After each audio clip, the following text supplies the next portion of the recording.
Nityanandam Paramasukhadam Kevalam Jnanamurtim Dvandvatitam Gagana Sadrisham Tattvamasyaadilaksham Ekam Nityam Vimalamachalam Sarvadhi Sakshibhutam Bhavatitam Trigunarahitam Satgurum Tam Namami. Welcome to Nityananda Yoga, where we transcend the limits of conventional practice and dive deep into the source of our being, drawing from the original source of yoga itself. Today, we're embarking on a journey of a simple 308 asanas, the dwija vinyasa krama. But it's not just about contorting the body or mastering complex postures. It is about connecting in oneness with the cosmos. Your body will be like wax, moldable and pliable.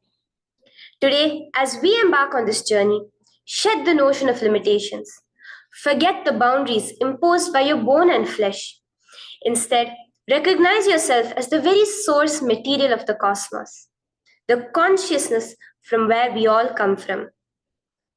With each movement, you will not just be stretching muscles, you will be reaching into the depths of your consciousness. Visualize yourself as a sculptor, crafting your form with intention and precision. Want to grow 4 inches taller by the end of this session? Believe it, for your body is a wax waiting to be molded as per your intention. There is only one enemy towards this that we have built within each one of us, that is the parasites of negativity. Every muscle you have built in the moment of anger, of anxiety, of pain, of incompletion becomes the boundary of your consciousness. Today, we embark on a journey to detoxify ourselves, make us experience our original nature as divine. So as we go through these 12 components, which is so unique to Nityananda Yoga, from the original source, the Vedas and Agamas, remember, you are not bound by limitations. You are the creator of your reality. Embrace your true nature. Let us sculpt our beings into an epitome of strength, flexibility, and bliss. Welcome to a transformative experience like no other, Nityananda Yoga. There are 12 different components that consist Nityananda Yoga. One is the asanas, which we traditionally know of. The various body postures revealed by Paramashiva to align the physical geometry of our body, the physical geography of our body, to the cosmic geometry, the cosmic geography. As Paramashiva says, sthiram sukham asanam, that body posture which is steady, comfortable, because it's in its original nature of Paramashivatva. The second are the pranayamas, the various systematic breathing techniques that Paramashiva has revealed for each one of us, that connect us to the higher dimensions of the cosmos and increase the life energy within us. The fourth are the bandhas, the different internal locks of the body. The third are the mudras, the various hand gestures and body movements to seal that life energy within ourselves. The very word mudra means seals. You will be able to seal the space of oneness within you with Paramashiva.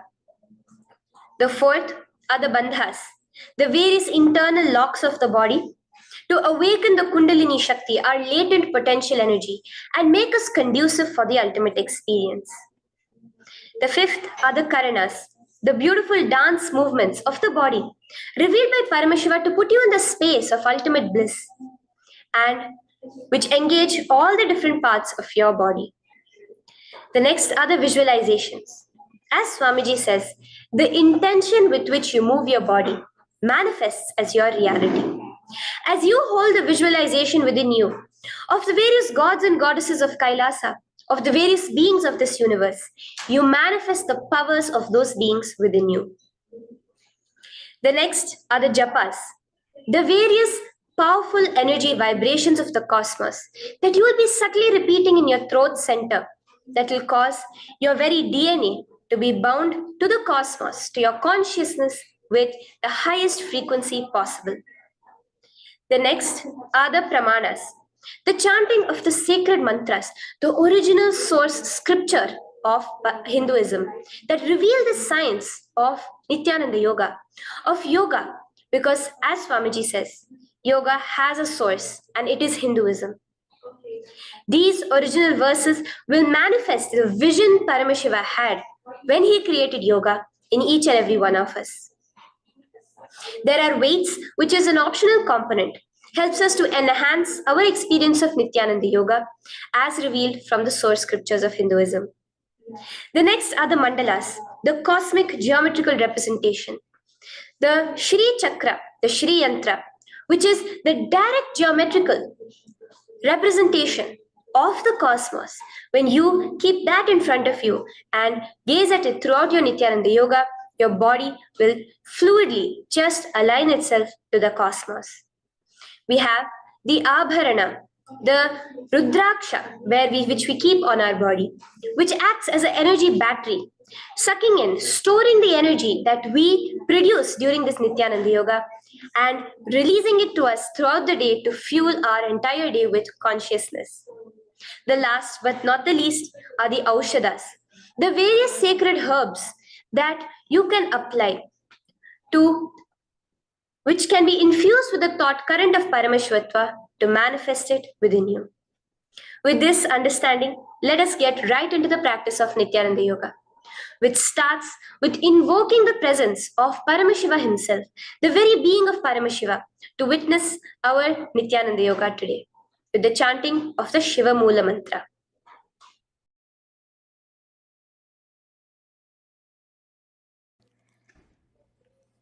Let us now chant the Shiva Mula Mantra 11 times internally. Om Ham Hom Shivaya Namaha. Om Ham Hom Shivaya Namaha. Om Ham Hom Shivaya Namaha. Om Ham Hom Shivaya Namaha. Om Ham Hom Shivaya Namaha. Om Ham Hom Shivaya Namaha. Om Ham Hom Shivaya Namaha. Om Ham Hom Shivaya Namaha. Om Ham Hom Shivaya Namaha. Om Ham Hom Shivaya Namaha. Om Ham Hom Shivaya Namaha. The next step of this ritual of yoga, as Swamiji reveals, yoga is a ritual, a methodology to connect yourself with the divine. As every ritual in Hinduism goes, we cleanse the three elements of our body, of the world, and of the ultimate with the Tattvachamanam.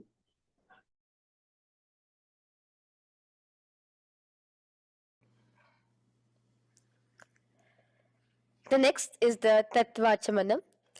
So now I request all the participants to have the Panchapatram and the Uddharani, the traditional cup and the spoon filled with some fresh water. Now,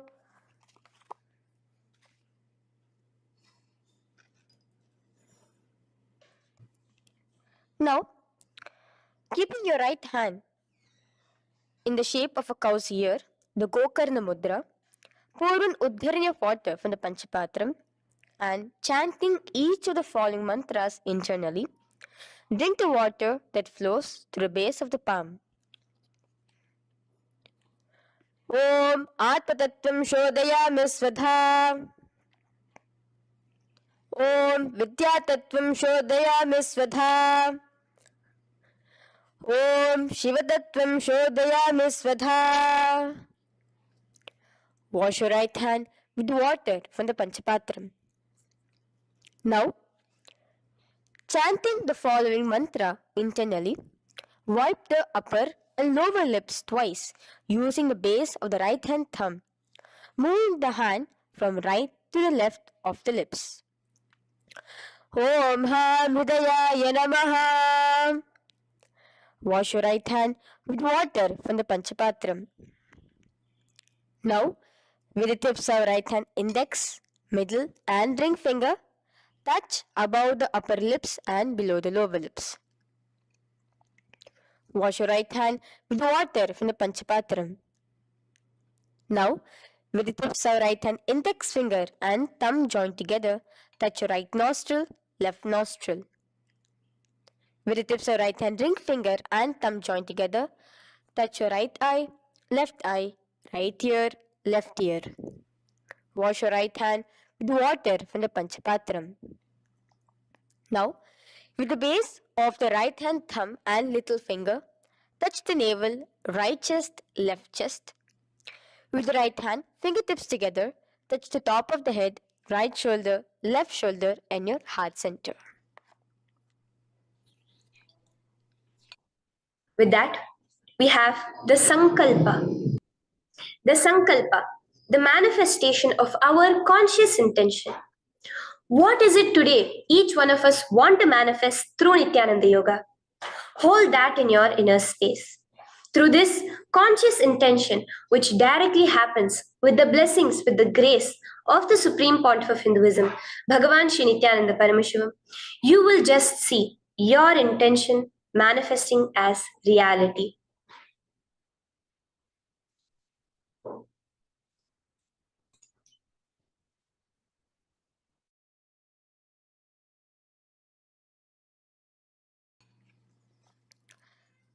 The next is the Sankalpa, the conscious resolution.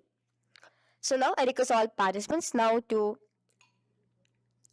with your right hand, cover your left palm, which is the Sankalpa Mudra, and keep both the hands on the right thigh.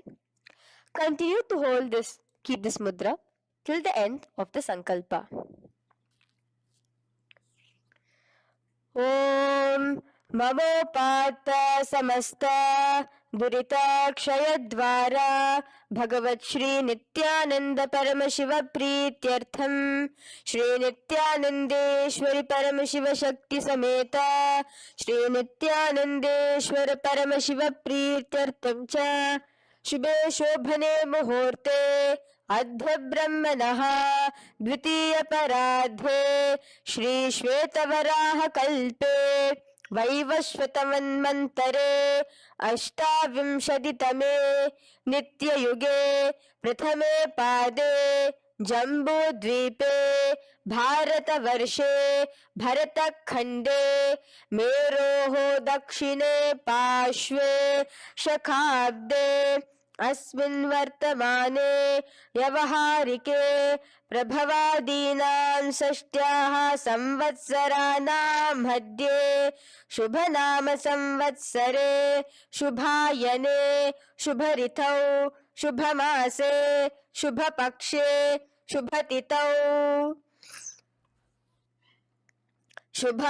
शुभवासरयुक्तायां शुभनक्षत्र शुभयोग Shubhkaran एवं गुणविशेषण विशिष्टायाम् अस्यां शुभदितौ श्री कैलासोन्नत द्वादशान्त श्यामला पीठारूढ श्री मीनाक्षी सुंदरेश्वरा भिन्न स्वरूप परशिवपुत्र रत्नकुमार गुरुमन्यतुल्यावतार श्री पार्वती स्तन्यपान लब्ध दिव्य ज्ञान विश्रुत सकल निगमागम सारभूत द्राविड वेद प्रवक्त्रे श्रीमत् परम शिव करुणा समधिगत मुक्तामय चतुरश्रयान गीयमान छत्र चामर श्री चिन्ह काहलादि समस्त बिरदावल्यलंकृत ज्ञान विज्ञान चक्रवर्ती सर्वजन संग सद्यो निर्वाण दीक्षा व्याप वर्ग वर्ष विश्रान जीमूत परमत कलभ केसरी शैव सिद्धांत स्थापनाचार्य श्री राजाधिराज पांड्य महाराज गुरु क्षपन शाक्यादि महांधकार निवारण ज्ञान भानु वीक्षणा नरहार ध्वजोच्छेदन पूर्वक श्रीमद वृषभध्वज स्थापक शैव समय कर्त्रे सर्वज्ञ पीठारूढ़ श्री जगद्गुरु श्री ज्ञान संबंध देशिक स्वामी वागीश सुंदर माणिक्य वाचक स्वामिनां अवतार भूत श्री ज्ञान संबंध स्वामी पुनरुद्धृत श्यामला पीत सर्वज्ञ पीत त्रिनवद्युत्तर द्विशततम गुरु महासन्निधान अरुणगिरि योगीश्वर परंपरागत अरुणाचल सर्वज्ञ पीठ गुरु महासन्निधान कैलास परंपरागत कांची कैलास सर्वज्ञ पीठ त्रयस्त्रिंशदुत्तर द्विशततम गुरु महासन्निधान नित्योत्सव नित्य मंगल नित्य कल्याण नित्य रजित कैलास परंपरागत आदि कैलास नित्यानंद पीठ महासंस्थान महासिंहासन पीठ कर्त्रे साक्षात् श्री परम शिव समुद्भूत कैलास परंपरागत वैवस्वत मुनि इक्ष्वाकु हरिश्चंद्र भगीरथ श्रीरामचंद्र सूरसेन इत्यादि अनवच्छिन्न सार्वभौम चक्रवर्ती परंपरागत चतुष्षष्टि योगिनी मंडित चतुष्षष्टि संप्रदाय प्रवर्तक मनुधर्म शासन सूर्यवंश प्राप्त सर्वज्ञ पीठ सुरांगी साम्राज्य मूधाभिषिक्त चूडामणे साक्षात् श्री परम शिव समुद्भूत कपिल महागुरु पुनरुद्धृत महानिर्वाणि पीठ अष्टोत्तर सहस्र श्री महामंडलेश्वर साक्षात् श्री परम शिव समुद्भूत श्री महागणपति समारंभ अनवच्छिन्न पीताधीश्वर गुरु परंपरा प्राप्त अतल पीता अष्टोत्तर सहस्रतम अष्टोत्तर सहस्र श्री अतल पीताधीश्वर धर्म मुक्ति स्वर्गपुर स्वर्ण पीता त्रयोविंश गुरु महासन्निधान कैलास परंपरागत आदिपीठ सर्वज्ञ पीठ जगद्गुरु श्री कैलास पुनरुद्धारक श्री कैलास परमाचार्य श्रीमत् परमहंस परिव्राजकाचार्य वर्य सच्चिदानंद प्रणव स्वरूप श्रोत्रिय ब्रह्मनिष्ठ श्रीमद् जगद्गुरु श्री भगवत श्री नित्यानंद परम शिव श्री ज्ञान संबंध देशिक परमाचार्य स्वामिनां प्रीत्यर्थम तेषां पादारविन्दयोः भक्ति सिद्ध्यर्थम गुरु कृपा कटाक्ष सिद्ध्यर्थम क्षेम स्थैर्य वीर विजय आयुरारोग्य ऐश्वर्यानाम् अभिवृद्ध्यर्थम धर्मार्थ काम मोक्ष चतुर्विध फल पुरुषार्थ सिद्ध्यर्थम समस्त दुरितोपशांत्यर्थम समस्त मंगलावाप्यर्थम भगवत श्री नित्यानंद परम शिव प्रसादेन सकुटुंबस्य ज्ञान वैराग्य जीवन मुक्ति प्राप्त्यर्थम भगवत श्री नित्यानंद परम शिव कृपा कटाक्षेन पूर्ण आरोग्य युक्त दृढ़गात्र यौगिक शरीर सिद्ध्यर्थम परम शिव शक्ति आविष्करणार्थम नित्यानंद योगाभ्यासं करिष्ये. Now wash your right hand with water from the Panchapatram. Om Apaupasprisya. Now, let's get started with the asanas. Okay? Sit first in a cross-legged position on the ground in Sukhasana. Bring your hands into the Bindu Mudra with your thumbs and index fingers touching each other. Place it on top of your knees. Here we have the Kumbhaka, the pranayama of Samana Kumbhaka. As you inhale and exhale, visualize flames licking up your spine. Do the bandhas, the locks, the Mahamudra Bandha, all three of the bandhas, where you are doing the Jalandhara Bandha, tucking in your chin to your chest, the Udyana Bandha, sucking in your stomach, and the Moola Bandha, clenching your perineum. For the first set of asanas, we have the japa Soham, which you'll be repeating in your throat center. As you do Sukhasana, visualize Lord Shiva in your inner space.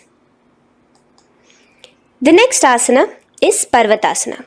Now, from the seated position, bring both your feet to the opposite thighs.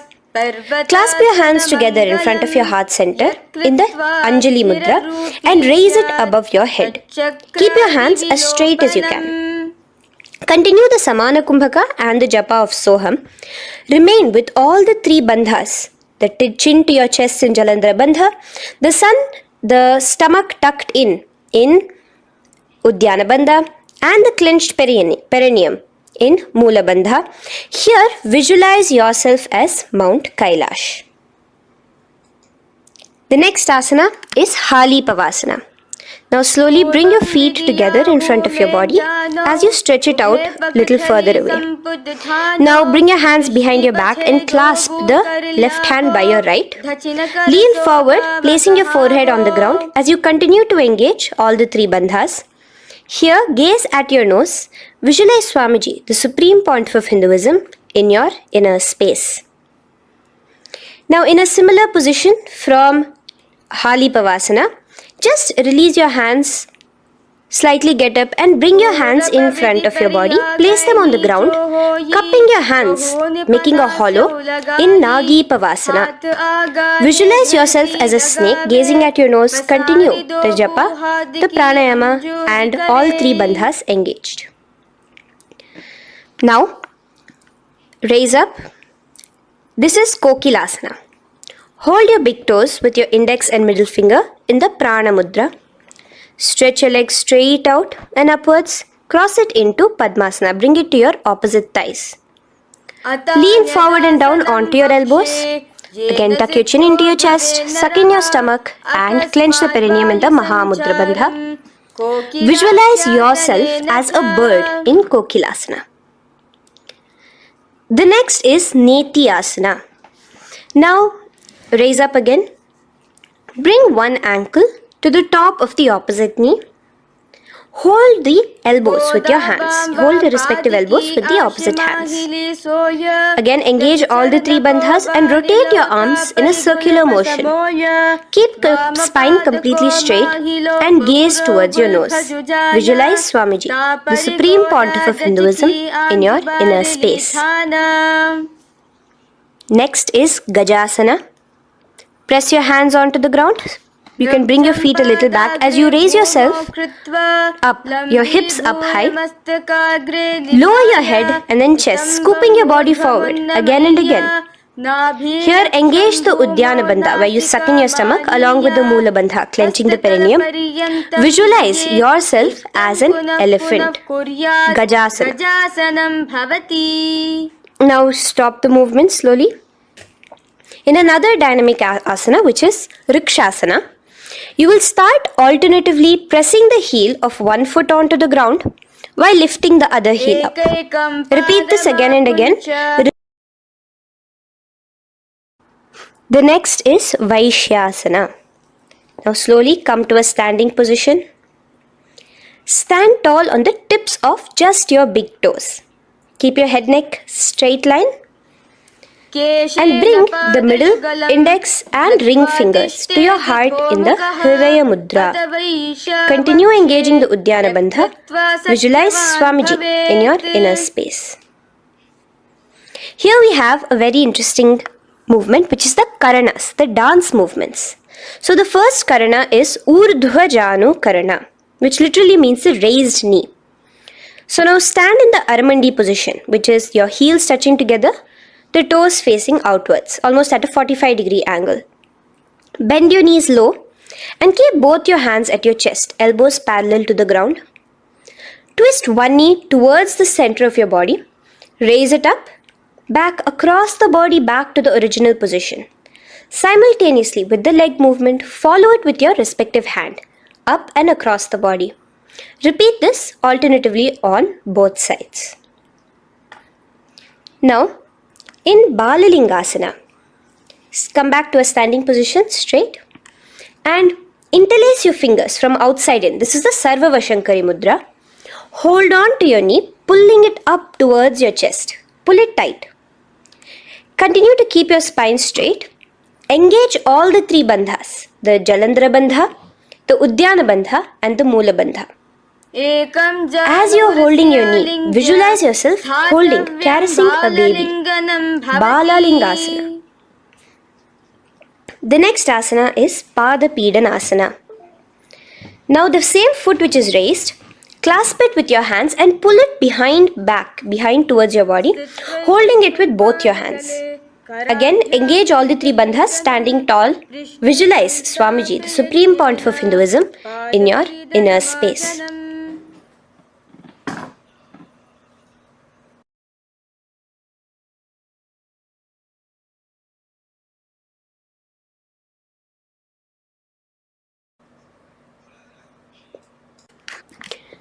From here, let's enter into Natarajasana.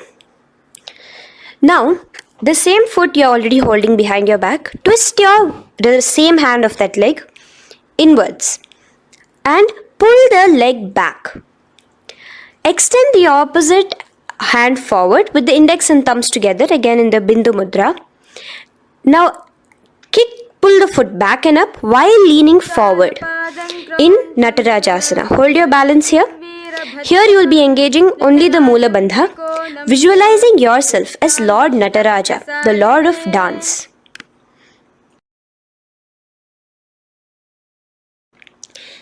Now again let's repeat Balalingasana on the other side with the other leg. Pull it up towards your chest with the hands in the Sarva Vashankari Mudra. Engage all the three bandhas as you visualize yourself holding and caressing a baby. Now pull your foot back into Pada Pidanasana on the other side. Remain with all the three bandhas engaged. Visualize Swamiji in your inner space. And lean forward. Now, hands stretched in the Bindu Mudra into Natarajasana. Balance there as you visualize yourself as Lord Nataraja. Now, come back to a standing position. Release your leg. Gain your balance. As we enter into the Ardharechita Karana. Now again bring yourself to the Aramandi position, heels together, toes pointed outwards and knees bent. Now from this position, bring your right foot onto the tips of the toes behind the left heel. The heel should be up. Bring your left hand towards your chest, parallel to the ground again, and extend the right arm out and wide like a pendulum. Bring it back towards your chest. Now while your arm is swinging, remember to move your fingers one by one inwards towards the palm and then outwards. Now place the right hand over the nose. Uncross your ankles. Let's do this on the other side also. Cross the left ankle behind and stretch the left hand out like a pendulum.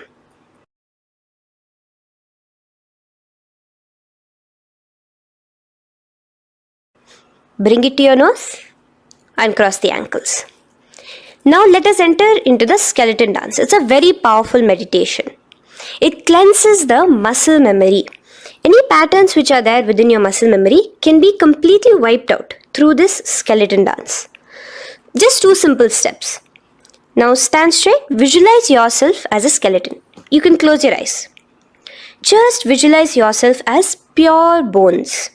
There are no muscles, no veins, no nerves, tissues, organs, nothing. Just bones, a skeleton form. And shake your body intensely. As a skeleton, you are moving yourself wildly, intensely. Just shake it all out. Move your hands, move your legs, your head. Let there be no bone in your body untouched. Just move it.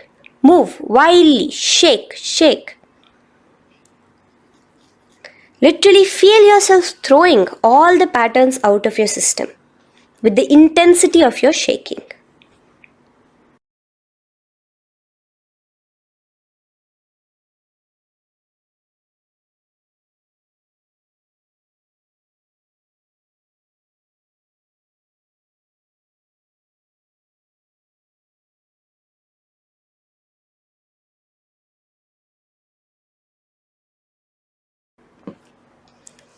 Now slowly calm down.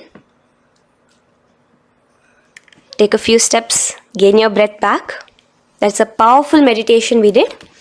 Let us do the next Karana. Again, come back to a standing position. Do the Aramandi. Your toes outwards, knees bent with your feet together. Now here, raise your hands above your head. Keep your palms completely straight and cross the wrists with the palms facing forward and the back of the hands outward. Now from the crossed wrists, uncross the wrists, spreading your arms out wide while you turn your hip towards the side. Turn by the waist sideways. Bring your hands back over the head and turn on the other side. Repeat this on the other side. Do it again. Let's twist out. Come back to the middle and twist out again. This is the Kati China Karana. Now stand tall. Raise your hands above your head. Bring yourself to the top of the tip of your toes. Let your hands face each other parallel to the ears. You're tall, pushing yourself, stretching yourself. Again, engage all the three bandhas. Tucking in your chin to the chest, sucking in your stomach and clenching your perineum. Visualize yourself as a palm tree. We have the japa changing over here where you will be repeating Shivoham in your throat center.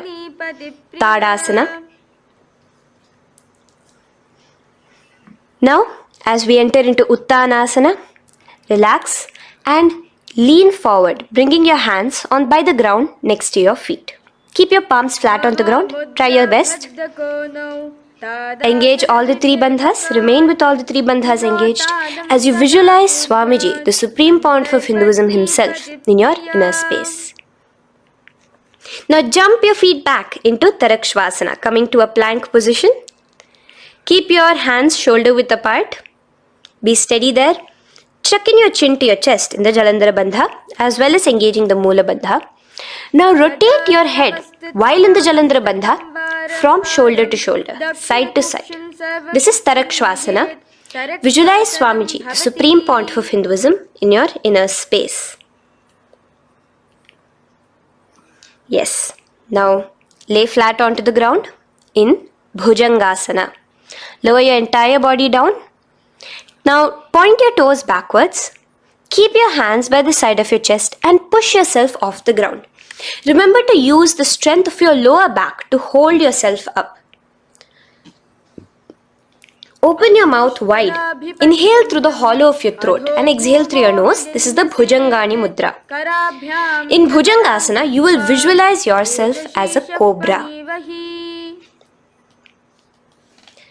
Now come back into a plank position. So you can tuck in your toes and come back into a plank position. In Shashasana, alternate bringing one knee towards your chest, back and forth. So you'll bring one knee front, push it back and bring the other knee. Repeat this again and again. Do the Sahaja Kumbhaka. Simple breathing in, breathing out. Engage the Moola Bandha, clenching your perineum. Visualize Swamiji, the supreme pontiff of Hinduism. Okay. Now place your legs back into the plank position as we enter into Rathasana. Again, bring one foot between your hands and alternate jumping one foot back and bringing the other foot forward simultaneously. Again and again. Continue the Sahaja Kumbhaka and the Moola Bandha engaged as you visualize yourself as a chariot, a Ratha, in Rathasana. Now, into Veerabhadrasana. remain one leg in between your hands. So as you jump, one leg comes between your hands, stop in that position, one leg stretched back, and raise yourself up into a standing position. So the front foot will be pointing forwards and bent at a 90-degree angle. The knee will be bent at a 90-degree angle. The other leg, which is extended back, the foot will be pointed sideways at a 45-degree angle. Now raise your palms, hands up, parallel beside your ears. Do the Uddiyana Bandha along with the Mula Bandha, pulling in your stomach in. Gaze towards your third eye as you visualize yourself as Lord Veerabhadra. Now relax down, switch your legs around, and let us do Veerabhadrasana on the other side. Stretch your hands up, gaze towards your third eye, suck in your stomach in the Uddiyana Bandha, and visualize yourself as Lord Veerabhadra. Okay, bring your feet together now. Let us move into Vrikshasana. Now stand tall, gain your balance here slowly. Bring one foot towards the inner thigh. Bring your palms together, raise them up above your head in the Anjali Mudra. Keep your elbows as straight as you can. Again, continue the Uddiyana Bandha, sucking in your stomach. Gaze forward, hold your balance, visualize yourself as a tree, the stability of a tree in Vrikshasana. Now, slowly bring your hands down. Now the foot which is in your inner thigh, bring it towards the opposite, to the root of the opposite thigh. Bring your hands in the Namaskar Mudra in front of your heart center together and visualize yourself here as Lord Garuda, just engaging the Mula Bandha alone here. This is Garudasana. Now let us repeat Vrikshasana on the other side. Slowly put your foot down. Bring the other foot to the inner thigh. Raise your hands above your head. Suck in your stomach in the Uddiyana Bandha and visualize yourself as a tree. Let's repeat Garudasana on the other side. Slowly bring the foot to the opposite thigh and lower your hands to be in front of your heart center. Release the Uddiyana Bandha, just engaging the Mula Bandha, clenching your perineum. Visualize yourself as Lord Garuda, the eagle vehicle of Lord Mahavishnu.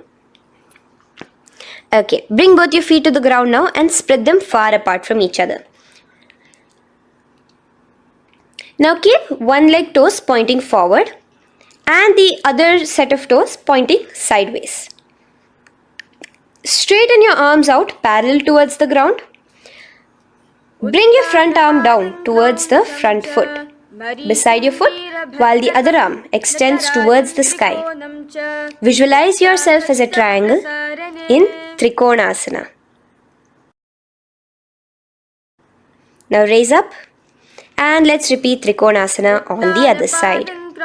Switch the position of your legs around and go forward. The other arm raised towards the sky. Visualize yourself as a triangle.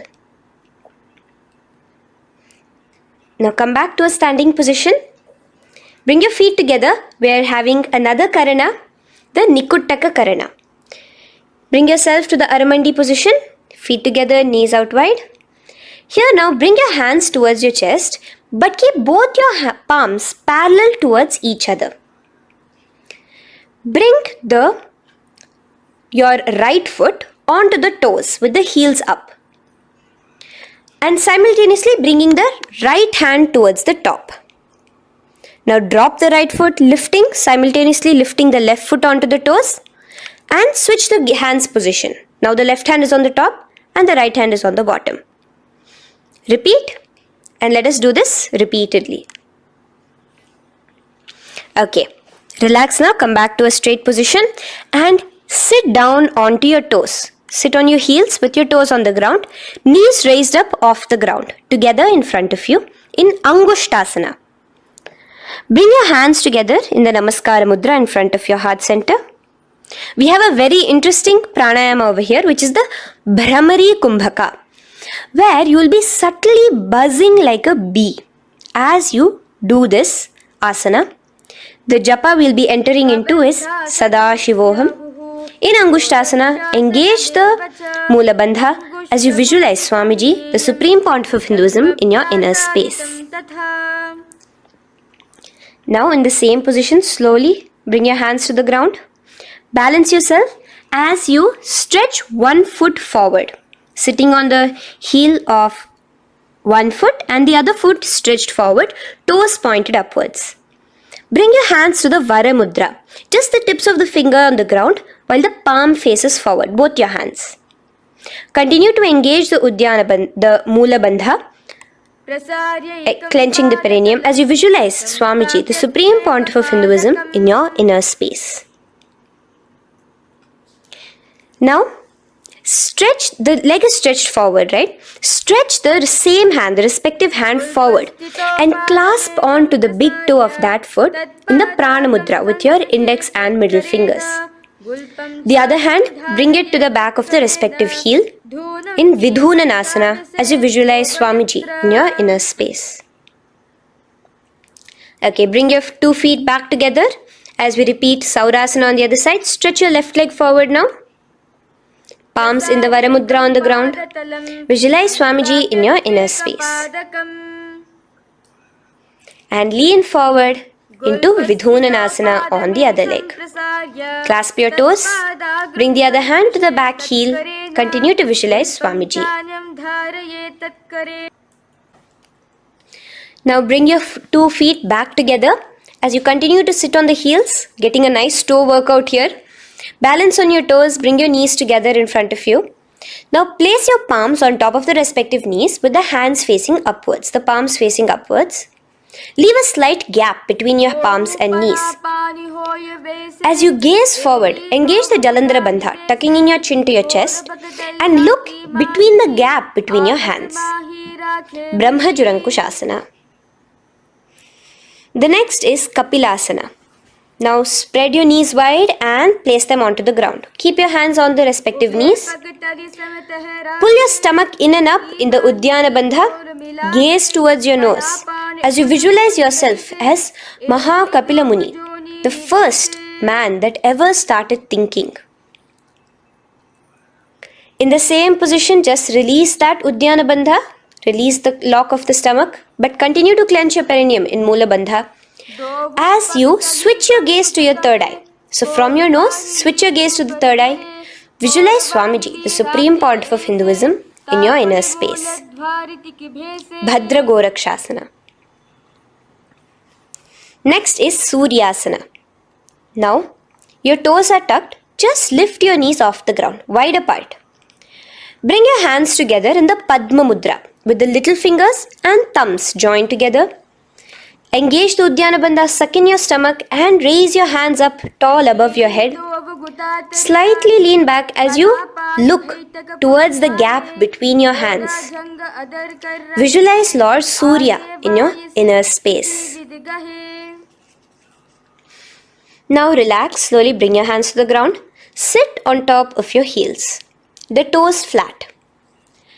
Here, keep your hands on top of your knees and lift your tongue up against the roof of your mouth in the Manduki Mudra. Do the Sahaja Kumbhaka, simple breathing in and out. Engage the Moola Bandha, clenching your perineum. With the Japa Sadashivoham, repeating in your inner space, here you will visualize yourself as a frog in Mandukasana. Your tongue pressed against the upper palate.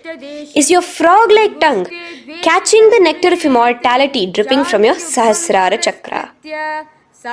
Gaze towards your third eye in Mandukasana.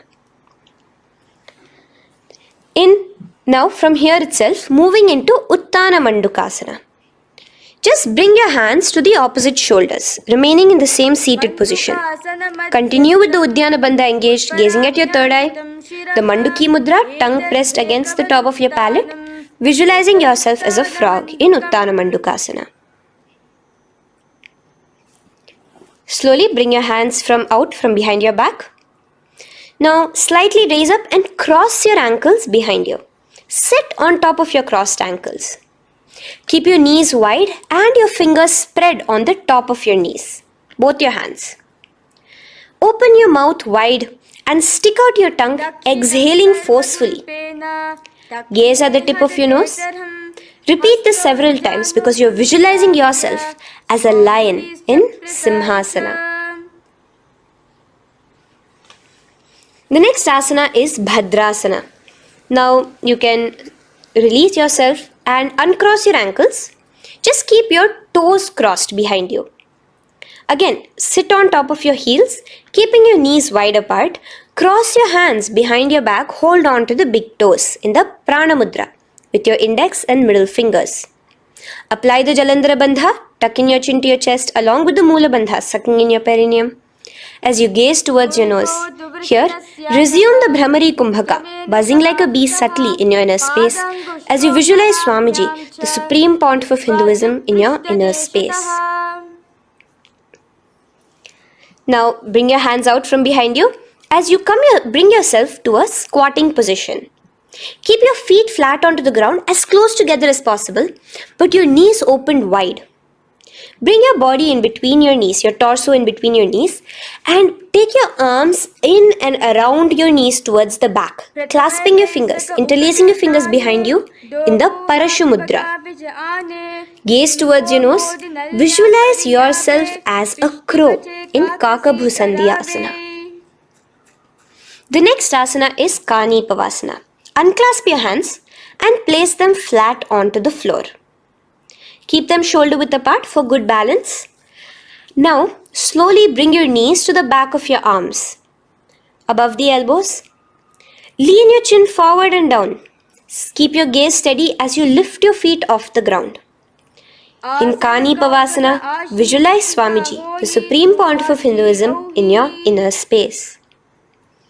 Now in the same position, slowly lower your head to the ground and stretch your legs up high, forming a tripod between your two hands and your head in Kapali Asana. Gaze at your nose, continue the Brahmari Kumbhaka, continue engaging the Mula Bandha and the Japa of Sadashivoham. Visualize Swamiji in your inner space. The next asana is Parshva Mayurasana. Slowly bring your feet down. Yes, relax.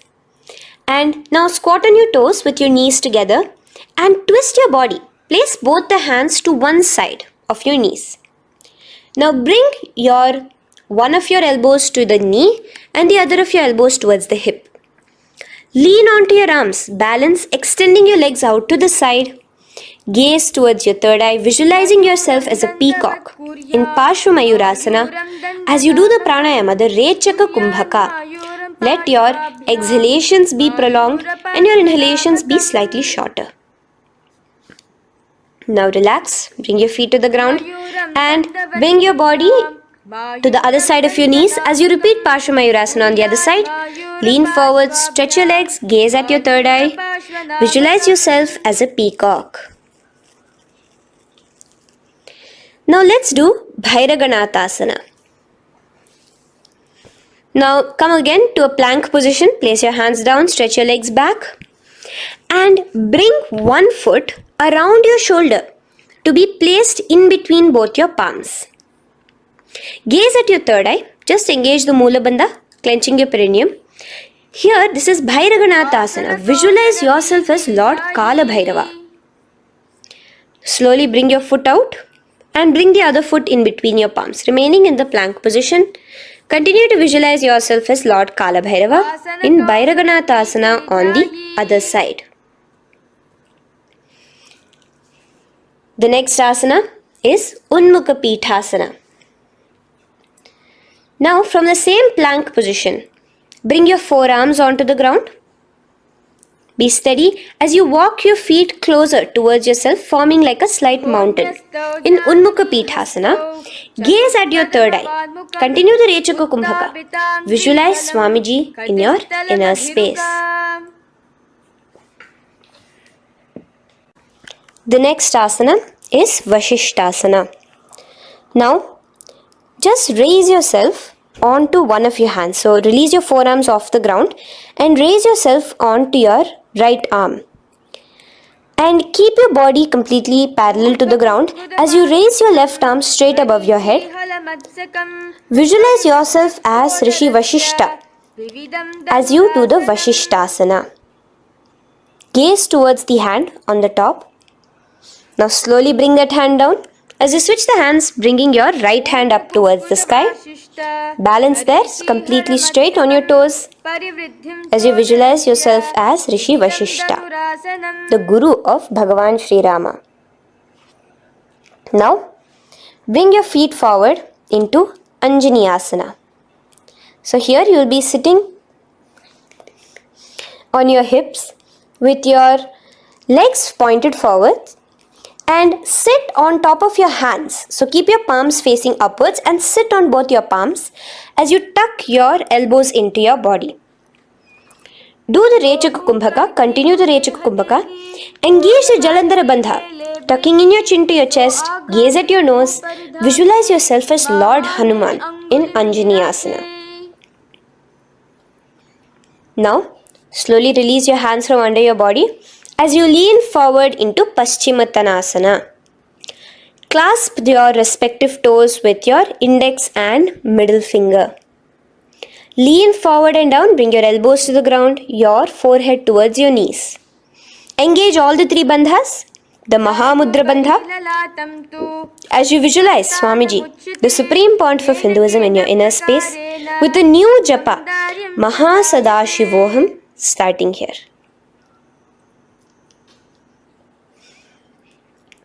The next is Ugrasana. Now you can raise up and clasp your hands behind your neck in the Parashumudra. Interlace both your fingers. Lean forward and down, bringing your forehead to your knees and your elbows onto the ground. Again, engage all the three bandhas in the Mahamudra Bandha as you visualize Devi Kali in your inner space in Ugrasana. The next is Marichi Asana. So raise up and keep one leg pointed forward while you bring the other leg towards the groin, the knee pointed upwards. Place the foot flat on the ground.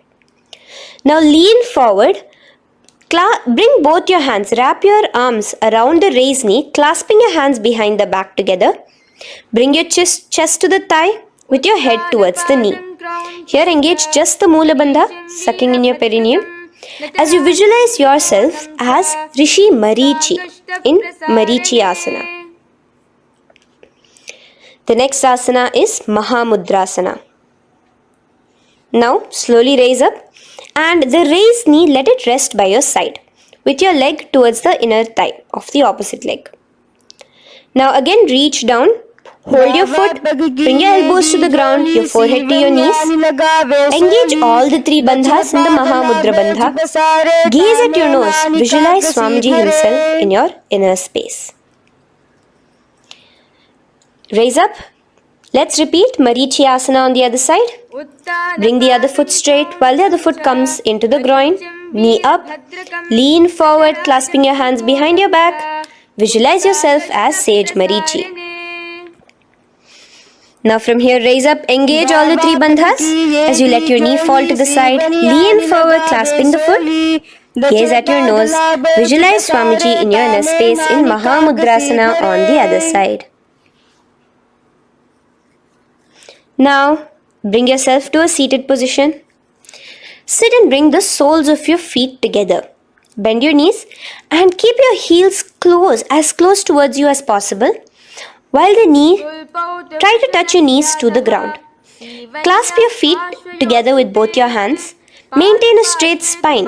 Gaze towards your nose in Bhadrasana 2. Visualize Swamiji, the supreme point of Hinduism, in your inner space.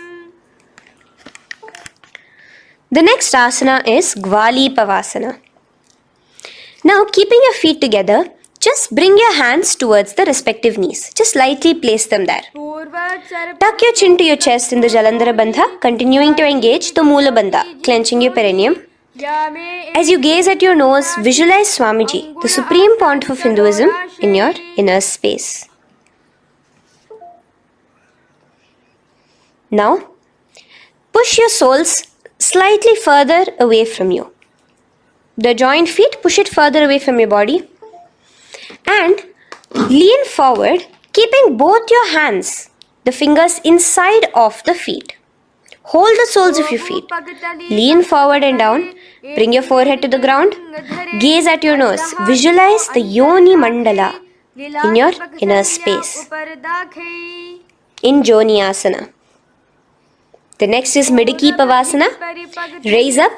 Stretch your arms out wide beside your body as you lean forward, your arms going over your knees. Bring your forehead to your feet. Continue to gaze at your nose. Visualize Swamiji, the supreme point of Hinduism, in your inner space. Now, in Siddha Samadhi Asana, raise yourself up. Now, put your forearms underneath the calves of the respective legs. Let your palms face up towards the sky as you bring your head down to your feet. Gaze at your nose as you visualize Lord Surya in your inner space in Siddha Samadhi Asana.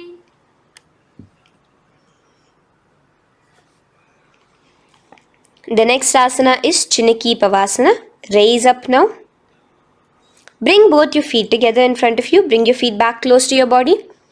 Now place your hands underneath both the feet and pull your feet open like a book facing towards the sky. Both your feet. Press your elbows onto your thighs near the knees and gaze towards your nose, visualizing Swamiji in your inner space in Chiniki Pavasana. Giving yourself a nice stretch. Now release your feet and bring your hands to the respective knees. Gently push down on your knees, pushing it towards the ground. Suck in your stomach in the Uddiyana Bandha. Gaze at your third eye, visualizing Swamiji in your inner space. This is Charapata Chokasana. The next asana is Bhairavasana. Now continuing to remain with your feet together, you can use the help of your hands to bring your toes onto the ground with your heels pointed upwards. Just push yourself and try to do it. Continue to remain with the Uddiyana Bandha engaged, your stomach sucked in. Bring your hands to the Bindu Mudra with the index and thumbs together on top of the knees. Gaze at your third eye. Visualize yourself as Lord Kalabhairava in Bhairavasana. The next asana is Samanasana. So slowly you can bring your feet out from underneath. Take now one foot towards your chest, holding with both your hands as the other foot rests by the perineum. Pull the sole onto your chest. Gaze at your third eye.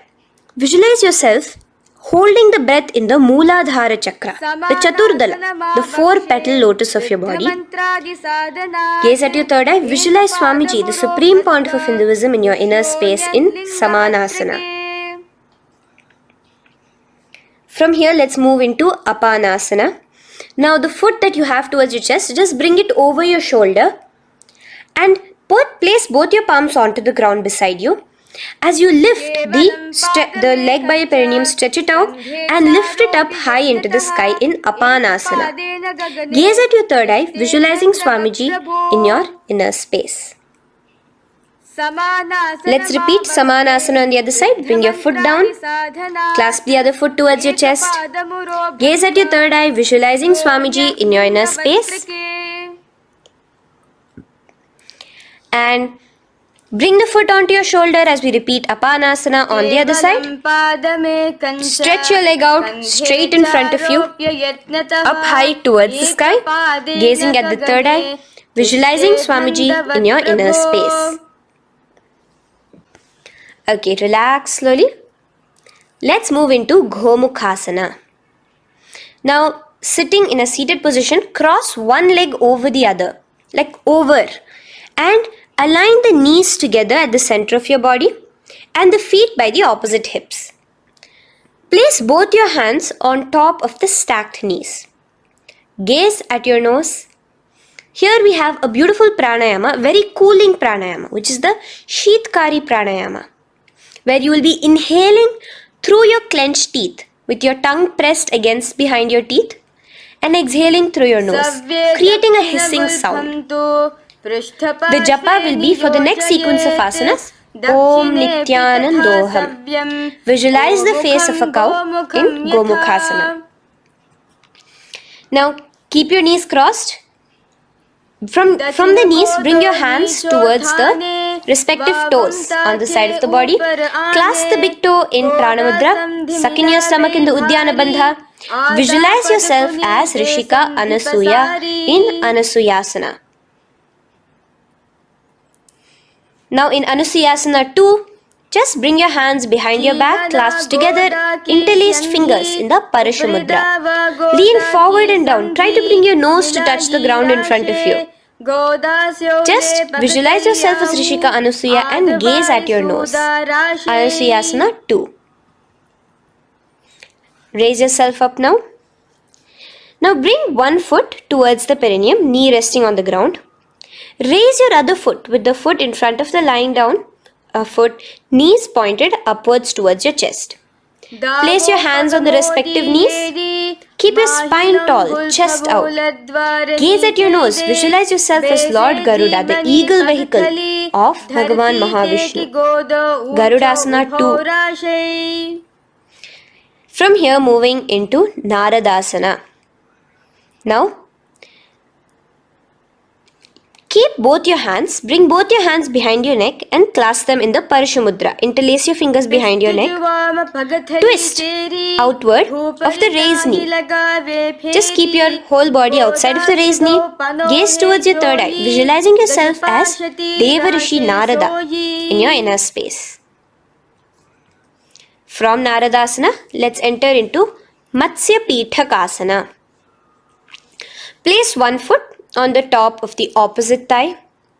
Wrap your respective arm across the knee, holding on to the opposite shin. Extend the opposite hand straight. Hold on to the respective toe with the index and middle fingers in Prana Mudra. Gaze towards your nose. Visualize Matsyavatara, the fish form of Bhagavan Mahavishnu in your inner space in Matsya Pithakasana.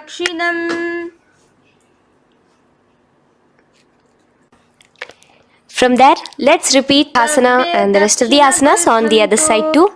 So slowly you can cross your knees over to the other side in Gomukhasana. Keep your hands on the top of your knees. Gaze at your nose as you visualize the face of a cow in Gomukhasana. Continuing into Anasuyasana on the other side, bring your hands to your toes. Suck in your stomach in the Udyana Bandha. Gaze at your nose, visualize yourself as Rishika Anasuya. And lean forward, bringing your hands behind your back in Anasuyasana 2. Interlace your fingers in the Parashamudra. Continue to gaze at your nose, visualizing yourself as Rishika Anasuya. As you relax the Udyana Bandha, just clenching the Mula Bandha alone. Raise up, bring your feet together in front of you as we enter into Garudasana 2. Place your hands on the respective knees. Stay straight. Visualize yourself as Lord Garuda as you gaze towards your nose. And twist your body out of the raised knee, hands clasped in the Parashamudra behind your neck. Gaze at the third eye, visualizing yourself as Devarishi Narada. And bring the foot to the opposite thigh as we enter into Matsya Pithakasana on the other side. Clasp your toe in Prana Mudra. Gaze at your nose, visualizing Matsyavatara, the fish avatar of Lord Vishnu in your inner space. Now let's enter into Matsyendrasana. Remaining in the same position with one foot on the opposite thigh, place the other foot on the ground on the far side of the other thigh. Twist. Bring your elbow outside the raised knee. Keep the raised arm by your neck. Turn backwards. Gaze towards your third eye. The other hand straight out. Visualize Matsyendranatha, the great Rishi and master of Hatha Yoga in your inner space. Just switch your hands around. Straighten the hand that was originally bent and bend the other hand towards your neck. As we enter into Kubhasana, visualize yourself as a camel. Continue to gaze at your third eye. Now, straighten out both your hands straight out in the same position. Continue to gaze at your third eye, visualizing Matsyendranatha, the master of Hatha Yoga in your inner space. Now slowly take your foot off from the thigh. As we enter into Matsyendrasana on the other side, bring the other foot to the thigh. Place the other foot on the far side. Twist, bringing your elbows outside of the raised knee, hands on the head. The other hand stretched out back. Twist, gazing at your third eye. Visualize Matsyendranatha in your inner space. Switch the hands around as we enter into Kubhasana. On the other side, remember to visualize yourself as a camel. Now stretch both your hands out in Matsyendrasana 2 on the other side. Visualize Matsyendranatha in your inner space. Now, with one leg on the thigh, bring the other foot too to the opposite thigh in Padmasana. Place your palms on the respective knees. Engage all the three bandhas in the Mahamudra Bandha, tucking your chin to your chest, sucking in your stomach and clenching your perineum. We have a new pranayama here, which is the Shitali Kumbhaka, where you will continue to inhale through the teeth without creating the hissing sound, and exhale through your nose. A new japa of Om Nityananda Mahasadashivoham starts here. Gaze at your nose in Padmasana, visualizing yourself as Bhagavan Paramashiva. Now, keeping your legs in the same position, just cross your hands over each other, clasping onto the toes with your index and middle fingers in the Prana Mudra. Gaze at your nose, visualize yourself as Devi Parvati, the consort of Lord Paramashiva in Padmasana 2. Now, uncross your hands. Take your hands and insert it into the gap between your thighs and your calves. Put both your hands within and pull it out on the other side. As you balance on your hands, lifting your whole body off the ground, visualize yourself as a rooster in Kukkutasana. Now relax. Take your hands out from inside your feet as we enter into Baddha Keki Asana. Place your hand onto the ground as you raise up on your knees. Place your palms on the ground, fingers pointing towards the legs. Now keep your elbows together, pressed against your navel.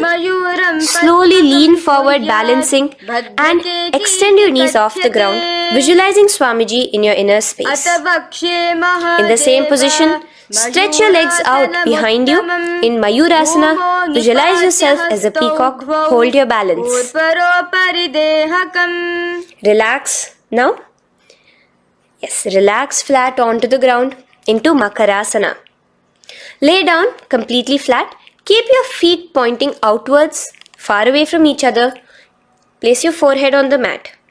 Interlace your fingers behind your neck in the Parishamudra. Just relax, visualizing yourself as a crocodile as we go back to the Sahaja Kumbhaka, the simple breathing in, breathing out. Just keep the Moola Bandha alone engaged.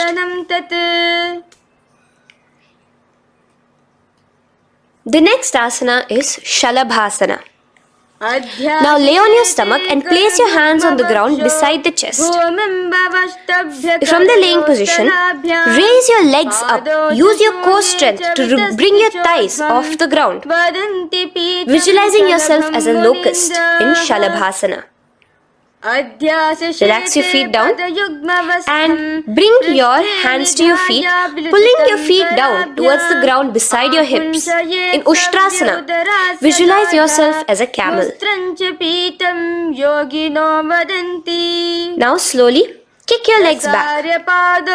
Rise your hand is clasping your feet. Pull your feet towards the sky, lifting your chest and thighs off the ground. In Dhanurasana, gaze at your third eye. Visualize yourself as Paramashiva's bow. Relax slowly and come up to a sitting position. In Bhagasana, sit on both your knees with your head, neck and spine straight. Clench your perineum in the Moola Bandha. Place your hands on top of your knees. Gaze towards your third eye, visualizing Swamiji, the Supreme Pontiff of Hinduism, in your inner space. From here we enter into Gohyasana. We have a couple of headstand postures here, so get yourself ready. Now place your forearms on the ground with your fingers interlocked. Ensure your elbows are at shoulder width for the best balance. Place the top of your head on the ground, holding your head with your hands. Slowly walk your toes forward until your hips are in a straight line with your shoulders, and just kick your feet up slightly, Make sure not to lose your balance. Keep your chest, toes pointed upwards. Gaze to your nose, visualizing Swamiji in your inner space. From here, stretch your legs out into Shirasasana, continuing to hold the balance there as you continue to gaze at your nose, visualizing Swamiji in your inner space. Bring your feet to the ground, relax slowly. The next asana is Podhyasana. So come to a seated position. Bring your hands behind your calves, stretching your legs up and your forehead to your knees. Visualize Swamiji in your inner space. Here we have a new Kumbhaka, which is the Bhastrika Kumbhaka, where you will be exhaling forcefully, making the sound of a bellows. Podhyasana. The japa for this next series is Om Nityananda Paramashivoham, the Mahavakya. Relax yourself. Continuing to remain balanced with your legs up, just bring your hands to the opposite shoulders. In Parighasana, visualize yourself as a mace as you gaze towards your third eye. Now relax. Keep your elbows and palms onto the ground as your legs are raised. Visualize yourself as a boat in Naukasana. Continuing to gaze towards your third eye, remember to continue the Bhastrika Kumbhaka. Forceful exhalation. Now, continuing to keep your balance, just bring your hands to your feet and scoop your hands underneath the heels, pull it towards the chest. Keep your spine upright, gaze towards your nose. Visualize yourself as Lord Rudra in Rudrasana, the most ferocious form of Paramashiva. Now lay on your back. So you can remove your hands from underneath your feet and lay on your back. With your feet flat on the ground, knees pointed upwards. Now place your palms down. Just let your fingers touch the back of your heel. Do not clasp your feet. Lift your hips up high, pressing the feet onto the ground. Chin tucked to the chest in the Jalandhara Bandha automatically. Gaze at your nose, visualizing Swamiji in Unmukha Pithasana 2. Now lay onto the ground in Shavasana. Just lay completely flat with your palms facing upwards by the side of your body. Just unclutch from any movement happening within you. Visualize your body is dead. The supreme point for Hinduism, Swamiji is just liberating you. Just let your awareness, your energy completely pervade your body in the Shakti Chalan Mudra as you continue to vibrate with the Mahavakya.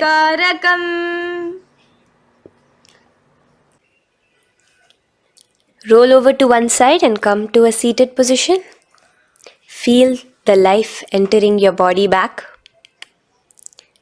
In a seated position, let us get continued with the sequence. We have 200 asanas more to go, starting with Yatha Sanishtasana. In Yatha Sanishtasana, sit in any posture you are completely comfortable in. Bringing your hands into the Bindu Mudra with the thumbs and index touching. Start off with the Samana Kumbhaka. As you're inhaling and exhaling, feel flames licking up your spine. Clench your perineum in the Moola Bandha with the japa Om Nityananda Paramashivoham for the remaining of the sequence. Visualize Swamiji in your inner space. From here, moving into Samasana, where you bring your feet to a cross-legged position. Keep your hands on your knees with the thumbs and index touching in the Bindu Mudra. Just inhale and exhale as you visualize Swamiji in your inner space. The next is Muktasana. Press your left foot against your genital region. Place the right foot on top of your left. Keep your hands facing downwards on top of your knees. Sit straight, gazing towards your nose. Visualize yourself as a sage liberated by Swamiji himself. Now, continue to remain in the same position as we go into Siddhasana, where your gaze will be switching from the nose to your third eye. Continuing to visualize Swamiji in your inner space, ensure the Moola Bandha, the perineum, is locked. In Siddhyasana now, Continuing the same position. Engage all the three bandhas. Sucking in your stomach, bringing your chin to your chest in the Mahamudra Bandha. Switch the gaze to the ground in front of you from your third eye. Visualize Swamiji in your inner space. Now, relax the Udyana Bandha and Jalandhara Bandha. Just keep the Moola Bandha, the perineum alone clenched, as we enter Rudrasana 2, where your legs will remain in the same position, just your hands alone, from resting on your knees, will turn around to the Bindu Mudra, the thumbs and index touching. Gaze towards the third eye, visualize yourself as Lord Rudra, the fierce dimension of Paramashiva. The next is Santa Dhunasana. Keep your hands in the Bindu Mudra, your legs crossed in the same position. As you switch your gaze from your third eye to your nose, visualizing Swamiji, his tranquility, unshakable nature. Now, relax the Bindu Mudra, keep your legs in the same position, and bring your hands to your navel, cupping one palm over the other in the Samputa Mudra. It looks sort of like a lotus bud. Continue to visualize Swamiji in your inner space in Siddhasana 2. The next asana is Bandha Yoni Asana. Maintaining one heel over the other in the same position of the legs, bring your hands to your face in the Shanmukhi Mudra. So just listen carefully now. Bring your little fingers beneath the bottom lip of both hands. Your ring fingers above your upper lip. Your middle fingers closing your nose, your nostrils. Your index finger covering your eyes. And your thumbs pressed into your ears. This is Bandha Yoni Asana, visualizing Swamiji in your inner space.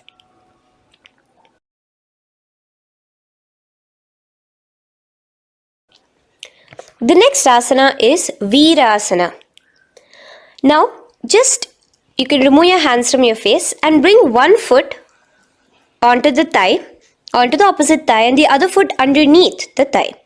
Keep your hands in the Bindu Mudra, thumb and index fingers together on the top of your knees as you embody the space and state of bravery, Veera, in Virasana. Now, changing the leg position again as we enter into Valmikasana. Keep your left heel on the right side of the generative organ, toes under the thigh. Keep your right foot on top of the left leg, toes by the knee. Again, bring your hands into the Bindu Mudra on top of the knees. Gaze towards your third eye.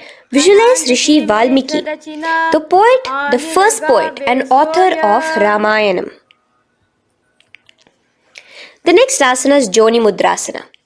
So you're going to remain here as you switch your gaze to your nose, visualizing the Yoni Mandala, a beautiful formation, divine cosmic geometry, representing Devi, Shakti, a symbol of the creative energy of the universe in Joni Mudrasana. In the same position, switch your gaze to your third eye, continuing to visualize the Yoni Mandala in your inner space. Now, let's move into Bhadrasana 3. So bring your feet, the soles of your feet together, uncross them and bring them together in front of your body. Hold it with both your hands, pulling it against you. Push your knees down towards the ground. As you gaze at your nose, suck your stomach in the Udyana Bandha. Visualize Lord Veerabhadra in your inner space. Bhadrasana 3. In the same position, we are entering into Aghorasana, where your left hand will rest on top of the left knee, while your right hand comes towards your face. Now, do the Khechari Mudra, where you are bringing your tongue towards the upper palate, gazing towards your third eye. Now, with your right hand, cover your mouth, close the left nostril with your index finger, inhale through the right nostril. Close both the nostrils, hold your breath and exhale through the left nostril in the Abhyantara Kumbhaka. Repeat this on the other side. Visualize yourself as an Aghori, completely dedicated to Paramashiva in Aghorasana. The next asana is Kaneri Pavasana. So you can distance your feet a little away from your body As you lean forward, place your elbows onto the soles of your feet and rest your chin on your palms. Gaze at your nose, suck your stomach in Uddiyana Bandha. Here, continuing with the Rechaka Kumbhaka, where your exhalations are prolonged than your inhalations, visualizing yourself as a female elephant drinking water in Kaneri Pavasana. The next asana is Parasana. So now, come to a seated position, raise yourself up and keep your knees raised. Bring your hands underneath your knees, between your calves and thighs, and clasp them together. Interlace your fingers in the Parashamudra in front of your navel. Lift your feet off the mat. Visualize Swamiji, the supreme point of Hinduism, in your inner space as you gaze at your nose in Parasana. The next asana we'll be moving into is Gopi Chandasana. Now take your hands out from in between the feet as you let your feet rest on the ground. Take your hands out from underneath your calves. Interlace your fingers around the feet with the soles of the feet together and raise it up towards your chest. Rest your knee on top of your feet. Gaze at your nose. Embody the state and space of a king in Gopi Chandasana. The next asana is Udarasana. So now just quickly release your legs, bring your hands underneath your calves and hold on to your feet again from inside out, both your feet together. Bring your feet up to your chin, resting your chin on top of the interlaced fingers. Bring your feet to your chest, gaze at your nose, visualizing your body, the supreme point of Hinduism, free from any defects in Udarasana. Now, in the same position, just lift your legs up towards your head. Let the top of your hands come towards the top of your head, your forehead. And this is Vishesha. Visualize yourself excelling in everything in this posture. Now, slowly relax. Keep your hands underneath your shins as you take your hands up to the shoulder, pulling your hand and interlacing your fingers behind your neck. In Bhujasana, visualize yourself as a cobra.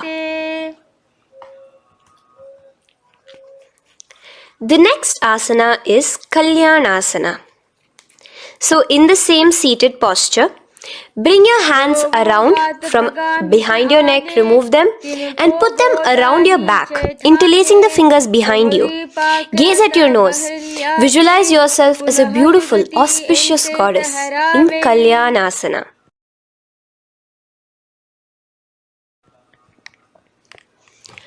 The next posture is Sankatasana.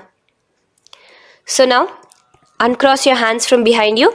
Release yourself completely onto the ground. Place your left knee on the mat and the left foot flat. Sit on top of your left foot, knee pointed forward. Raise your right leg on top of the left, bringing the right heel to the left hip. Place your hands on the opposite knees. Here, do the Ujjayi Pranayama. As you inhale and exhale, make the sound of an ocean. Visualize yourself as a swan, a beautiful swan in Sankatasana. The next is Dhenukasana. Just in the same position, slide your left heel to the left hip. Keep your right knee on top of the left. Place both your hands on your right thigh. Visualize a cow in your inner space as you suck your stomach in the Uddiyana Bandha, Dhenukasana. Now slowly uncross your legs as we move into Matsyendrasana. Place the right foot on the left thigh, the left foot on the right knee. Bring your left hand behind your back, hold the right thigh. Twist a little bit. Place your right hand on your left thigh. Twist your body, gaze towards your third eye, visualizing Swamiji in your inner space. The next asana, Matsyendrasana 2, just untwist your body. As you clasp the respective toes of both your feet with your hands, lean forward and down, bringing your forehead to the ground in front of your feet. Visualize Swamiji, the supreme pontiff of Hinduism, in your inner space. Raise up now. Keep your legs in the same position. We have the Guru Asana. Interlace your fingers together and place it over the topmost knee. Suck in your stomach in the Uddiyana Bandha, clench your perineum in the Moola Bandha, tuck your chin to your chest in the Jalandhara Bandha. As you engage all three bandhas, visualize Swamiji in your inner space.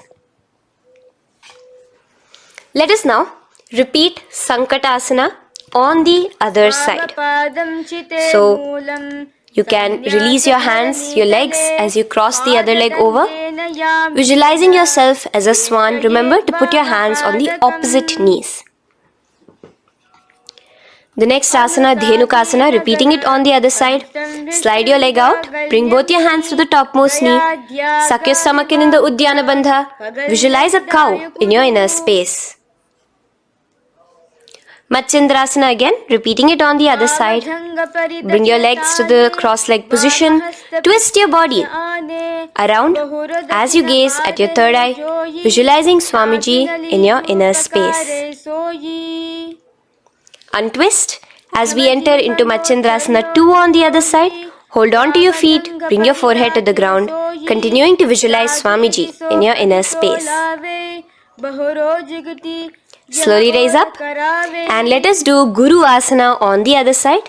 Engage all the three bandhas in the Mahamudra Bandha. Interlace your fingers, place it on top of your knee. Continue to visualize Swamiji, the supreme pontiff of Hinduism, as we do Guru Asana. Now, slowly uncross your feet and place them flat on the ground, knees towards the chest in Pashasana. Keep your hands holding the opposite knees, thighs together, and keep your spine completely erect. Continue the Khechari Mudra, where your tongue is pressed against the roof of your mouth. As you gaze at your third eye, visualize Swamiji in your inner space. Continue the Ujjayi Kumbhaka. As you breathe in and out, make the sound like an ocean. Now in the same position, just bring your chin towards your knees in Bodha Shokasana. Lean forward, gazing at your nose, and visualize Swamiji, the abode of bliss in your inner space. Now raise up and bring your hands, uncross your hands, bring your hands underneath your knees, clasping the opposite elbows in Kurakatasana. Gaze at your nose, visualizing Swamiji in your inner space. Now, in the same position as Kurakatasana, just cross your ankles into Sumatyasana. Toes pointed upwards. Gaze at the nose. Visualize the great sage and Maharishi Sumati in your inner space. The next asana is Dandasana. Extend your feet out straight in front of you. Keep your arms straight above your head. Interlace the fingers from inside out. Let your wrists point outwards. Engage the Mahamudra Bandha, all the three bandhas. As you gaze at your nose in Dandasana, visualize Swamiji in your inner space. The next is Arambhasana. Now keeping your legs straight, release the Jalandhara Bandha and the Uddiyana Bandha, keeping your perineum clenched in Moola Bandha. Lean forward and down. Hold your big toes in the Prana Mudra with your index and middle fingers. Head to your knees. Do here the Nadi Shodhana Pranayama. Inhale through the left nostril, hold and exhale through the right. Visualize Swamiji in your inner space. The next is Bhidokasana. So, slightly raise your body up and bring your hands underneath your knees, extending your knees slightly up. Keep your heels a bit apart from each other and clasp your feet. Bring your shoulders down, wrapping your hands around your legs. Gaze towards your third eye, visualizing Swamiji in your inner space. So from here, let's enter into Jalandhari Pavasana. So you can actually remain in the same position with your hands underneath your calves and just bring the soles of your feet together. You might want to bring your body closer. Place your head on top of your feet with the palms facing upwards on the ground. Gaze at your nose. Visualize Swamiji in your inner space. Now slowly bring your hands out from underneath and come to a seated position. Stretch your legs out as we enter into Urdhva Paschimottanasana. Here we have a new Kumbhaka, the Pratyahara Kumbhaka, where you will feel your breath coming from your Mooladhara Chakra up to the Brahmarandra above the Sahasrara. This is the Pratyahara Kumbhaka. In Urdhva Paschimottanasana, extend your legs out, lift one foot behind your neck and lean forward and down towards your foot, visualizing Swamiji in your inner space. Now, slowly, keeping your leg behind your neck, lay onto your back as we enter into Anantasana. Hold the foot from the top of the opposite hand. Visualize yourself as infinite, endless, eternal. Gaze at your nose in Anantasana. Just now, in the same position, roll onto your elbow of the hand holding the foot. Gaze at your nose, feeling in complete control like Swamiji in Ankushasana. Slowly remove the leg from behind your neck. Take a moment to stretch, relax. Lay on your back. Bring your knees towards your chest. Bring your hands around, encircling the thighs and the calves with your arms. Roll to the left and right in Drishasana, visualizing Swamiji in your inner space. Then is Urdhva Paschimottanasana. On the other side, let us repeat it. Raise up to a sitting position and bring the other foot behind your neck. Lean forward and down, clasping your foot. Repeating Anantasana on the other side, lay on your back, bring the opposite hand to the foot, gaze at your nose, and continuing to gaze at your nose, roll onto the elbow as we repeat Ankushasana on the other side. Now, you can release your foot and try to remain in the same position without removing the leg from behind your neck as you bring the other leg too to cross behind your neck with both your legs behind your head. Laying on your back, bring both your hands to clasp behind your back. Gaze to your nose, visualizing Swamiji in your inner space in Yoga Nidrasana. As we enter into Atmaramasana, in the same position you can uncross your hands from behind your back.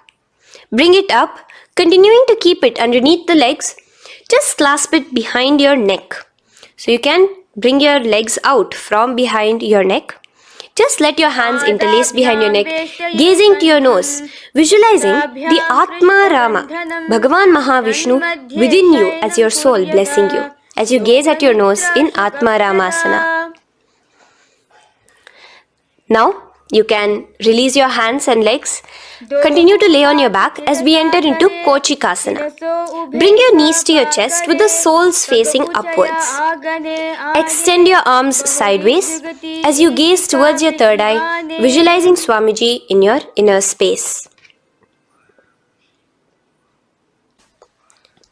Now, from Kochikasana, keep your arms reached out to the sides at shoulder level.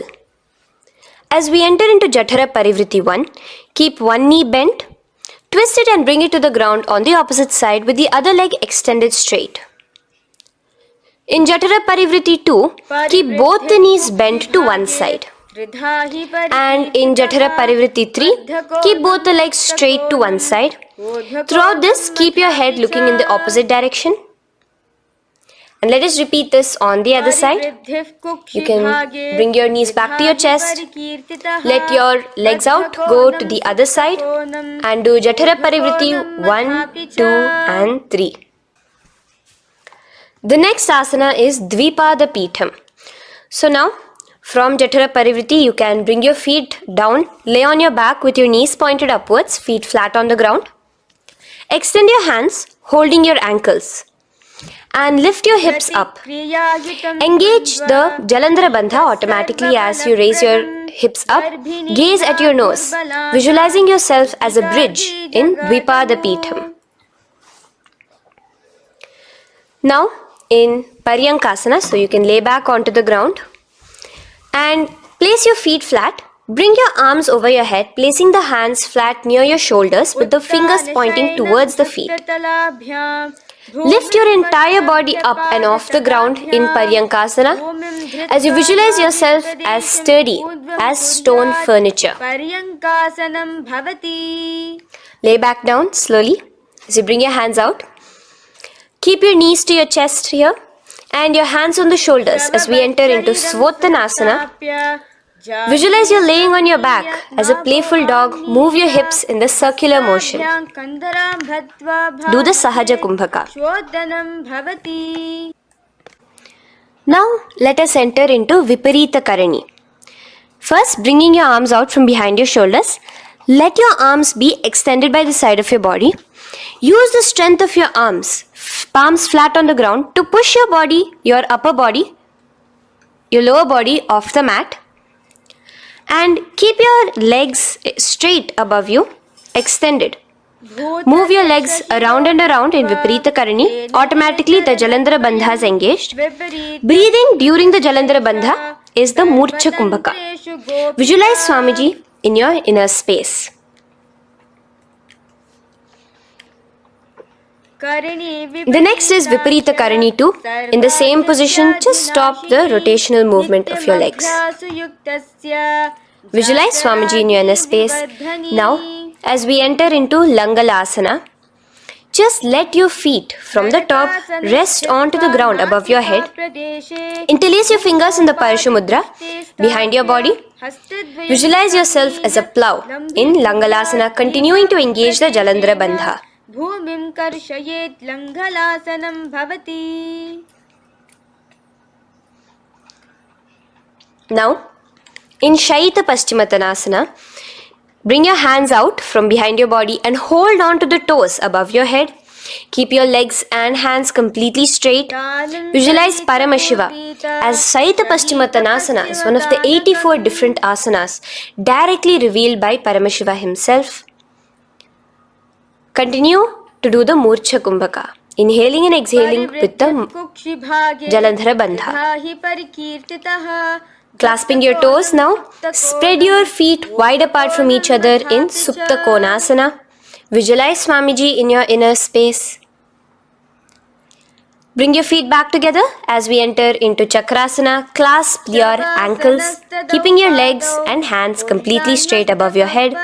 Visualize yourself as a chakra, a wheel in Chakorasana. Now slowly rest your back onto the ground. Keep your legs raised up in Supta Prasarita Padangushtasana. Clasp the respective toes in the Prana Mudra with your index and middle fingers and spread your legs out wide apart from each other.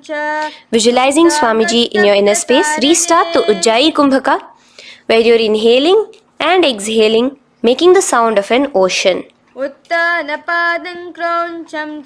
Bring your feet together in Supta Padangushtasana in the same position, continuing to visualize Swamiji in your inner space.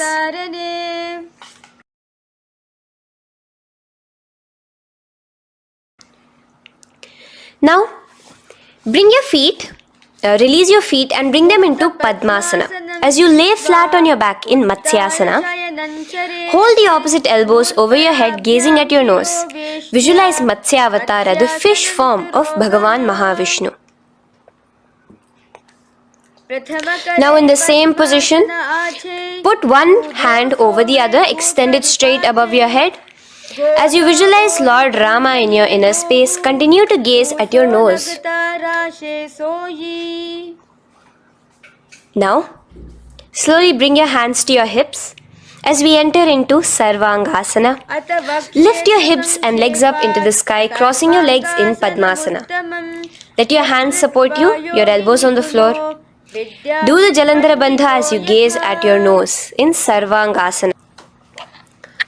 Now, bring your hips back onto the ground in Vrishchikasana. So, in the Padmasana, just remove one foot alone. Keep one foot on the opposite knee as you pull the knee towards your face. Let your hands stretch out above your head, hooking forward as you raise your upper back off the ground, visualizing yourself as a scorpion in Vrishchikasana, gazing at your third eye. Do the Jalandhara Bandha, tucking in your chin to the chest.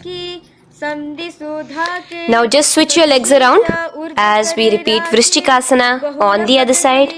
Continuing to visualize yourself as a scorpion, gaze at your third eye. The next asana is Vrishapada Kshepasana. So come now to a complete flat position on your mat.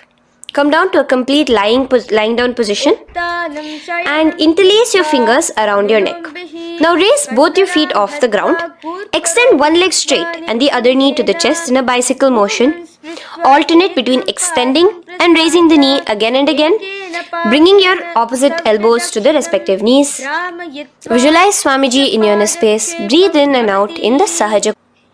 From Vrishapada Kshepasana, now lay flat onto the ground with your hands by your side as we enter into Marottanasana, where you will be lifting your legs one by one, touching the ears with your knees.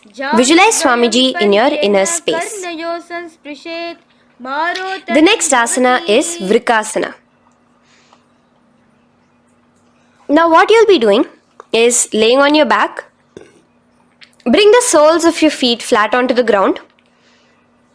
Stand up completely and lay back down.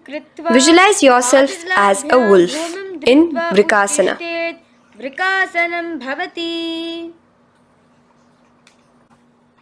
Now come back to a seated position as we enter into Luthasana, where you are going to be quickly throwing your legs above your head as you roll over completely, finishing in a prone position. Do this a couple of times.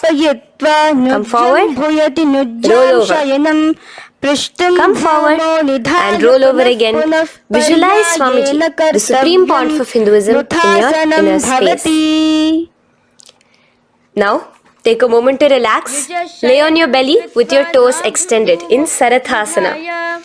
Keep your hands onto the ground by your shoulders. Now here, contract your lips and make a sound like a flute, whistling while inhaling.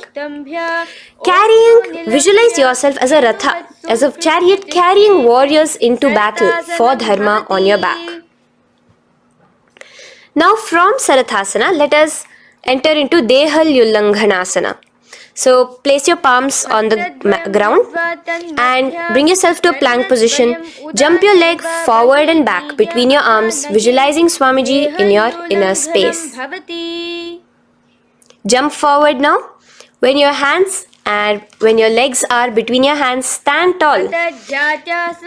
Holding your toes with your hands, walk back and forth. Visualize yourself as a wise 60-year-old elephant in Jatyasana.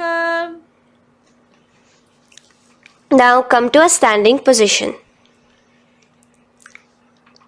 The next is a beautiful Karana, the Lolitika Karana. So keep your knees bent, feet pointing outwards again in the Aramandi position. Bend your elbows, keeping your hands at the chest level.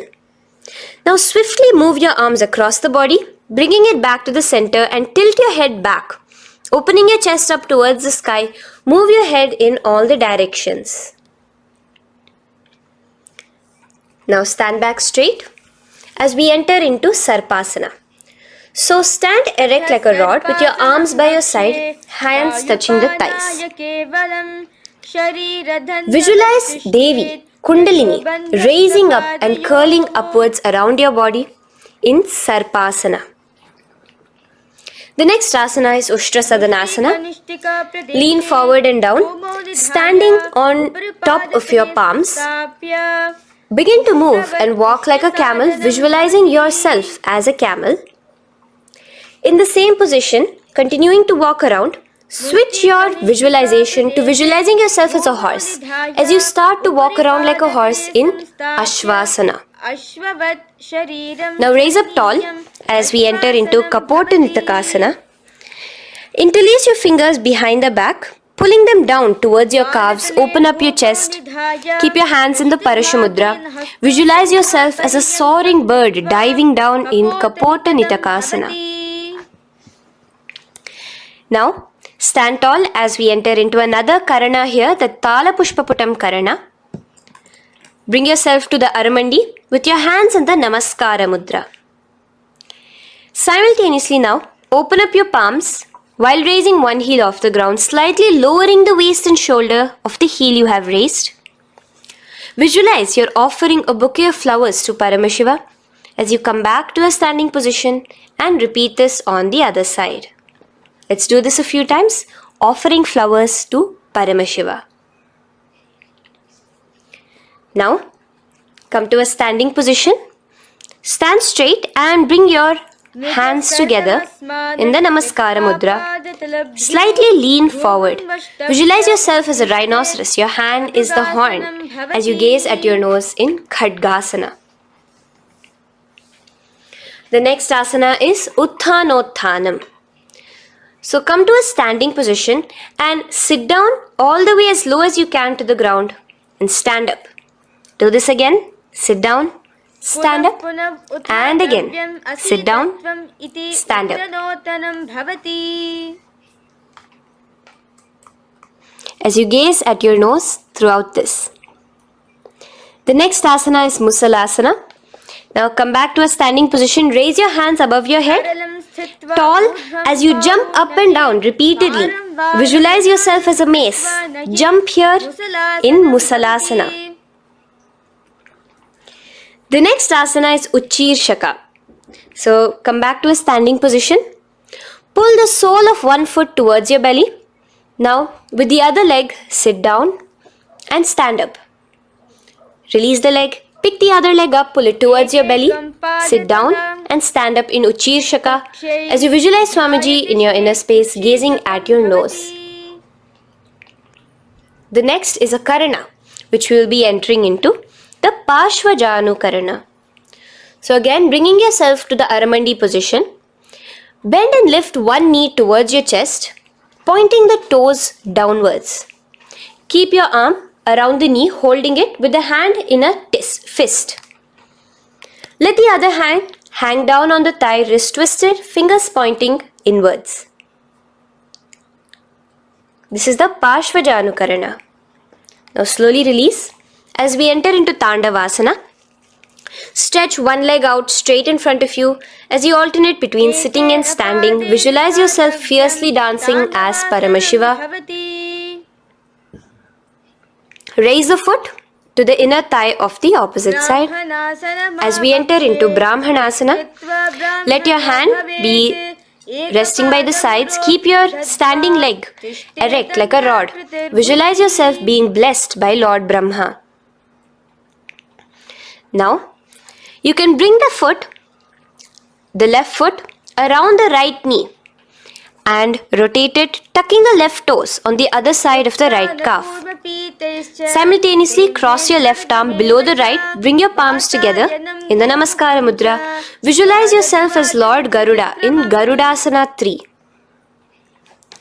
Now slowly uncross your legs and hands as we enter into Ekapadasana, coming to a standing position. On the right leg, bring your left foot to the opposite thigh with your hands relaxed by the knees. Now take a hold of the raised foot with your hand in the Prana Mudra. Stretch your leg out wide, out to the side and rotate your body quickly on the standing leg. Visualize yourself as the North Pole star in Dhruvasana. From here now, in the foot which is in your hand, just slowly, once you finish the rotating movement, in Trivikramasana, bring it up towards the back of your neck. Stand as tall as you can and alternate between sitting and standing. Visualize Bhagavan Mahavishnu in your inner space. Now you can take the leg out from behind your neck and stand straight. As we repeat the Pashvajanu Karana on the other side, bring your knee up to your chest, clasp your knee in a fist while the other hand comes to the opposite thigh. Hold there for a second and stretch your leg out. In Tandavasana, sit and stand. Visualize yourself fiercely dancing as Paramashiva. Bring the foot to the inner thigh, standing straight like a rod. Get your hands by your sides. Visualize yourself being blessed by Lord Brahma. In Brahmanasana on the other side. Move into Garudasana 3 on the other side as you rotate your leg over, your hand under. Visualize yourself as Lord Garuda. And uncross yourself as we move into Ekapadasana on the other side. Bring your foot to the inner thigh, to the root of the thigh, and stand straight. Clasp your toes, stretch it out as we go into Dhruvasana on the other side. Visualize yourself as a pole star rotating quickly. Come back to a standing position and bring your foot behind your neck. In Trivikramasana, sit and stand. Visualize Vishnu, Bhagavan Mahavishnu in your inner space. Now, stand tall as we do the Samanakha Karana. Stand with your feet close together, toes slightly pointed outwards. Keep both the hands to the side of the body. Take a moment to breathe in and breathe out and relax. Now, slowly relax and from the standing position, slowly bend forward, bringing both your hands underneath your knees. Now once you have squatted down fully, interlace the fingers together in the Parashamudra. Bring that interlaced fingers in front of your navel. In Ghorakanjali Asana, visualize the great sage Goraknatha, the founder of the Natha Yoga Hindu Sampradaya. As you do the Jiva Chala Kumbhaka, engage the Moola Bandha. The next asana is Kanchyasana. So now just slowly unwind your hands from each other, from your navel, and now bring your hands from the opposite side inwards underneath your calves and wrap your hands around your back. Hold them together in the Parashamudra. Keep your body, your upper body upright, visualizing the supreme pontiff of Hinduism in your inner space. The next is Bhairu Asana. So slowly unclench your hands and bring them out from underneath your legs. Keep your feet and knees together and in a squatting position, bring your hands behind your back, clasping them together, remaining in the Parashamudra. As you gaze at your navel center, visualize Bhagavan Kalabhairava, the Lord of Time, in your inner space. The next asana is Varahasana. Now to gain your balance, you can lightly spread your legs apart and bring your hands to the back of your behind you in the Anjali Mudra, palms together. Visualize a boar, one of the 10 incarnations, the Varaha Avatara of Mahavishnu, gazing at your nose. Now slowly relax, bring your hands out from behind you as we move into Pripithasana. With your hands in the Prana Mudra, with your index and middle fingers, clasp the respective big toes and come to a half squatting position where your hips are at your knee level. Visualize Swamiji in your inner space as you do this asana, Pripithasana. Slowly let go of your feet and place your palms flat on the ground in front of you with the fingers wide for balance. We're going to be balancing here in Bakasana. Place your knees on the back of your arms. Focus your eyes on one spot as you raise your feet off the ground, balancing here. Visualize yourself as a crow. The next asana is Shushtanga Kapali Asana. So now come to a kneeling position. So from there itself, you can directly put your head onto the ground, or else come to a kneeling position and place your head onto the ground. Palms spread for support. Raise your body onto your head, bringing your legs into the Padmasana. Gaze at your nose. Visualize Swamiji himself in your inner space. Come down now, uncrossing your legs as you come down. Sit onto your knees, keeping the toes flat.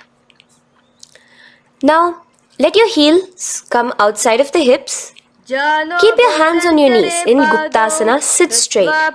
Keep your gaze on your nose. Visualize you're sitting in the sacred secret seat with Paramashiva and your Guru, Swamiji himself. Now we are going to be kicking up into a handstand. So get ready, place your palms on the ground, fingers wide for support. Do take support of a wall if you need it. And lift your body up straight above your hands. Visualize you are a tree in Vrikshasana 2 with deep roots into the ground. Breathe in and breathe out slowly. In the same position as we move into Shiva Asana, switch your gaze to the third eye. Hold it there for a few seconds and relax. Bring your feet back to the ground. Now lay flat onto the ground in a plank position and slowly lower your body towards the ground and push yourself up again. In Matsyasana 2, go down and come up, visualizing yourself as a fish. The next asana is Sarpasana 2. So here you're going to lay prone, completely flat now. You can lower yourself to the ground. Bring your hands to the hips. Extend your legs together and point your toes backwards. Lift your chest up and move left to right. You're moving like a snake while visualizing yourself as a snake in Sarpasana 2. Relax slowly, bringing your chest back to the ground. Now, keep your feet together, pointing backwards. As you bring your elbows onto the ground, rest your upper body on your elbows. Bring your hands together in the Padma Mudra with your little fingers and thumbs together and rest your chin on your hands. Niralambanasana, where feeling yourself completely supported, knowing that Swamiji is there in your life. Now, slowly relax, place your palms on the ground beside your chest and push yourself up, your hands straight up completely. As you bend your knees, bringing your feet to touch the top of your head. Lean your neck back, touching your head with your tip of your toes. See yourself, visualize yourself as an umbrella, protecting your Guru from the sun's rays in Chhatrasana. Slowly relax, you can bring your feet down. As we move into Vajrasana, just push your body back and sit on top of your knees, with the heels flat on the ground. Now stretch your arms in front of you with the palms facing downwards. Place your forehead on the mat. Visualize you are the weapon of Indra, the Vajra, symbolizing indestructibility as you gaze at your nose. As we enter into Meshasana, raise yourself into the same Gajasana position on your hands and legs with your hips pointed upwards and alternate striking the ground with the opposite hands. Experience yourself, visualize yourself as a powerful ram as you alternate striking the ground in Meshasana. Now stop striking the ground, bring your palms down again. As we move into Ajasana, kick your legs off the ground and lower your forehead to the mat. Let's do it again. Kick your legs off the mat. Lower your forehead to the ground. You are unborn, existing for all of eternity in Ajasana. Now, come to a seated position as we move into Dhanantara Asana. Sit on your heel with your legs together. Pull your toes underneath you. As you bring your hands top of the knees, gaze at your nose, visualize Swamiji in your inner space. Here, do the Ujjayi Pranayama, inhaling and exhaling like an ocean, Dhanantara Asana. From Dhanantara Asana, now interlace your fingers in front of you and then behind you. Stretch your arms towards all the sides, backwards, forwards. Giving a massage to the various different joints and muscles in your body. Lean forward, get up again. Continuing to visualize Swamiji in your inner space.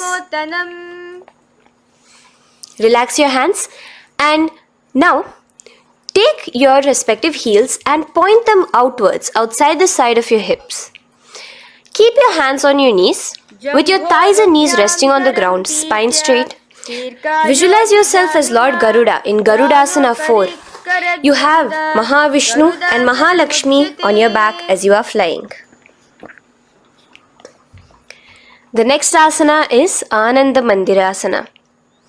Now you can continue to remain in the same position. You can bring your feet pointing inwards. Use your hands to clasp underneath your ankle. Make sure your knees are spread out wide. Gaze at the third eye. Visualize residing in the blissful space of a temple. You are in a temple in Ananda Mandirasana. Now, as we move into Mandukasana, keep your knees wide and sit on top of your ankles. Your hands underneath your knees. Gaze to your nose. Visualize yourself as a frog.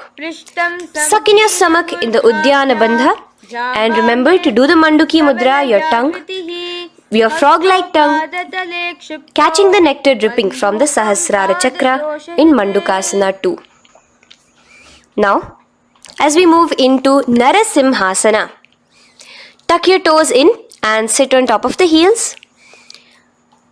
Place your palms on the ground, spread your fingers wide and spread your knees apart onto the ground too. Gaze towards your nose, stick out your tongue and exhale forcefully, visualizing the Narasimha Avatara, the form of Mahavishnu as a half lion and half man. Now just raise up, bring your hands off the ground. Here we'll be doing a new pranayama, which is the Bhishraka pranayama, as we enter into Bhishrakasana. So continue to keep your knees and feet on the floor.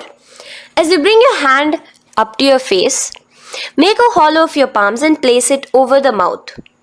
Keep your thumbs under your teeth and close your lips. Gaze to your nose. Inhale through your left nostril, exhaling through the mouth.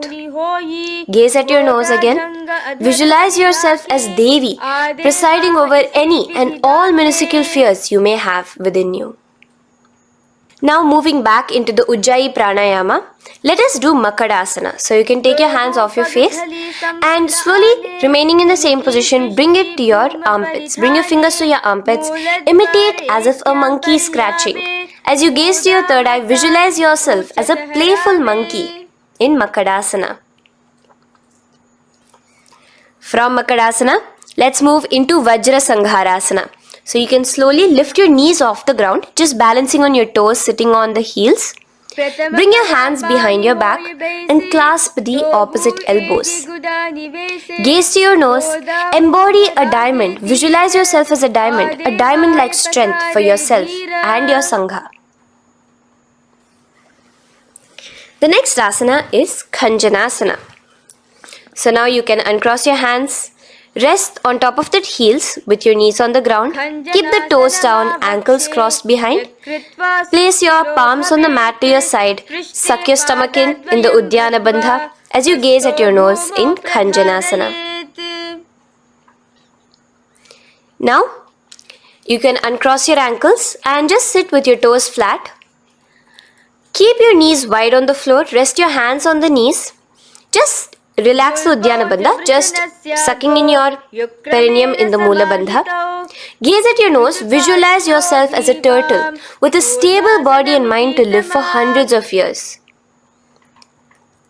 And without changing anything in your physical posture, just visualize yourself uniting with Swamiji himself in Yogasana. Now, raise up onto your knees, cross your ankles behind your back until the feet are coming towards the opposite knees. Now, bring your hands behind you and hold on to the calves with the fingers inside, the thumbs outside. Gaze at the third eye as you visualize yourself in a space of oneness with Paramashiva himself as Swamiji. Now you can uncross your ankles, come back to us standing on your knees as we enter into Ushtrasana 2. So now, in a kneeling position, bend backward, hold your ankles with your hands. Keep your arms straight. As you push your hips forward and tilt your head backwards, visualize yourself as a camel in Ushtrasana 2. Slowly, in the same position, lower yourself onto your back. in Jatyasana 2. As you are lowering yourself, experience yourself as a blooming lotus. Bring your head, the back of your head onto the mat. Gaze to your nose. Now, let's move into Viratasana. So, try your best to do this without the support of your hands, but you can use your hand support if needed as you raise up from Jatyasana and back down. Raise up and go back down as you gaze at your nose. Raise up and go back down. Visualize Swamiji in your inner space. Now from Viratasana, raise your hips up higher, bringing your forearms onto the mat behind you in a short back bend posture. Hold the back of your heels in Kapotasana. Visualize yourself as a beautiful dove, a Kapota, in your inner. As we move on from Kapotasana into Varasana. So stand upright on your knees with the toes tucked. Hold your arms with the opposite hands. Gaze at your nose. This is the boon fulfilling posture. Visualize your boon becoming a reality directly from Paramashiva himself in Varasana. Now, keeping your knees together, toes tucked, just lean forward, bringing your head onto the mat, holding your head with your hands. Visualize yourself as a boar, as the Varaha avatar of Bhagavan Mahavishnu in Varaha Asana 2. Now, just kick your legs off the ground as we enter into Mundasana. Raise yourself up into a headstand posture, visualizing yourself as a lopped tree. Gaze at your nose. Breathe in and out in the Sahaja Kumbhaka. Slowly come down now. Relax. Come to a kneeling posture. Sit on your heels. Bring your head down beside your knees, your elbows adjacent to the knees, your hands holding your head. Exhale through your mouth as you gaze at your nose, visualizing Swamiji in your inner space in Andhasana. Now from here, push yourself off the mat as you come lying prone on your belly.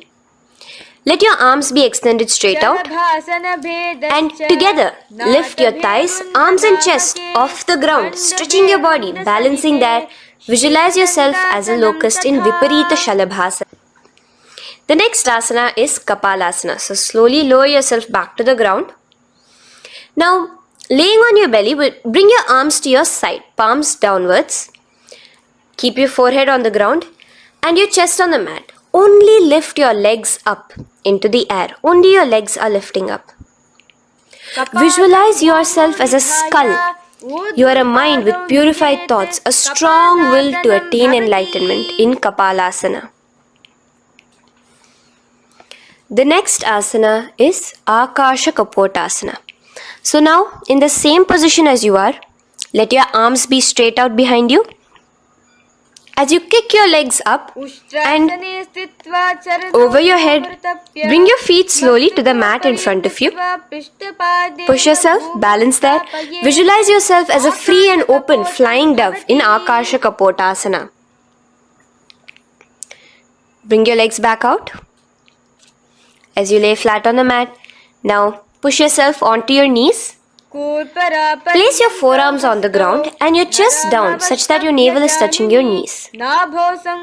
Be sturdy, visualizing yourself as a sparrow in Chatakasana.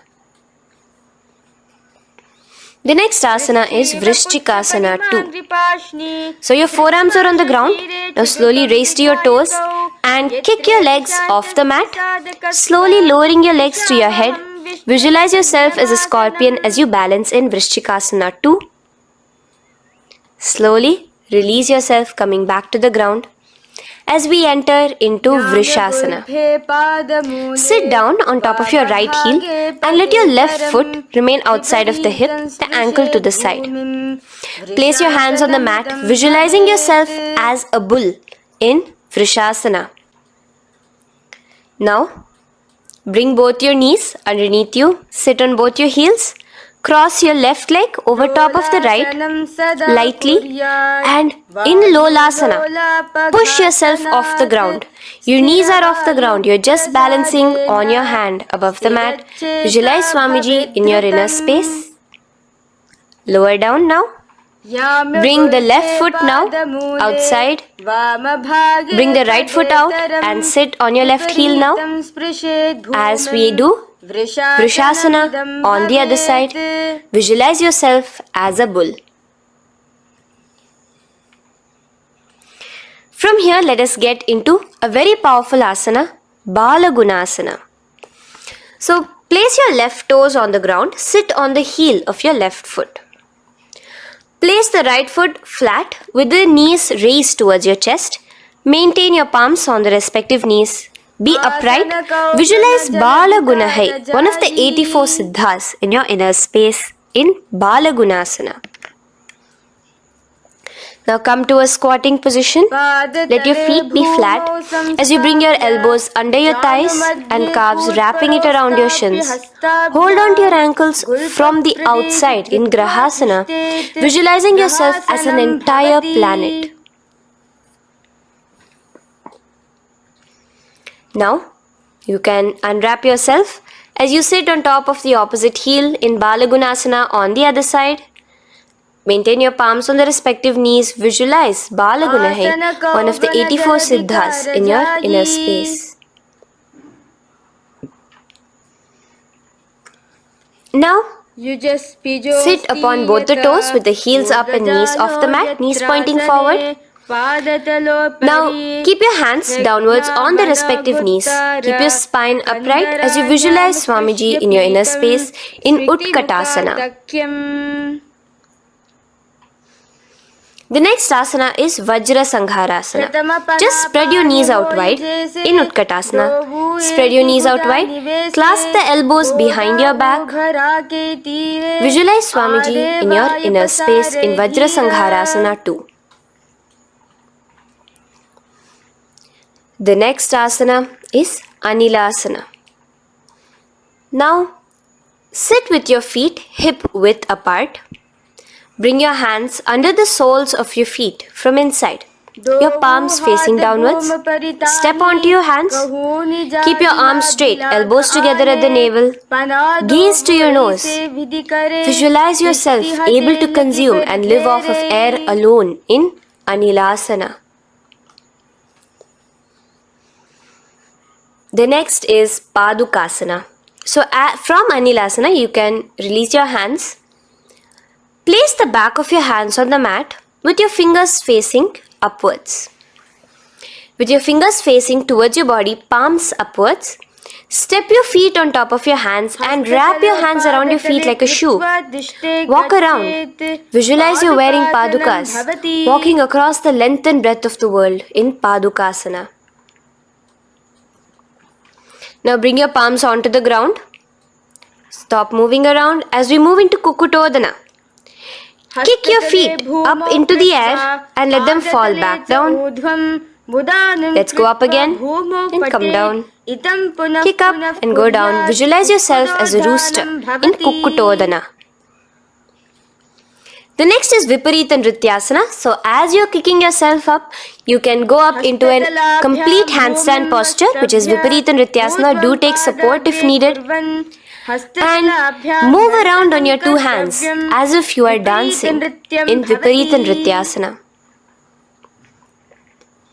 Slowly come back down to a standing position. Lean forward and let your feet be slightly apart from each other. Bring one palm down on the mat with the arms straight. Bring the opposite hand to your head and be stable in Kunjarasana. Now just put that hand down as you bring the other hand to your head, repeating Kunjarasana on the other side. Be stable here. Now you can squat back down onto the ground. Keep your feet flat. Hold your respective ankles and lift your feet off the ground in Kadambasana. Visualize yourself as a Kadamba tree, a pious tree that promotes a long life. The next asana is Pavana Muktasana. Now sit back down onto the ground. Bring your knees towards your chest. Let your hands wrap around your knees, hold it close to your body.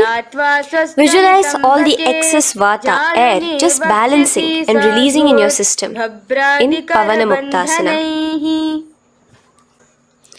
Now, let us move into Chakorasana. So first stretch your legs out in front of you. Bring one leg behind your head. Now place both hands on the ground and lift your body off the ground while lifting the other leg too, up straight. Visualize yourself as a powerful source of energy. Gaze at your third eye in Chakorasana. Slowly relax back down. Now hold your left toes with the left hand, index and middle fingers. Pull the foot to the left ear. We are entering into Dhanurasana 2.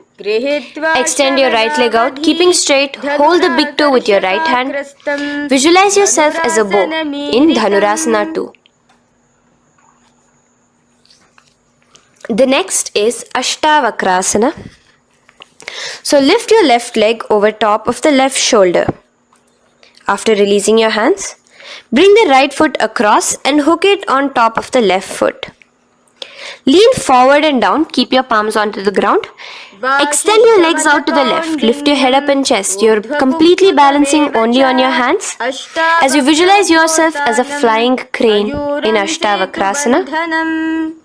Now slowly relax down. From here, bring your right foot to the left thigh and your left foot flat onto the ground. Knees raised up. Have your left shoulder underneath the respective leg and place your hands flat on the ground. Gaze towards your third eye. Visualize you are immortal, able to exist solely from prana alone in Pranasana. From here, moving into Parshva Matsyendrasana. Place your right foot at the root of the left thigh. Then the left leg by the side of the right knee. Hold the left leg by the right hand. Twist your body out. Remain steady here, gazing at the third eye.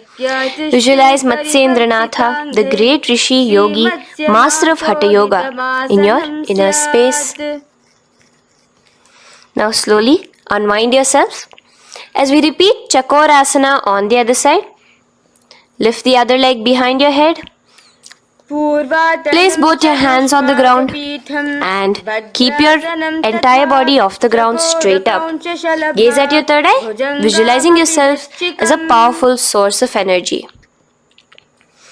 Now relax back onto the ground. Let's repeat Dhanurasana 2 on the other side. Clasp your respective hands with the feet.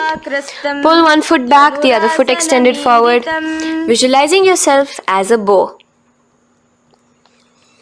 Release your feet as you cross them over each other, over top the shoulder in Ashtavakrasana on the other side. Raise off the ground. Visualize yourself as a flying crane. The next asana, we'll be repeating Pranasana on the other side. Bring the right foot to the left thigh. Bring your hands onto the ground with the knee raised. Gaze at your third eye, visualizing yourself able to live off just prana, just air alone. And relax as we do Parshva Matsyendrasana on the other side. Twist yourself, visualizing Matsyendranatha, gaze towards your third eye. And from there, let us enter into Ardha Paschimottanasana. Keep one leg straight and press your perineum with the other heel. Bring your chest forward and down. Hold your toes and feet and bring your head towards your knees. Here in Ardha Paschimottanasana, visualize Swamiji in your inner space. Now raise up, and the foot which was at the inner thigh, now rotate it outside of the hip. Now hold the sole of your other foot and lift your leg up towards your forehead. Try to bring your knee to your forehead as you keep your knee straight. Gaze to the nose in Kraunchasana. Visualize yourself as a crane. Now slowly relax down your leg. Now the leg which is now straight, you can bring it to the inner thigh as you straighten out the other leg. As we repeat, Ardha Paschimottanasana on the other side. Lean forward and down, clasping your foot. Bring your forehead to your knee. Visualize Swamiji in your inner space. Slowly raise up. Place your right ankle outside of the hip now. Hold the sole of the left foot, lifting the leg up towards your forehead. Stretch yourself there. Gaze at the tip of your nose. Visualize yourself as a crane in Kraunchasana on the other side. Now, from here, bring the soles between the thighs and calves. So once you have relaxed yourself, bring your soles between the thighs and calves. Keep your spine straight, palms resting on your knees. Visualize a swastika, embodying peace, well-being, good fortune and prosperity as you gaze at your nose in swastikasana. Now without changing anything about your position, just take your hands alone.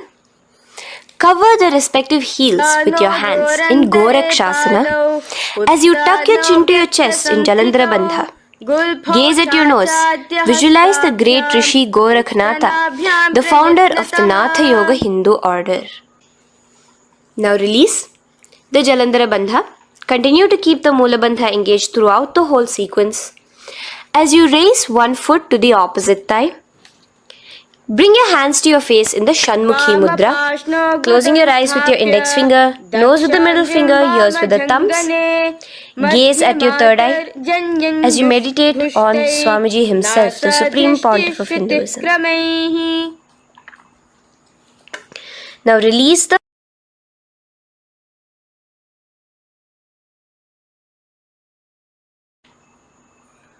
Shanmukhi Mudra. And in Yogasana 2, bring your legs into the Padmasana position over the opposite thighs.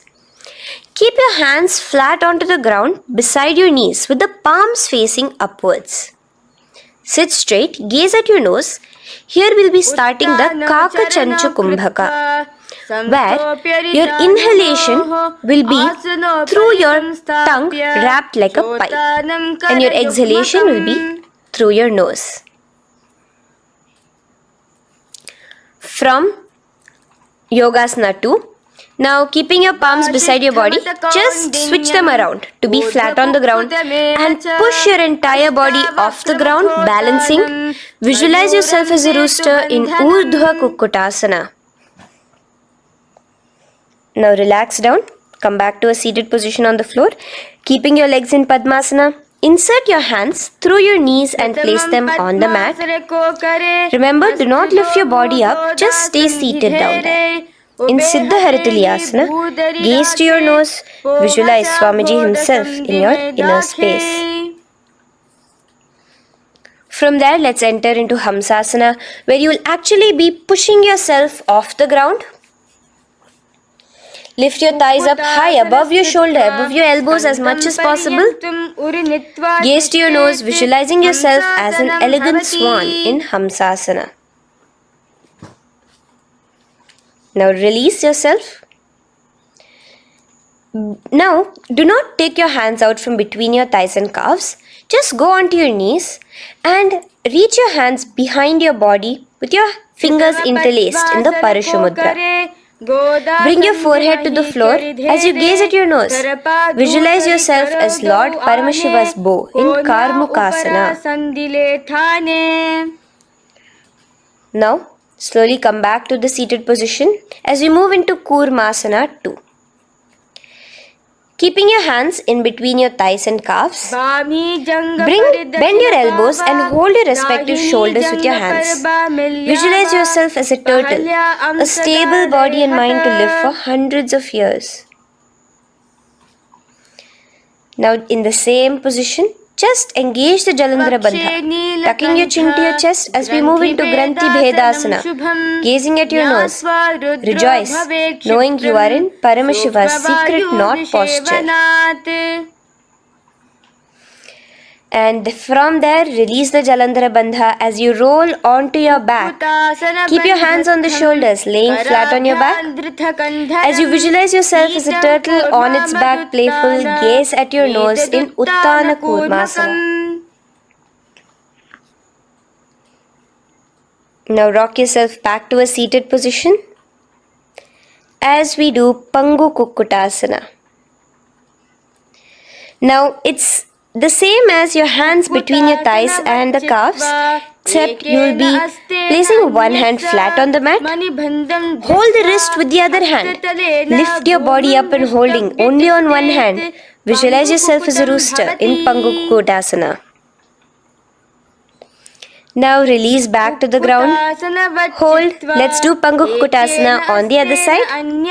Place the other palm flat and bring the other hand holding the wrist. Push yourself off the ground. Visualize yourself as a rooster. Continue the Kakachanchu Kumbhaka, sucking in your breath through your curled tongue and exhaling through your nose. As you slowly extricate your hands from between your thighs and calves, let's do Girdharasana here. So now, interlace your fingers in the Parashamudra as you place your elbows on the feet, remaining your legs in Padmasana. Lean forward and down, resting your chin on your knuckles. Place your thumbs to your throat in Girdharasana. Visualize Swamiji in your inner space. From there now, sit straight into Padmasana 3. So with your legs in Padmasana, bring one hand over the other near your navel center. Engage all the three bandhas, suck in your stomach, clench your perineum, tuck your chin to your chest and gaze at your nose in Padmasana 3. Slowly now, as we move into Padmasana 4, bring your hands to the respective knees. Release the Jalandhara Bandha and release the Uddiyana Bandha, just engaging the Moola Bandha alone. Visualize Paramashiva in your inner space as you gaze at your nose in Padmasana 4. Now we'll be entering into Karmukasana 2. So in the Padmasana position, hook your right hand index and middle finger in the Prana Mudra around the toe. Pull it back while your left hand rests on the knee. Now, as you visualize yourself as Paramashiva's bow, just release your right foot, bring your left hand to the left toe, right toe, and let your right hand be on the right knee. Now from here, let's do Karmukasana 3. So you can release your toes, cross your hands behind your back, continue to keep your legs in Padmasana, and with your respective hands, cross behind your back. Hold on to the toes in the Prana Mudra. Engage all the three bandhas, suck in your stomach, clench your perineum, tuck your chin to your chest. Visualize yourself as Paramashiva's bow in Karmukasana 3. Slowly relax the bandhas, just keeping the Moola Bandha. Continue to hold on to your toes. Release the Uddiyana Bandha and the Jalandhara Bandha. Switch your gaze to the third eye. Visualize you are Paramashiva's third eye itself. Anything you come across, you just rejuvenate it, destroy it in Dridhasana. Now, try to keep your hands at the toes. If not, just keep your hands crossed behind you as you lean onto your back in Padmasana, where you are entering into the Nagrasana position. Lay flat onto the back, visualizing yourself as a snake, gaze at your nose in Nagrasana. Do the Sahaja Kumbhaka, simple breathing, inhaling and exhaling.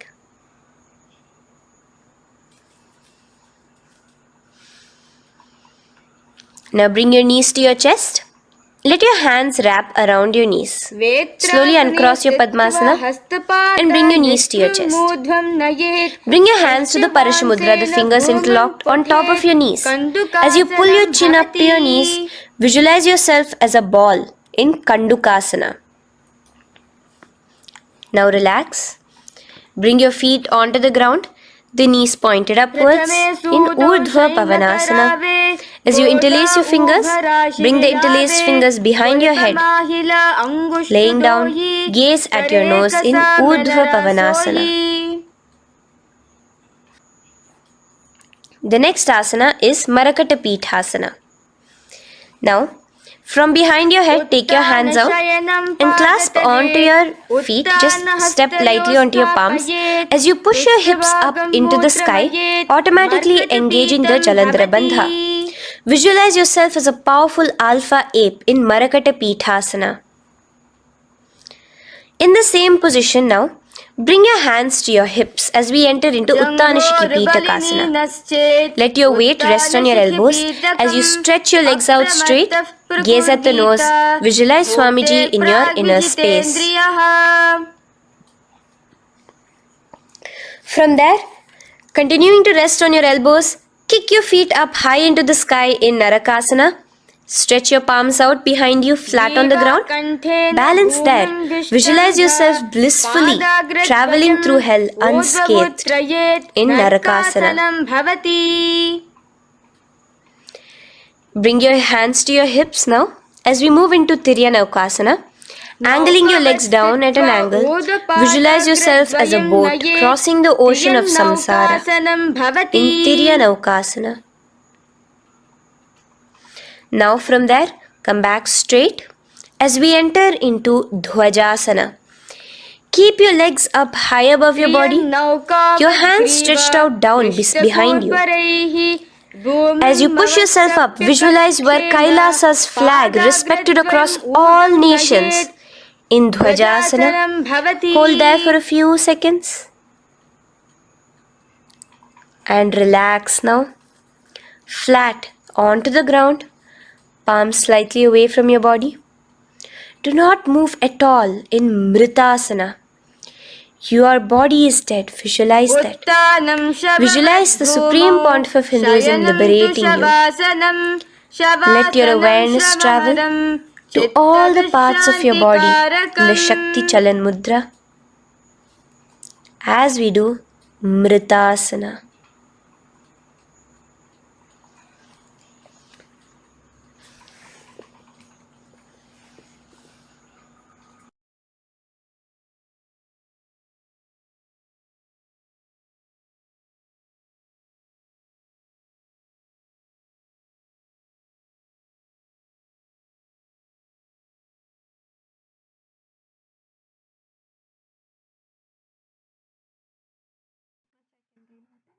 Om Purnamadah Purnamidam Purnat Purnamudachyate Purnasya Purnamadaya Purnameva Vashishyate. Om Shanti Shanti Shanti. Harihi Om Tat Sat. Sarvam Bhagavat Shri Nityananda Paramashiva Padukarpanamastu. Om Nityanandam.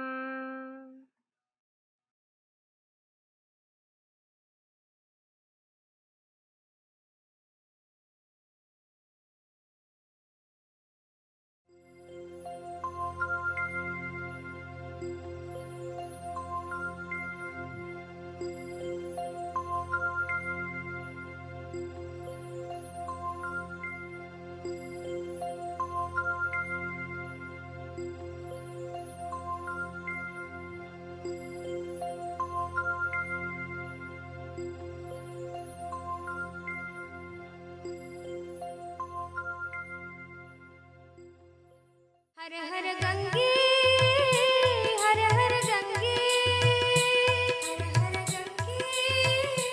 हर हर गंगे हर हर गंगे गंगा आयाम हे नटराजा हे नित्यानंदा हर हर हर हर गंगे हे नटराजा हे नित्यानंदा हर हर हर हर गंगे हे नटराजा हे नित्यानंदा हर हर हर हर गंगे हे नटराजा हे नित्यानंदा हर हर हर हर गंगे हर हर गंगे हर हर गंगे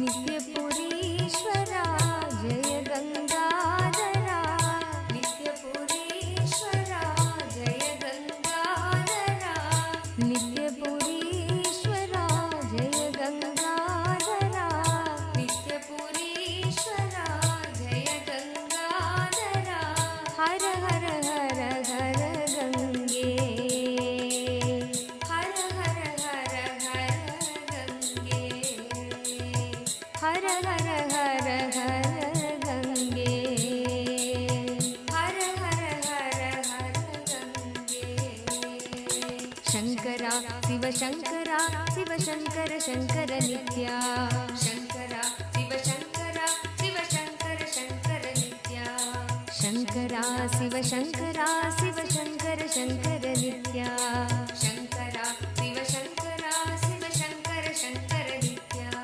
शङ्करा शिव शङ्करा शिव शङ्कर शङ्कर नित्या शङ्करा शिव शङ्करा शिव शङ्कर शङ्कर नित्या शङ्करा शिव शङ्करा शिव शङ्कर शङ्कर नित्या शङ्करा शिव शङ्करा शिव शङ्कर शङ्कर नित्या हर हर गङ्गे हर हर गङ्गे हर हर गङ्गे हर हर गङ्गे हर हर गङ्गे हर हर गङ्गे हर हर गङ्गे हर हर गङ्गे हे नटराज हे नित्यानंद हर हर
Hope all of you finished the yoga. Nityanandam, Anand Vansalaya, Ma Iqbal Bano, Nityanandam. How was the yoga? Did all of you enjoy the yoga? Great. Now let's begin today's day with the Sadguru Vandanam. नित्यानन्दं परमसुखदं केवलं ज्ञानमूर्तिं द्वन्द्वातीतगगनसदृशं तत्त्वमस्याधिलक्ष्यम् एकं नित्यं विमलं सर्वदी साक्षिभूतं भावातीतं त्रिगुणरहितं सद्गुरुं तं Namami.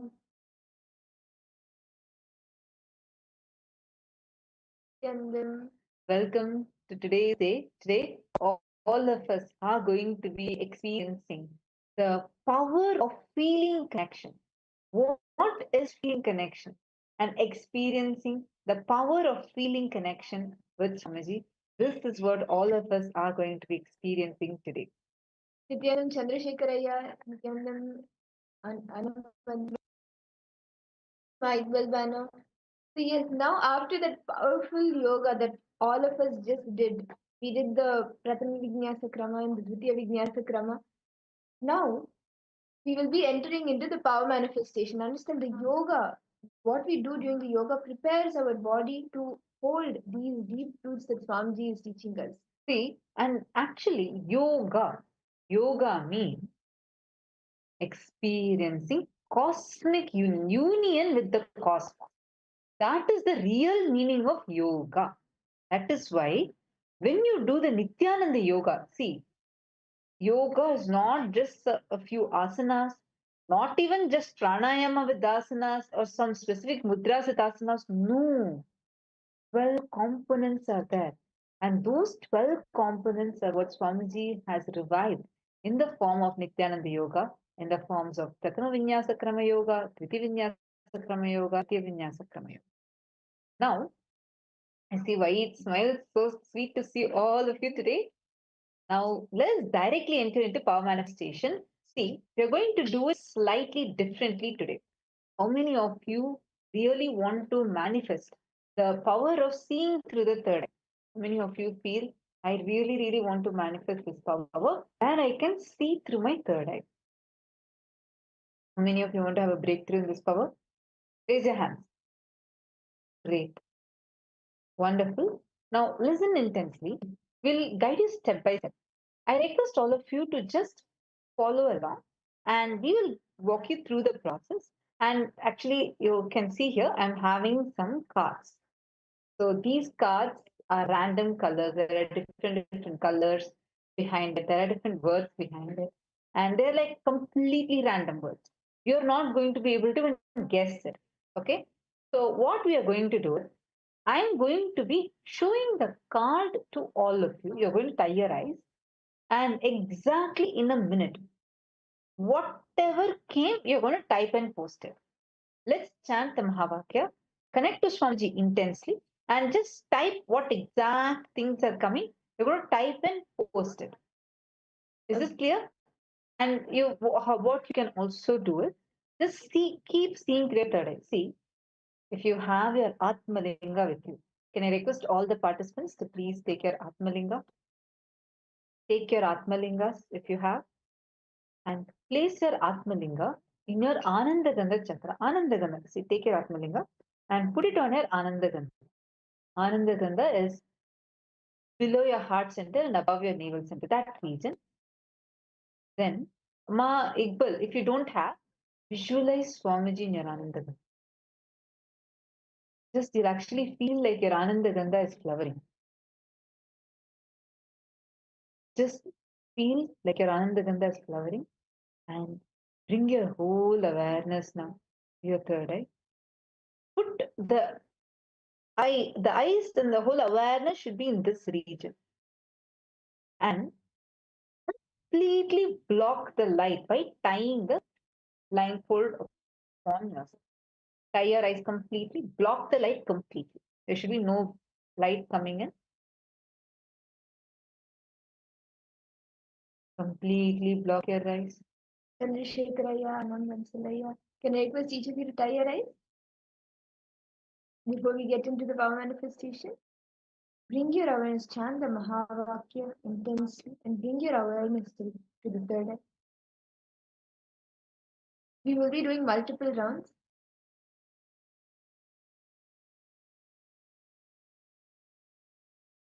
Now, connect intensely with Swamiji. Tie your eyes. Remove your specs. No? Anand Vansalaya, if you're wearing specs, please do it. This power should be done without wearing specs. Tie your eyes and do not wear any specs. Make sure you remove it.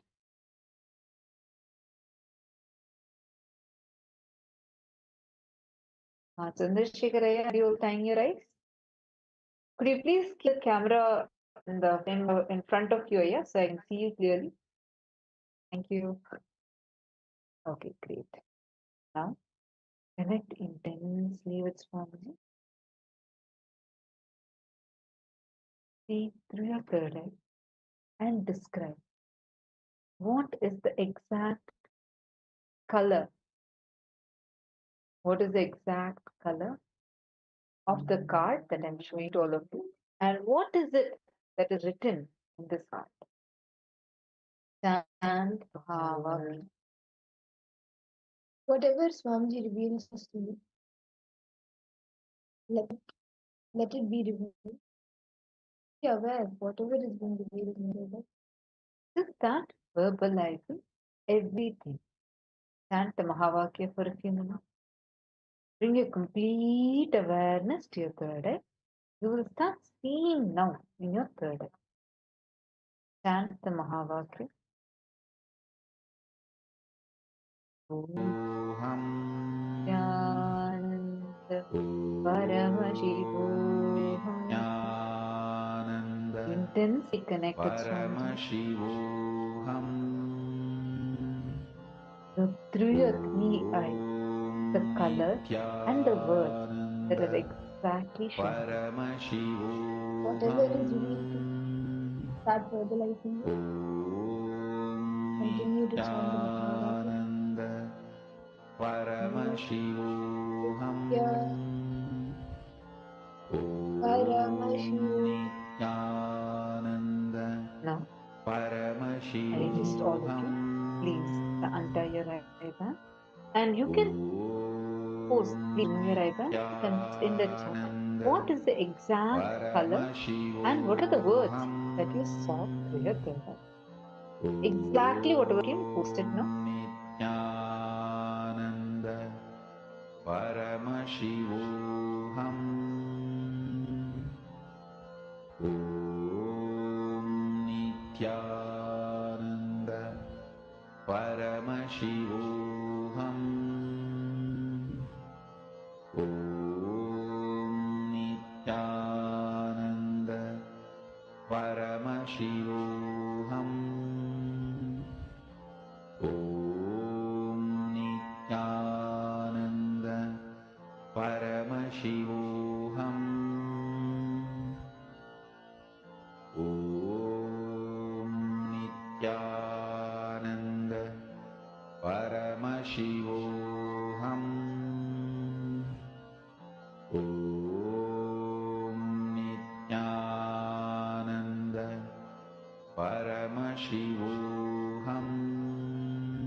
Okay, so you all have posted your answers. Shall I show you now what the actual color was? Ready? 3, 2, 1. This was the exact card that was shown. This is the pink color card that was actually shown. And the words written here is love, inner chattering. These are the words that are written. Hope you're able to see this.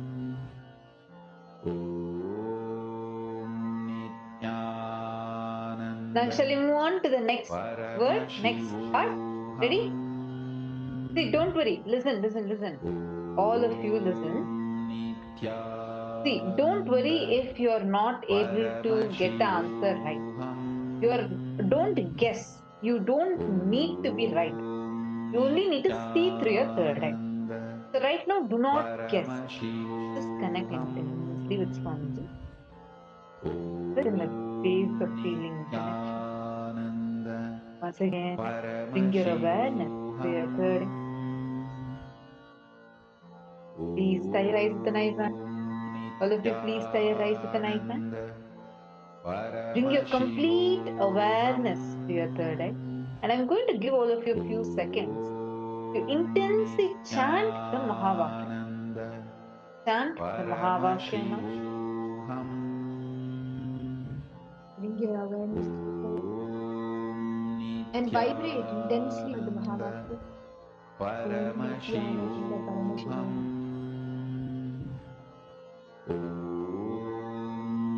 Nityananda Paramashivoham.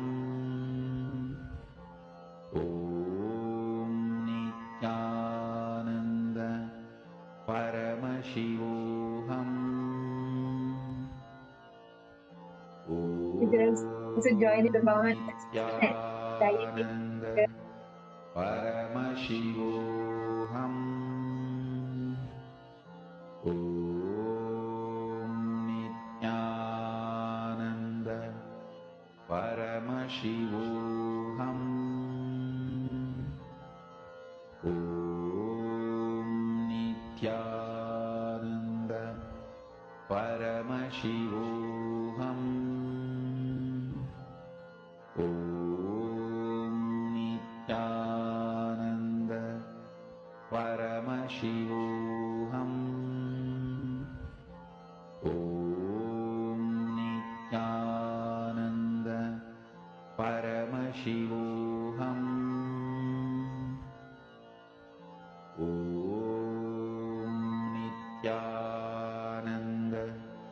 Paramashivoham.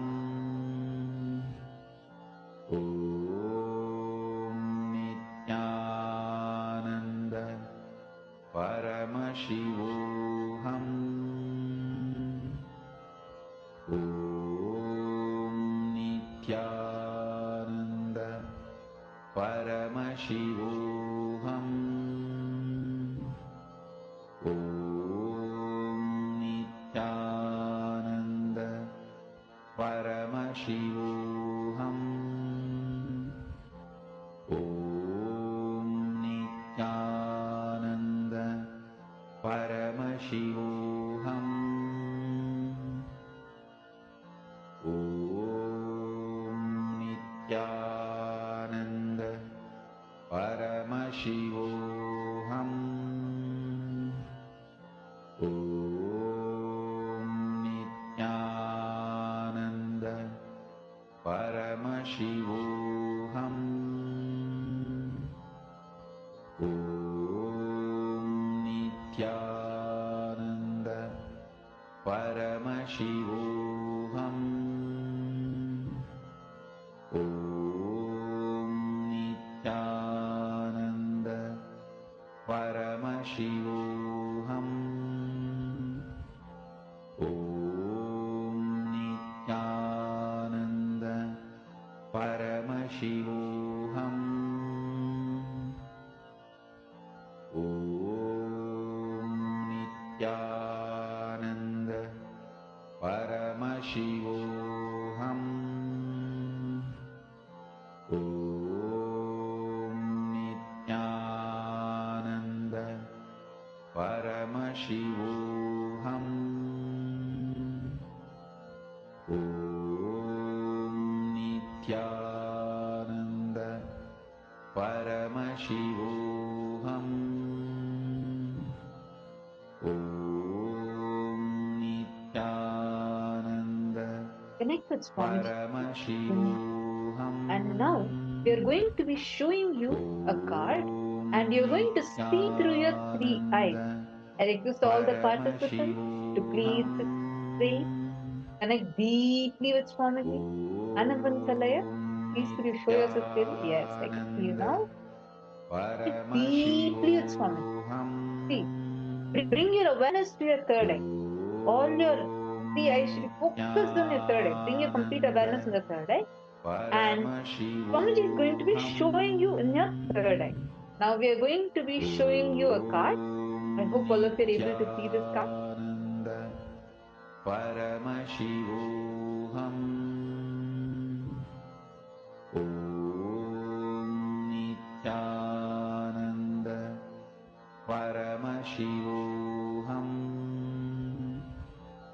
See the card now? Om Nityananda Whatever color, whatever word you are able to start verbalizing. Just start telling it out. My equal. Just start telling it. You don't need to even type. Just start telling it out. Same way, Anand Bansalaya. Just start telling it out. Don't remove your eye band. Do not remove your eye band. Okay. Now,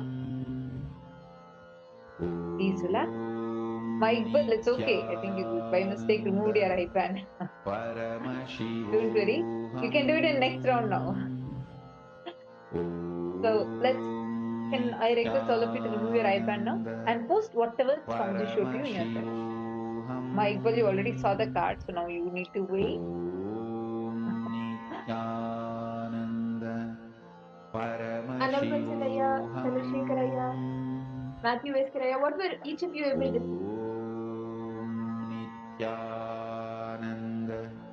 Please post it now. Om Nityananda Paramashivoham. Om Nityananda Paramashivoham. Om Nityananda Paramashivoham.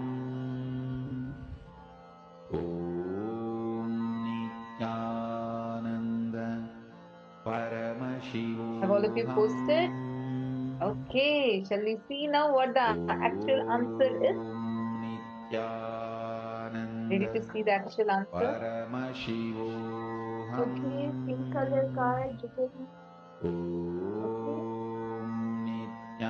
Anand Vansalaya, Nityananda actually I have a great news for you because you have manifested. This is not a pink color card, it's a purple color card. You almost manifested. So that is wonderful. It almost looks pink only. And the words written on it is compare, looking at big picture. So this was the exact card that was shown. And now shall we do one more round? Are all of you ready for one more round? Please tie your ribbons. Okay, this time I'm going to be showing. I'm going to take a different card. I'm going to show. Can't even guess. So let's see. Ready? Please tie your eyes with an eye band. I'm ready with my card right now to show all of you. Intensely connected Swamiji and the Mahavakya. Bring your awareness to your third eye. Now, I'm going to be showing the card to all of you. Yeah. Start seeing through your third eye. See through your third eye. Start verbalizing whatever Swamiji is showing you. What is the color of this card? Whatever Swamiji reveals in your third, start verbalizing it. It could be words, it could be letters, it could be colors, whatever you see. Bring your awareness completely to your third eye. And you literally feel your Kundalini Shakti flowing from from the spine, the base of your spine, all the way to your third eye. Experience that intense energy, Swamiji, who's flowing through you and manifest. See through your third eye. Swamiji will clearly show to you now what is the exact color, what is the exact word. See intensely.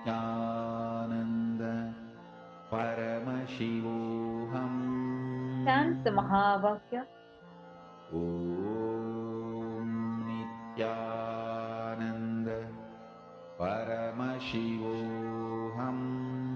Intensely connect with Swami. Just start telling out whatever colors you see.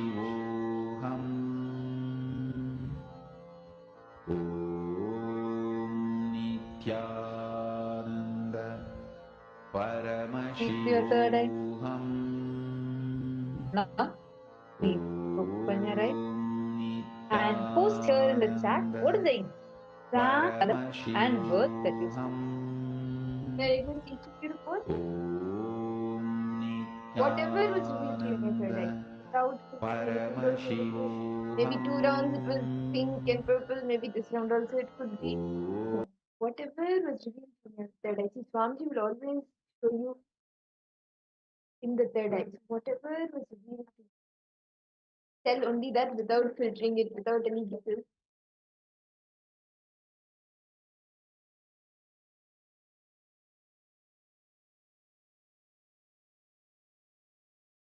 Gray or purple color card, okay?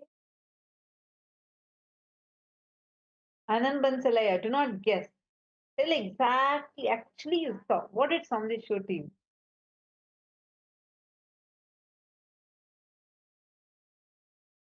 Chandrasekharaya, Matthew Raya, my Iqbal Ban. My Iqbal Ban can remove your eye band and you can post in the chat what exactly Swamiji showed to you in your third eye.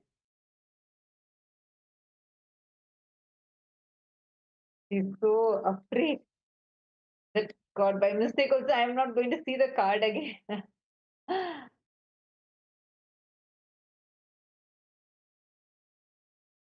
Post in the chat now. What did you see? And post also what is the exact word that you saw. I'm actually quite excited to show you guys the answer. Okay, Master Dani. What's the word? Exact word that Swamiji showed to you. Word or words or a sentence, whatever.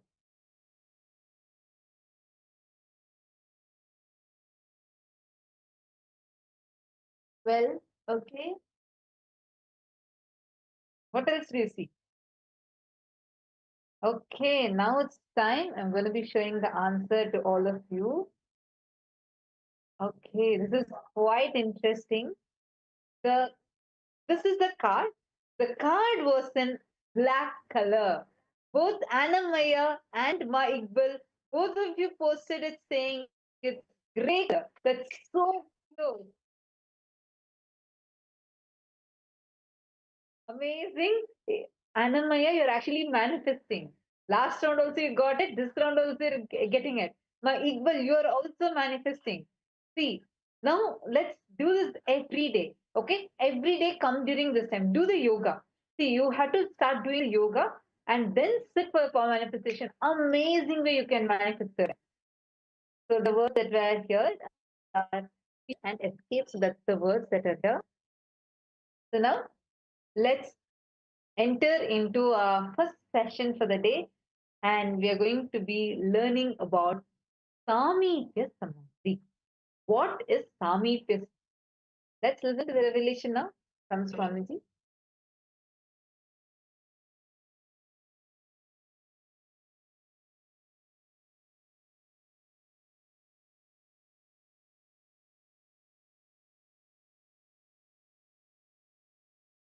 If you meditate on some Rupa of God and just become one with it, you don't have any other thought except that form, you reach the state of Swarupa Samadhi.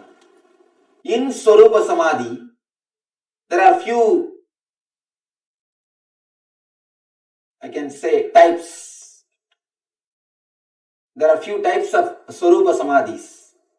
You become part of that energy, or you become one with that energy.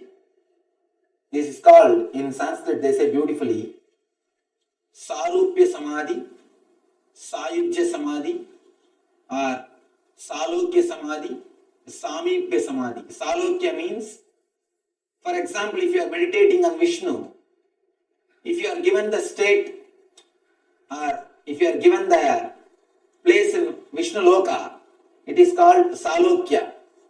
If you are given the nearness, it is called Samipya.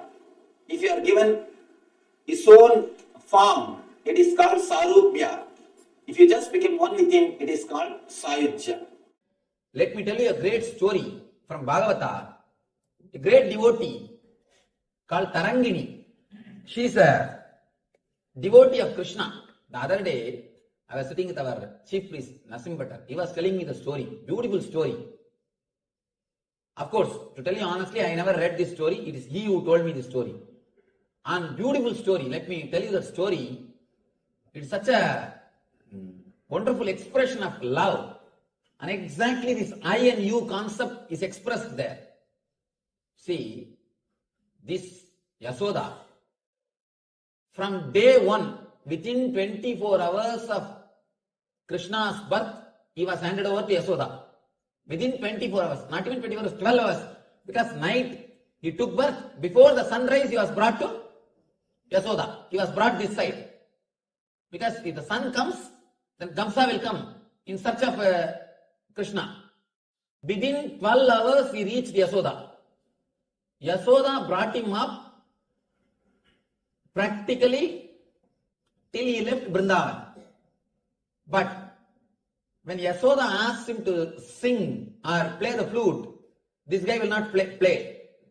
But this Tarangini, she is actually from a low caste, a suppressed caste. She is a great devotee of Krishna. Because she is from a lower community, she will not come in front of Krishna. She will stand in one corner and just enjoy. Just enjoy the Krishna's presence and his music or whatever he does, naughty things. She will stand in one corner and enjoy. Such a great devotee. Of course, whenever Krishna walks, once Krishna goes away, she will go and touch that feet dust. And one day, Krishna left the flute and went away. He forgot. Of course, he wouldn't have forgotten. He must be playing. That guy, you think he will forget? He will make others forget. And he will never forget anything. And he was playing a drama as if he left the flute and went away. She just sees the flute and she thinks, oh, Krishna has left it. I should take it and keep it in the house and hand it over to him properly. Nobody should take it away. Out of love and care, she takes that flute and keeps it in the house. And this fellow did not forget. Purposely he is playing the drama. Suddenly next day he says, somebody has taken away my flute. He starts searching. Or he is acting as if he is searching. Somehow he came to know that Tarangini is having that flute. She wanted to get that and give it to him. But he himself goes there. He himself goes, so he has to find some reason to go to that area now. Because where the lower community people are living, the higher community people will not go there. If this guy goes without reason, Yasoda will ask, why did you go there? Why did you go to that area? Naturally, she will try to punish him. So he has to have some reason. So now he says, my flute is there, I have to go and pick it up. I have to go and pick it up. This guy goes and he sees that the area, it seems that Sukadeva beautifully explains, full of mud, the dirty roads, and a hut in which thousands of suns are shining. It means what? 1,000 hole. 1,000 hole. 1,000 holes are there in the hut. And this Krishna enters. I welcome you all with my love and respect. Let you all open all your three eyes. Om Nityananda Paramashivoham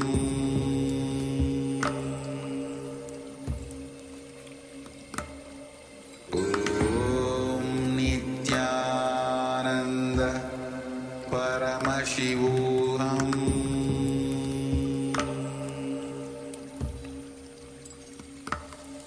Om Nityananda Paramashivoham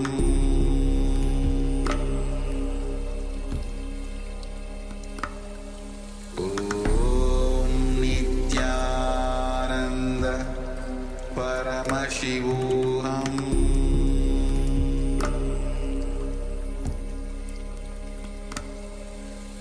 Om Nityananda Paramashivoham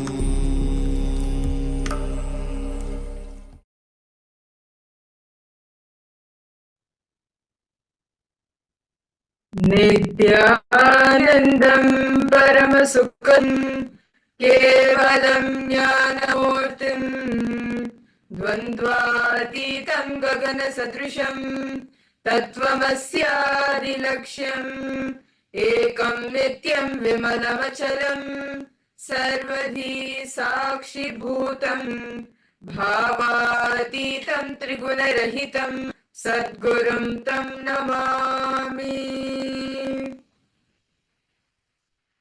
Nityanandam, we welcome each and every single participant and all the viewers who's joining us live today for the Paramashivoham program. Today, all of us are going to be into a very exciting yet a mysterious subject. All of us are willing to know for the answer. What is death? Today, all of us will be learning the mysteries of death and how you can demystify and also go beyond death. Today, we'll be learning about death, the fear of death, what is it, and how you can go beyond it. And we'll just complete the Nityananda Yoga, Vinyasa Krama. And with that, right now, our body is in that space where any truths, anything that we do directly enter into a memory and by muscle memory. In that space, we will now be doing the power manifestation. We will be entering into the power manifestation. So let us all start our day with the third reading.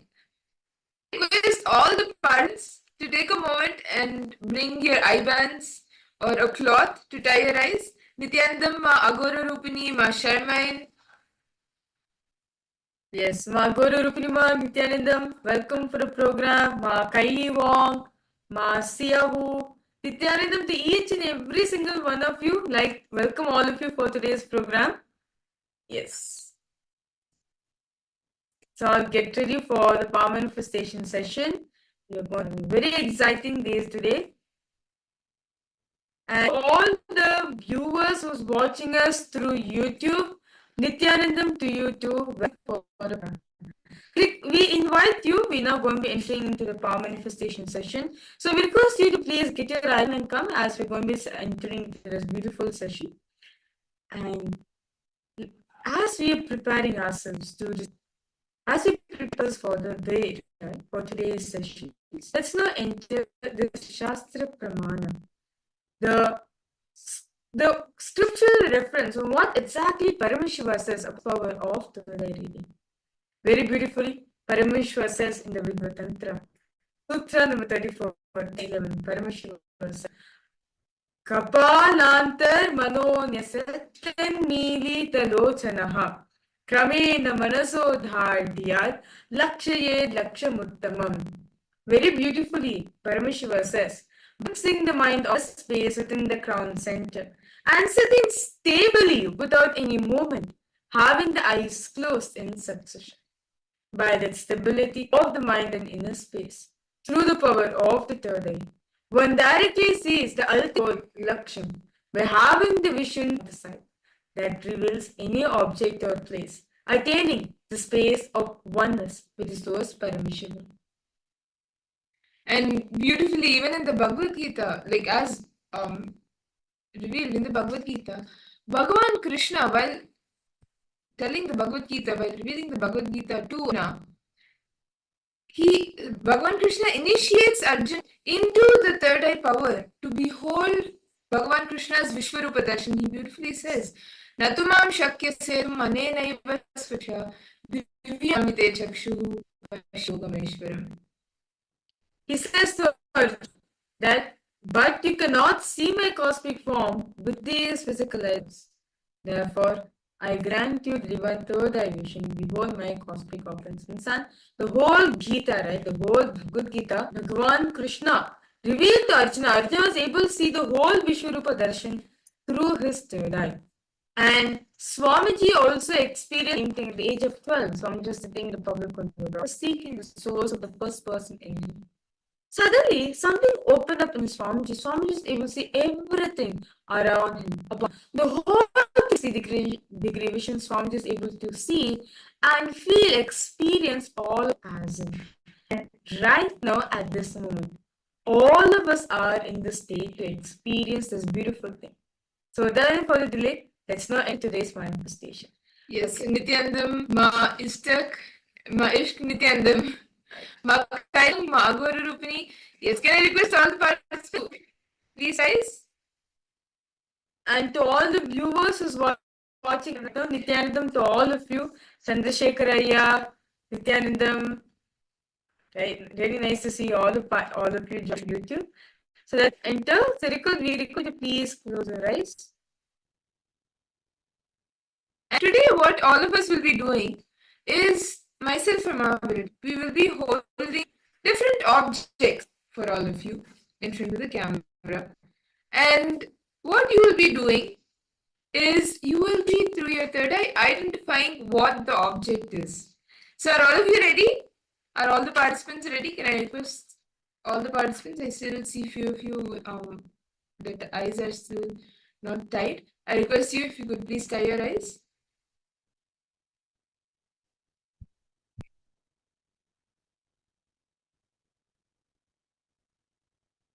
So, okay, you can tie your eyes.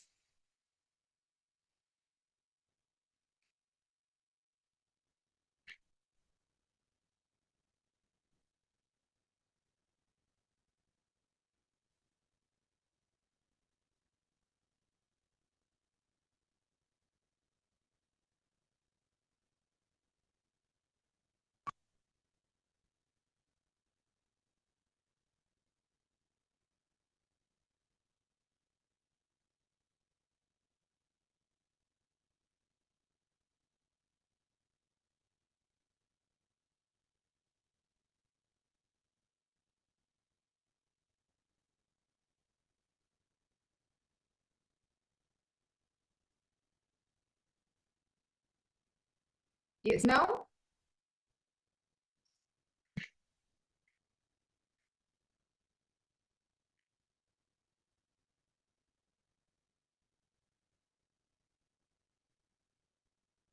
we will be showing objects, and we'll be showing objects for all of you in the mirror. And through the third eye, I ask each of you connect to Swamiji intensely. Intensely connect to Swamiji, chant the Mahavakya, and start seeing through your third eye what is the object that is being projected. What is the object that we are holding? So we are now showing an object for all of you. Intensely chant the Mahavakya. Om Nityananda Paramashivoham. Om Nityananda Paramashivoham. Om Nityananda Paramashivoham.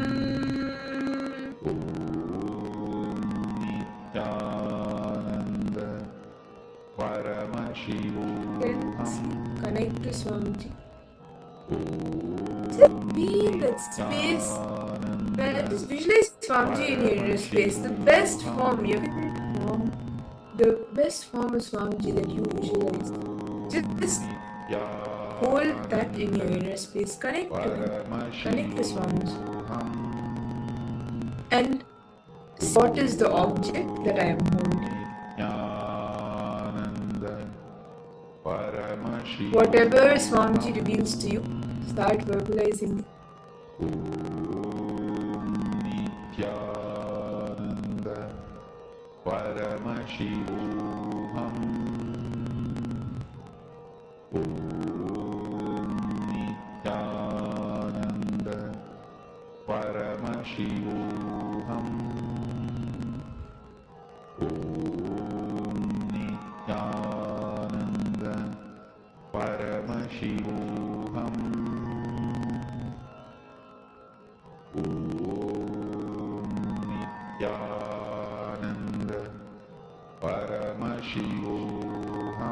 Intensely chant the Mahavakya.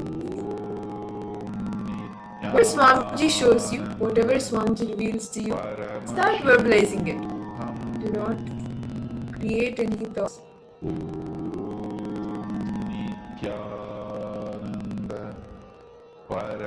Do not sustain any thoughts. Do not try any thoughts. In that pure space of unclutching, whatever Swamiji reveals to you, please verbalize.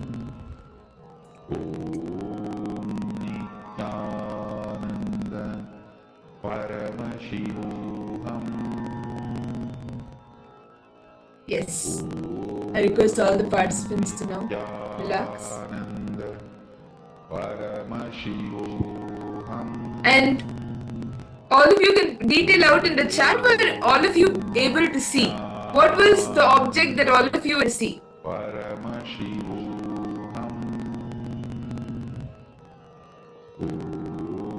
Ma Ishq, Ma Agura Rupani, Ma Shaman, Ma Siyabu, Chandrashaya, Ma Anafa Nityanandam, Ma Vamadevi. So logging today. Yes.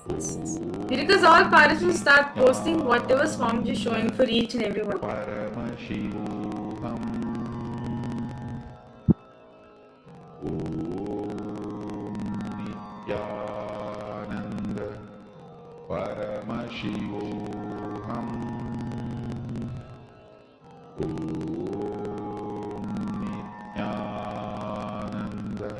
Masyahu, what did Swamiji show you? Maguru Pastic.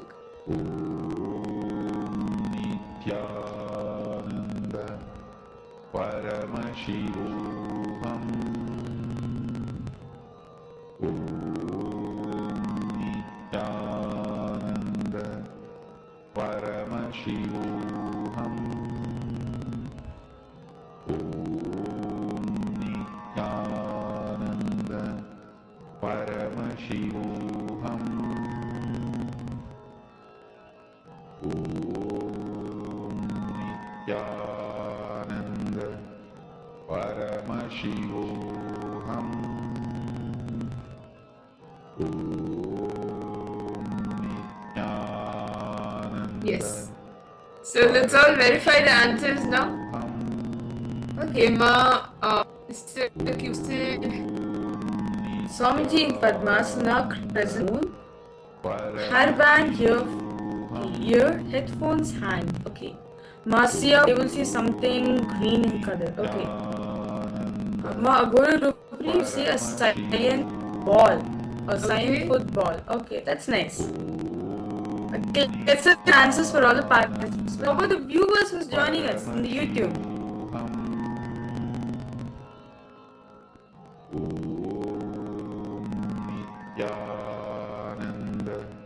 Chandrasekharaya and even yes. Chandrasekharaya, what did you see, Aya? So let's all verify the answer. The object that I was showing for all of you is a lamp. You can see it's a metal lamp. So this was the object that I was showing, and it's actually quite interesting. Like Masiyavu, you saw green, and even Ma Aguru, you saw cyan football, and Ma, I see someone has posted something. Ma Ish, she posted eyelashes, closing eye, and light coming out. Wow! And yes, actually, Ma, still even your the previous was shared. I think all of you didn't see this. All of you see the objects, other objects around. I was sitting with Deepa, the lamp in front of the camera, but you are seeing the different things around. Like Masiyavu, you saw green, and right here there is a green. We have like a green book. Swamiji's book saying Bliss Bites, and even Ma Aguru Rupini, you put it like a football kind of thing. It's not a football, but it's like a white thread. So that's there. Okay, Ma Ish, you got it right, Ma. It's a lamp. Wow. Wow. So, Masiyavu, you're seeing the colors around the objects. So that's actually there are quite a few things. So that's great. Please watch the way that Swami manifests and just celebrate it. Masiyavu. Ma is it? So yes, let's do another round. Can I request participants to please close your eyes? It's the Jayanti Malinga. Welcome. Let's close your eyes. I request all of you to please close your eyes. Intensely connect you. Start chanting the Mahavaki. Om Nityananda Paramashivoham. Om Nityananda Paramashivoham. Om Nityananda Paramashivoham.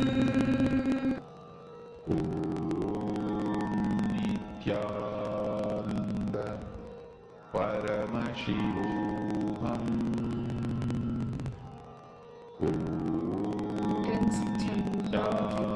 We are now being an object. Paramashivoham. Om Nityananda Paramashivoham. Om Nityananda Paramashivoham. Om Nityananda Paramashivoham. Whatever is for you still, Stargazing. Nityananda Paramashivoham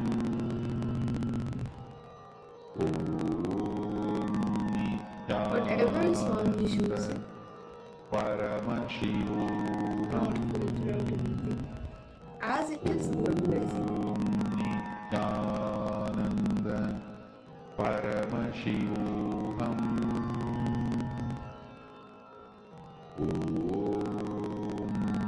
Nityananda Paramashivoham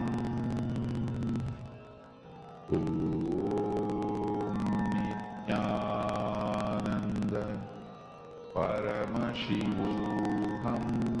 Please relax. First, all the participants to please pose. What did each of you see? Paramashivoham What did each and every one of you see? Because all participants start posting. Nityananda Paramashivoham Nityananda Marsuk, Magwar, Rupini, Masiabu, Tikaradia.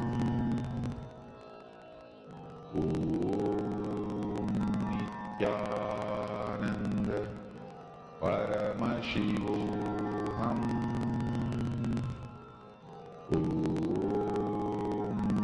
Nityananda Yes, Magwar, Rupini, your eyes.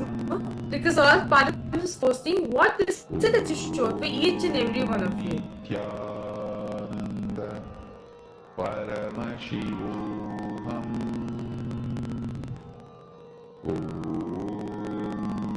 Nityananda Paramashivoham Okay. Where were a window With like yellow and red.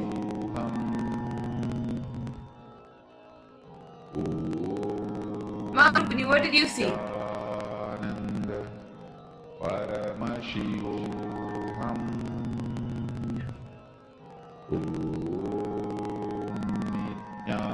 Nityananda Paramashivoham You see so many participants looking a book, a spoon. Nityananda Paramashivoham It is so nice to see how you're seeing one. Okay, round two. To the show the little cap of last, a ring lined in circle descending the three sparks. Vertical scented, 5 with flowers, a bird, a door, a window with light in, a part with the orange line. Okay.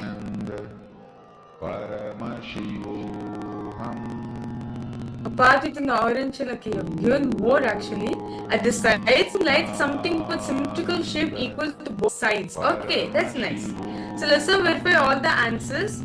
So actually, for all of you, we were in the Sri Yantra. We were showing Sri Yantra card. Wow! Got like symmetrical shape equals and like the Sri Yantra is the cosmic geometry. So yes, this is the Sri Yantra card and you can see the Sri Yantra on it. Mahesh, you were just describing Yantra. You were just describing it. It's so nice. Okay, so with this, with the beautiful power manifestation all of us had, let's now enter in the session of the day. Today, all the participants, all of you are going to be receiving the darshan of Bhagavan Mahar Kalabhairava. So the first session, all of us are going to be understanding who is Bhagavan Mahar Kalabhairava. Who is? How can we receive him in our life? And what is Akashic? Let's now listen to this beautiful truth revealed by Swamiji himself.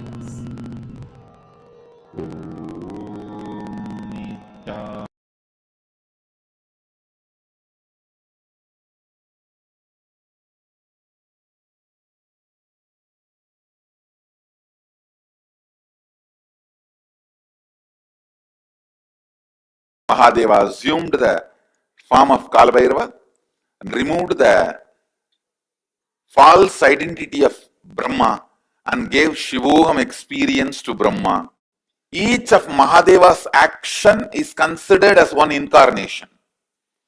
When he came out and destroyed Daksha and his Yajna, that action is Virabhadra. When he came out and destroyed the arrogance of Brahma and gave him Shivoham experience, that action is Kalabhairava. See, at one point, constantly creating, Brahma forgot he is doing it because of the blessings of Mahadeva, with the energy of Mahadeva. See, the Brahma's Kamandalu, which is the sacred water, out of which he creates whatever he wants, that water is the Abhisheka Tirtha of Mahadeva. The water washed the Mahadeva's body.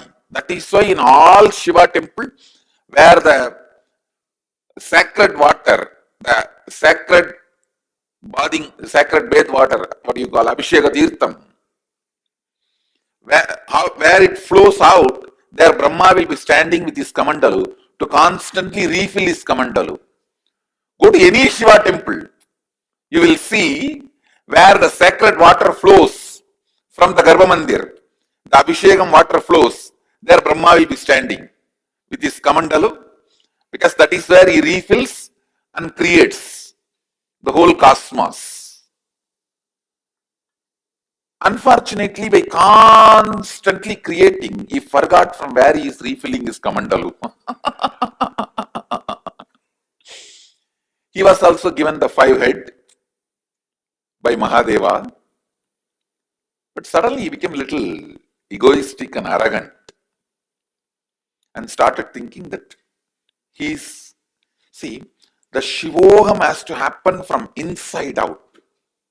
It should become experience and then start coming out. And this guy, out of his hypocrisy and arrogance, started declaring, I am everything. So now Mahadeva has to make him understand and give him that real Shivoham experience. So he just wakes up from his samadhi. Kalabhairava comes out. The Lord of Time comes out and just cuts that 5th head, which has become a little arrogant. The moment the 5th head is gone, Brahma realizes he is also bound by time. And he realizes that it is hypocrisy that made him feel he is the superior. The moment he surrenders, Mahadeva again gives him the Shivoham experience and gives him this place back in his temple and says, you can start refilling your Kamandalu from now on and continue the creation. And he gives a permanent place in all temples of Mahadeva, where the Abhishekam water, the holy water, the sacred bath water goes. In that place, it's called Gomukam. In that Gomukam, always the Brahma will be there to fulfill his Kamandalu and do the creation. But you should not think Kalabhairava is somebody else separately born. No. It is Mahadeva's action is considered with the identity of Kalabhairava. It is Mahadeva himself is Mahakala and Kalabhairava. Kalabhairava is one of the most powerful expression of Mahadeva. Most powerful expression of Mahadeva.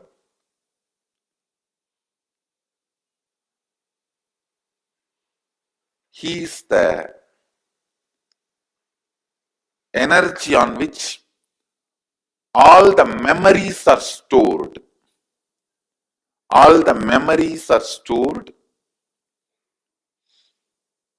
Space is the energy where all visualizations are stored. Time is the energy all memories are stored. Cosmic record keeper. All the word documents are kept with Kalabhairava. All the visual documents are kept in the space. The space, embodiment of space is Nataraja. So Nataraja keeps all the visual documents and Kalabhairava keeps all the word documents. So anything happened, happening, yet to happen,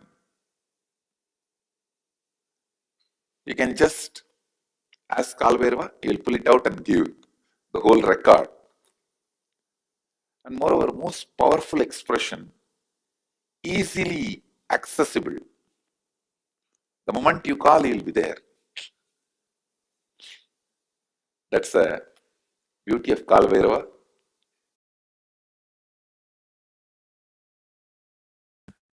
Understand, Kalabhairava is eternal compassion, eternal love.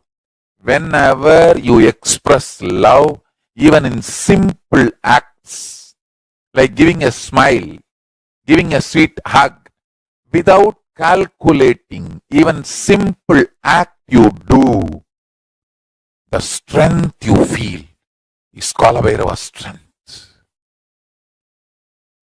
It is Kalabhairava's strength.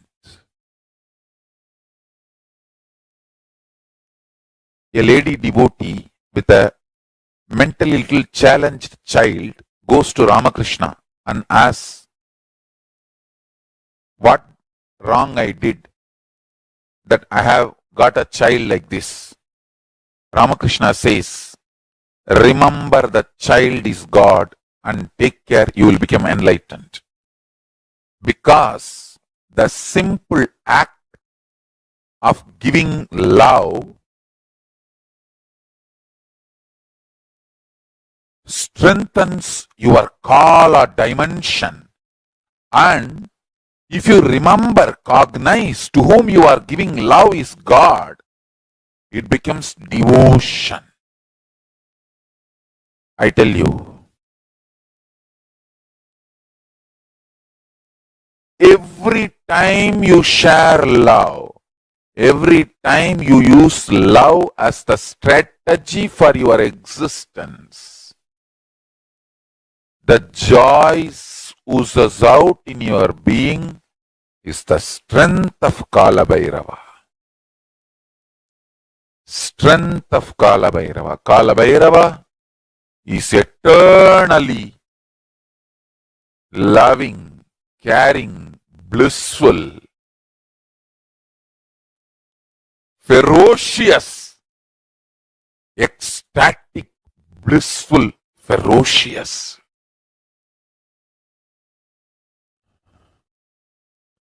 Meditate on him. Be eternally loving like him. You will be just. Understand? All justness manifests from extreme love. That is why Kalabhairava is Lord of Yama. Kalabhairava is the Lord of integrity. Kalabhairava is Lord of justice. All justice is delivered cosmically only from the pure space of love. Maintain the intense space of love. Paramashiva will raise you to the space of being a justice, delivering justice to the world. Compassionate, eternally loving are always kept in the space of delivering justice. giving justice. Understand, I am revealing the logic with which Kala is functioning, a logic with which Kalabhairava functions.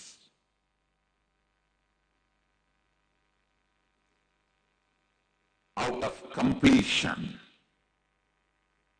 from powerfulness, every decision you make, every action you do, every thought you have is fulfilled. From the space of completion, when you operate, you are fulfilled, blessed, showered, and completion is possible. But more and more you struggle, saying, I am not able to complete, because of your laziness to internalize your incompletions. Discover your incompletions. Discover your patterns. Because of your arrogance,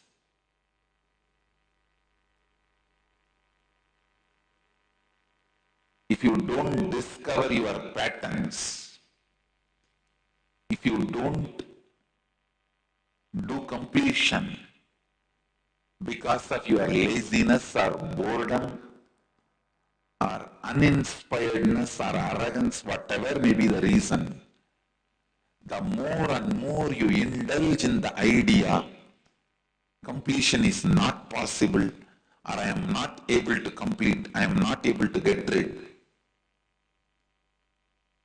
Kala destroys you.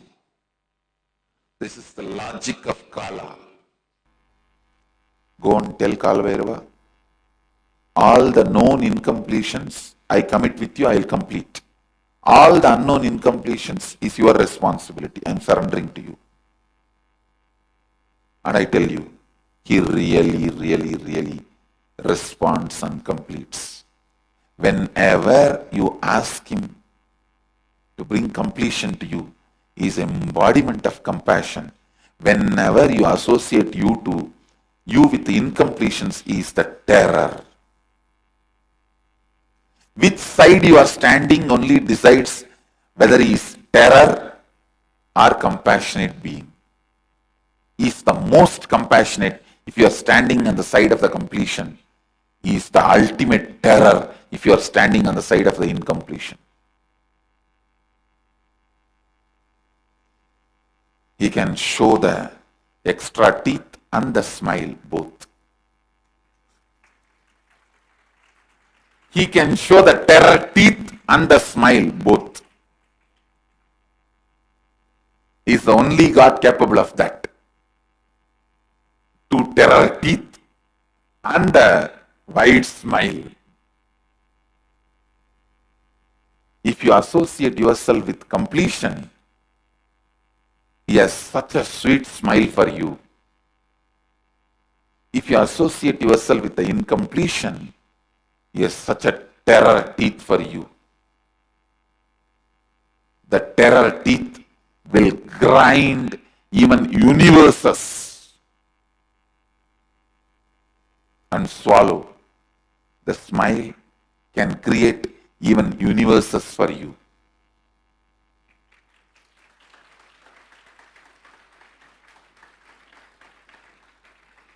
Always have this agreement with Kalabhairava. All the incompletions you make me known, I commit with you, I will complete them. I am responsible for it. All the incompletions unknown to me, you are responsible for it. And I tell you, he always agrees for this agreement because he is teaching you this agreement.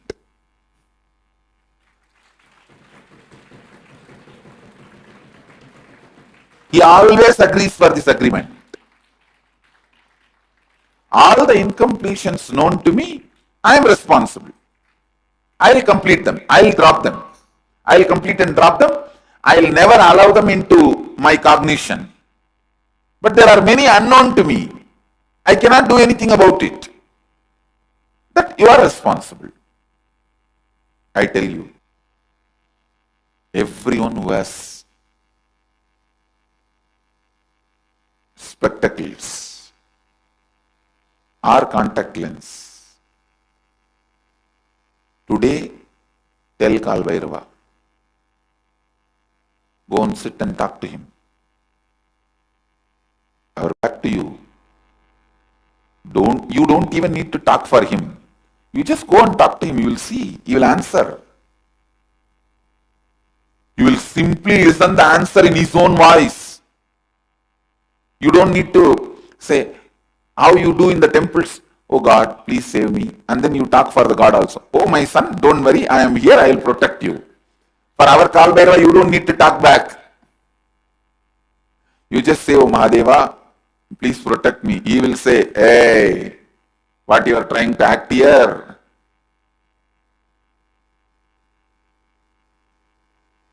Complete with all this incompletion. Others I will take care. He will talk to you in his voice. He is Swayam Prakasa. And alive.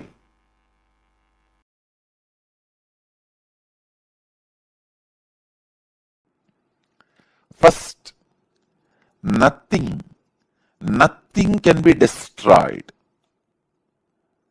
Please understand, none of your actions, thoughts, plans, emotions, words, nothing can be destroyed. Everything is addition to existence.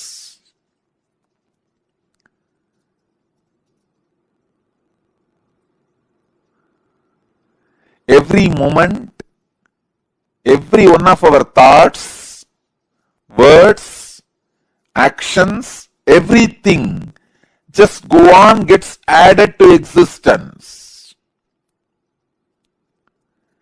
10,000 years ago, what rishis were doing on the banks of Saraswati is still available in the cosmic archives as if it is happening now. Please understand, 60,000 years before, what human beings were doing in the Ganges civilization is available as if it is happening now with the 4D clarity, not just 3D, 4D clarity. Nothing can be destroyed in the world. Everything is stored.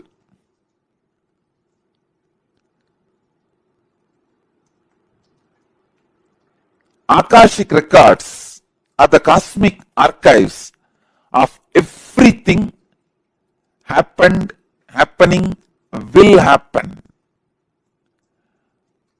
And one more important sacred secret you need to understand, time is not free as you think, past, present, future. It is a small mind which cannot see things as it is, which constantly needs to segregate.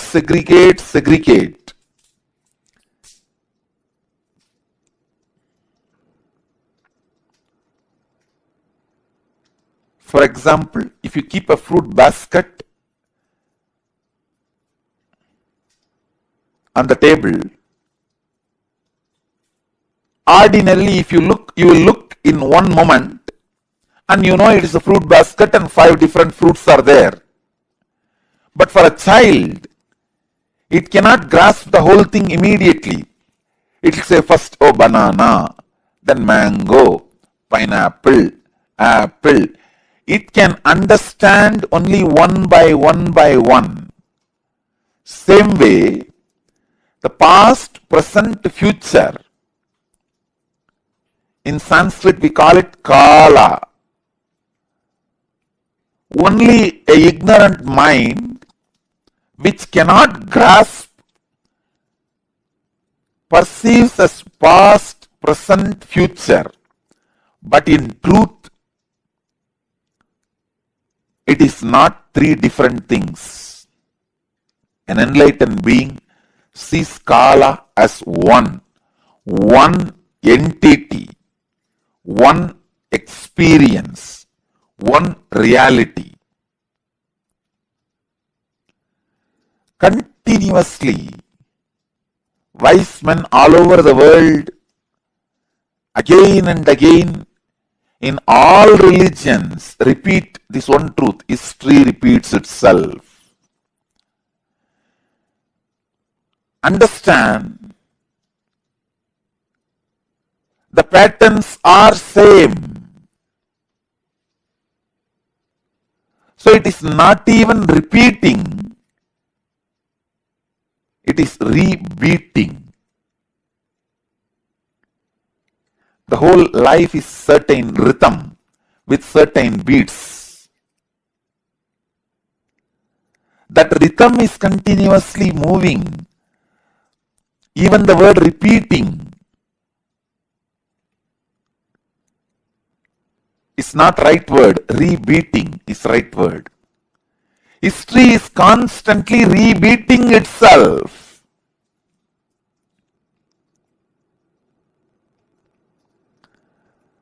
Because past is not independent of future and future is not independent from the past. They are just single unit.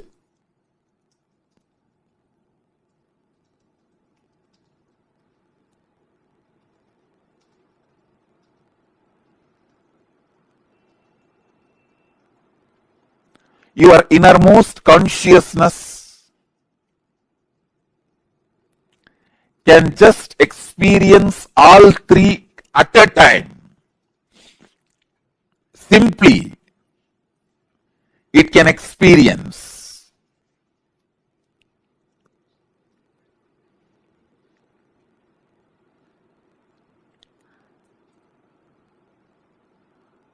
Past, present, future. All these three are just the very integral part of your inner space. When your consciousness leans towards past, it is caught in greed. When it leans towards the future, it is caught in fear. When it is sitting with the present, it is inspired. Please understand, when it moves towards the future, it is caught in fear. That is why it jumps to greed. Fear is a wound, greed is a medicine. When greed is a wound, fear is a medicine. Fear heals greed, greed heals fear. Fear reduces greed, greed reduces fear. Greed reduces the fear and brings you back to the reality. And greed reduces the fear and brings you back to reality.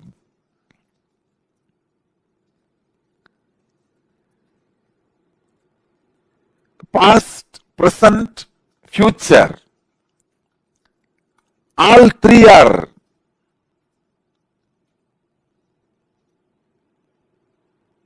one entity, one existence, one unity.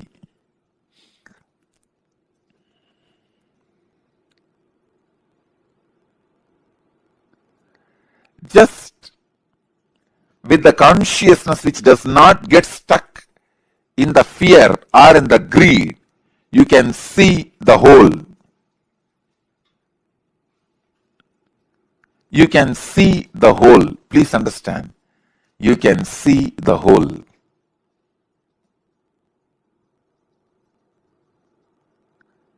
Past, present,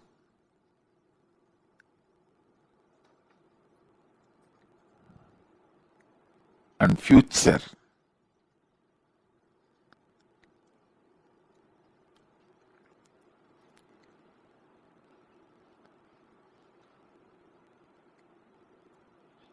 I'll give you a very simple understanding. As on now, each one of you will be having some fears about the future, some desire about the future. Constantly your inner mind will be projecting your fears are going to be reality. But your desires are saying, no, your desires should become reality. So now leave both. Leave the fight to your fears and desires. You just back out in the fight without supporting fear or desires. Please understand, if you just distance yourself from your fears or desires, even now, just distance yourself, back out, and look at the future without any of the projection. You will simply be able to see your past, your future, your present. All three of them does not have watertight compartmented separation or boundary walls. It is just one flowing into the another. Akashic records are the verbal, visual, five-dimensional document. When I say five-dimensional, I mean any incident as it is happened, including the smell that was there at that moment. The smell and the feeling of touch means the weather temperature, visual, sound, and the emotion. All five dimensions are packed and recorded in the Akashic records. Please understand, just like a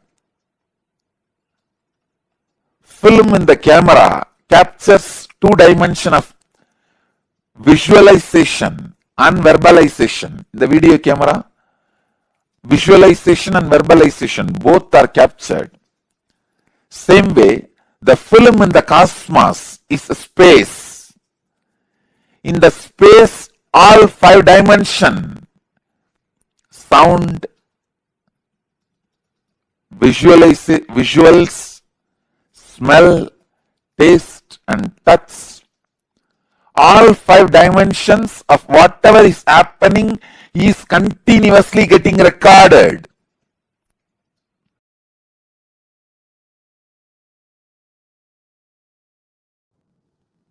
Akashic reading, accessing Akashic records is a simple conscious decision. Decision 1. The Satya Sankalpa 1. Decide the life energy, consciousness, you feeling alive is because Paramashiva is feeling alive inside you. Because Paramashiva is alive, his life, his consciousness exists inside your body mind. You experience life. You experience aliveness. This is the first Satya Sankalpa. Second, anything Paramashiva can access, you can access You have a right because you are his manifestation. This is the second Satya Sankalpa. Third, whatever knowledge, information, past, present, future in the cosmos is alive.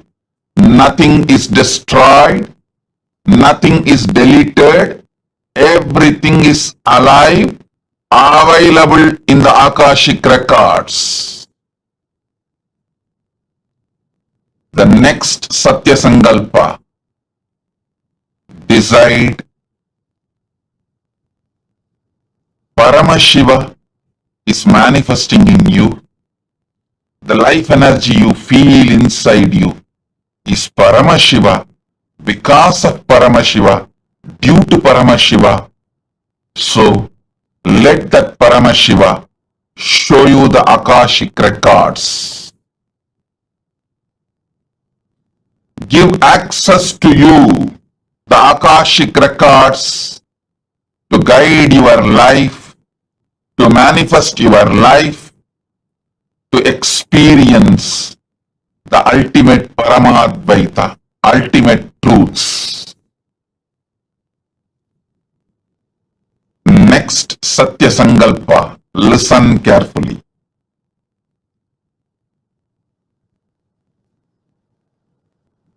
The quality of the great mind is seeing the ultimate happening to itself, expecting the ultimate happening to itself is the quality of the conscious people. Expecting always bad, negative things to happen to you is the quality of the mediocre mind. Expecting the highest, best, auspicious happening to you is always the quality of consciousness. So decide to look into the Akashic records without fear.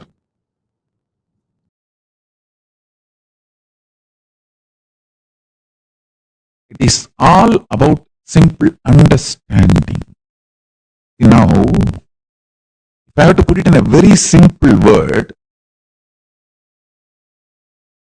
just like how the Microsoft puts all their software open source, and you connect with internet and you just press download. Even Google Earth, all those, how they put all their apps, free download. You just press download. Same way, the whole Paramashiva Jnana is available as open source. Ontology, eschatology, epistemology, axiology of the Paramashiva Jnana. Connect with the internet connection called Guru Bhakti, integrity to Guru. And trust your third eye with Atmalinga. That is the download. That's it.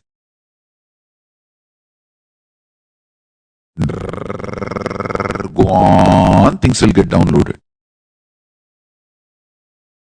You just need to have confidence, little bit of clarity. What is downloaded and what is vomited by your own SDHD, that can be segregated within 1 or 2 days. 48 hours it may take maximum, because just pick up some incident, how it is going to happen, how it is going to end as the third eye, and naturally third eye will give one answer and your SDHD will give another one answer. Note down both. Which one works out, you will know which is SDHD, which is third eye.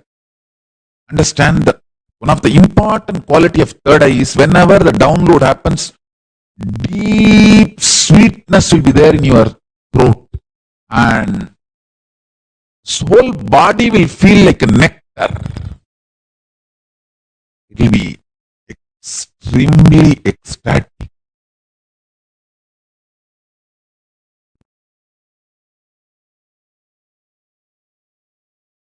Extremely ecstatic. And there will not be conflict or confusion whenever the third eye downloads. With SDHD, you know exactly how it feels.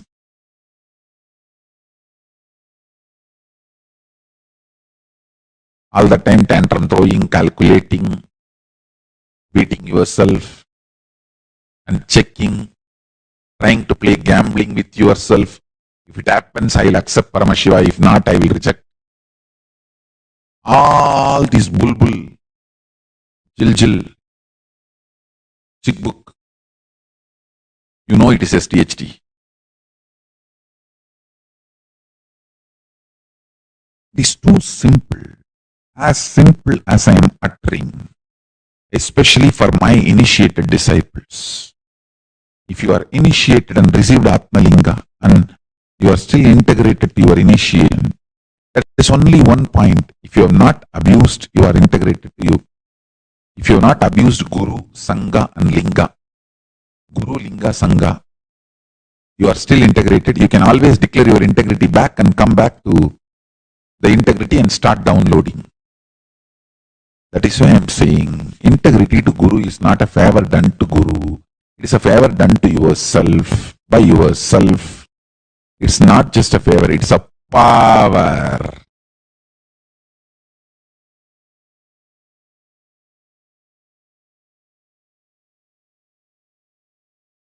The Akashic records are, it's like a password being handed over to you. All the informations are there and this is the password, please see it, that's all.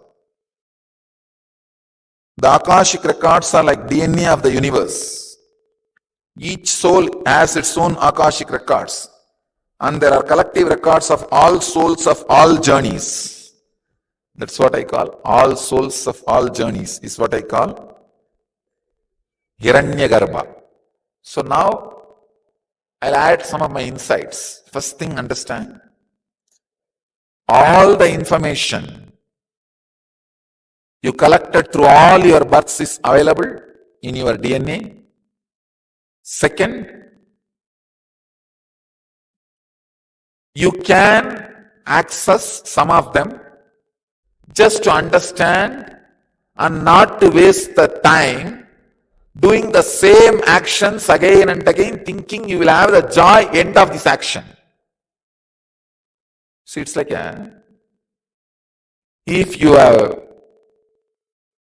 done certain action and you did not receive the joy which you wanted, and if you forget that you did that action and did not have the joy, you will be trying it again and again in various ways. But if you remember, you did this action, did not have the joy, you will not try it again. You will not waste your time on it again. So accessing DNA code, reading Akashic record will be useful in that way for you to become enlightened. Not to waste your time on the foolish things which you are trying to do again and again and again. But if you have the access to Akashic record, even once or twice, if you have access to the past once or twice through your DNA, suddenly you will be awakened. Oh God, how many times I will be doing this same foolishness? It is time. Start living, doing, and no making decision. You will learn the art of surrender. You will learn the art of surrender in your practical life. Understand the truth of my existence. As Kalabhairava Murti, I am the Lord of time. Time, its manifestation, movement, existence, and even stopping. Everything of the time happens in me as per my sankalpa.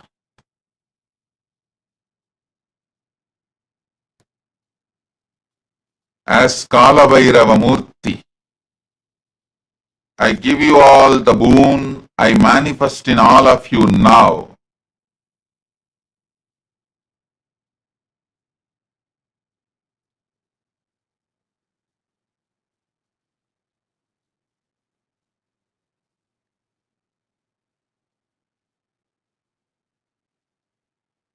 As Brahma Siraschetana Murti, I destroy even creation.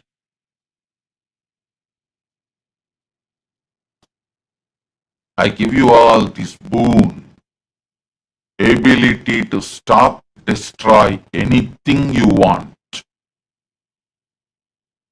Many things you may want to stop and destroy in your life. As Kalabhairava, I manifest in you all. You will all be able to stop or destroy anything you want. As Kshetrabala Murti, even when I stop the creation, when I destroy creation, I protect my Kshetras. Due to my pure will, from my pure will, as per my pure will, I protect what I want even when I destroy creation itself.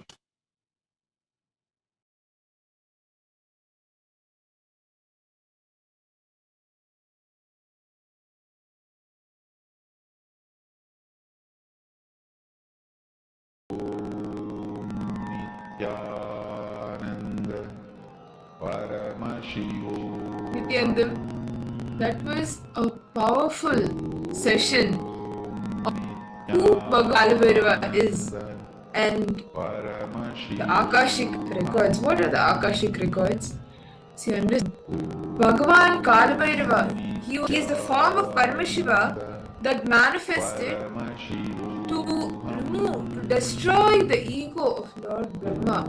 And when you are integrated, you will, even in his ferocious form, you will see a smile behind the teeth. But if any non-divinity comes, you will see Kalabhairava's ferociousness. And the Akashic records, such a power. One Kalabhairava is the time, is the lord of the time and space dimensions. He's the one, he's the keeper of Akashic records. The records that holds all the past, present, history, all the records of the past, present and future. And he can just make any incompletions irrelevant. Any incompletions that are within you, you can just burn it and make it irrelevant in your life. See, understand, if you just see, the logic of Kalabhairava is the logic of with which the life operates. Entire life, all of us, entire logic on which life operates is the logic of Kalabhairava. And that is his logic, because he is the Lord of time and space. Can I request each of the participants to report what aspect of Kalabhairava did each of you click with, and which form of Kalabhairava do you want to experience? See, actually, any incompletion that you have, Kalabhairava can burn away. And Swamiji is making himself available for us. And the best news, the good news all of us have is completion is possible. You have so many incompletions, so many ups and downs happening in your life, but completion is possible. And the best is all you need to do is a decision to analyze, and bring completion, complete with all of the incompletions. So, can I request all the participants to put a yes? Are you ready to internalize, analyze that you are going to decide to drop the incompletions and be complete? How many of you are ready? See, you feeling I need to complete, not able to complete. You may feel this, but the decision to complete, Kalabhairava will take care. When you decide, he will take care of the rest. He will burn the incompletions.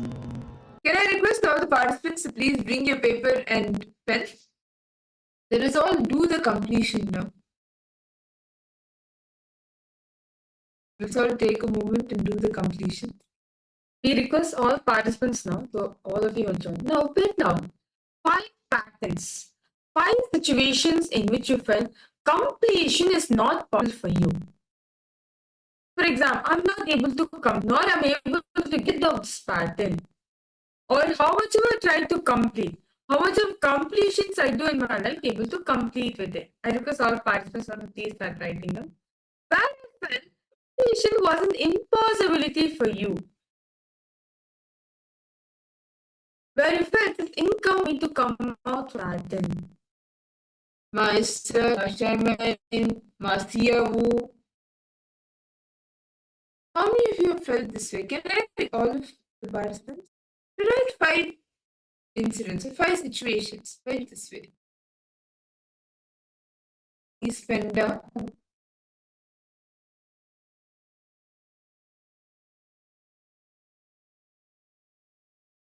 Fender detail.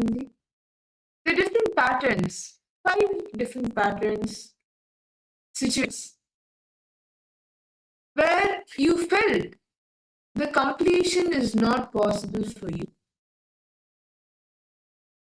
You may have written down, or you may have decided, yes, let me drop everything, drop and do the completion. But still, somewhere you feel the completion has not happened, so start thinking completion is not possible for you. Please write down 5 such patterns, 5 such situations where you felt this way. So, give an example. You want to align to the morning routine. Right? You want to align a morning routine, but you do enough number of completions, you've done enough technique, but still you're not able to break from the early morning laziness. Right?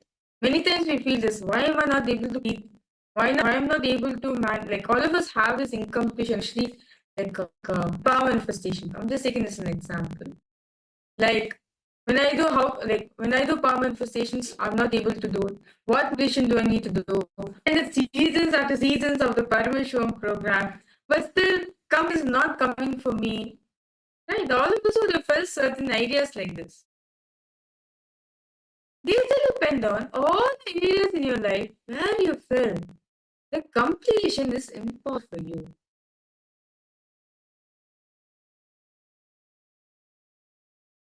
Chandrasekharaya, Mathiyavu, Maester, Marupni, really depend on.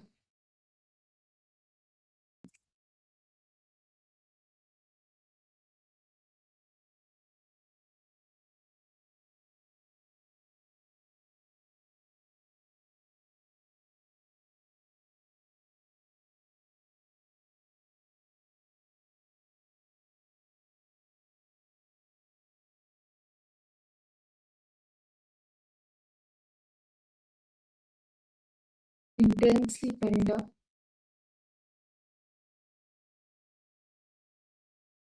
What are the 5, at least 5 different patterns or situations where you felt that completion is not possible? See, Swamiji has told that completion is possible and Kalpa can just burn any incomplete right there. That is the best news all of us have.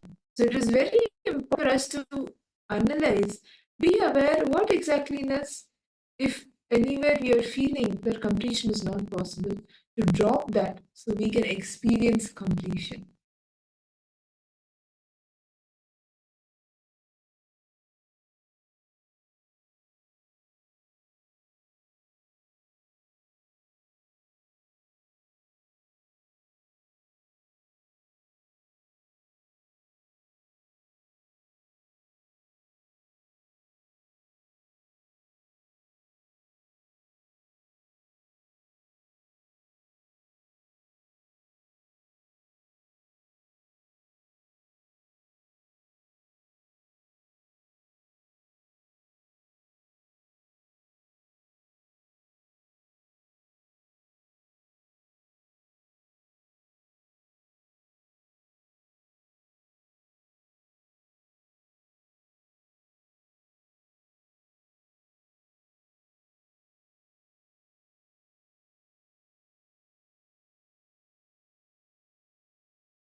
Detailly penned down.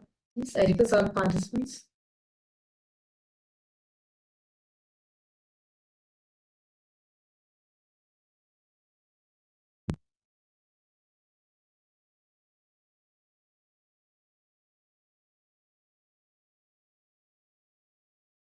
Yes. Detailly penned.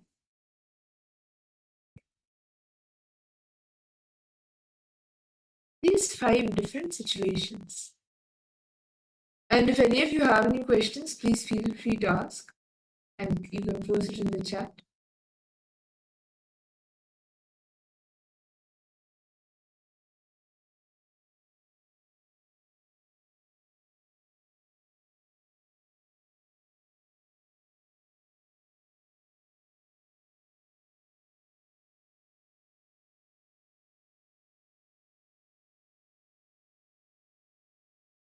Look into it. When were those few times when you sat to do the completion, but for some other reason you were not able to do it properly, but after that you started feeling that it was not skillful?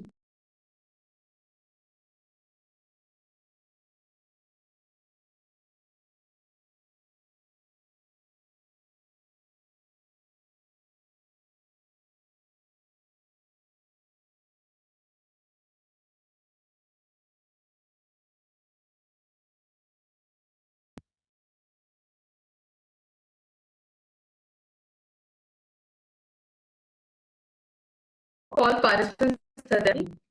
Let's get to the next step. Now, all of you have written down the incompletions, right? Now look inside yourself, identify your reason why you did not with those patterns. Even though you're suffering from them. But what exactly is stopping you to experience Is it because of your laziness or boredom or uninspiredness or arrogance? Look inside yourself and identify the exact reason. What is that is making you that you're not able to complete it?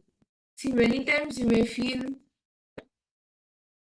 it's too much writing, that may be out of laziness, because you know there are so many incompletions which we need to be completed with. So you don't want to write, or as you write, because you may not be doing the reliving, or somewhere you get distracted. So then you start feeling bored, or not feeling inspired to do the completion yet. You still haven't had the click, yes, I need to complete. Only just to write down you are doing it, whatever the reason may be.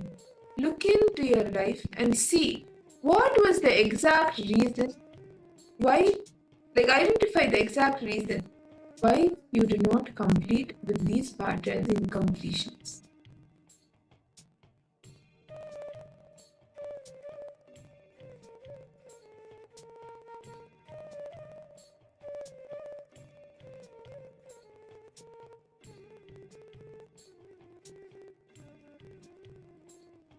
Masyavu, any questions, any doubts all participants are having? Do feel free to post in chat section. Balinga, any questions you have? Ma Gabriel, yes. Ma Yi Fangsu, Margarita. They understand. Swamiji says that completion will happen. All of us can experience completion. But the only thing stopping us not to experience completion is our ocean only. Swamiji says, for you to complete, you only need one decision. Only a decision is enough. That's it. If you have the decision, as long as decision is there, you will be able to manifest. But the problem is, for the decision also, sometimes we think twice. Am I really ready for it?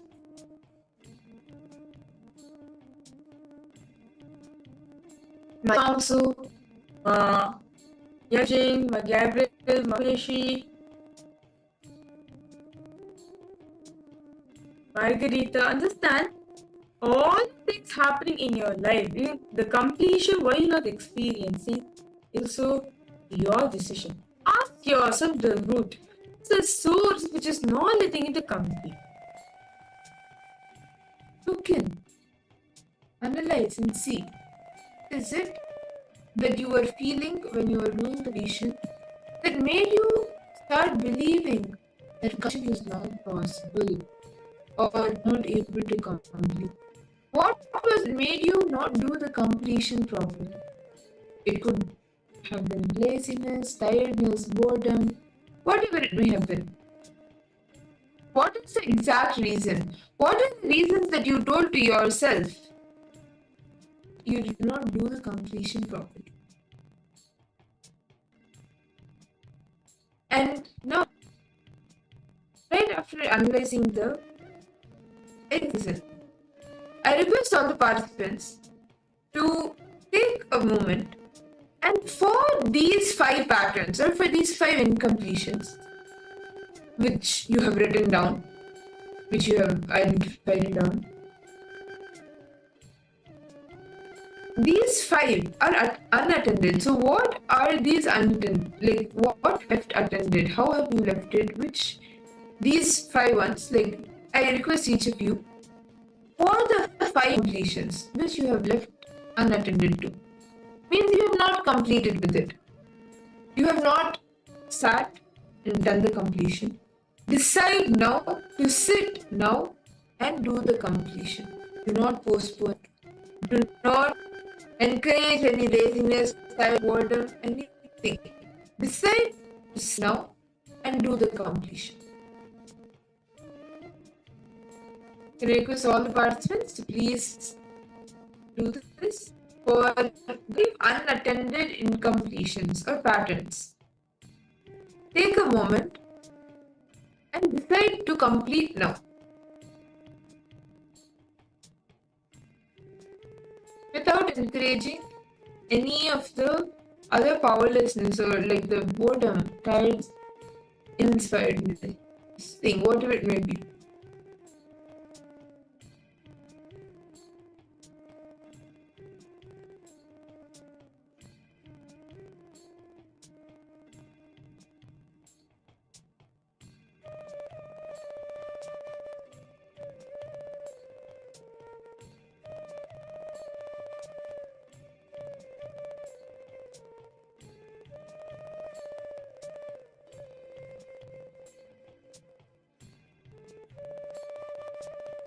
Now decide to do the completion process and complete with those parts now.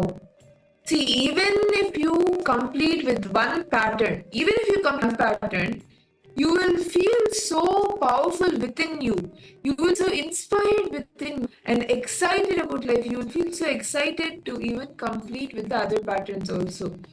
So take a few minutes now to complete with completion process. Start with one pattern. Yourself will be inspired to do even with the rest. But decide to do it now. Okay.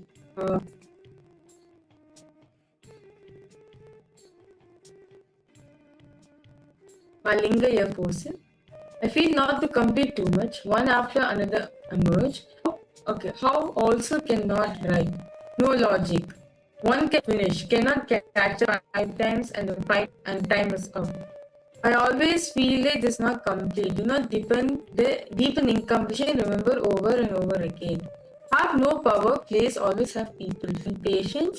The lazy feel not okay. Malinga. Now I request you, Malinga, you understand.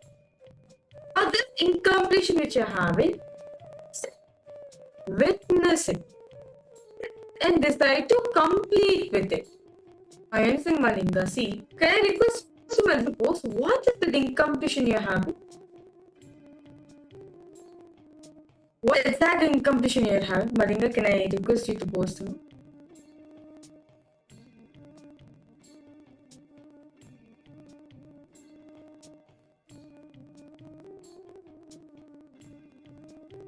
Jayanti Malinga, are you there?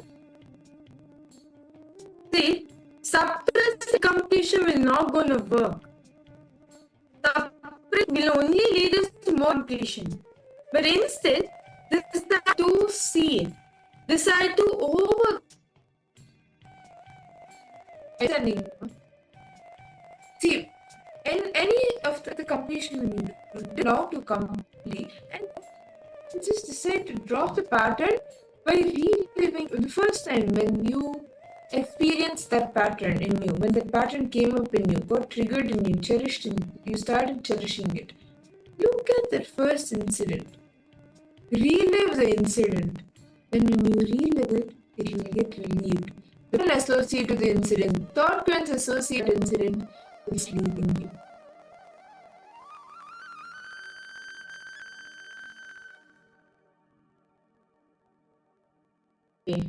Okay, Malinga, you posted Kenya.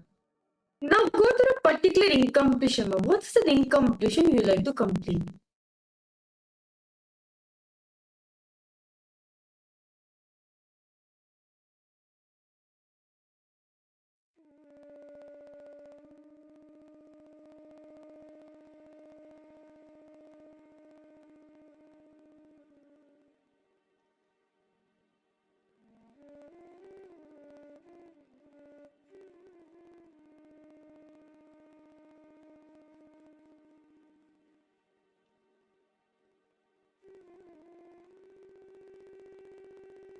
Chandrasekharaya, Vastiyavu, Magwarupini.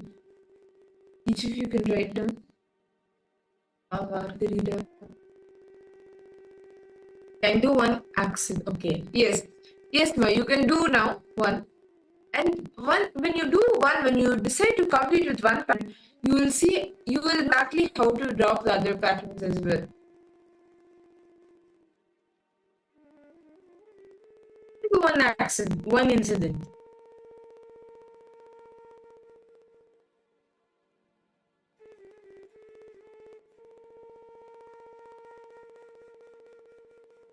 You understand, Malik? There's enough for you to do completion.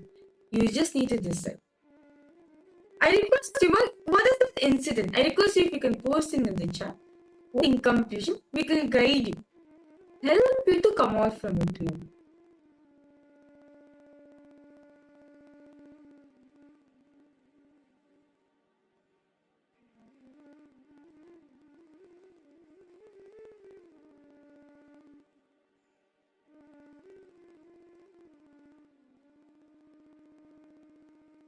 Request all participants now.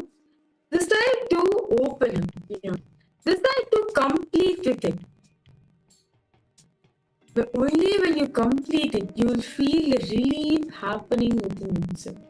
Really write down the full incident in you.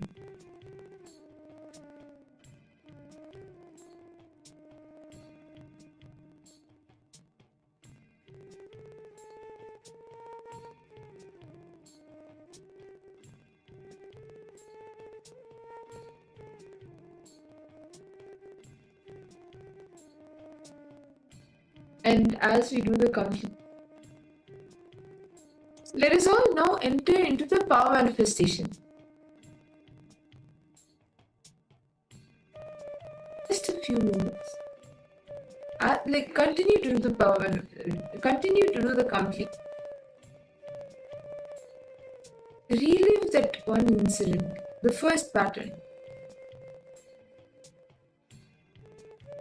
Yes, yes. The next session, we complete one by one. Okay. Are you understanding, Malinga? Now, take one part. Decide to complete. Oh, you can do, Malinga. You can do, see. Let's say I have 10 completions to complete. Only within this one, only if you complete one, you will see, by the time you finish the first one, right, the rest will become relevant. Really be complete with it. I understand. Must there have any questions you have? I think Linga. What is that one incompletion complete? It is a decision, Malinga. See, even now also I can say very clearly, resistance of completion is coming up in you, right? You want to complete, but you're not able to go off it. Because you're feeling so much of suffering within yourself. Without worrying, ma.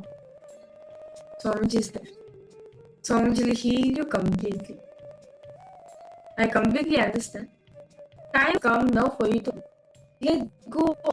And don't worry at all. Kalabhairava today is the best time because Kalabhairava burn any of your incompletions. He can make your incompletions irrelevant. Just decide, let complete. Just decide that. Right? Do the completion and see how whatever is known to you, whatever is unknown to you, both he will take care of.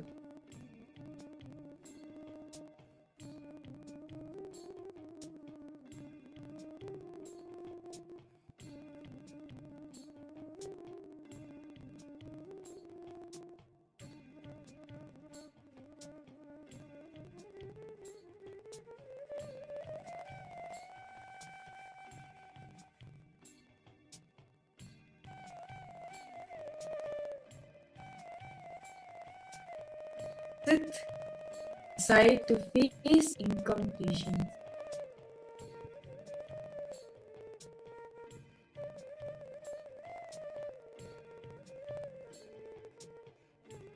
Only when you decide to complete them, you will only be free from them. Till you're not going to experience completion.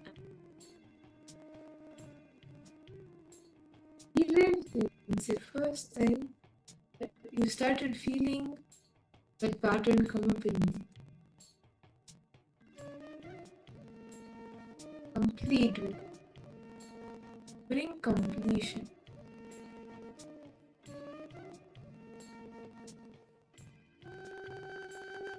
Completion does nothing but deciding to let go of it. While all the participants, Malinga, actually I request you, Ma, to continue the completion. It's fine. You continue the completion, Ma. For the rest of the parts also, you are doing the completion. Let us now move ahead to the power nation. Today we have a very beautiful power, the power of Akashic readings.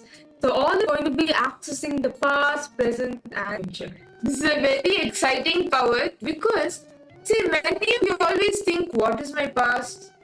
What's my future? What is my purpose? You have these questions, right? The answer to all of these questions are stored in the Akashic records. And you can access these records, see, usually on actually an enlightened master, an enlightened being can access the cosmic archives. That is why for all of us, Swamiji acts as a portal. You need a portal to be able to access the cosmic archives. And Swamiji acts as a portal for all of us to access the cosmic life. So, before we get a little more into the power, can I request all the participants to bring your Atma Murti and also the Aushadha, the Jnananjana or the Aushadha that you have. Please bring your Atma Murti. The Akashic records, you will be sit on the Atma Murti. Swami will be revealing it to you on his form. Swamiji's form will be the portal for you to access the records. Malinga, I request you, Ma, continue the completion. That's all. I understand the pain in which you're going through. I request you to complete. That's fine. Sit, Malinga, I'm requesting you to sit, witness it. Are you understanding, Ma? Sit and witness the incident happening. Relive, Ma, okay? That's not an incident, okay? The young age that you're saying, right? Something comes with that. Go back to that same age. Like, go back. Relive. Are you understanding? While the rest of the participants now manifest the power of reading. So, what all of you will be doing is we will make a particular for all of you. And through the Akashic readings, by accessing the cosmic archives, you will be seeing you will be seeing the detail of the incident that happened on date. We'll be giving you a date. And what you will be scanning and you will be seeing in the Akashic records, what details of the incident, what happened on that date. Are all of you excited? Yes. So, I'll start. I request all the participants to please bring your Atmamurti and also the Jnananjana. You can apply the Jnananjana or the Aushadha on both your third eye and on Swamiji's third eye. Please apply it on Swamiji's third eye and then you can apply it on yours. What you will be doing is you will just first connect to Swamiji intensely. Then just look intensely at Swamiji's three eyes. With your three eyes, intensely look at Swamiji's three eyes, at Swamiji's form. And you will see the answer being revealed to you in golden letters. Akashic records are always revealed in golden letters. So you will see that on Swamiji's form, you will see golden letters appearing. And that is one way you can verify that it is directly from the archives. So I request participants, please bring your Atmamurti. And we will be giving a date for all of you. And you can start seeing what is the incident. What are the incidents that happened on that day, on that specific day? I request all the participants, please take a moment, connect intensely to Swamiji, chant the Mahavakya.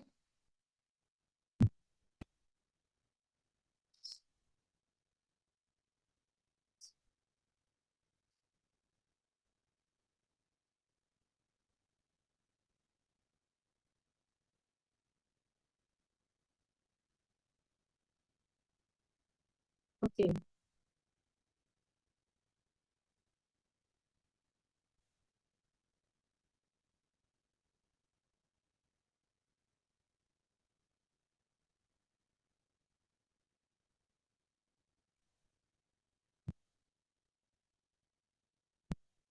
Okay.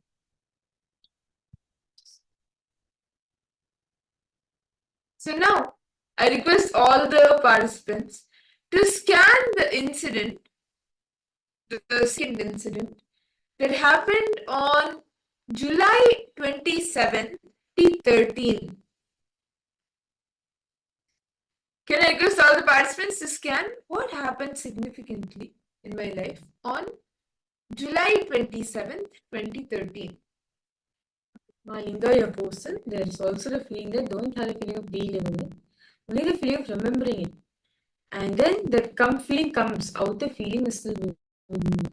Okay, now Malinga, as all the participants, all of you connecting with Swamiji, Malinga, I request you now.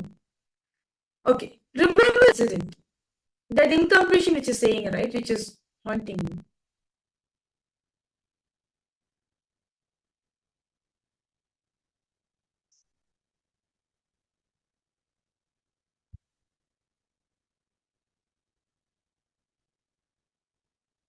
Now, when you're reading, right, Malinga, if you're able to remember that incident, go through the incident once again and decide to complete with it. Are you understanding, Ma? Decide to complete with it. Malinga, just look into that and see we all wrote it also. Why don't you see this is actually happening when you sit for the completion, the resistance to, or like the feeling that is to actually see what is that incompletion, that is stopping from actually doing completion. But do not like suppress yourself. Do not again suppress it, otherwise it will remain as an incompletion in you. Relive the incompletion, live that entire incident. See, remember, you remember it. It brings back to you all the pain. And it creates only more pain. That is why when you read it, you go back to that. If you are 7 years old, you become that 7 years old again. You go back into that same space. Go back into that same time, same maturity. Now, for example, your mother would have shouted you or told you, do not go out in the rain as you may get sick. You'll catch a cold. She would have told you this. And at that point of time, because you really want to go into the rain,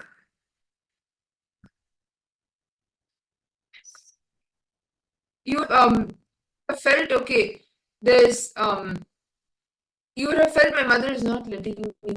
That same intention will reflect incomplete with it. Same incompletion with in all other aspects of life, where this person is not letting me do things. This life is not letting me to do things the way I want. That incompletion will keep getting triggered in you until you relive this incident. And you need to drop the idea, the maturity that you have now. Now be understanding. If maybe another kid comes to you and tells they want to play in the rain, tell the same thing. No, it's sick. So don't go play in the rain. Incompletion you developed when your mother told you that. That incompletion is still within you. So you need to come with that.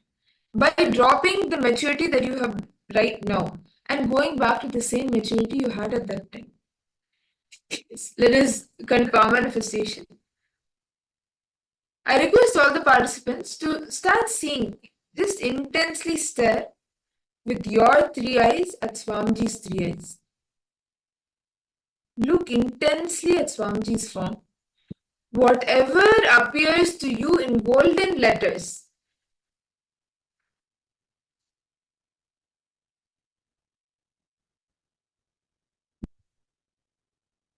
start penning it down, start raising it.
Please relax. I request all the participants to now start sharing in that. What did you see? What was to you as this incident that happened, significant incidents that have happened on July 27th, 2013? Ma Siyavu, Ma Guru Rupini, Ma Wenhanwe, Ma Wanghanyo, Janidama. How are you feeling?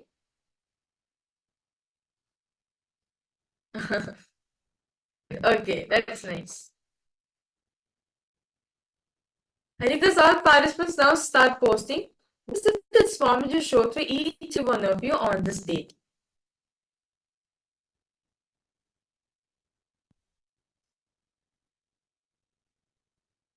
Each of you can post. I request all the participants. What did you see? What was revealed to you?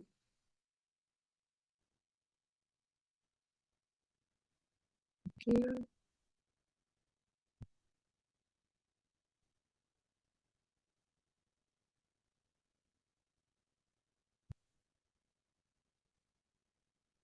Yes.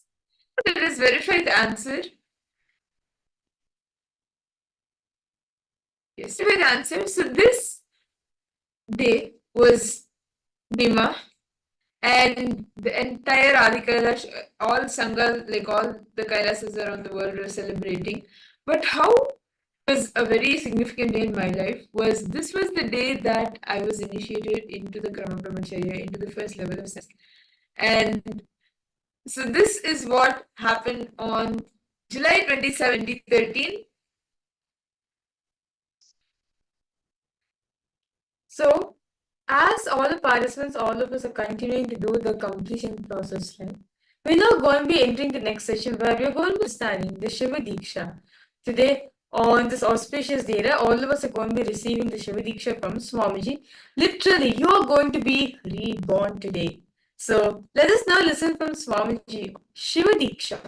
Vishesha Diksha was going to be receiving today. So, what is Vishesha Diksha? Detail, let us now understand from Swamiji directly.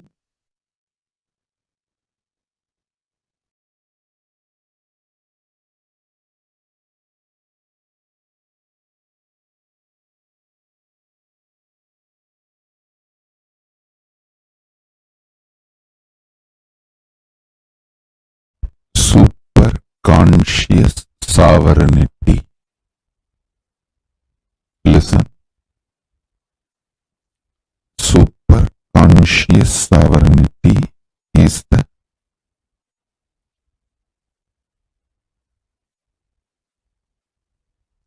principle, superconscious DNA of Paramashiva will be manifesting today in all of you. Listen. Superconscious sovereignty. Let me explain. Listen intensely. What I am going to say now, the superconscious sovereignty, you don't need to practice. I'm just going to put this like a golden light ball inside you. It will just start manifesting. Listen to this. Your super consciousness is the most supreme, and your super consciousness makes all the patterns, the self-doubt, hatred, denials, or anything restrictive in you, makes all of that irrelevant. Your superconscious sovereignty does not fight with your problems. It just makes your problems irrelevant.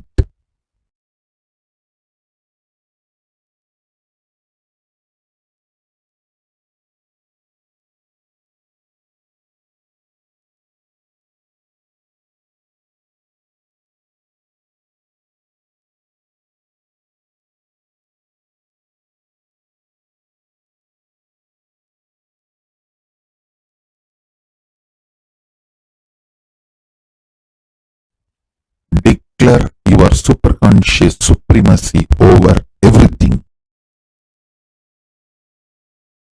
Not just what you think as problem, even what you think as your plus points, your strengths. Declare your superconscious supremacy.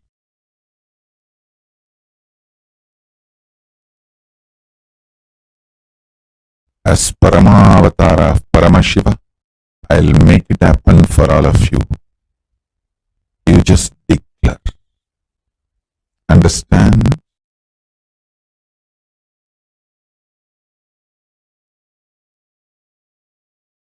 When you are declaring, because I am asking you to declare,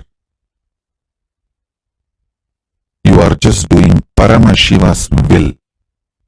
You will simply manifest it. This is Vishesha Diksha. This is the real Vishesha Diksha. I ask you to declare your superconscious sovereignty, your superconscious supremacy over everything.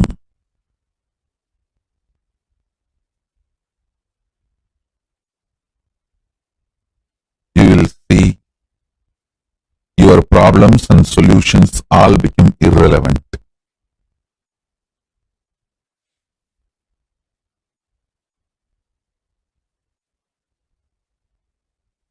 Understand? Tons of things which you did not even know, but sitting inside you like a parasite will just leave you.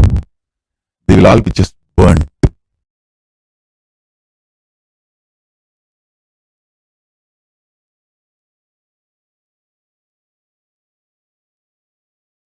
Super conscious sovereignty, I can see from the time that Pachapatni Vratam started.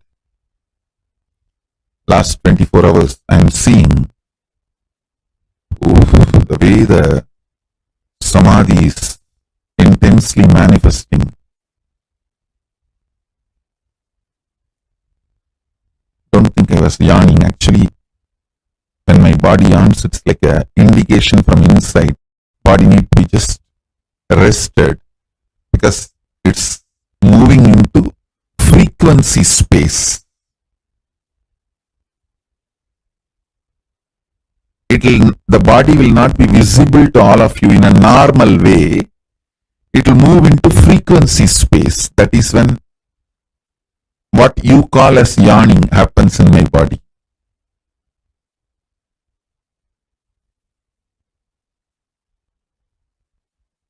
After yawning, you feel tired in you. But in me, after yawning, I feel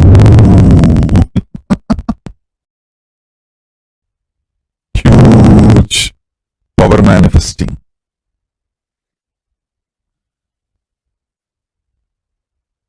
So get ready for the super conscious sovereignty.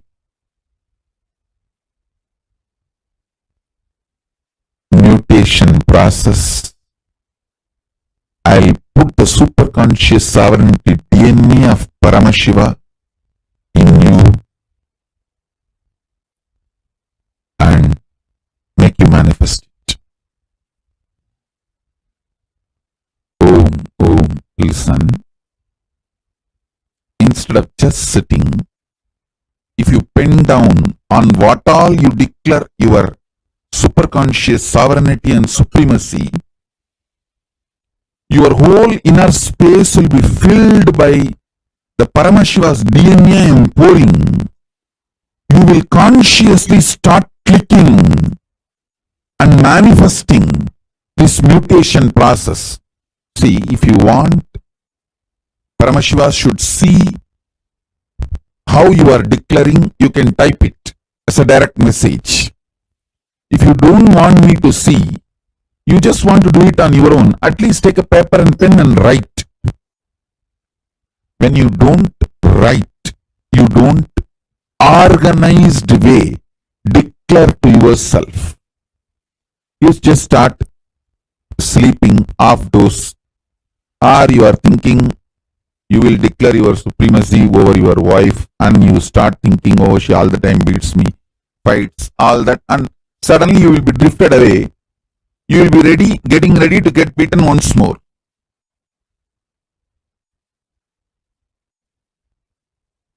So listen, consciously, either type or write, but declare, so that I can just make you real. Make Paramashiva superconscious sovereignty real in you. So many of you are saying, health became better, eyes became better, consciousness became better. It is possible if I infuse more and more superconscious mutation energy in you. Superconscious DNA of Paramashiva in you. Anything you want to change in your life, declare supremacy over it. Any problem you are going through, declare supremacy over it. Maybe physical, mental, psychological, emotional, legal, anything. Declare supremacy over it. Declare your superconscious sovereignty. I'll make it into reality. because you are doing it through Paramashiva's direct initiation. I am sitting here doing that for you. Come on, start. Om. The Paramashiva's instruction, Paramashiva says very clearly, the Atma Linga has to be gifted by Guru. So I am gifting it to all of you.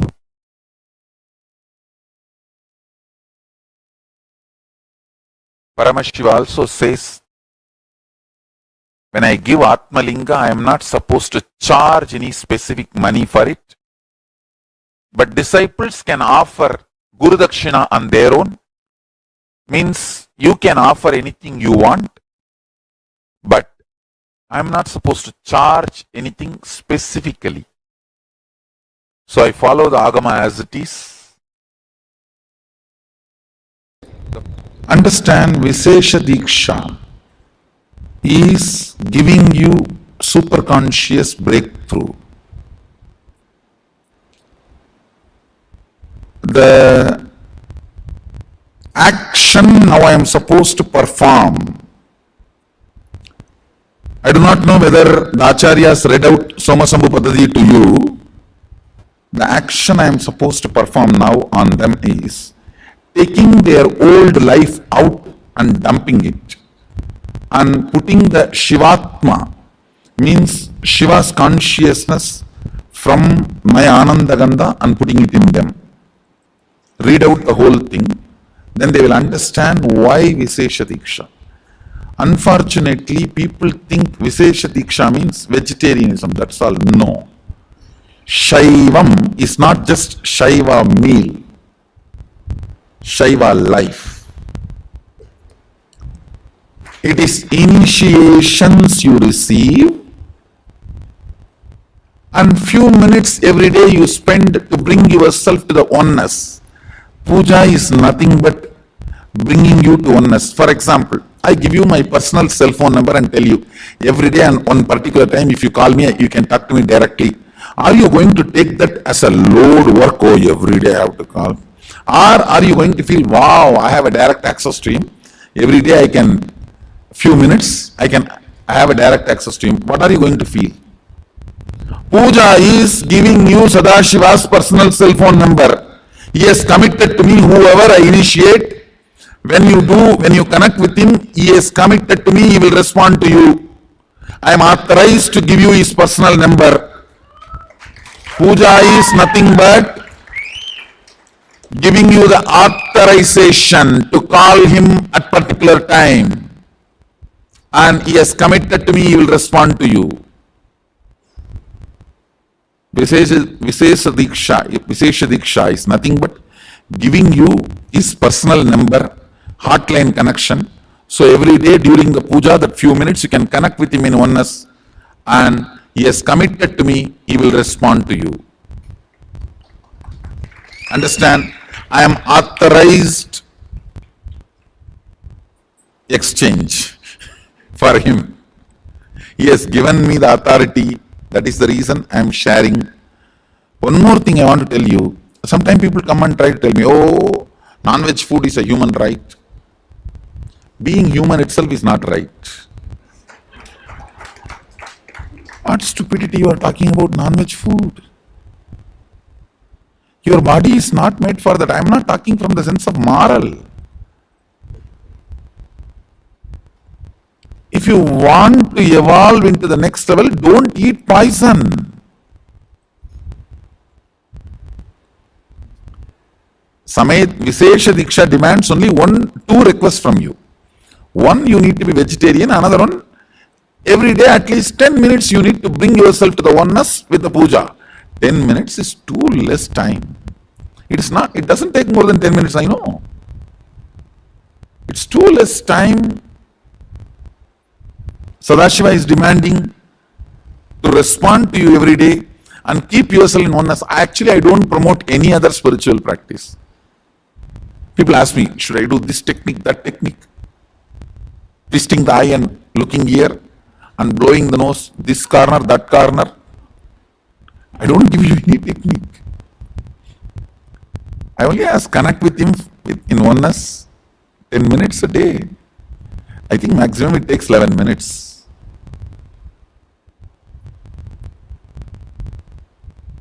Anybody who listens to my words, I will strongly recommend you take Vishesha Diksha and become vegetarian. That will really help you. You cannot compare, understand? Whether you take Vishesha Diksha or not is only going to decide whether you are going to manifest powers or not. So please understand, the secret is in initiations and aligning yourself to the oneness, that's all. So I have to be integrated to Mahadeva, so I am revealing the truths as it is.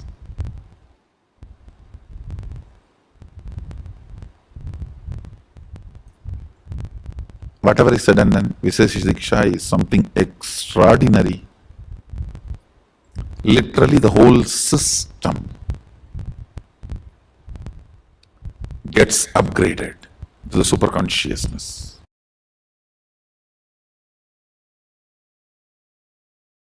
Understand? Whoever experiences that conscious decision in their very core DNA level, they are incarnations. It is possible for you. It is possible for you. Decide. Continuously hold that conscious decision, you are Paramashiva. And tell Paramashiva, Prabhu, Mahadeva, I know you reside in me. I invoke you with all my being. Please open up. Let your conscious decision capacity manifest in my DNA and upgrade myself from the natural selection process to conscious decision process. Listen. You do not need anything more than consciously deciding Paramashiva. He is waiting to manifest in you the moment you decide him. Today, make this decision. I decide consciously, let ultimate God, Paramashiva, manifest in me. I may not be educated about his qualities, his identities, but that does not keep him away from me. My ignorance is no way interfering my decision to invoke him in my being. I know something exists which is ultimate, which is source of everything. So let that manifest in me. I am consciously deciding this is more than enough for you. Because he is not waiting for a perfect call, he is waiting for a conscious call. Understand?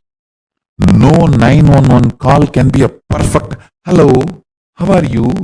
Are you doing well? How is your wife? And how is your father-in-law, daughter-in-law, mother-in-law? No. All 911 calls are from anxiety, from distress, from suffering, asking to save. Paramashiva knows every call we make to him is a 911 call.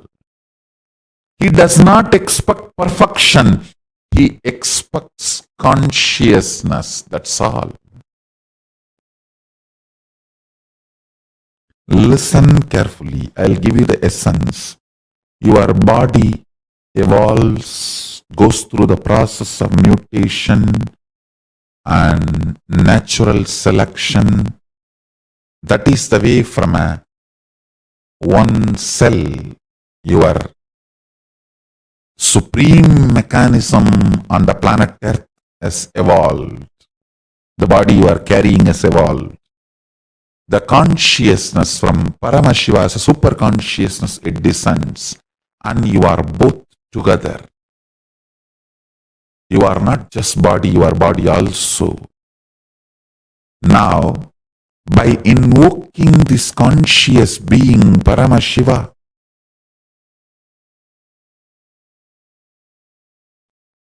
you are letting him manifest his quality of conscious decision as a default natural functioning mechanism of your DNA instead of natural selection methodology. In natural selection methodology, you can only select from any available possibility, and permutation combination of that. It will only lead to only growth, maximum good growth, that's all. But if you allow this conscious decision process of Paramashiva in you, by invoking him, connecting with him, declaring oneness with him, declaring your integrity and allegiance to Mahadeva, Paramashiva, just the very declaration is enough, because he is waiting. With that declaration, he rushes into you, gushes into you. He just opens the floodgates and explodes into you and changes your DNA's natural selection methodology to conscious decision methodology. Understand, when your DNA decides to shift from natural selection to conscious decision, you manifest powers. Because power manifestation is a breakthrough, not growth. Now what I am talking is real initiation into Hinduism.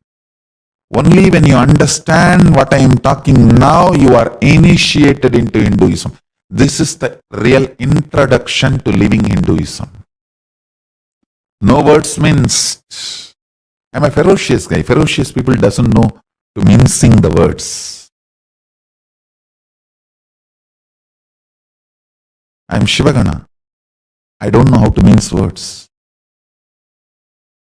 Understand?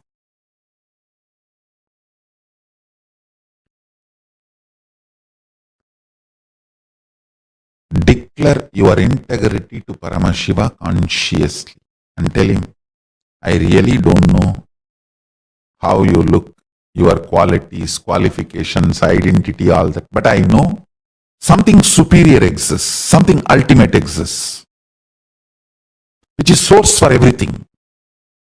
Me, everything, our thought currents and whatever, this world or universe or the hills, ocean and nature, planets, for everything, I know the source exists. And I know that Paramashiva, that source, is waiting to manifest itself in us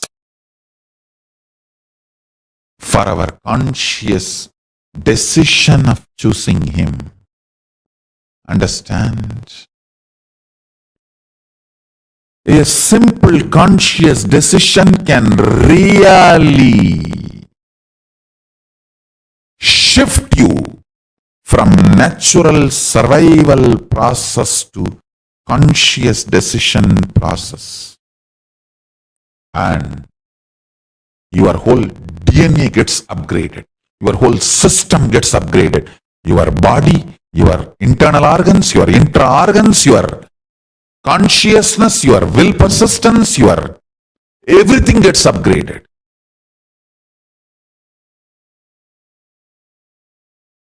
It is like Paramashiva starts breathing through you. He starts beating your heart. He starts moving your blood. He starts functioning in your Jataragni intestine. He starts filling prana in your lungs. He starts moving your muscles with energy. He creates thought currents in your brain. He creates, he operates, he manifests. From the methodology of conscious decision, not natural selection. This breakthrough is what is initiation. If you experience this breakthrough, you are called dwija, initiated into Hinduism. People ask me, when thousands worship you, why do you bow down so much in front of the deities? And understand, this is the secret. When you sit in oneness, you should know very clearly, even when I pray, I am you. When you are operating in relative existence, you should know, even when I am one with you, I am praying. I am devoted to you. In relative existence, always be devoted. In reality, always be one. Understand, duality is not ultimate. I am repeating again. Oneness is the ultimate truth. That does not mean in relative existence you will be arrogant. No. You will be humble. In relative existence, you will be humble. That is why I say, the Advaita I am teaching is Sutta Shivadvaita. In oneness, even when we pray, we are one with you. In relative existence, even when we are one with you, we are devoted to you. Be humble, be devoted even to your own oneness. Sometimes when I go to devotees' houses, I directly go to puja room and do the puja. Some of the devotees will keep my photo also. When I do the arti, I have to show to all. I cannot move the hand. I have to show all only. They ask, what is this, Swamiji? You are showing arti to your own photograph. What can I do? It is a symbol of my oneness. I am devoted to that.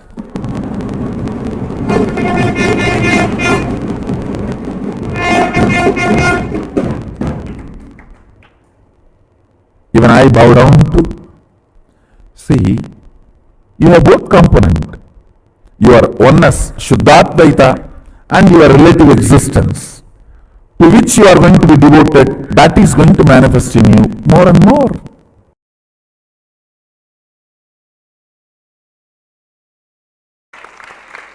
It is a Spatika Sriyantreshwara. See, Adi Shankaracharya, the architect of modern day Hinduism, goes to Kailasa and meets Mahadeva and asks Mahadeva to give the deity, main deity for the mutts he wants to establish, monasteries he wants to establish. Mahadeva gives 5 linga and tells him, 4 for 4 monasteries you are going to establish, 1 for your own Atma Puja, means personal worship, Atma Linga.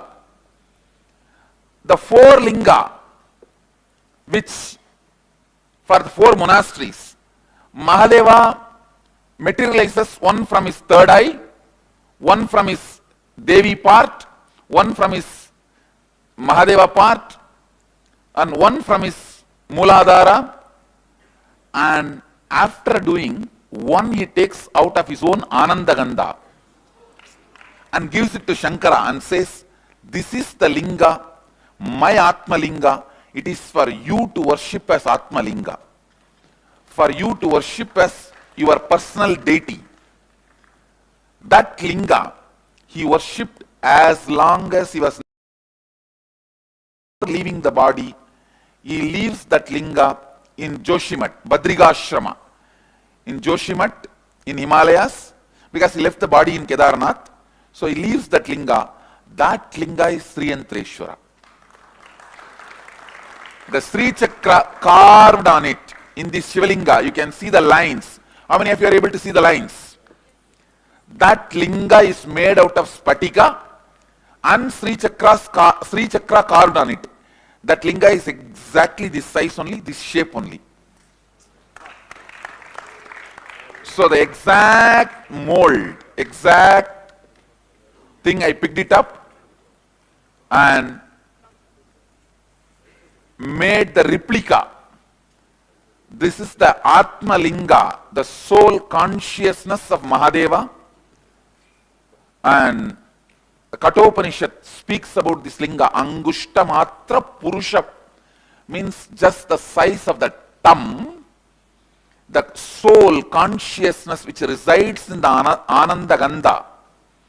Angushta Matra Purusha. That is the consciousness.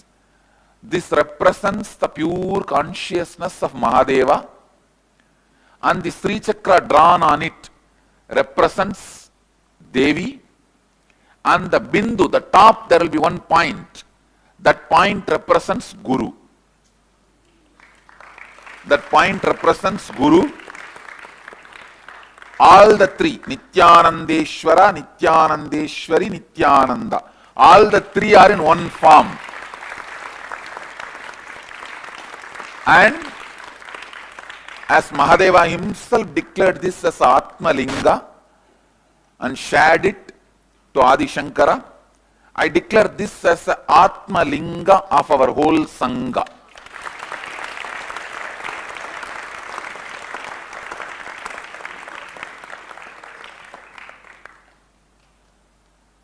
This will be the Atma Linga of our whole Sangha. Means all the temples we establish, the linga will be like this, with the Sri Yantra carved on it.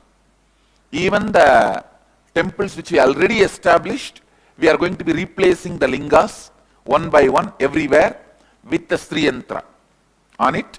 Even the Houston linga which is coming, already the Sri Yantra is getting carved. All the Shivalingas in our temples will be the Sri Yantreshwara, like this, the Sri Yantra carved on it. And now, not only it is energized, I am going to make this as a Atma Linga for all you guys. For each one of you, I will be personally handing this out to you. If you are in the male body, I will be initiating you with this linga on Ananda Gandha. If you are in female body, I will be initiating you on the third eye, the Anya Chakra, and handing out this to you. Means this becomes your pure consciousness. And I have already energized this also for both purpose. If you want, you can just keep it as a souvenir. It will radiate energy. There is no need that you need to worship it or you need to do any rituals to it. But if you want to do rituals, great, enjoy doing it, do it. It is the Prana Pratishtha is done for this, for both purpose. If you want to do ritual, you can do everyday puja, ritual, celebrate, and it will radiate its presence and grace. If you just want to keep it outside, it will be just like me, non-demanding and happily living. It's literally carrying Mahadeva and Devi and Guru with you. If you ask me personally, what should you do with this? I'll recommend always keep it in your purse. Let it be in your purse, and it is just Mahadeva being with you always.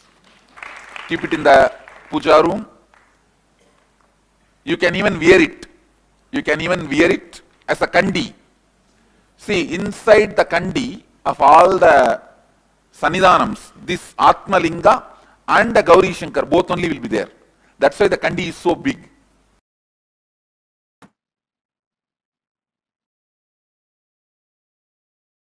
I liberate all of you. Completely from Kala, time. Me as Kalabhairava Murti manifest in each one of you now.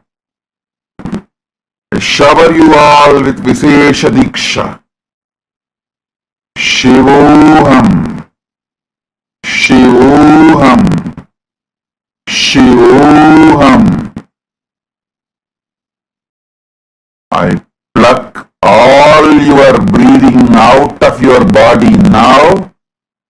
Insert this ajapa of Shivoham, Shivoham, Shivoham, Mahaprana of Paramashiva in you all. Shivoham, Shivoham, Shivoham. Sit now, breathe with me as Paramashiva. All of you exist as Paramashiva, as me, in the parallel universe of Maha Kailasa. Now, Paramashiva and the Kailasa, Shiva Ganas, Paramashiva Ganas, let them all land in all of you here.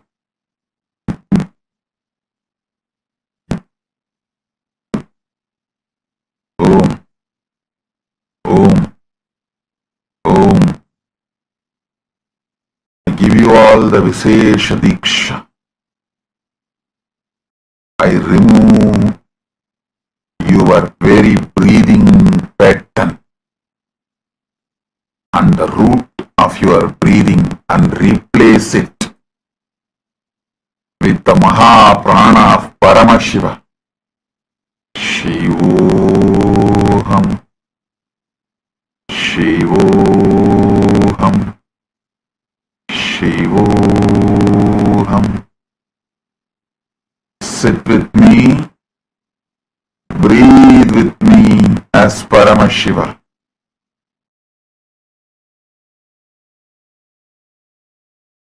So during the Vishesha Diksha, there will be Vishesha Diksha, the Shiva Diksha second level. If you commit, you want to become vegetarian from now, I am authorized to remove your past karma of non-vegetarian, and I will do it. First thing, stop believing you are a human being. The moment I invoke Paramashiva in you, you are a divine being. Paramashiva having human body. The moment I have given you Vishesha Diksha, during Vishesha Diksha, I remove the human being from your human body, invoke Paramashiva in your human body. So, the moment you have taken Vishesha Diksha and received Atma Linga, Paramashiva. Listen, I'll repeat. Paramashiva is real and he is available now, here, for all of us. Keep this as your inner space and cognition. Listen carefully, I'll repeat. Whatever cognitions you carry is the source of energy, life for your system. The cognition you carry decides how this is going to function. Your inner image, outer image, others image, life image. All the four are defined by the cognitions you carry. Your cognitions are your fuel. Your cognitions manifest your life. So carry this powerful cognition today. Paramashiva is real and is available now here for me. Carrying this cognition inside, chant Mahavagya, Om Nityananda Paramashivoham. Based on this cognition, build your inner image, outer image, others image, life image, and manifest powers. You will manifest all the powers.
Nityanandam, to all the participants. That was a very beautiful. Swamiji spoke on Vishesha Diksha. So you understand, all of you, all the participants today, you will be receiving the initiation into Vishesha Diksha, the initiation into super consciousness. Very beautifully Swamiji revealed, right? This whole Vishesha Diksha is nothing but what? Removing, just dumping your old ID and replacing with Paramashiva's consciousness, right? So such a beautiful revelation spoke on Vishesha Diksha is nothing but an initiation into your conscious sovereignty. So understand, Swamiji says, to manifest your conscious sovereignty, you don't need any practicing is required. It is cool. You don't need any practice, any sadhana, or anything. No. It is a boon you will be living in today. Very beautifully, Vishesha Diksha in the form of Shambhati. Paramashiva says, Kushumena Strajaptena Tataye Didrisusham Paraspurattarakaram Tarakaram Chaitanyam Tatra Bhavaye. Very good, Parameshwar says. The Guru should throw flowers invoked on the mantra Hastrai Fat at the disciple's chest and imagine in the heart of the disciple the globe-shaped supreme spirit of extreme effulgence inhabiting the subtle body. And upon receiving the Vishesha Diksha, the Diksha that all of us will be receiving today, there are a few things that you will, all the participants, you will need to understand, the do's and don'ts.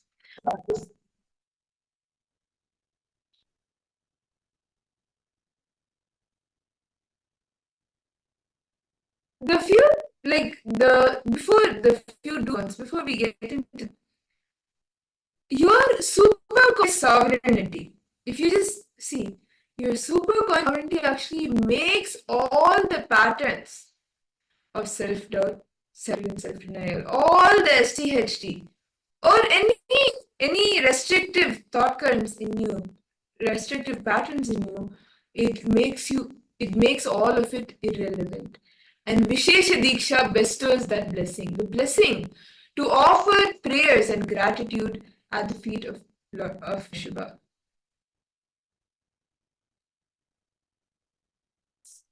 And you can offer your gratitude, your prayers at the feet of Parameshwar through personal puja every day.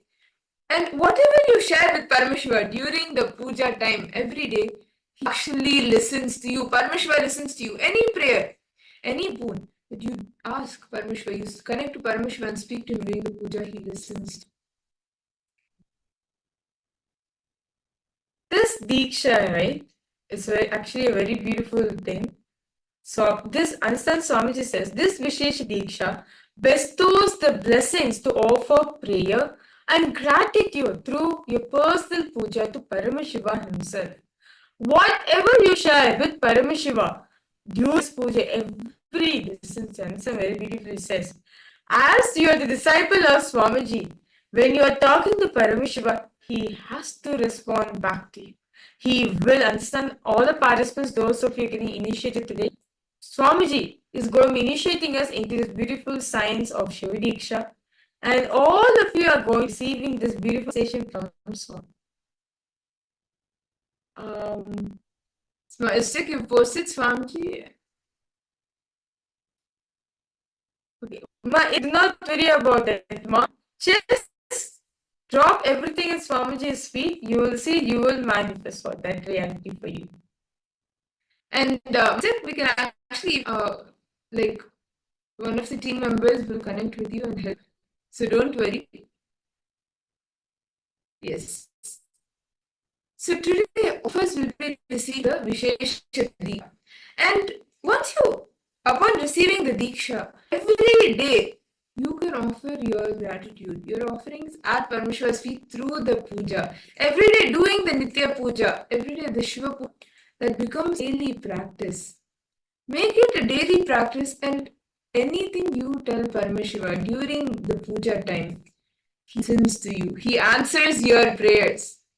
And every day, understanding that, like when you perform Nitya Puja or the Guru and the Paramashiva every day, understanding that it does not, that not doing so is karma. You should do the puja every day, understanding that when you don't do it, actually the karma follows you.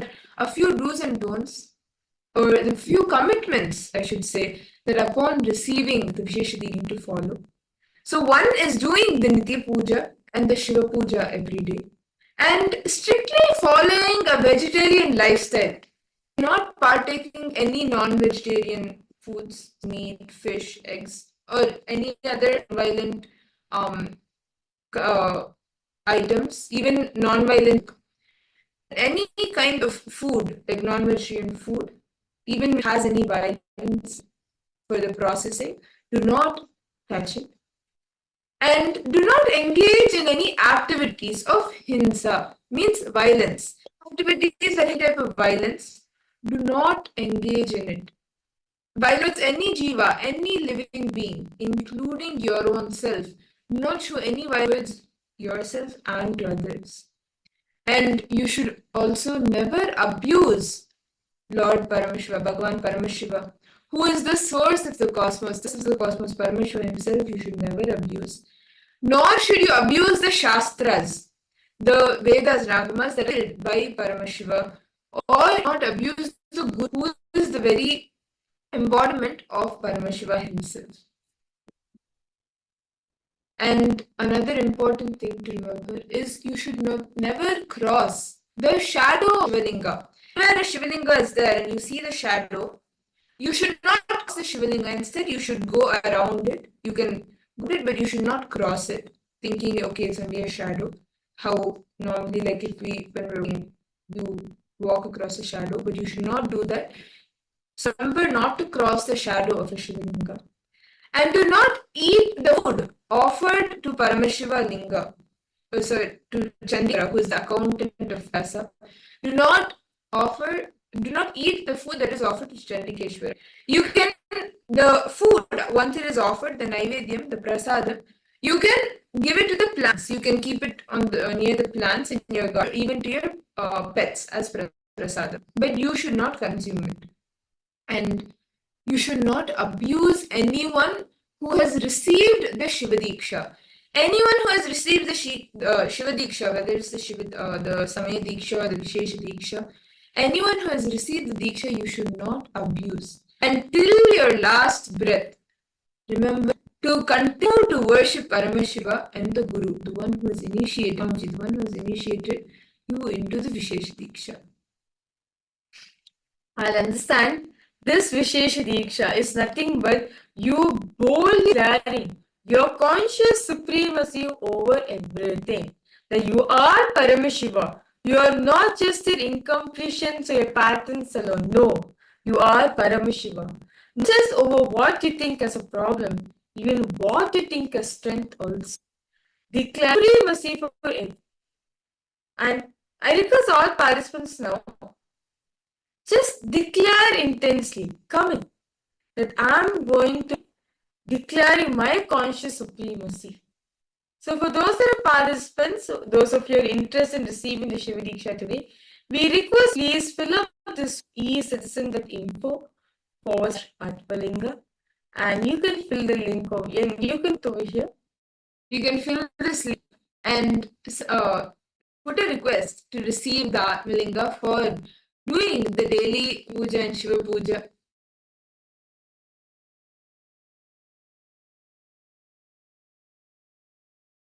And see, the Atmalinga, it's like the thumb size actually.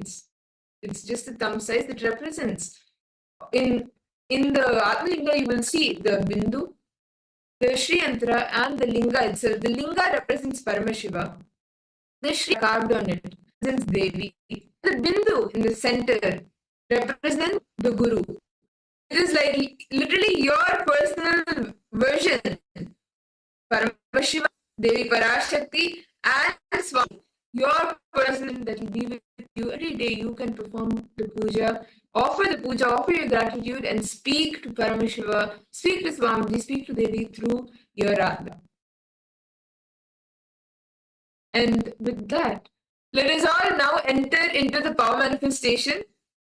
Request all the participants to please bring your ahutis. We will be doing the power of Akashic readings. In the morning, all of us did the Akashic readings where we scanned an incident. We gave the date and you scanned what happened on that date. Now we'll be doing a little bit different. We will be giving you an incident. Myself and Maharija, we will be sharing with you an incident, and you will be scanning and seeing what date that happened on. You will be doing the Akashic readings and seeing what that incident was. Is everyone ready? Can I request all the participants to post a yes in the chat? You can also post if you have understood guidelines for the Vishesha Diksha. Ma Shundini Durga, Ma Margarita. Each of you can post if you have understood the Vishesha Diksha guidelines, and you can also sit down with your Atma Murti for the Akashic readings. Nityanandam, Ma Agora Rupini, Ma Linga, how are you feeling, Ma? Wang Hanyu, okay. That's the entire power manifestation. Nityanandam Chandrasekharaya, Nityanandam Agora Rupini. So we are manifesting the power of it's all now going to be manifest of Akashiri. So basically we are going to be giving a date for all the parts. We are going to be giving it, and through the third, all of you are going to be scanning and revealing the incident which is occurred display on the date.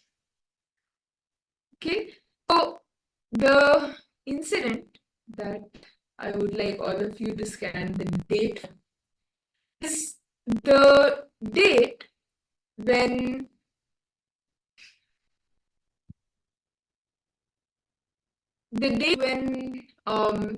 I actually joined the Gurukul, and and the date that I had joined Gurukul the second time. I had initially come for about half months, and after that I went back to inform everybody that I'm joining Gurukul, and I had come back. So is that date? So all of you go on planning and revealing the date when the Gurukul. Okay. Understand? So I request you to please close your eyes.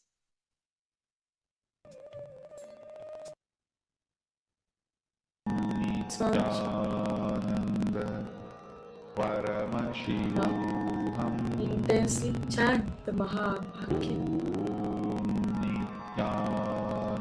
Om Nityananda Paramashivoham. Om Nityananda Paramashivoham. Om Nityananda Paramashivoham. Intensely with your three eyes.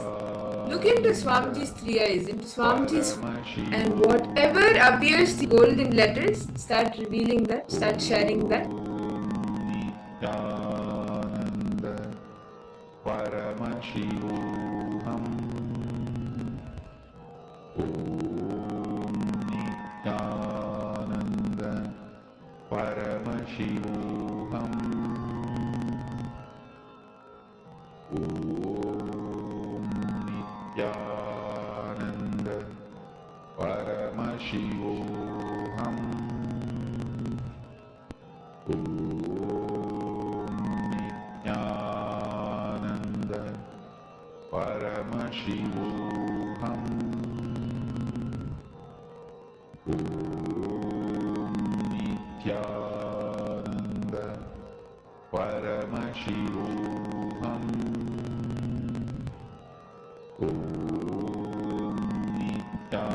Chant the Mahar Loka. Paramashivoham. Om Nityananda Paramashivoham. Om Nityananda Paramashivoham. What was the day that I need to go? Nityananda Paramashivoham. Om Nityananda Paramashivoham.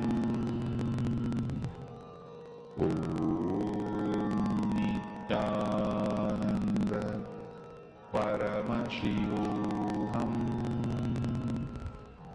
Om Nityananda Paramashivoham. Om Nityananda Paramashivoham. Om Nityananda Paramashivoham.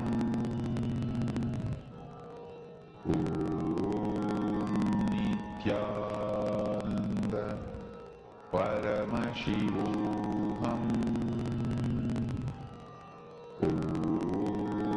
Nityananda Please relax. Paramashivoham. I now request all the participants to put what was revealed to you, what did Swami show you? What did you use in golden letters as the date that I read? Michael Pano, Mayabu, Michael Jing, Mahuani, Ma Istak, Ma Aguru Rupini. What did you see, Ma?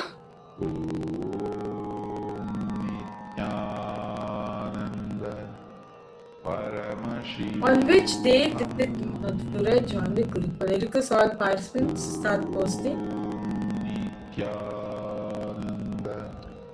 Mama, which day did you see? Ma Iqbal Banu, Nityanandam.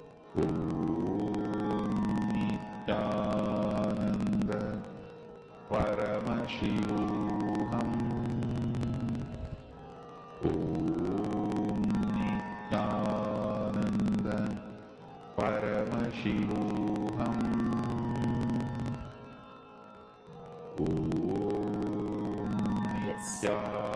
So let me reveal the date. Date was February 3rd, 2018. This is the date I returned. Okay. That's fine. Let's not manifest one more round, okay? I request all participants now to host. I request all participants to okay, I'm going to be giving a date for all of you. Okay. So I request all the participants to scan and reveal August 20th, 2012. What happened on this day? Okay, August 20th, 2012. This happened on it because all participants now please start chanting the Mahavakya intensely.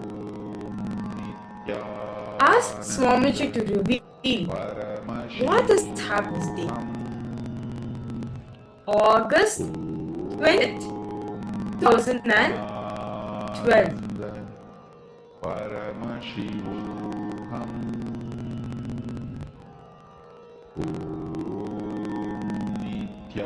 Nityananda Paramashivoham.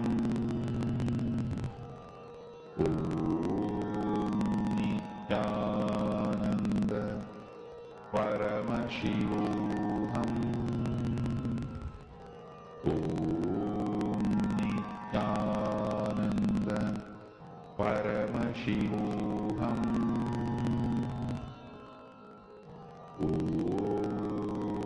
Nityananda Paramashivoham.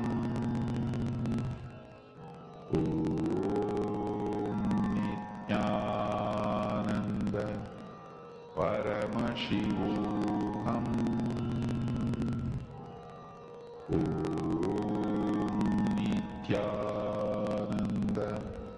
Paramashivoham Nityananda Paramashivoham Nityananda Paramashivoham. And I request also to post, what is it that also on this day? Devi, what did Swamiji show you? And if participants start posting, what is it that Swamiji showed for all of you on this day? What happened on August 20? Margarita, what did you see? Ma Shulni Durga Masiyabu. Nityananda Paramashivoham. How about all the participants attending through YouTube? I request all of you to post what Swamiji showed for all of you.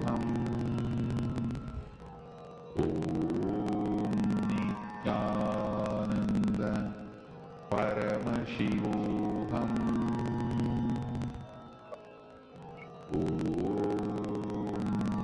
Nityananda Paramashivoham. Colors in pink. Nityananda Paramashivoham. So, okay, soft flowers, colors in okay. Nityananda. How about for you, Masiyahu? I show it to you. Nityananda Paramashivoham. Nityananda Paramashivoham. Devi, what is Swamiji showed to you? Wanghanyu, Mystic, pink. Okay. Okay, so shall we see the answer now? Bridget, do you want to reveal the answer? Yes. So, I could actually understand how people are able to see color.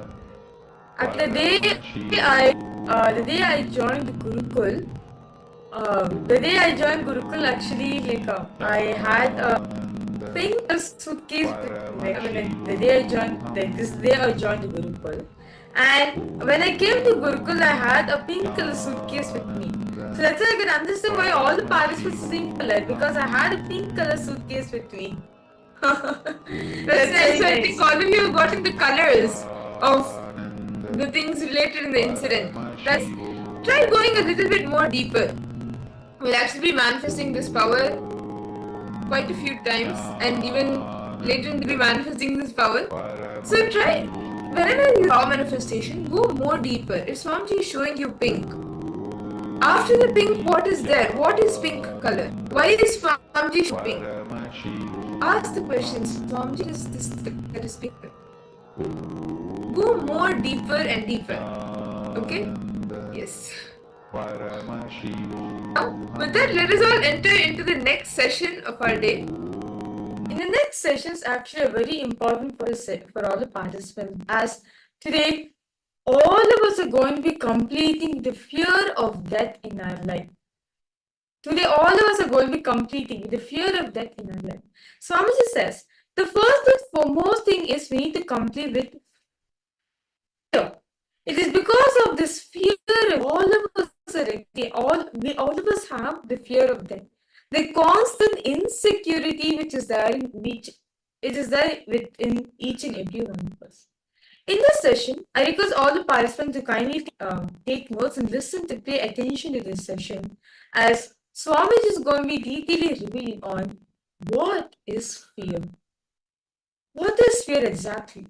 Why we experience fear? What's the root source of all the fears in our life? And the types of fear.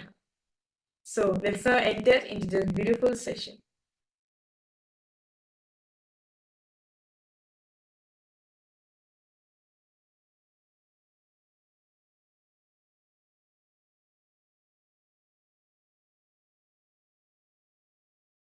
What is fear? Apprehension about something which has not happened, which is not reality. Now we will work on the thought current of fear, the being center.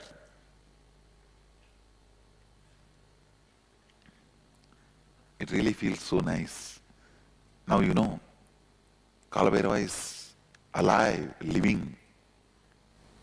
Time is Kalabhairava.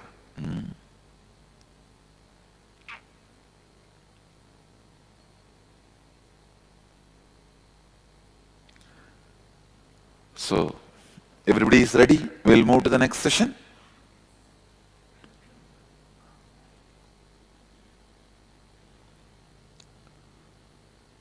We will work on the being center, the thought current of fear.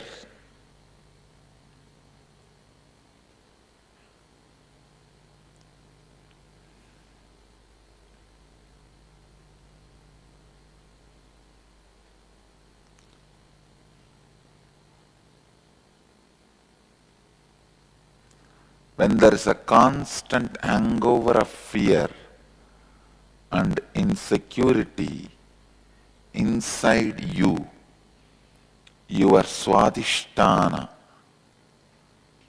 your being center collapses. Please understand.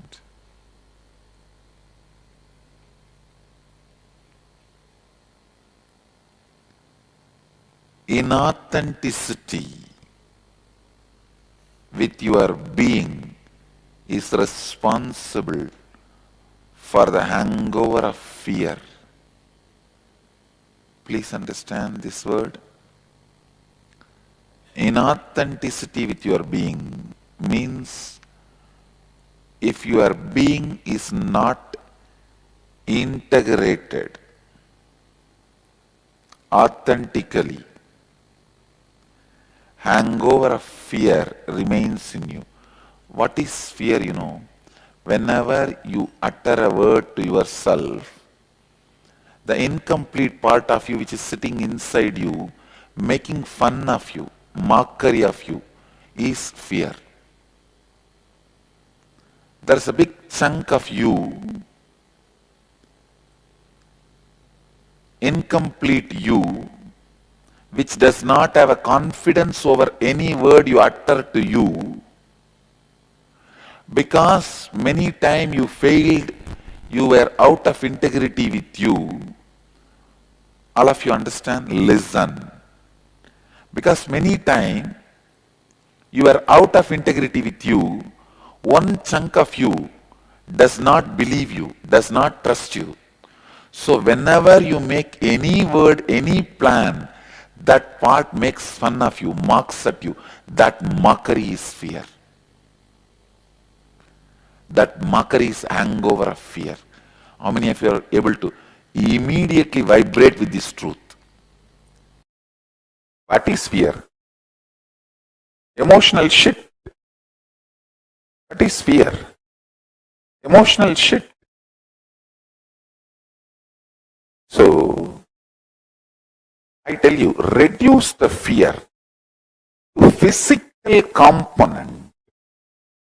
Don't give the fear the psychological power.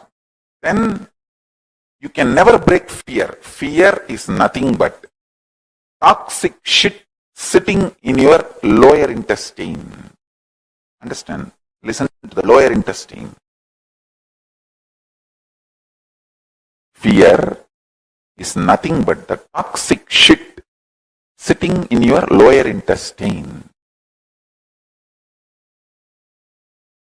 All you need is just marana smarana and detoxification. That's it. Fears are collective life negativity creating the snowballing effect on individual and on collective consciousness. What is fear? the life negative perceptions about the insecurities created by others you carry within you about you and towards others. You are afraid of people who are afraid of you. You are bothered about others' opinion who is bothered about your opinion about them. Listen to this carefully. You are afraid of person who is afraid of you. You are bothered about the other's opinion who are bothered about your opinion about them. Collective fear-centric laws are created in such a way that it creates snowballing effect of deluding the consciousness more and more into life negative and giving you the feeling this is the way life is.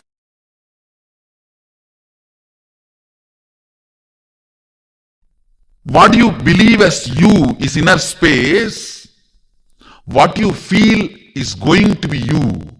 Your reality is Ulam.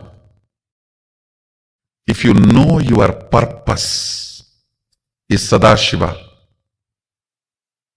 no Maya matrix can touch you.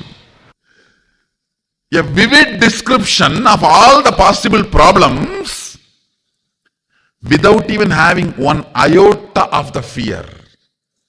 That is what is actually the definition of courage is. Not absence of fear, powerfulness where fear cannot make you powerless is courage. Absence of fear can be sometimes absence of information, ignorance. No. Courage means not absence of information, inability of the informations to make you powerless is courage. If you sit and consciously involve intensely in all your fears and the root cause of fears and insecurities, you will be completely free from all fears and the kind of the boldness, courage you will manifest. See, at one point you will reach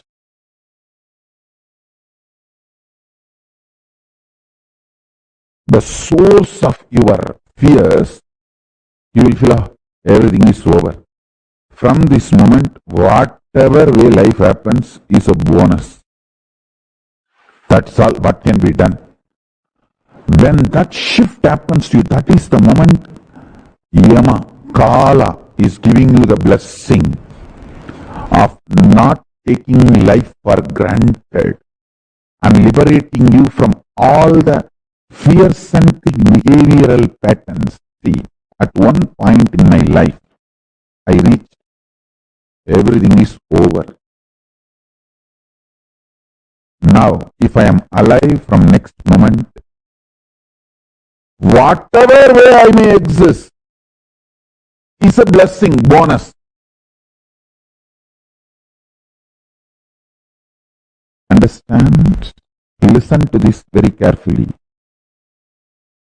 This realization is the boon from Yama, Kala.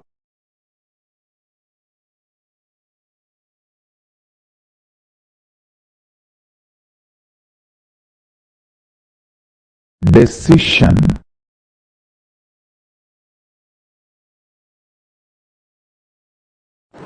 not to hang on to our fantasies about life and our fears about our fantasies. Understand? Whenever your mind involves, your fears become fantasies and fantasies become fears. These are the statements you need to meditate very deeply. When there is an obsessive compulsive behavior, your fantasies become fears and fears become fantasies. Romance become perversion, perversions become romance. War becomes love, love becomes war. Listen carefully.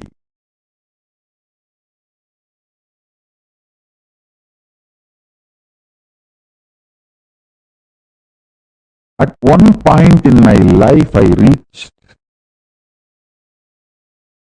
externally in the outer world, any situation. If I am going to be alive, remembering I exist, it's a blessing.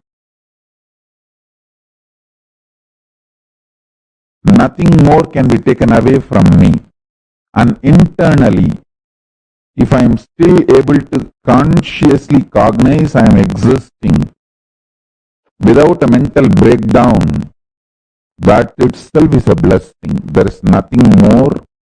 I don't expect any bliss, or I am not afraid of depression anymore, or the worst mental states, mood swings, or the worst external conditions. See, the fear of the worst possible external conditions and internal conditions have been accepted by the deepest core of my existence, and nothing more to visualize, fantasize about the worst possible external conditions or internal conditions and get frightened. There is nothing more I need to visualize and get frightened. It's all over. That moment, something broke in me. My consciousness touched time. And Yama gave way, Kala gave way, and I reached Kalabhairava. Listen. Consciously sitting and cherishing all your fears, not mentally being kicked. Just mind releases all the fears and the fears erupt out in you. No, I am not talking about that. I am talking about consciously sitting and visualizing, cherishing what more can happen, where this kind of illogical patterns come. One night, I'm going around the hill alone, a small boy, reading. Still I remember the Arunagiri Andadi, the 100 songs on Arunachala, written by Guhenamachivayar, a great saint. Still I can repeat the whole 100 verse by heart. With that book I am walking, and in the night I am supposed to go around, because in the daytime no time. I'll be sometime going to school or sitting with her and studying the Vedas, Upanishads, and usually in the daytime it will be hot sun. So after the sunset she will tell, now lessons are over, please go around the hill and come back and sleep. As if it is the next door, you go and come back and sleep. If I go around the hill, when will I sleep? Because by the time I come back, I have to take bath in the tank and go to the temple for Suprabhadam. Shiva's Lord is waking up, Arunachala Shiva is waking up, you should go and see him early morning when he wakes up. So I let run. Anyhow, I went round every day. One day night, some 10 hyenas, hyena is an animal, will be very shy as alone, but will attack and kill any human being if they are group. Children means simply they will kill. Simply they will kill. Children are the best dinner for them. They will kill. I was walking alone. It was Amavasya, or just near Amavasya. No light, dark. In those days the path for going around Arunachala hill was very dark. A narrow road, not even a road, like a forest road. Some 10 hyenas are standing in front of me suddenly. In the midnight, I am all alone with just that one book of songs of Arunachala. From the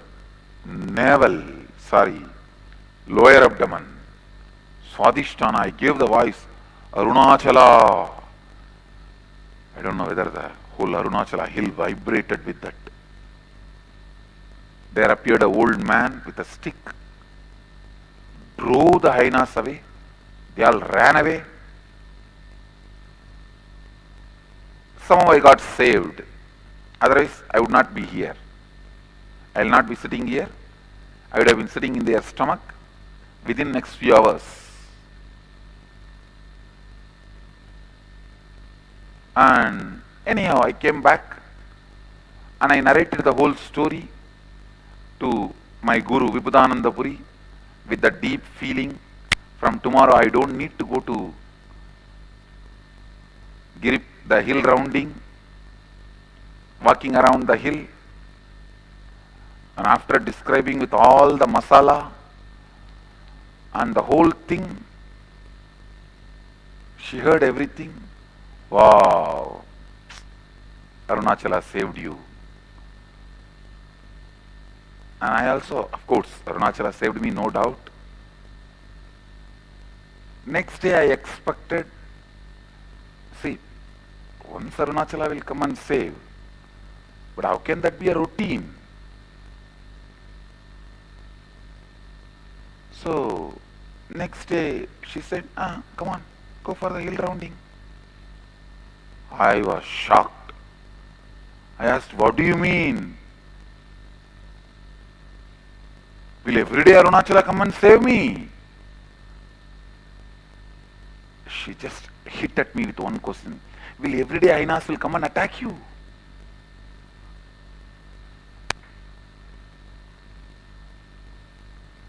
Understand.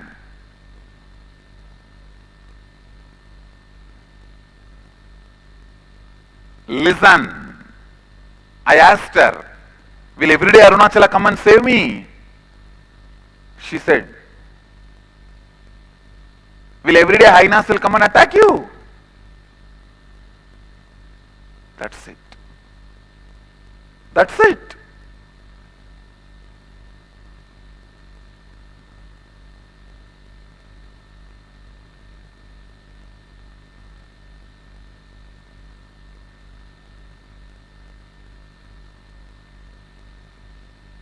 My mother, who is always overprotective of me, I am going and telling her. She heard the whole thing. Then end of the day she asked me, end of the whole story, what did Pati tell? Pati means my Guru, Vibhudananda Puri. What did she tell? I said what she said. Then she just walked into the room, into the house and said, all right, you go for the walking around the hill. She just walked into the house and said, you go now.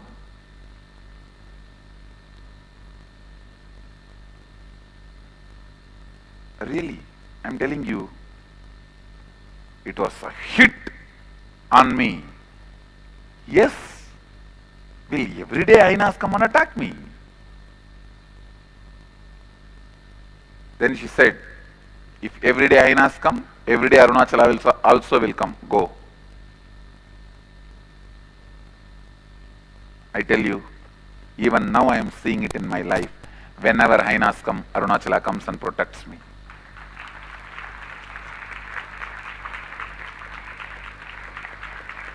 It may be 10 hyenas or 12 hyenas or 600 hyenas.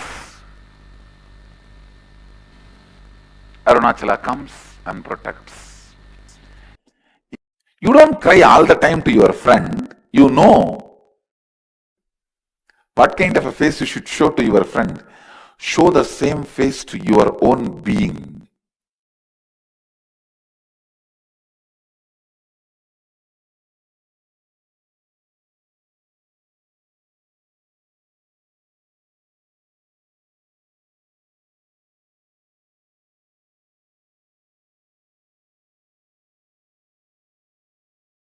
even to yourself. Don't be a constant frightened child to yourself. Complete with it. Get rid of that identity. Build yourself authentically.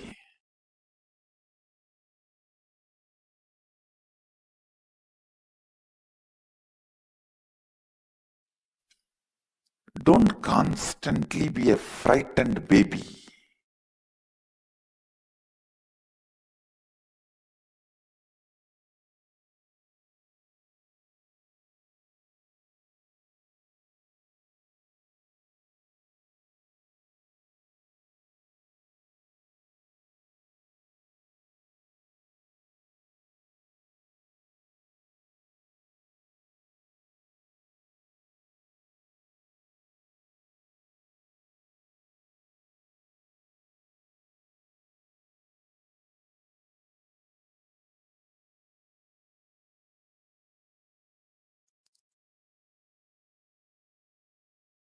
The first step in living Advaita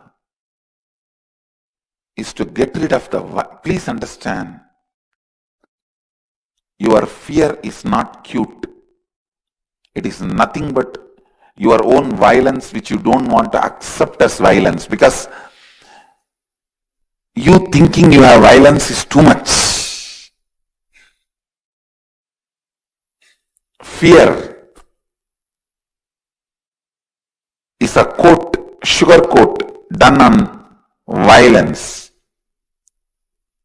There is a beautiful verse by a great saint from Tamil Nadu, Manikavasagar.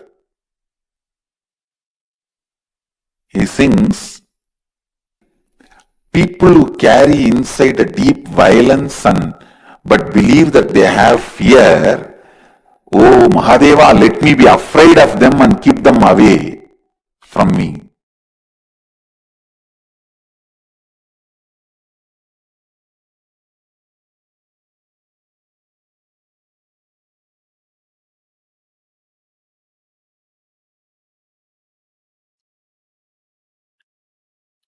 First, complete with that frightened child inside.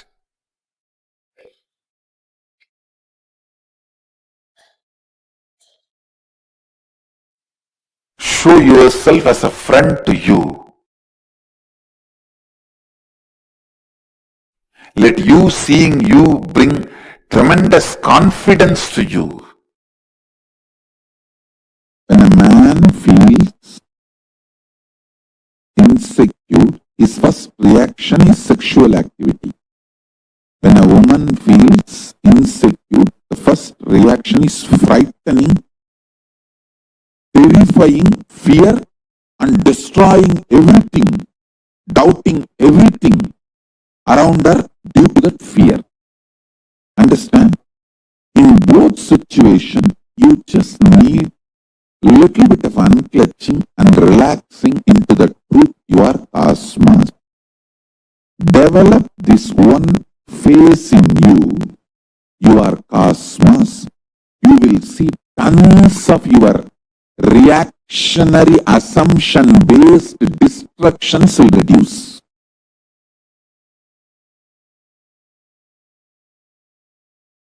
I tell you, even third eye.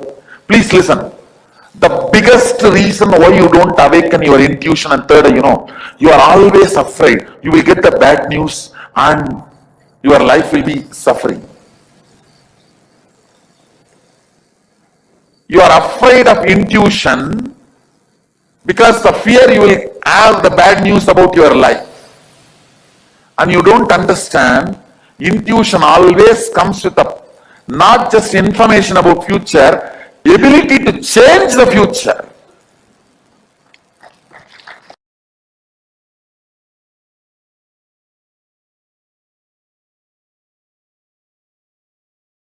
It is your own pains and hurting.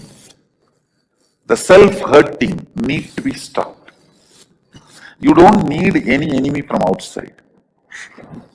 No, really, I'm telling you. You don't need any enemy from outside. You have so much of hurting patterns.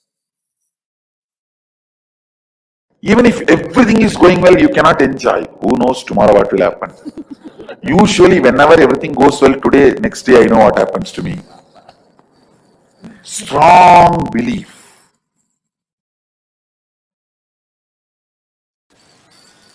When things go bad, you are very comfortable. When things go good, you feel, this cannot be my life. Looks like somebody else's life. Fear need to be used like a pickle wherever required. Not more than that. If you know how to use fear as pickle, you know the realistic threats and unrealistic lies. And the life can never cheat you, life will never cheat you. You will never be cheated. Phobia means, see, fear itself is a illusion. Illusion square is phobia. Illusion about the illusion is phobia. Listen. For example, if you are seeing a snake and shaken, become powerless, it's a fear of snake. And you imagine there is going to be a snake and get into the same mood of powerlessness and frightened, then it is phobia. Means square of the fear is phobia. All phobia is compulsive attitudes, compulsive mental thought currents, compulsive mental attitudes. Fear itself is a powerlessness, but at least we can work on it. Tribes experience only fear. Only civilized people experience phobias. Understand? The tribal people who live in forests, villages, grounded, they experience only fears. People who live raw life, they experience only fears. But people who live sophisticated lives, the so-called civilized countries, so-called developed countries, they experience phobias. You will never see a phobia in a tribal village.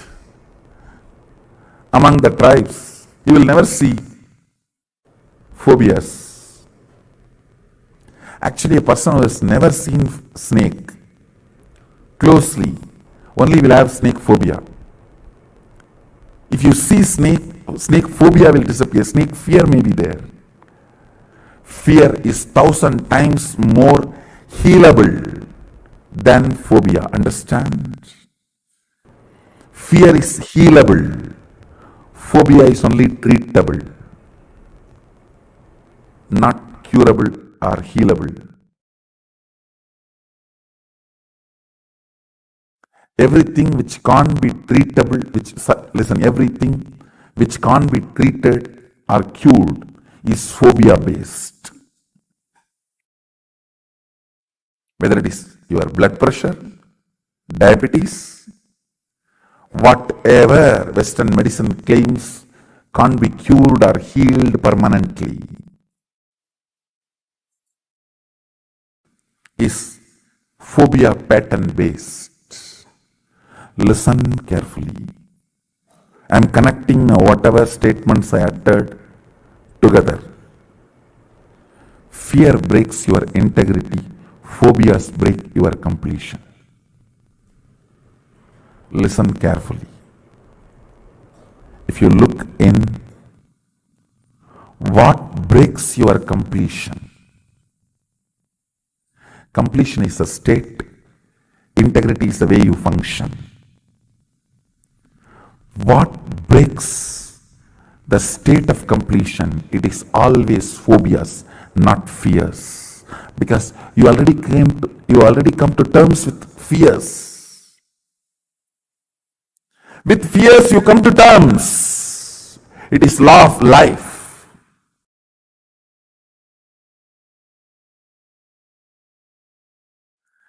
Anything which agitates you, disturbs your completion, unclutched space or the Sadashivatva or inner peace, your inner silence, anything which disturbs is phobia. Look in.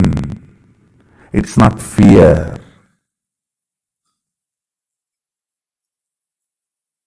Listen.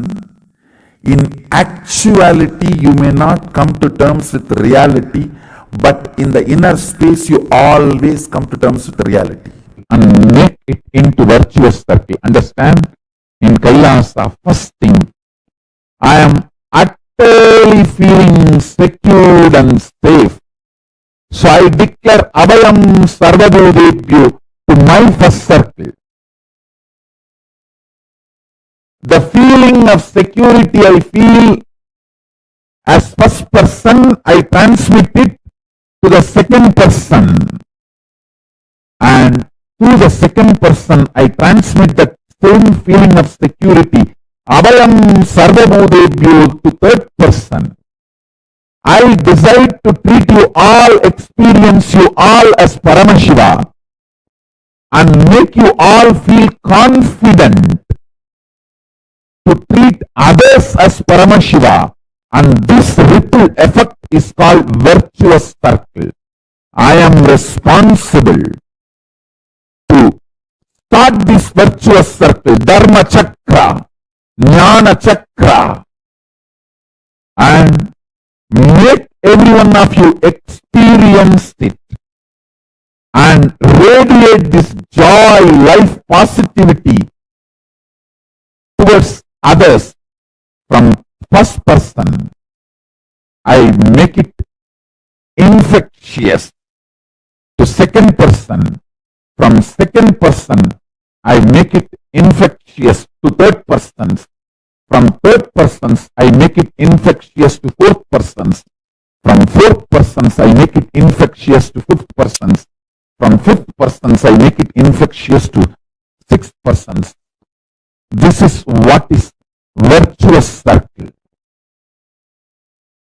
Law of Kailasa is life positivity.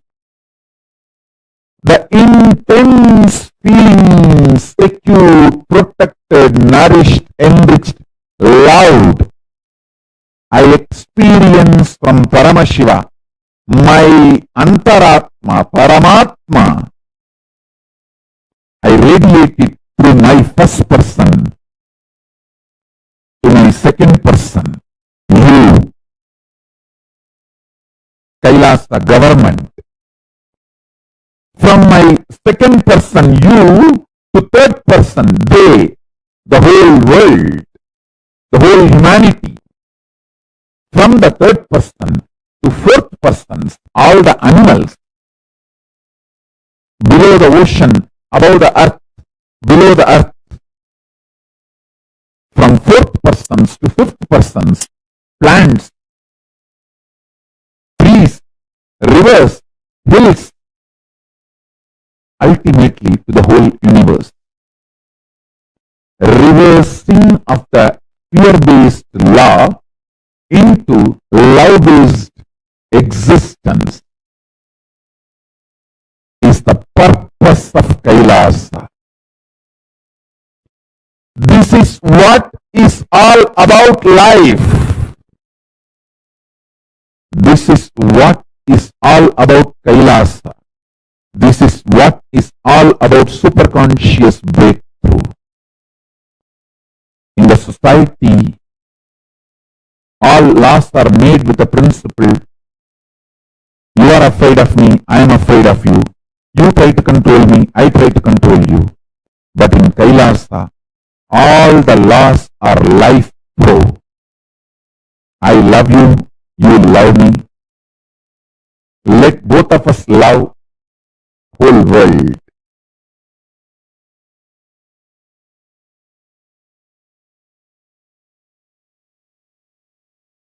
all the fear,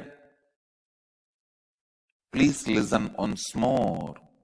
Fear is not absence of a thought. Fear is not a thought. Fear is not absence of an emotion. Fear is not an emotion. Fear is just absence of your consciousness. Absence of your consciousness. Fear is absence of your consciousness. Ultimately, all fears comes out of your inauthenticity. Listen. When you feel something you have can be lost, and you are not ready to face the loss, fear starts. It can be as simple as little money you have in your purse to your life itself. Listen. When something can be lost and you can't face the loss, you feel you can't face the loss. It is your inauthenticity with your life. Inauthenticity with your life is the source of all fears. The fear of losing few dollar bills in your purse to fear of losing your life. Everything is just because of you not coming to terms with the truth of anything is, will be at some time not. Listen. Anything is now, at some day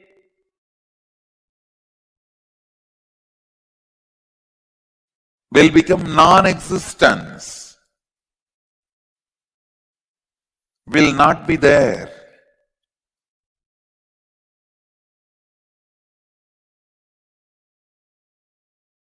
When you are not ready to face the reality, when you are not authentic enough to face the life,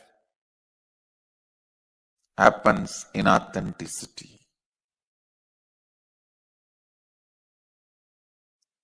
Look into your life.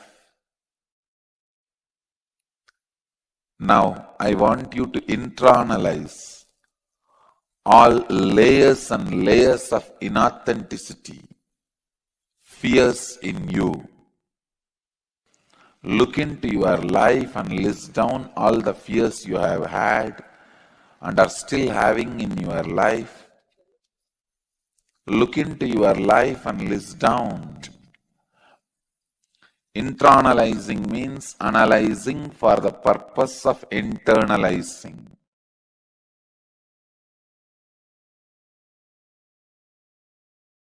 Please listen. I'll read out now. Look into your life and list down all the fears you have had and are still having in your life.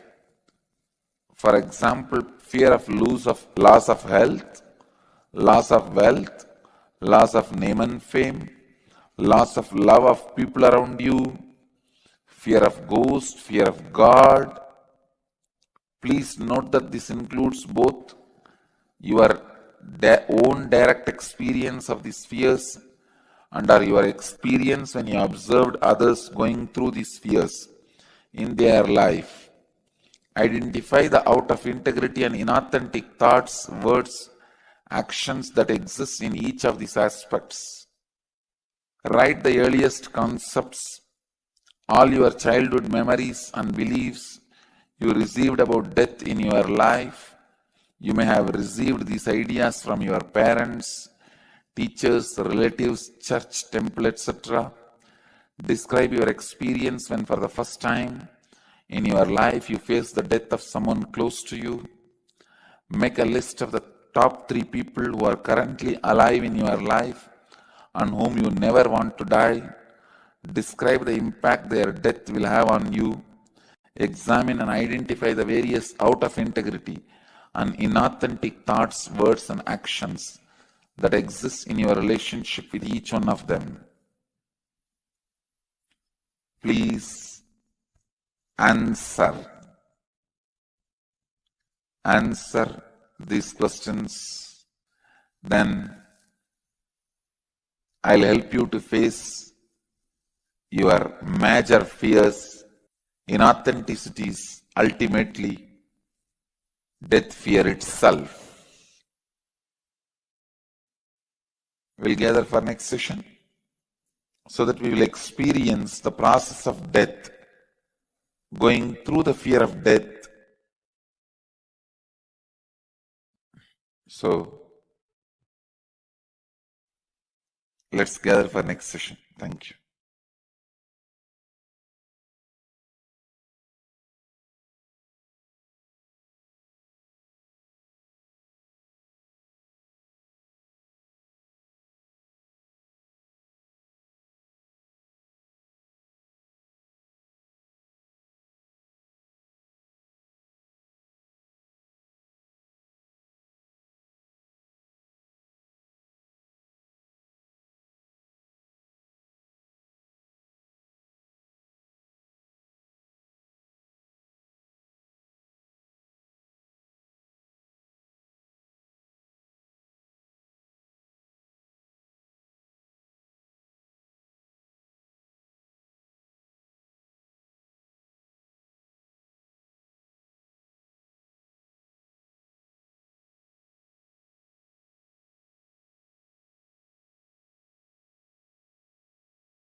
Nityanand, to all the participants, I request all of you to, what did you understand from this session?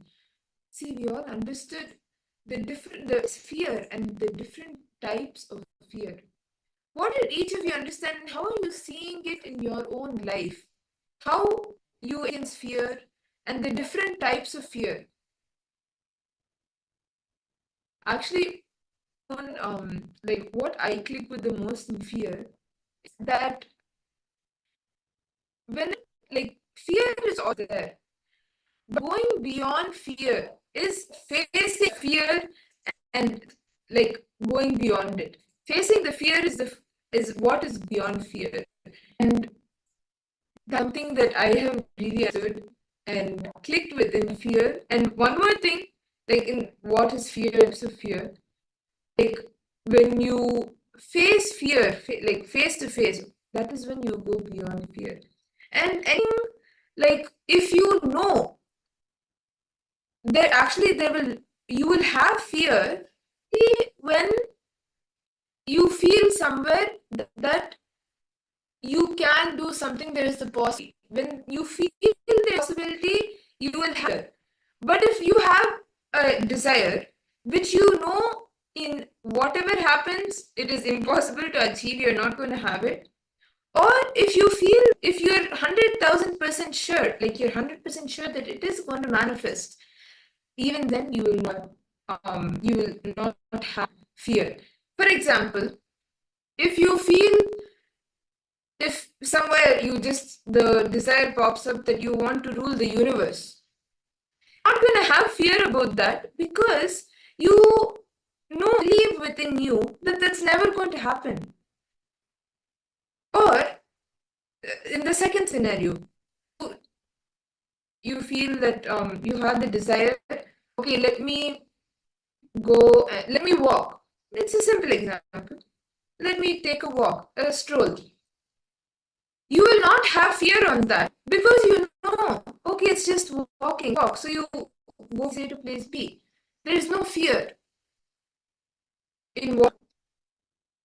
But when it comes to business, fear comes in you because you are like within you feeling, will it happen? Will it not happen?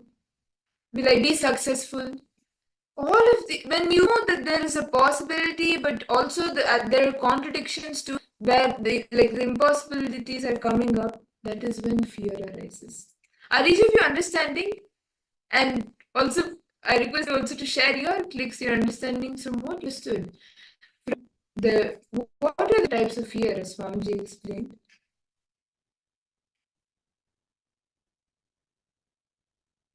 I see Ma Nitya Kritika, Nityananda Ma, nice to see you. Kumara Prabhu Ayaswami, Nityananda, you too. So, yes, right now, all the participants, we are going to be understanding how to complete with our feeling.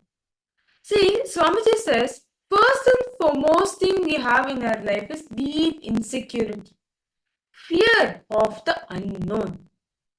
Very beautifully in this, right? Swamiji elaborates the 4 types of fear we experience in our life. 1. The fear of losing near and dear ones, people whom you are close to you. 2nd, fear of losing your name and fame. All the titles, all the status you have gained so far, you do have fear about. Like for example, if you are in CEO of a company and something has happened company, right? You would not actually like your name to go crashing down, right? You want to have that name. You want to have that still carry the name and fame in you, right? 3rd is fear of unknowns. Fear of losing your very identity. These are the 4 types of fear all of us carry in our life. If you believe it or not, all of us carry this fear. Fear is nothing being what? Not ready to explore the dimension. To give an example, let's say if I put you in a dark room, what will happen? You'll start shivering, right? Like, what's gonna happen? I'm in a dark room. Will a ghost will be there? Like, all sorts of things we start in us, right? It's nothing but now not wanting to explore into it. Not wanting to explore it, complete with it. That is me. And suppressing that emotion within yourself. Fear is actually, whenever you get fear, right? Immediately you'll see your hara center, your reproductive system. You'll feel kind of little tingling sensation over there, as the Swadhisthana chakra is responsible for this. The Swadhisthana chakra, it gets blocked when you have intense fear of death. Understand? Fundamentally, all the fears which you have in life boils down to one thing: fear of death. So you don't understand? It is all like the fear of the death, fear of unknown, fear of death. Death also we fear of because it is unknown to us. We feel what happens?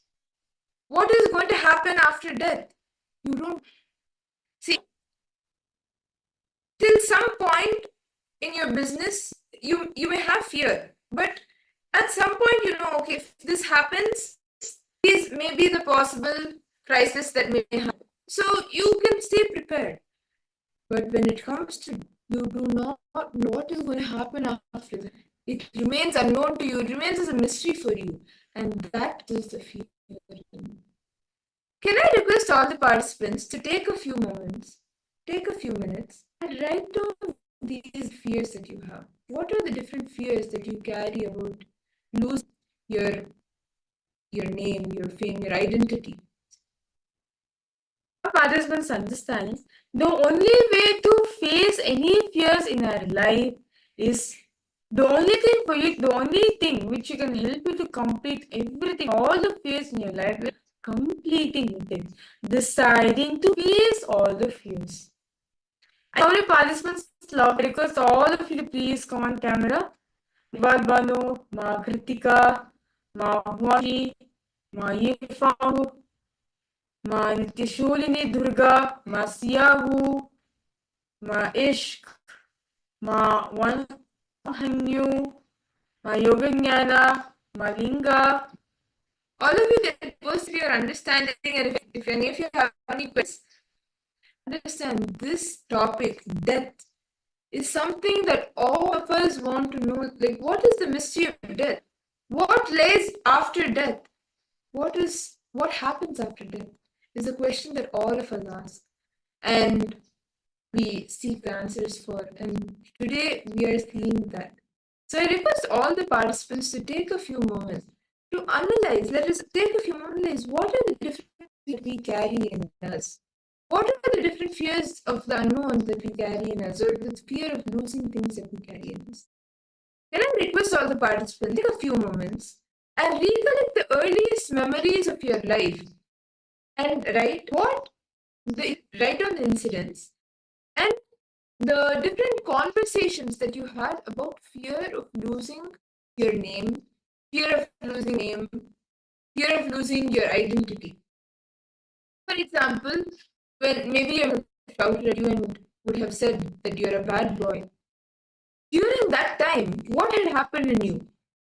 Did you feel your identity is shaken? Like, oh my god, I'm a bad boy? And that entire thing, even cognition knew that how can she say I'm a bad boy? You would maybe have started building your good world, a good person.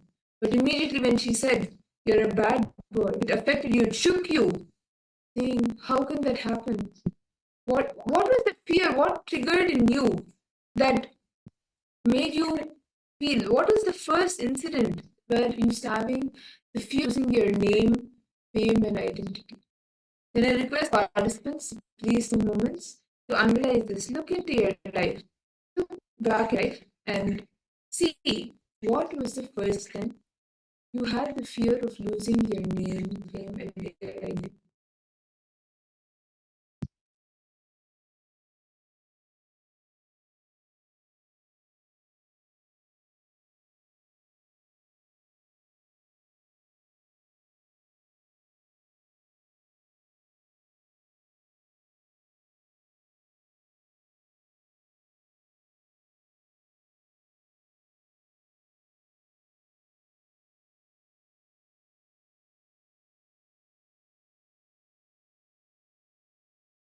On the earliest moment of fears you experience in your life where you felt of losing name and fame.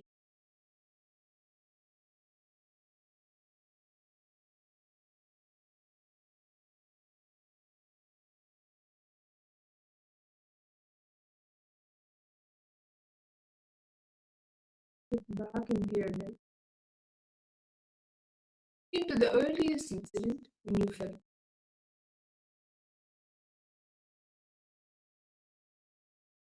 It may have happened around the age of 6 or 7,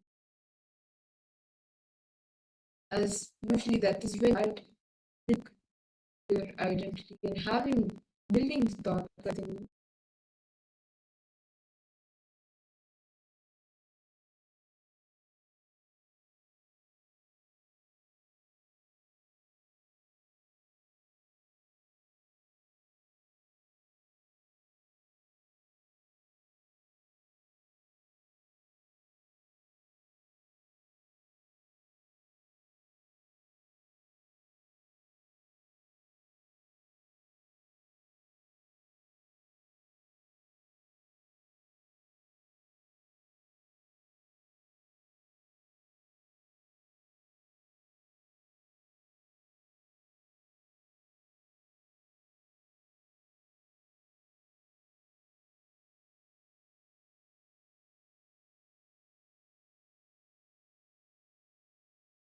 Now, next I request all the participants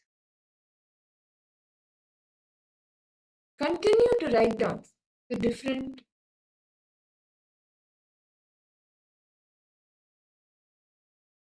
all the different times. See, go back to the earliest incident. It could have been maybe it could have been anyone in society you would have heard or you would have gone with someone regarding the fear of losing your name, fame, and identity. What is that? That incident? Your parents may have told, your grandparents may have told you something, or maybe while in school you would have heard speaking about it. What was the first time you heard about the fear of losing identity, or you felt the fear of losing your identity? Elaborately write down the incident. And if any of you have questions, please feel free to ask. Ma Vanu, Ma Yoga I hope each of you write down, analyze, and look back. Diyavu Ma Gurun. Ma Gurun, okay, any question, ma?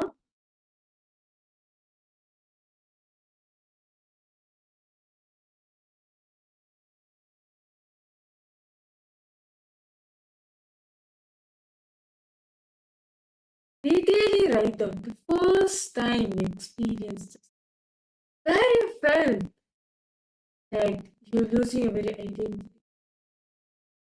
It can be as early as actually less than that.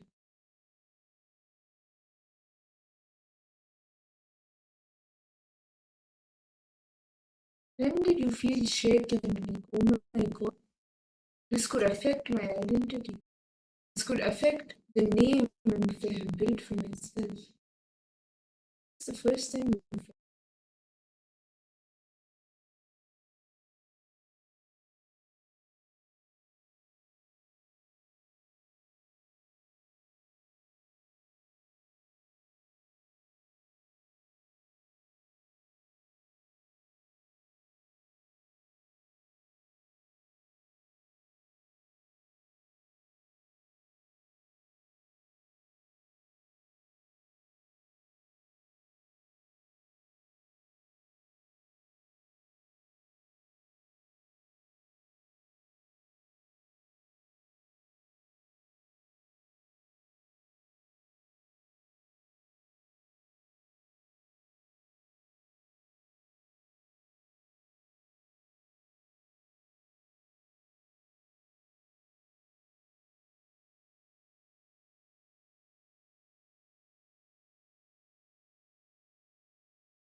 Really right now. Understand all of us. It is time for all of us to come here. Go back to that earliest moment where you were losing your very identity.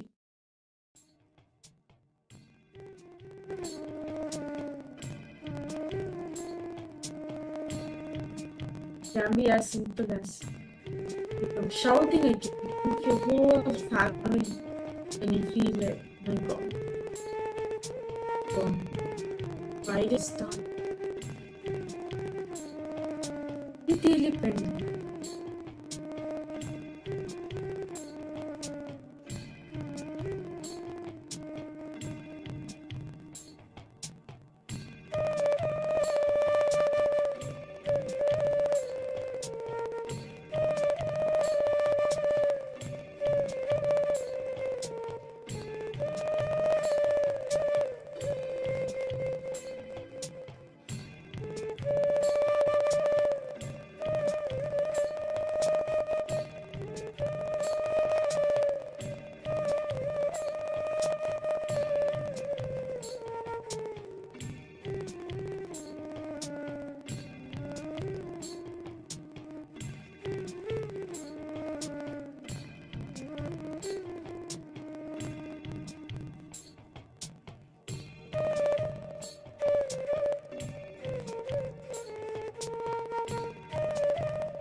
all if you observe it, right? You felt that your name, your fame, your identity is being shaken, being questioned, and you had the fear, you experienced deep fear.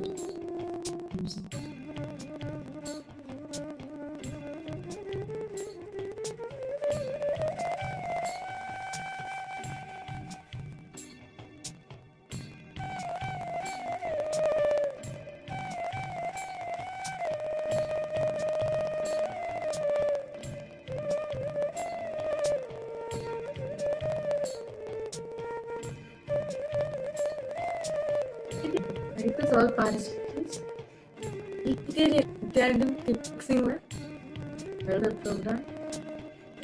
Are each of you able to catch and write? Just each of the participants to share, like you can share it in the private chat. And please do not open your mouth and what have you been able to analyze till now? What have you been able to look into now?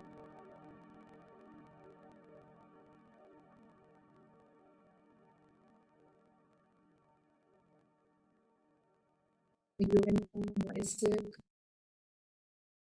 Margarita, Agora Rupini.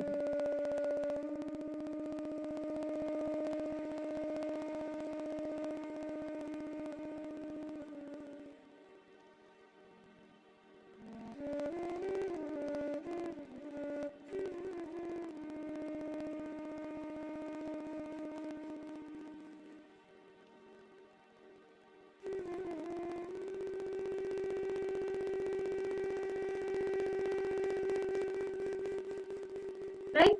From the smallest, from the youngest age, where you like you were losing your identity. Your mother teasing you in front of your friends, or your mother or your father questioning your whole family. What was the first time you experienced the fear of losing your very identity?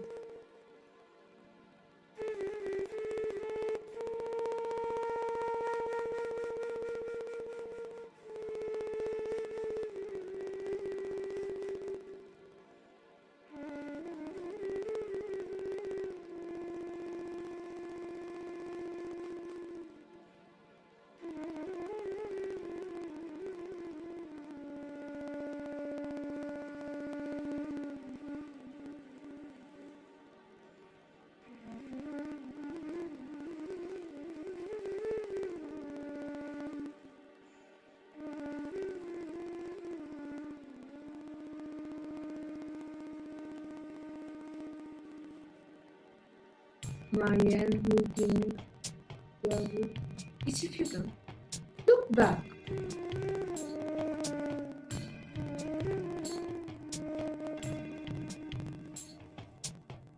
And identify that incident. One incident where you started feeling the fear for losing your identity, name, fame, and all that you along with your name, as well as with your name.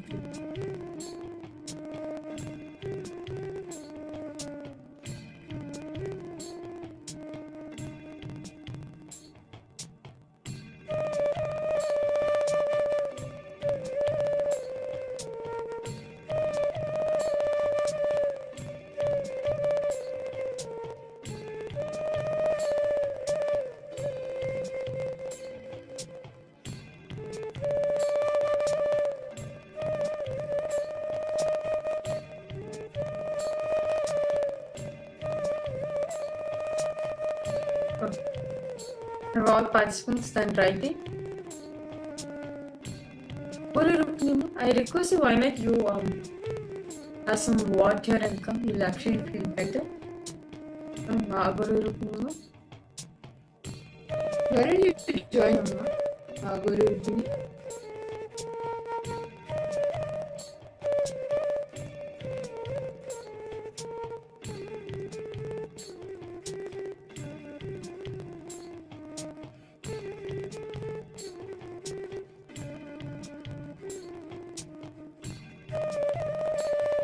We request all participants to pose any questions also.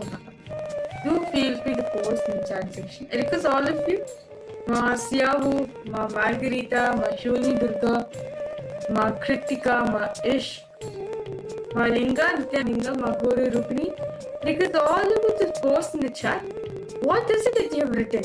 What all the fears you have faced in your life? And I request all of you to post in the chat section.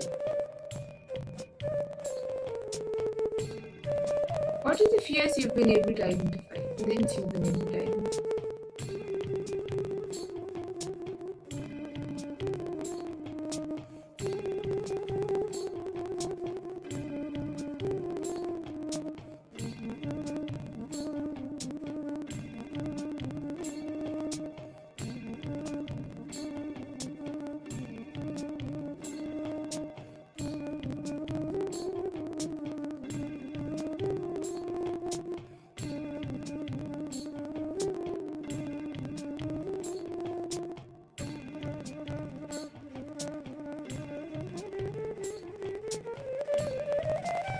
My Valentine, do you want to share now? Are you with me now? What have each of you been able to analyze and internalize? Have you been able to find the incident, the first incident, when you started feeling, oh, my name, my fame, the identity that I have created is being lost, it is getting destroyed. Ma Guru Rupini, may I request you to just drink some water and come? So you'll feel better. I know it's quite late for you and you can see how participating you are. I request you to drink some water and come, you'll feel better.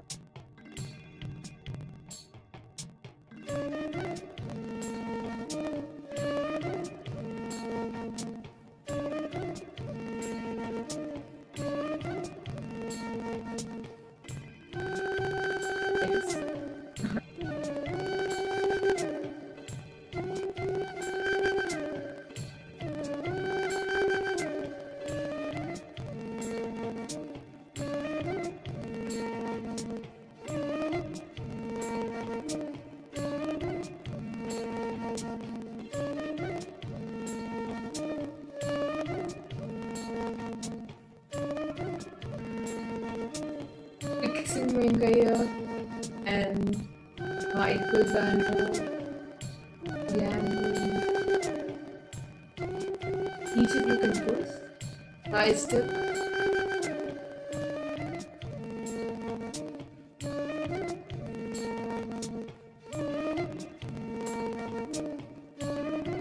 I request all participants to post whatever you've written so far. All those which are experiencing. See, only if you share it, the answer Swamiji says. Only if you report, you're going to be experiencing that pain. You're going to be experiencing that tension within yourself. Till then, you're just keeping as a suppression within yourself. How many of you understand? Then you're only keeping this as a suppression towards yourself, and you're not going to get anything. The more you suppress the fear you'll become. You'll be fierce. You become fearful. Sorry. But when you decide to overcome, when you decide to face the fear, you will see you're getting courage to face the fear.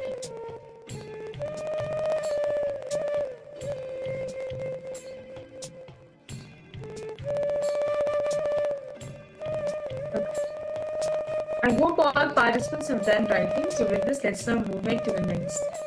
So now all of us wrote all the fears, right? Where you wrote about losing your near and dear. The fear of losing your very own identity. Oh, very young. Now the next step is recollect the earliest memories of your life and write down the incidents and the conscience you had about fear of losing your physical health, fear of losing your mental health, fear of suicide.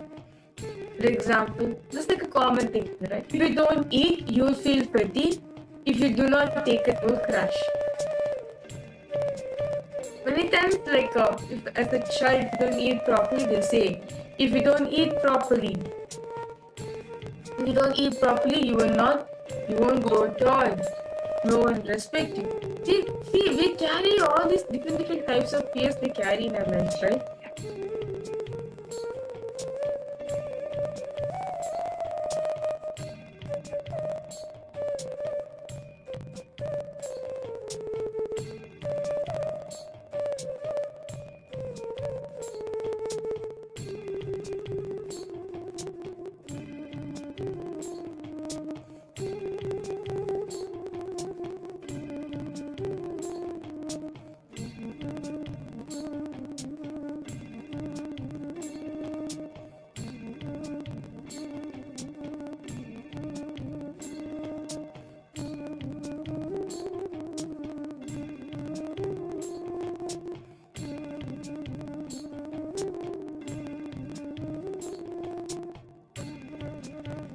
All the fears are related to health.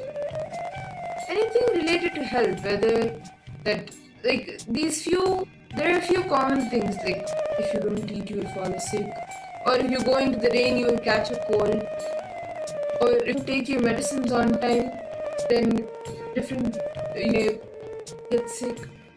All of these different conditions create fear in us, and right now, I request all the participants to look back to the first time when you experienced fear towards your health. Maybe somebody would have told you also, like maybe it would have been the first time somebody told you, okay, because your father has this disease, you will also be infected with the same. Because your mother has problem, you will also have the same. So immediately that time you feel, oh my god, I'm also going to have the same disease or the same problem. Then how am I going? How am I going to make things happen? Okay, going to Rukmi, I'm posting. I still can't remember this incident. I was 7 years old. Once, many relatives came to my grandma's house. I don't know who said what. I seemed embarrassed, blushed. I was afraid of losing face. I don't know if this is the case. Yes. This is one thing, yes. This is one incident. You can write this down. If you're able to recollect anything earlier than this also, you can write it. If not, you can write this incident itself. And you can look in what are the different fears you have related to it. Like the fear of losing your health, losing things by accident, whatever it is, related to health. What are the fears that you have? Understand, Magori, this fear is still there in you. From a young age, what has happened, play.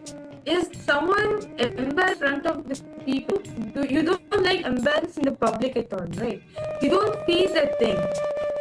Even now also, especially group setting, when they are questioning you, when they are asking you questions, don't like to face it because you still carry this fear within you. You understand? Not fear. Now I request you to write down, immediately write down, what is the fear you are having regarding health? Like many times they say, if you don't eat properly, you will fall sick, you lose your thing or anything. Right? Or, like for my mother, an example, if your mother has this disease, you are two are going to experience in the same disease, right? Or if you are from a born in the Hindu family, let's say, if you don't live the tradition properly, you're going to be punished by God, right?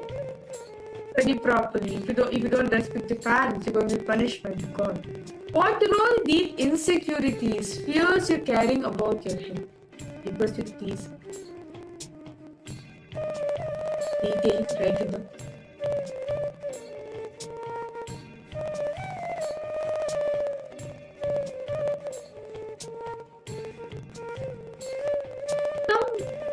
Like where we do feel this, where the experienced thinking of losing our health.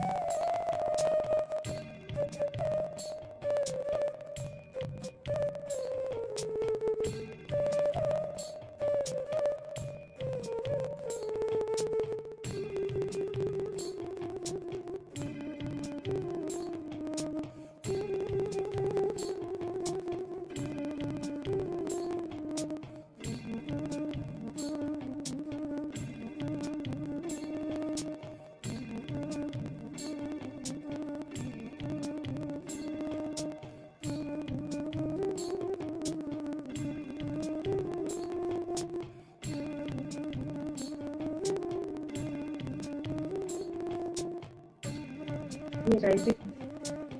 As this is the fear where you've been keeping for a long. When you fall sick, you carry pain within you.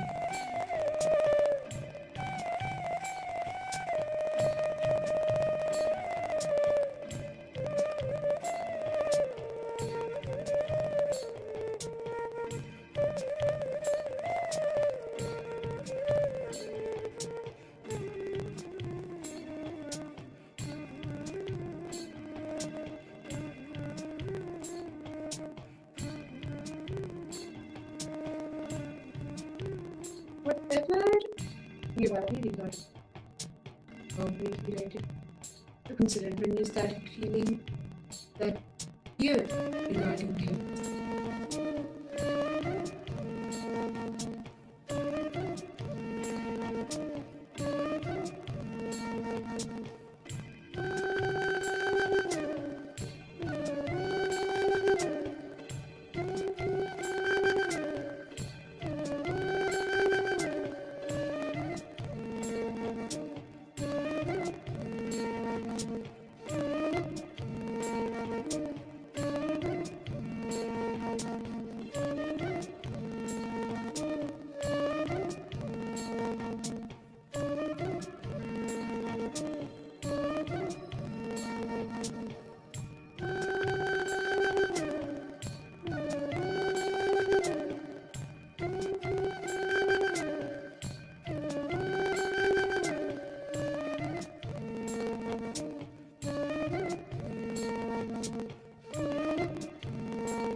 I hope all participants are then writing now. Let's now move on to the next. And request participants now to look in and recollect the earth's memories of your life. And you can pen down the incidents in the stations when you had the fear about losing your wealth and all your possessions. Means, for example, this company went through some different crisis, it went through ups and downs, and your mother approved, and it's about when you were 6 years old, 7 years old, and she told you, she's telling you how you should be careful and only for important things and not specifically. That time, what got triggered in you? What worst incident where you had the fear of losing your possession, losing your wealth? It could have even been maybe your parents for to sit down, maybe for some reason they took a toy from you, took a toy away from you. But that time you felt them that they're taking away something so close to you. So you were scared, oh my god, that if that is taken away from me, then what am I going to do? Can I request each of the participants? Look in. Take a few moments. Look in. See, when was the first you felt the fear of losing your wealth or your possessions? Please take a few minutes. I felt upon losing your wealth. Many times when I was small, right? It used to feel like, especially when you want to buy something, like maybe a toy or something, your parents will say, this is too, we don't have that much amount of money. What was it? Where you felt of losing your money, losing your possessions? Please write it down. Then, Ma Gabriel, welcome for the program.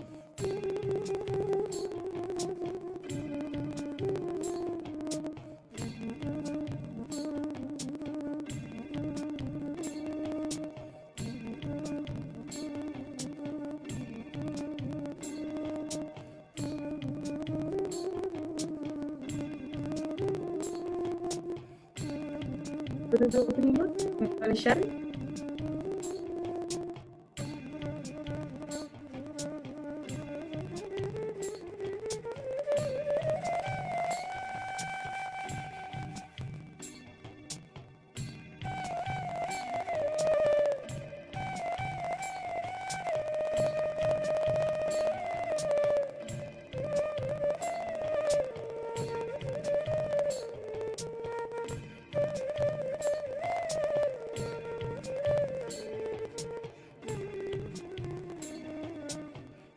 My Gabriel, we are now writing completion with obvious.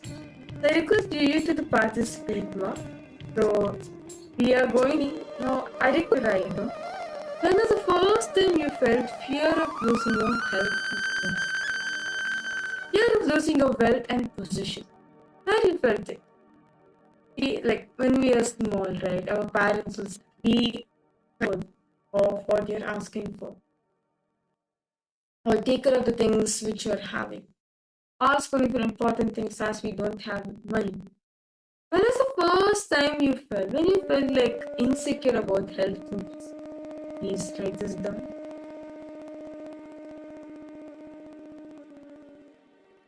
First incident. Where you felt, oh my God, if this object, this wealth is taken away from me, how will I survive? What am I going to do?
For each of the participants, all of you will write down the different fears that you carry, the incident where you first felt the fear of losing the wealth, your possession.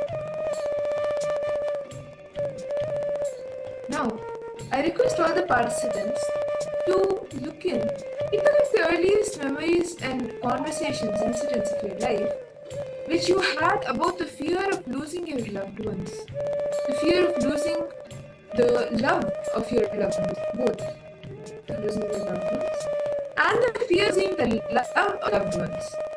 For example, maybe your friend would have told that I will never do again if you do this, or like a very close relative of yours, a very close, like a near and dear one. It could be your parents, siblings, or your grandparents, anyone. When you're against losing them, what was the first time that you felt the fear or heard a conversation about the fear of losing your loved ones or even the love of your loved ones? Like, for example, when you were small, right?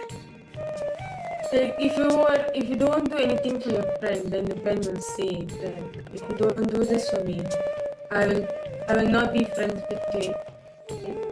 Or if you don't do this for your mother or your father, then I will not be friends too. Why do you felt like losing the love of the other person? Where you felt like you're gonna lose. Yeah, please write it down.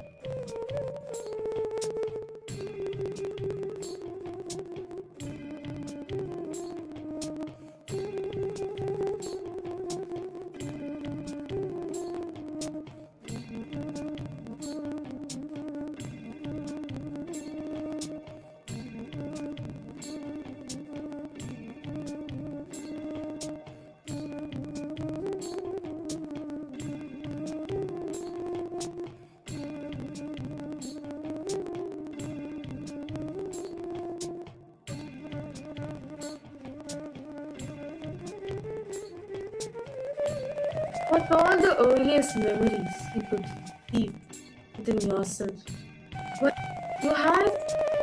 you felt of losing your nearest.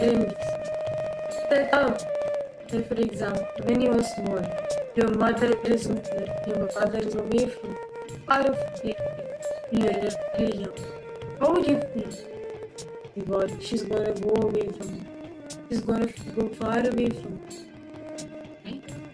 And then all those fears where you felt you're gonna lose that love, that compassion you received from your near and dear ones. Detail, please, Panita.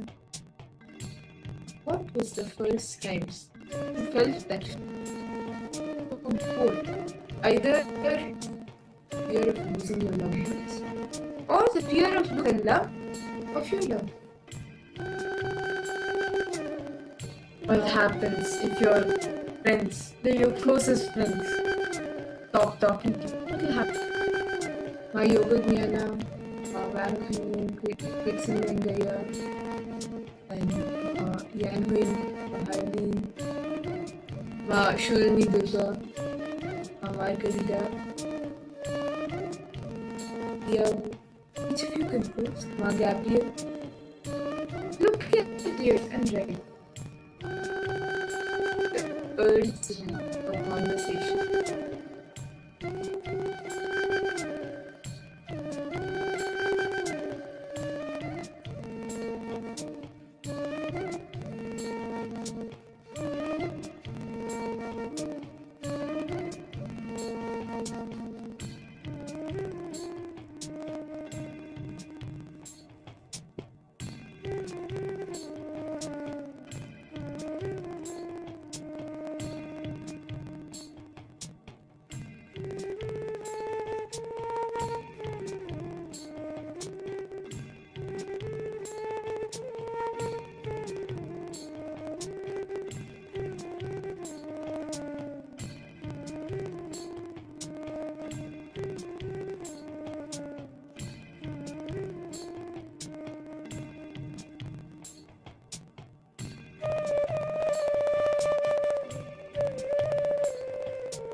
Like what if one of your friends stops talking to you or moves to the vacation?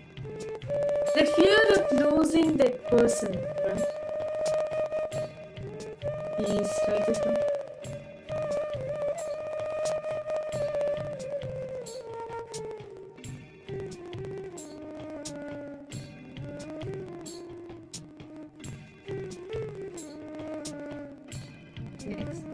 I request all the participants to look at and recollect the earliest memory in your life or the conversations in your life that you had of the fear of the unknown. For example, the fear of darkness, the fear of God.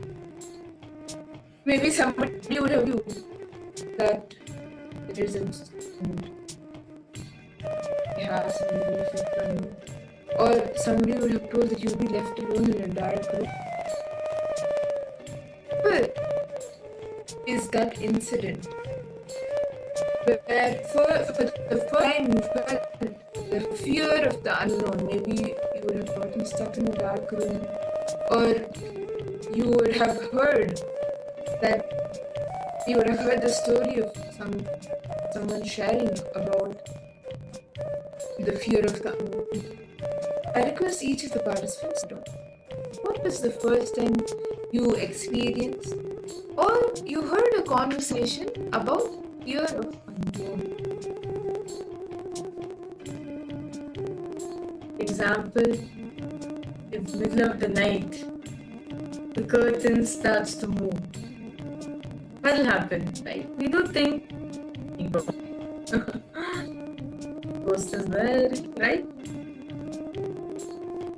Or let's say in the dark, like you're traveling in a car and you see the trees, and not just in the car, sorry, you're walking in the garden night time and the trees are moving.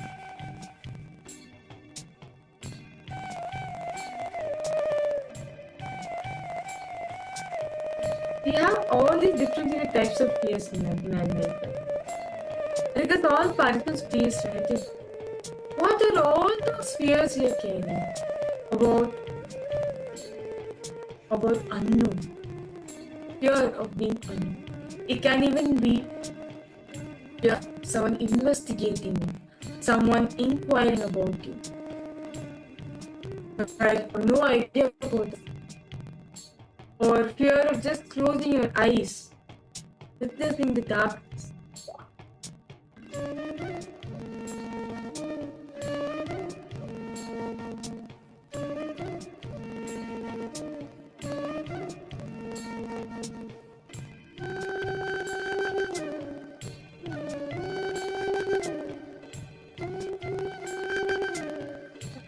Write down.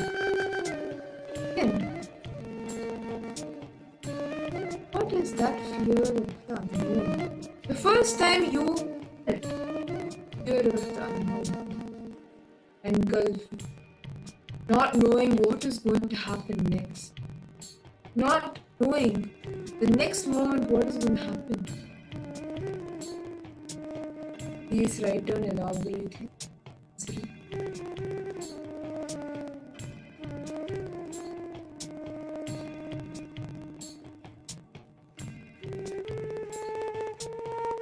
Or fear of going to a new place, not knowing what's going to happen to you. And then all the things which you're experiencing in your life of unknown.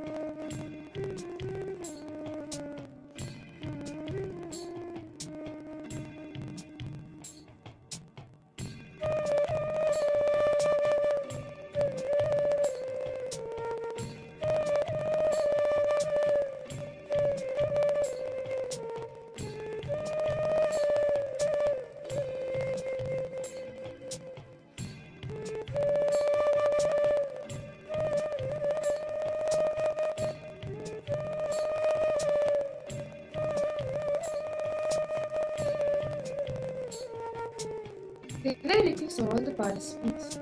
You can post in the chat questions if you are anywhere you're stuck. And share what you're able to analyze till now. Have you been able to find out the first incident in your life where you the fear, the insecurity about your friends, your feelings, your identity, and about the fear of losing your wealth, about fear of losing your health. Have each of you been able to identify the first incident for all of these fears?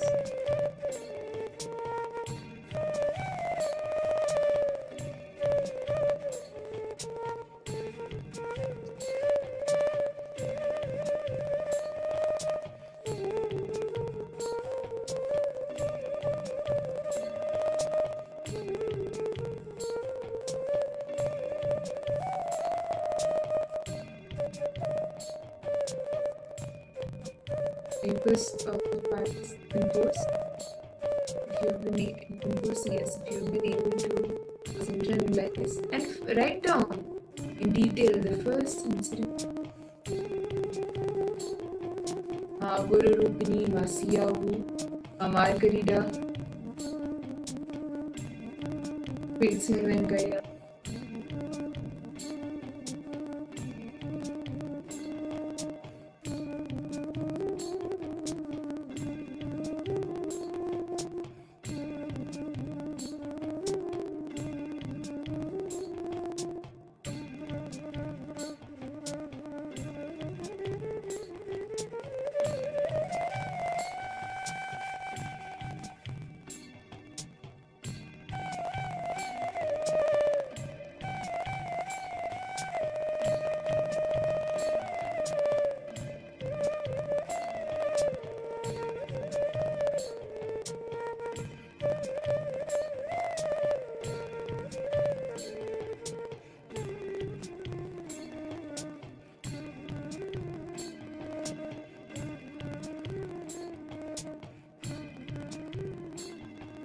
Pilsen Venkaya, we've been able to write down Mailana, Mavanghannu.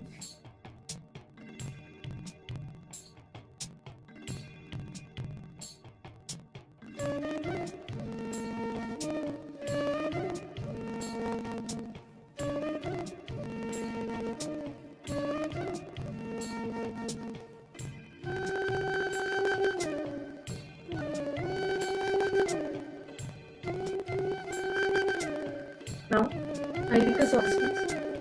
Continue to write all the fear. The fear of unknown. If unknown you have, continue to write them. As we are now going to be empty session. Where we are going to be standing deeply about death and Swamiji's death. All the years which you're having in your life fundamentally comes to one fear of death. Understand? All fears which are, all the fears all of us are in right now, everything comes to one point, is fear of death. That's the fundamental thing all of us are having of death. What exactly is death? We don't understand like that. In this session, how much is going to be demystifying death? We all death. We all think that it is the end of life, like the dead end. What comes after that? What happens to your name? What happens to your fame? What happens to your identity, your health, your wealth? All of this, the fear of all of this is the fear of death that comes. And it's all now listening to these revelations from Swamiji directly. What are the mysteries of death? What comes after death?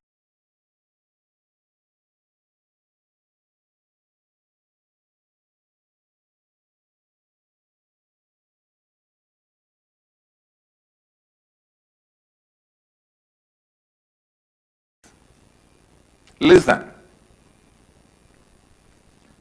From the right context and understanding, there is no such thing as death. When there is a wrong context, every moment you will be dying. Please understand.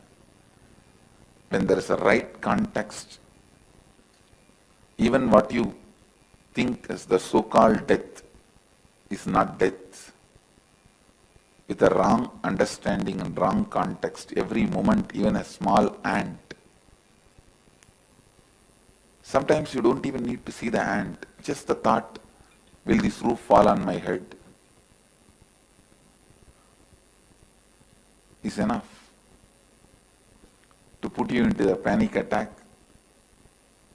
Just a small jolt in the flight is enough.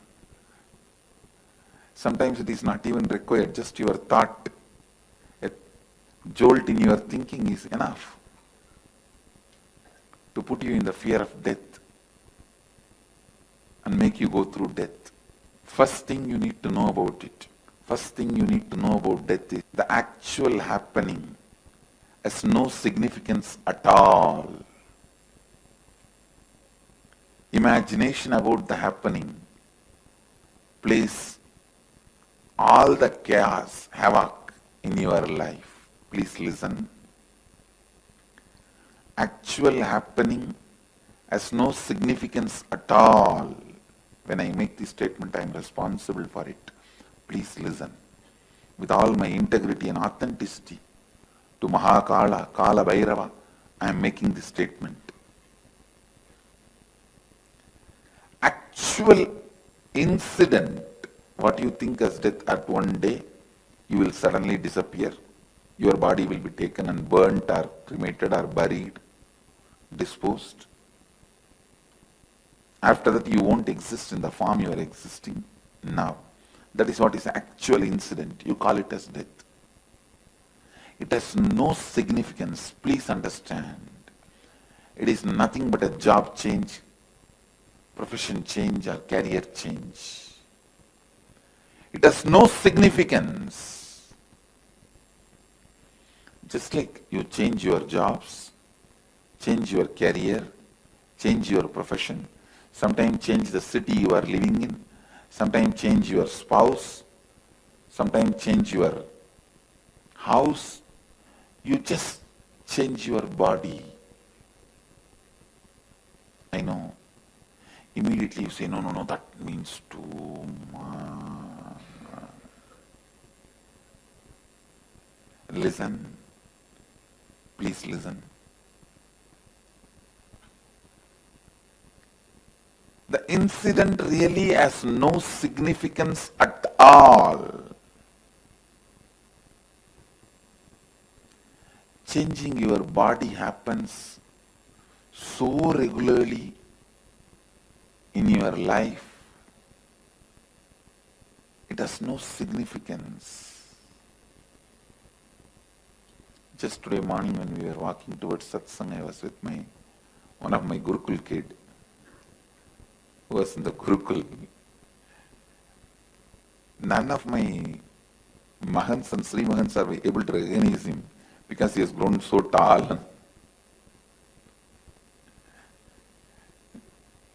They were trying to identify who he is. And when I explained, they understood. Understand, body changing has no significance. It is regular phenomena.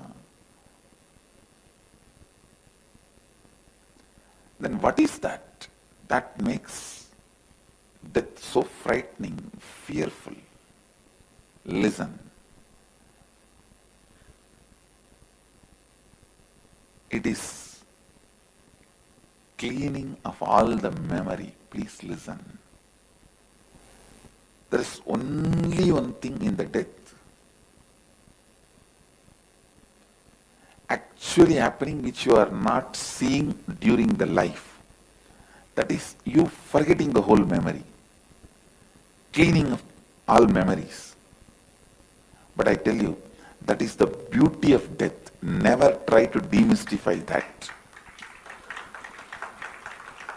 Because just like once in a while you need stomach cleansing, stomach washing, once in a while you need all the memories getting cleansed. You get the fresh slate, you get the fresh life, you get the fresh energy, you get the fresh space. I can say this is the Hindu way of approaching the death. Please understand. This verse gives so many unsaid, deeper level of understandings. Vayuranilam amritam adedam basmandagum sariram kratosmara kritagum smara kratosmara kritagum smara. Let the vital life energy wind present in the body now merge into the all-pervading eternal cosmic life energy. And now let this grass body along with subtle body disintegrate into its basic elements and be reduced to the sacred ashes. Please understand, each of these verses are very important. The way Sanatana Dharma approaches death. It's very clear. The body has nothing useful. It has no use after death. That is why they say, let it disintegrate. Basmandaggo sariram. This verse declares about the need of cremation for Hindus. Why cremation in Hinduism? It is this verse shows the way. Why cremation in Hindu tradition? Because Vayuranilam amritamadedam.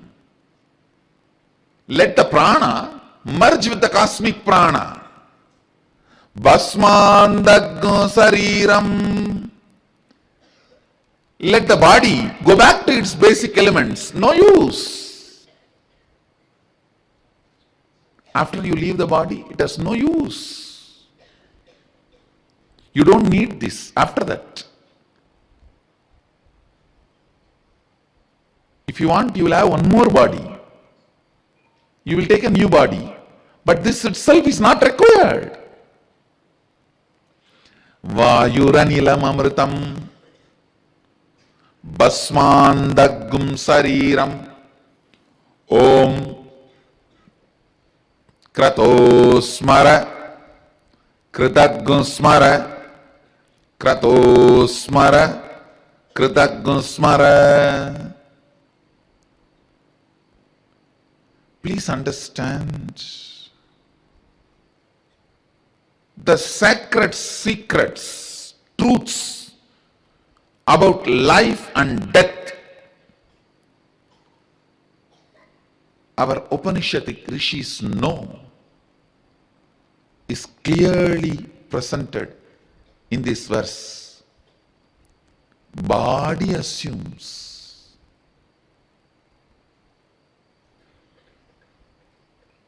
its shape and it can go back to the basic elements. See the whole talk here, it says very clearly, let the prana, vayu, relax, merge into the cosmic life, anilam, and let the body retire to the basic elements, become ashes. But you remember what all you did to become one with the cosmos. Oh cosmos, please remember what all I did to reach you. It means what?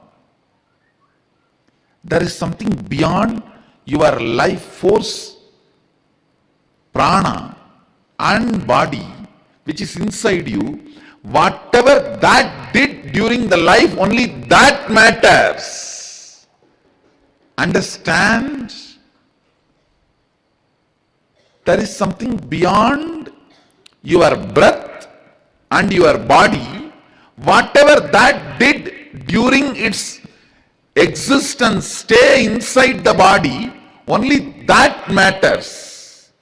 The individual consciousness, what was the context it was holding and actions it was performing does not matter. Only the context the individual consciousness was holding matters. The sutra does not say, oh body, please remember all the charity you did. Oh body, you lived a sinless life other than 10 nights. Remember that. Oh body, how much of merit and good actions you did, how much of charity you gave for God's organization. Please remember that. No. No. You are not asked to remember how much of good things you did. You are not asked to repent for the bad things you did. God saved, you are not asked to do any confession.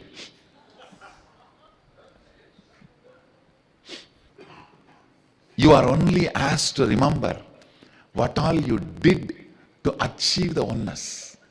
And God has been requested to remember what all you did to achieve oneness. Om Krato Smara Kritagam Smara. O Lord, please remember what all I did to achieve oneness with you. O my being, remember what all you did to achieve oneness with him. That's all is worthy of being remembered in the last moment.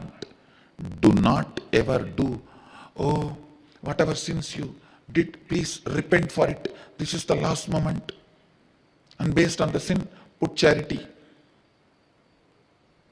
No. No. We are not interested in the money of the fellow who is about to die.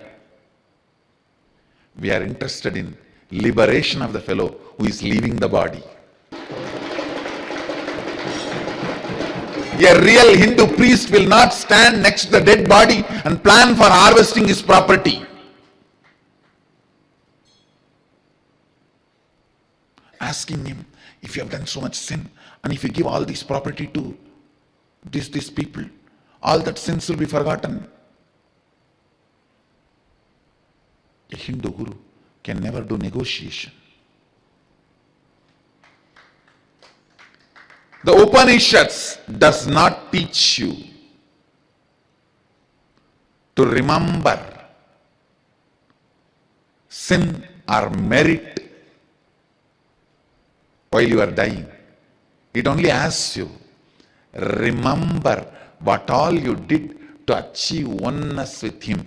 Oh God, remember what all this being did to achieve oneness with you. Both sides has been asked to remember whatever each did to achieve oneness. The remembrance is all about what has been done to experience oneness. The concept of death, after death, before death. Before death, what you need to do. During death, what happens. After death, what is life. Everything in this one verse. I tell you, anybody with a simple logic can see how can life end with one body.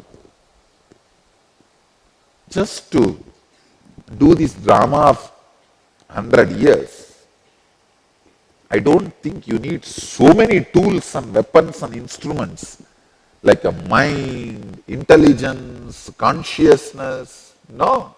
The fear of discontinuity is only for those short-sighted fools. Please understand.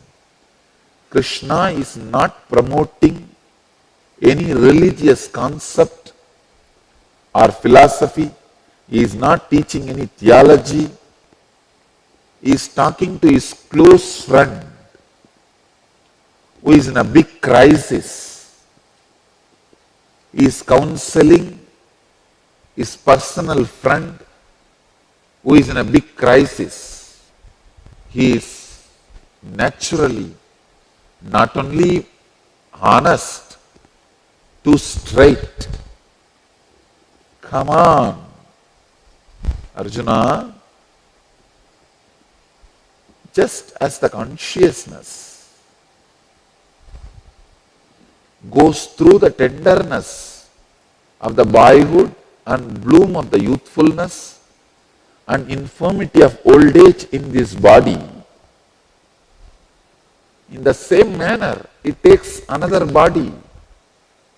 The awakened one who knows this does not get perplexed.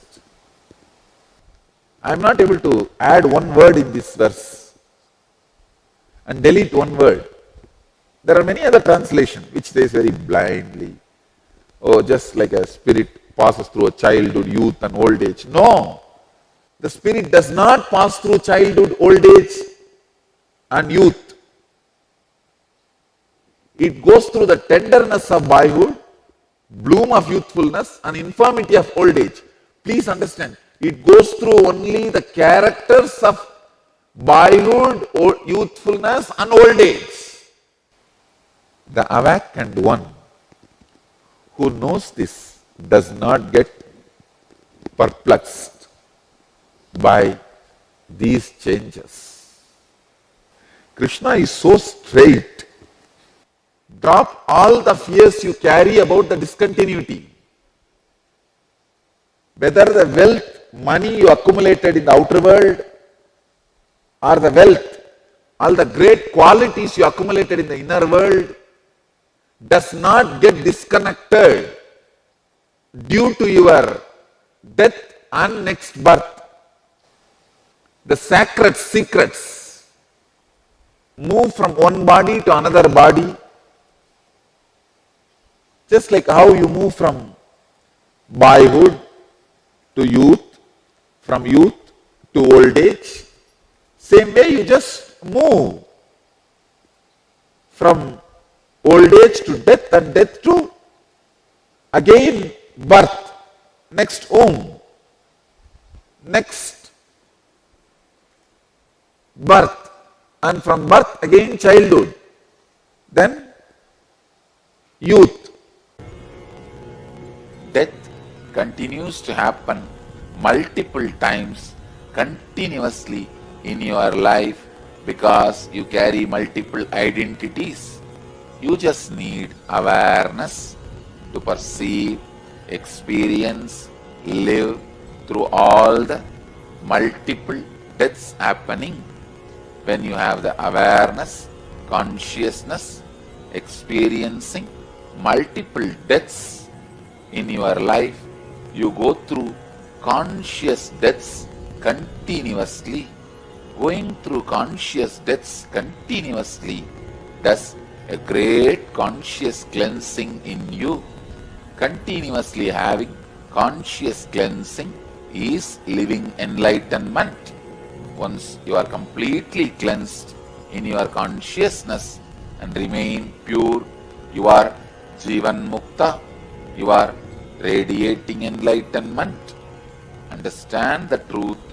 Death continuously happening in you consciously is just to remind you about your original purity and help you to remain in purity.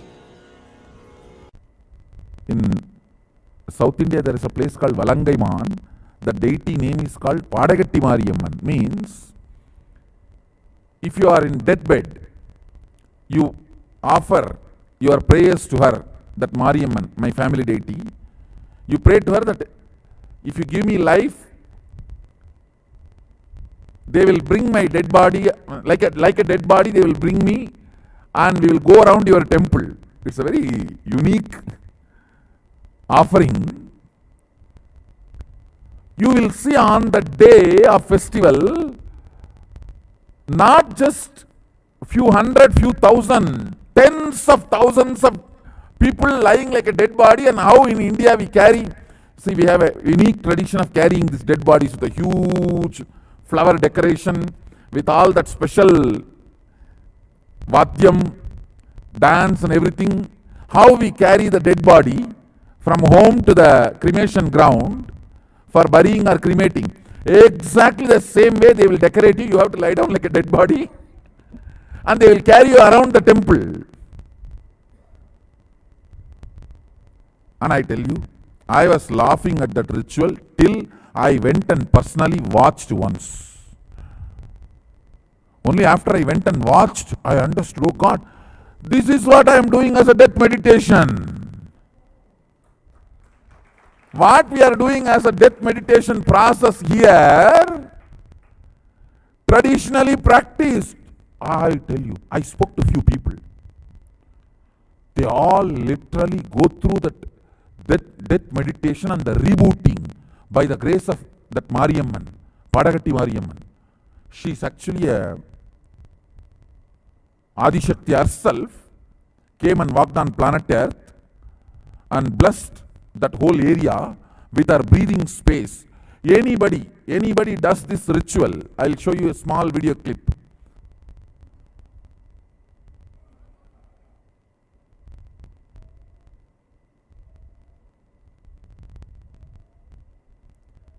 See, that person is alive, but he is practicing and offering that prayer to that Mariyamman, my family deity.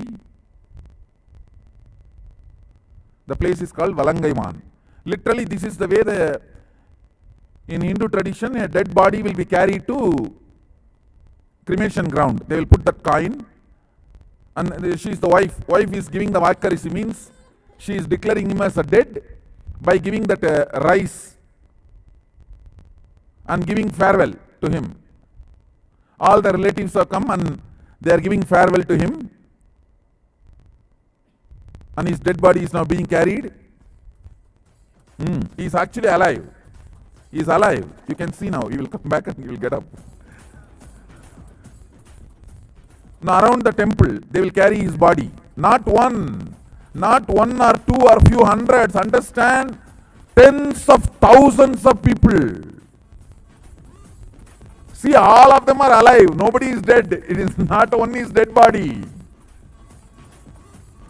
This deity, my family deity, she is Adi Shakti.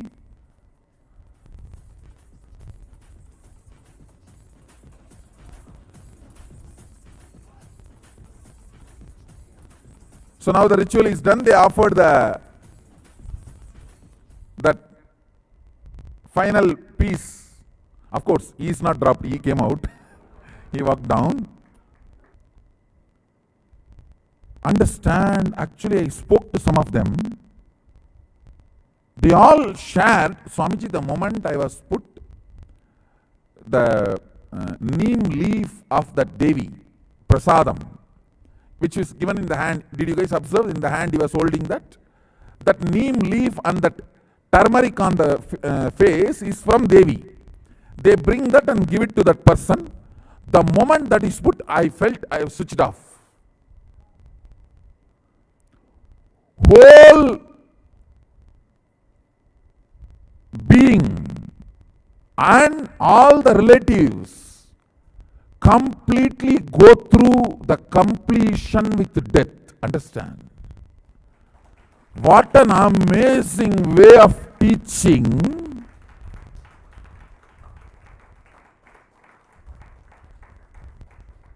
And making a person powerful and family powerful. Now I am declaring, we will have a Mariamman temple here and we will have this ritual.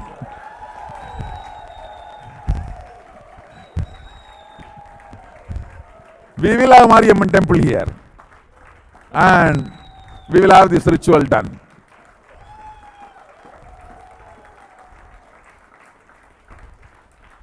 What harm is there in that ritual? There is no physical harm done to that person. But psychologically you go through so much completion with death. And you are complete. That turmeric put on the forehead is the Aushada. See, she herself, Adi Shakti, became a form. She declares, any turmeric put on me is Aushada, apply that on that fellow's forehead and make him lie down. I'll reboot his consciousness and give him completion with the death.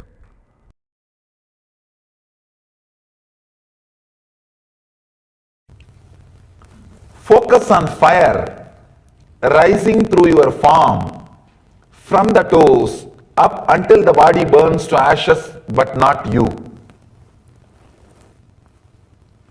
This is again one of my favorite technique, because one of my predecessor, Ramana Maharshi, became enlightened through this technique.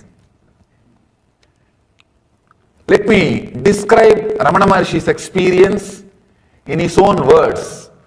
Then you can understand this technique. He says, around the age of 16, suddenly one day, very strong feeling or the fear of death started happening in him. A 16-year-old boy, fear of death means, first thing what we would have done, hey, call doctor, we would have shouted 911, this, that, everything. Of course, fortunately in India, no 911. And nothing can be called. And he was not even bothered or perturbed. He did not even bother about calling or telling the family or even the relatives who were there in the same house. He was in Madurai at that time. Just he stretched his body straight and decided to go through the experience. He just lie down like a dead body and started seeing what is going on inside. Understand? A very courageous decision. Very courageous decision. He says beautifully, I saw very clearly I was dying. Step by step, slowly the body died Suddenly I remembered, yes, only body is dead. I am alive. I exist still. I am there. And he says in the experience he saw very clearly as if his body being carried, burnt, reduced to ashes. Everything happened. In few chana, few seconds, everything happened. But suddenly he says something opened, clicked. Yes, body has disappeared. I died. It is burnt. Everything is over. But I exist. I exist. I am not dead. This was such a strong experience. Bhagavan says, once for all, the death fear left me.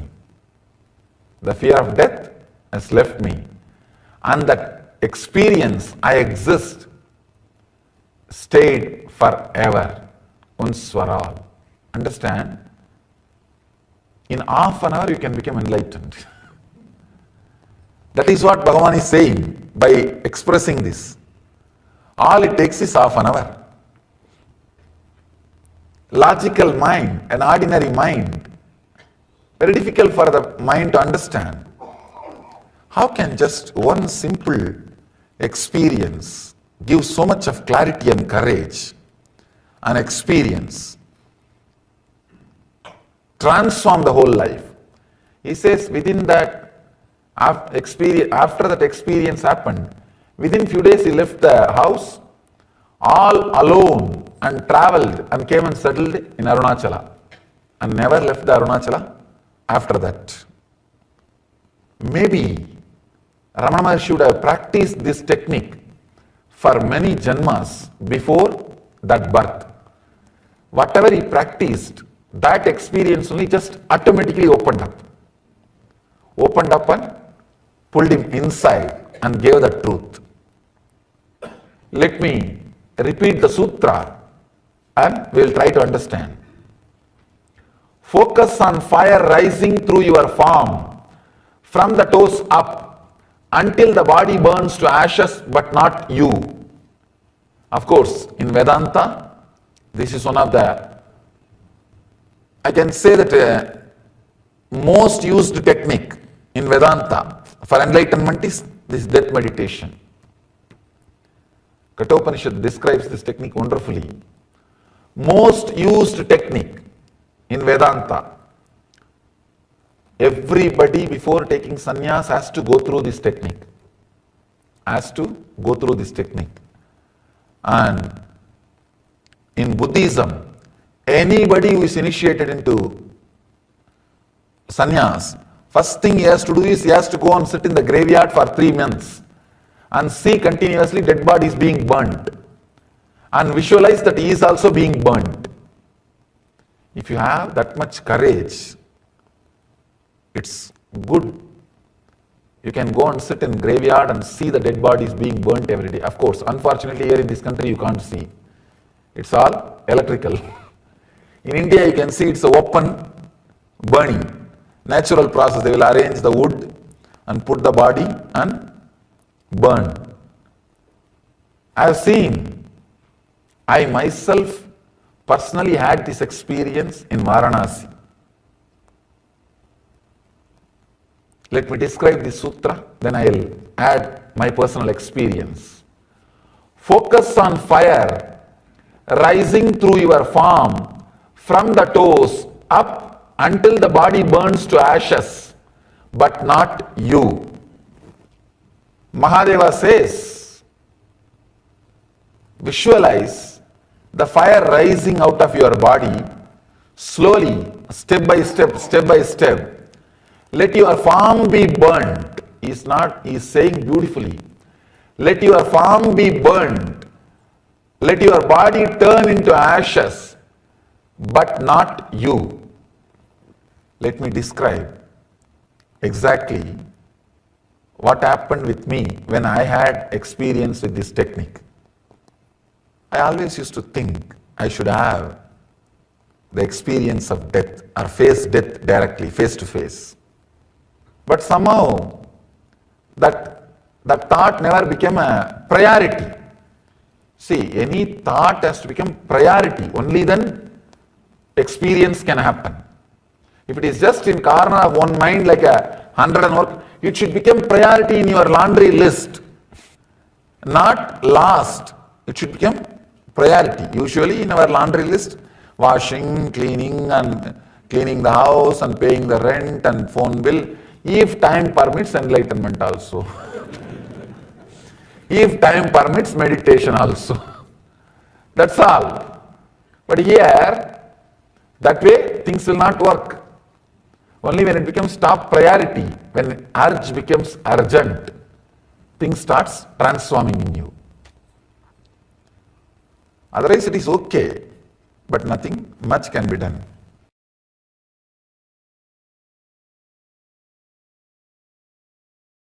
If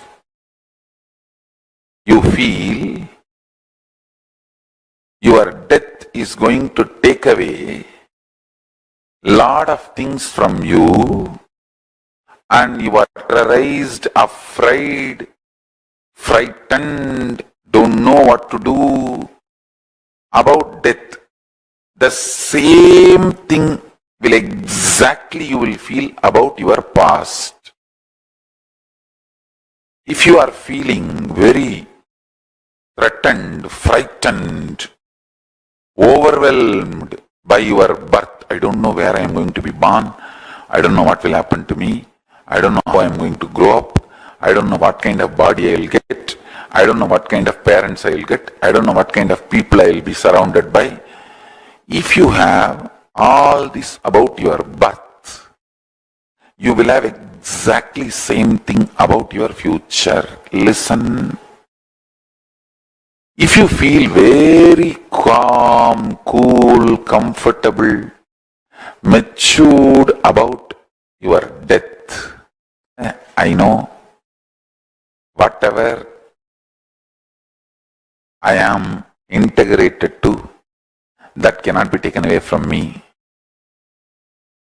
If I am integrated to Paramashiva, that cannot be taken away from me. Understand your SDHD, self-doubt, self-hatred, self-denial, does not have power over to steal your conscious treasures from you. For example,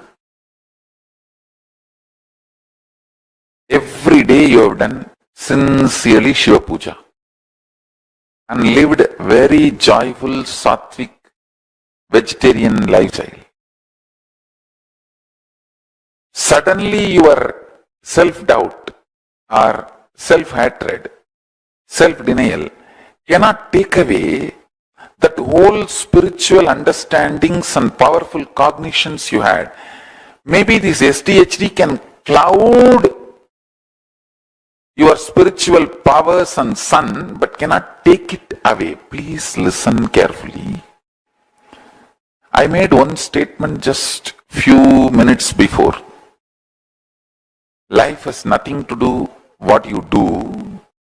It has something to do about what you experience. This is what I mean. Your powerful, conscious understanding. For example, when you are cool, calm, meditating, connecting with me, listening to satsang, you feel like, what death? I know Swamiji will simply come. It's like a department change.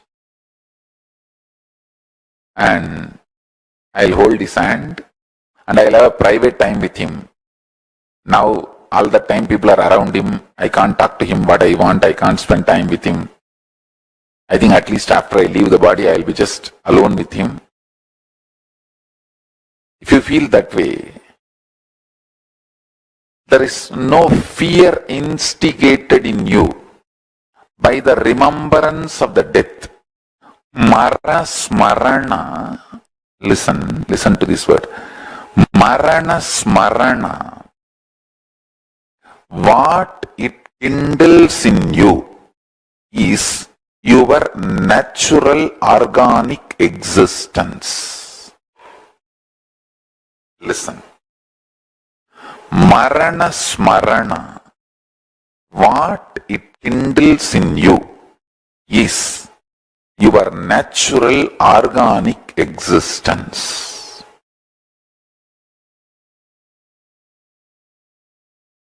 If you complete with the Marana Smaranas, powerlessness, you will feel so much of powerfulness about your past. The concepts, cognitions, ideas you carry about death will naturally, intensely reflect on your past. You will feel the same about past. Please understand, today what I am talking is a very, very high level. It's like the Satyaloka's truths. I am mapping it in the format of formula for all our binary logical mind. The multi-dimensional truth, I am mapping it to binary logical mind. Your mind, almost 99% of your mind functions with binary logic. I am trying to make the ultimate truth, trying to map the ultimate truth into your binary logic. I only want little patience. Just don't hate me. Just don't abuse me. Have little patience. I commit with you with the grace of Paramashiva and Kalabhairava. I will make this whole understanding into you and liberate you. If you feel your death is going to take away lot of things from you and you are terrorized, afraid, frightened, don't know what to do about death, the same thing will exactly you will feel about your past. If you are feeling very threatened, frightened, overwhelmed by your birth, I don't know where I am going to be born, I don't know what will happen to me, I don't know how I am going to grow up, I don't know what kind of body I will get, I don't know what kind of parents I will get, I don't know what kind of people I will be surrounded by. If you have all this about your birth, you feel very calm, cool, comfortable, matured about your death. I know whatever I am integrated to, that cannot be taken away from me. If I am integrated to Paramashiva, that cannot be taken away from me. Understand your SDHD, self-doubt, self-hatred, self-denial, does not have power over to steal your conscious treasures from you. For example, every day you have done sincerely Shiva Puja and lived very joyful, sattvic, vegetarian lifestyle. Suddenly your self-doubt or self-hatred, self-denial cannot take away that whole spiritual understandings and powerful cognitions you had. Maybe this SDHD can cloud your spiritual powers and sun, but cannot take it away. Please listen carefully. I made one statement just few minutes before. Life has nothing to do what you do. It has something to do about what you experience. This is what I mean. Your powerful, conscious understanding. For example, when you are cool, calm, meditating, connecting with me, listening to satsang, you feel like, what death? I know Swamiji will simply come. It's like a department change. And I'll hold his hand and I'll have a private time with him. Now, all the time people are around him, I can't talk to him what I want, I can't spend time with him. I think at least after I leave the body, I'll be just alone with him. If you feel that way, There is no fear instigated in you by the remembrance of the death.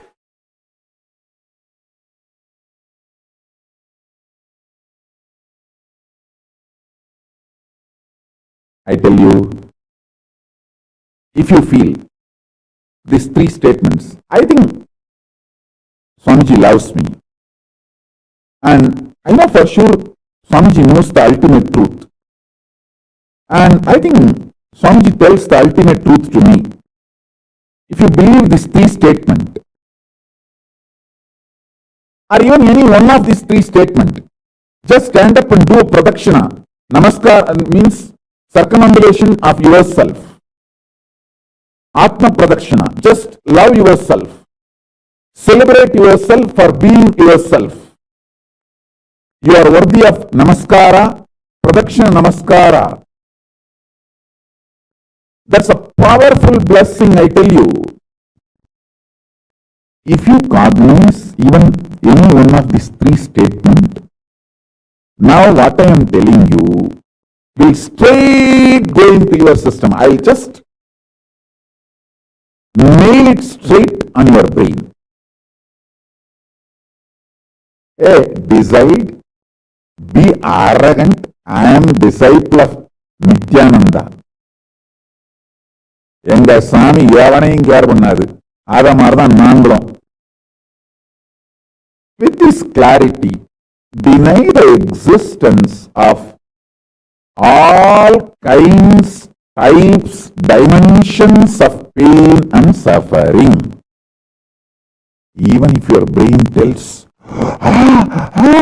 even if your mind tells, you are sinking in the ocean, the lava is surrounding you, burning your skin. Just tell, pain doesn't exist, suffering doesn't exist. I'll throw my jata and just lift you. Don't worry. Just lift you to Kailasa. And I tell you, death is not end. Mental breakdown is the greatest loss in the life. Not death. Be very clear. Death is not end of the life. It's not full stop. It's just a comma. The greatest loss in life is collapsing from powerful cognition, not death. Fools are those who teach death is the loss. Collapsing from powerful cognition is the greatest loss. Hold on to this powerful truth. Be very clear inside you. Powerfully deny the existence of suffering and pain. This is the truth. This is the truth. This is the truth. When you decide with this clarity and truth, the brain which gets rebuilt, newly built, gets rejuvenated, will just expand and reflect the pure cosmos. It will just open up to superconsciousness and vibrate Shiva, Shiva, Shiva, Shiva, Shiva. I tell you, if you feel these three statements, I think Swamiji loves me. And I know for sure Swamiji knows the ultimate truth. And I think Swamiji tells the ultimate truth to me. If you believe these three statements, or even any one of these three statements, just stand up and do a pradakshina.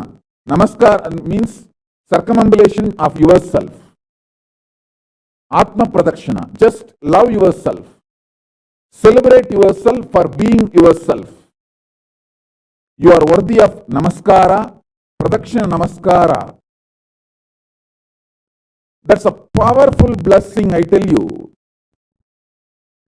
If you cognize even any one of these three statements, now what I am telling you will straight go into your system. I'll just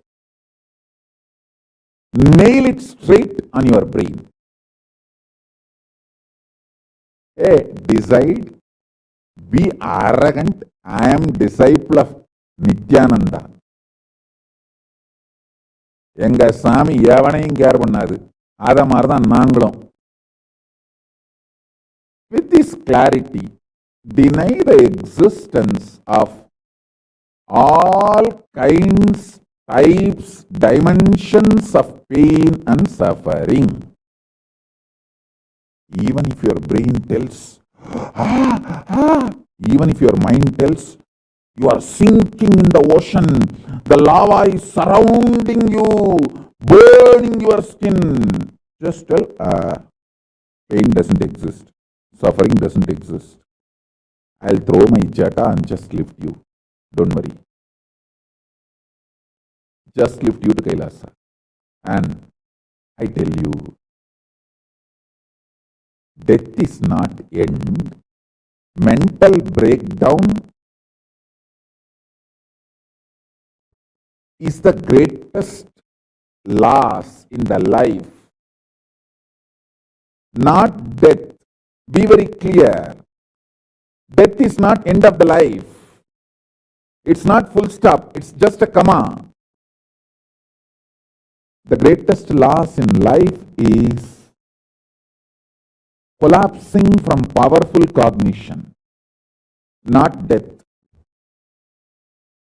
Fools are those who teach death is the loss. Collapsing from powerful cognition is the greatest loss. Hold on to this powerful truth. Be very clear inside you. Powerfully deny the existence of suffering and pain. This is the truth. This is the truth. This is the truth. When you decide with this clarity and truth, the brain which gets rebuilt, newly built, gets rejuvenated, will just expand and reflect the pure cosmos. It will just open up to superconsciousness and vibrate Shiva, Shiva, Shiva, Shiva, Shiva. You don't have death. There is nothing called destruction. I am only saying, die after realizing there is no death. Don't die before that. Because if you die before realizing there is no death, you may have death, but not the real undying experience. Listen carefully. Even if you die by being with Guru, he will show you the undying component of you when your body stops functioning. Even your death will be liberation. If you die without Guru, you may have death, but not the liberation or realization of undying during the death. You will be just born again and again. What? Dying? Even if you live without Guru, it's worse than death. Even if you die with Guru, It's much beyond than life and death. With Guru, everything is okay. Without Guru, nothing is okay. Is the truth. Brahma Kapala, Brahma's head, even if it is cut by Kalabhairava and decides to be with Kalabhairava, it doesn't die, because after the Brahma's head was removed, Brahma realized his arrogance and surrendered to Mahadeva. That is why the Brahma Kapalas don't die. Listen carefully. With Guru, life, death, everything is great. Without Guru, life, death, nothing is right. Whoever decides life or death, it is only with Guru. Lives in vertical zone to be immortal forever. There is no death. Without Guru, even when you have your so-called life, it's extreme. Neither life nor death is worth going through without Guru. With Guru, both are worth going through.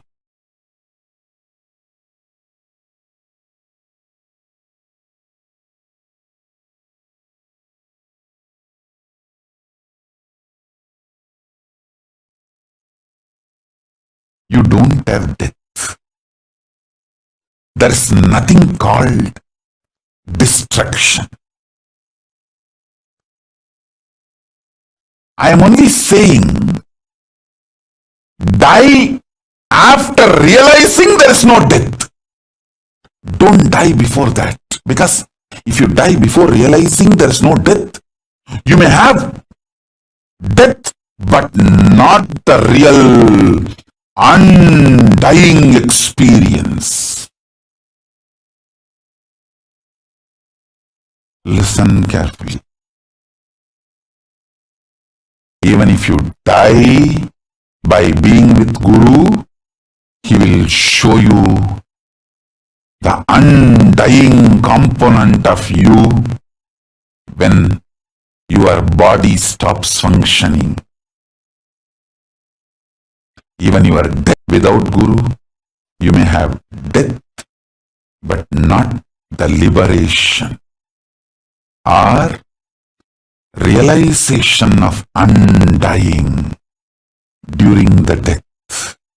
You will be just born again and again. What? Dying. Even if you live without Guru, it's worse than death.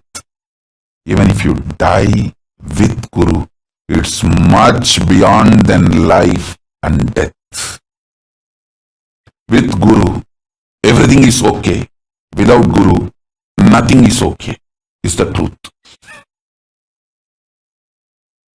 Brahma Kapala, Brahma's head, even if it is cut by Kalabhairava and decides to be with Kalabhairava, it doesn't die, because after the Brahma's head was removed, Brahma realized his arrogance and surrendered to Mahadeva. That is why the Brahma Kapalas don't die. Listen carefully.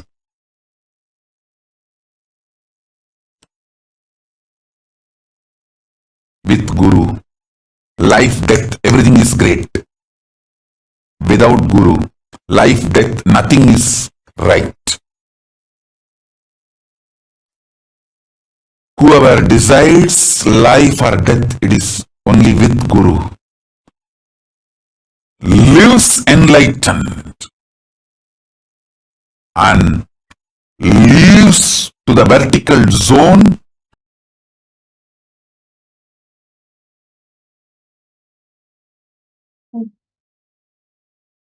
those peaceful walking Paramasukadam ke dvandva. doing that spiritual umbilical cord now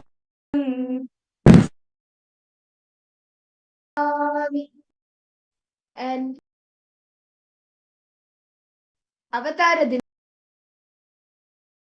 These sessions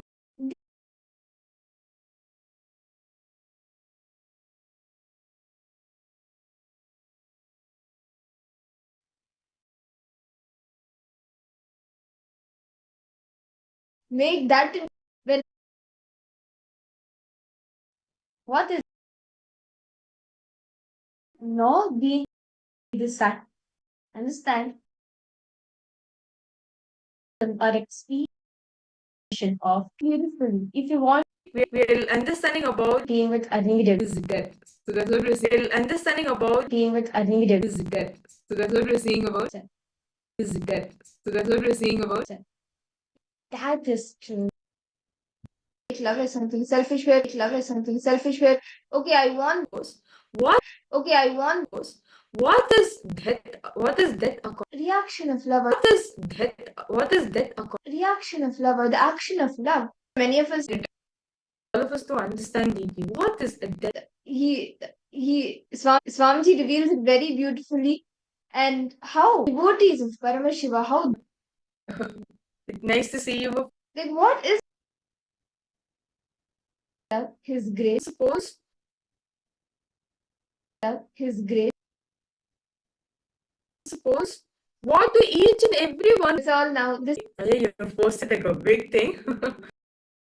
When this body starts functioning, and fear that it starts functioning, and fear that I don't know what will happen, and unanswered. And When I was really young, I experienced tea of the egg. like, what is that?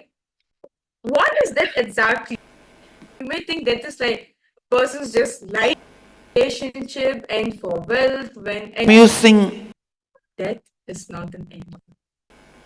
Even after all that, until the time you are in your mother's womb, it happened till then. Only when actually because of the Whether it is somewhere polluted, somewhat polluted, pure and fresh, the current of Ganga is current of Ganga. Same way, your love, somewhere it will be with a lot of selfishness. Somewhere it will be like a business, give and take. Somewhere it will be pure selfless. Somewhere it will be not just selfless, amazing sacrifice. But love current is current. Don't damn it. If you damn it, you are damned. Don't damn it. The Ganga current, somewhere it may be pure, somewhat pure, completely dirty, but the current is the current is the current. The current should not be dammed. If current is not dammed, it can automatically purify itself. So listen.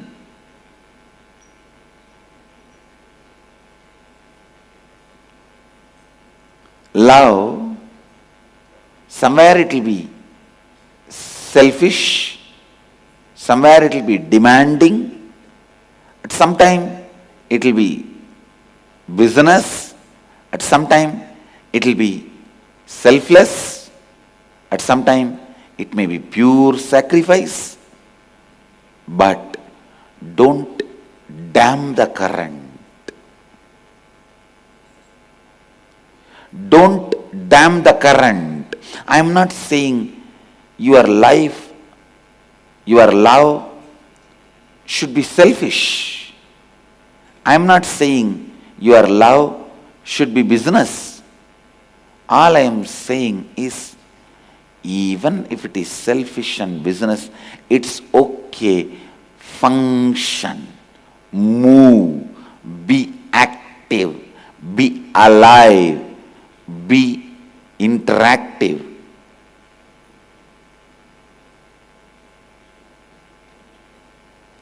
Because if you are flowing without blocking you, stopping you, if you are functioning, if you are alive, if you are active,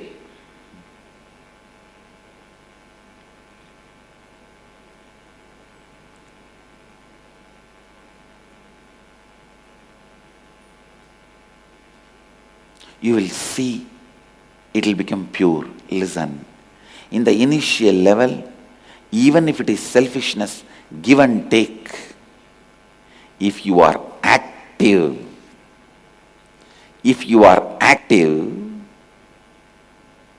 after a few days, you will taste the very love is bringing excitement, joy, flow in you.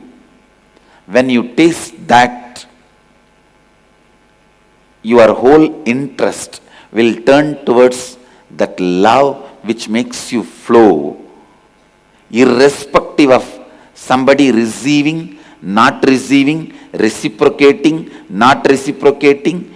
You will understand that love makes you so powerful. Some of the most important revelations about love I shared in yesterday's Vakyartha Sadas. I sincerely request and recommend all the followers, disciples to watch yesterday's Vakyartha Sadas in YouTube. Maybe they will upload in the YouTube. You can see in the YouTube or the retelecast.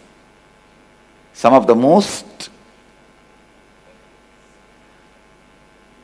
deepest understandings, because the people who were in the Vakyartha Sadas were really questioning based on the problem they were facing.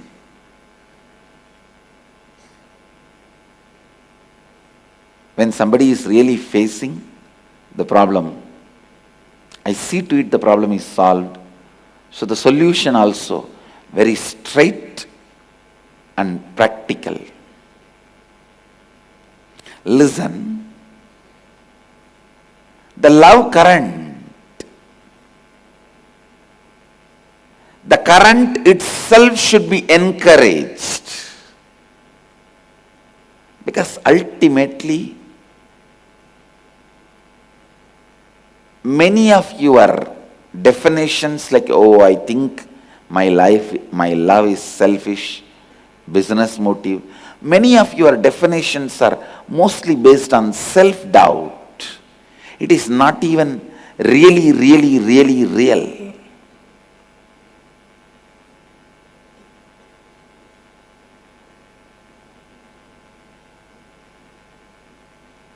Understand?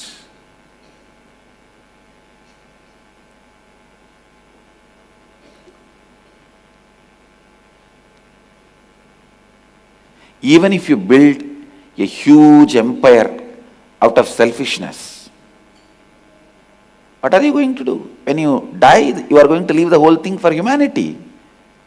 So the moment you leave the earth, the whole thing has now become selfless. So where will you define selfishness and selflessness?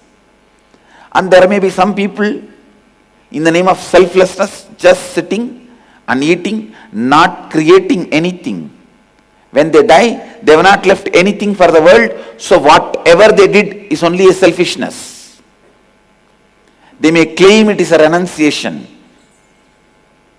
but end of the day, it is just selfishness. They only sucked from the earth, sucked from the human society, never gave anything back. So I tell you, always encourage creation, discourage demolition. Encourage creation, discourage laziness.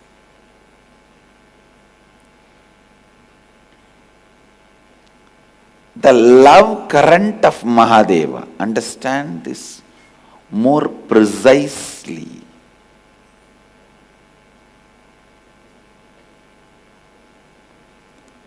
one of my Balasant, Gurukul kids shared. When she came, I gave chikki and she felt, wow, I get chikki. In the beginning, it may be selfish. Coming to me, it may look very selfish. Wow, I am going there just to get chikki. Finally, what happened? She has dedicated her whole life now. Now her whole life is for others. Kadalai koduthu ஞான கடலை காட்டினானைப்பா.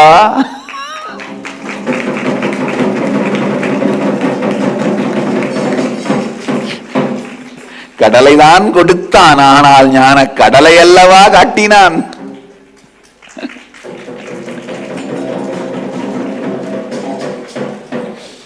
He might have given just a chikki, but he opened the whole ocean of knowledge. In Tamil, the both same word.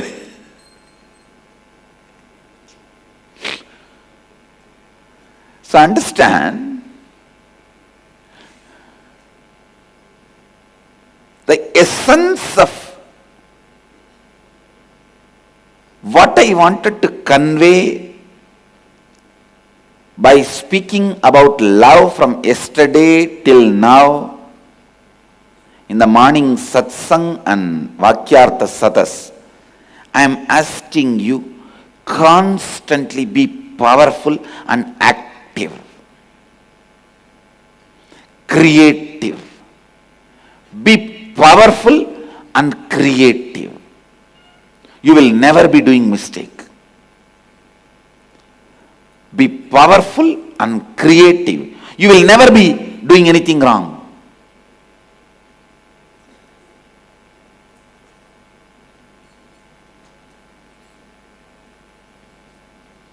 Don't bother whether somebody receives it or not, somebody reciprocates it or not, responds to it or not. Yesterday in the Vakyartha Sadas, I was sharing this truth. The love current of Mahadeva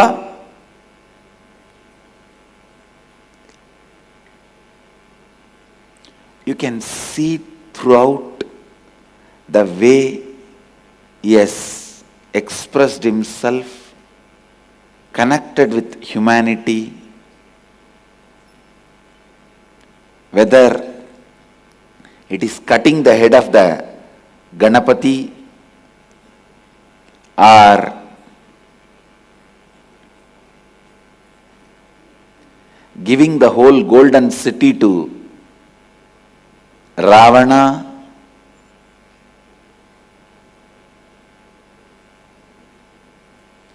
the whole Puranas, only 2 cities known to have been built by Vishwakarma for Mahadeva. As per the Mahadeva's orders, only 2 cities, no 3rd city. I looked, searched throughout the Puranas. Only 2 cities. One, the Lanka. Originally it was built on Kailasa for Mahadeva to reside, and it was gifted away to Ravana as a gift, the visitor's gift. It was actually a visitor's gift. See, in those days there was a tradition, after a ceremony, all the visitors will receive gift from the host. This guy, Ravana, when he came, Mahadeva asked, what do you want? He just said, I want this city. So he gave it away. The second city which was built by Vishwakarma to Mahadeva, you will be surprised, Tiruvannamalai. Not Madurai, not Varanasi, Tiruvannamalai. No other Purana reference, no other reference in the tradition. Madurai already existed when Mahadeva came to marry Meenakshi. So he did not build. Expansion was done, that was done by Meenakshi. Directly Vishwakarma making for Mahadeva only these two cities. One, he did not leave, he gave it away to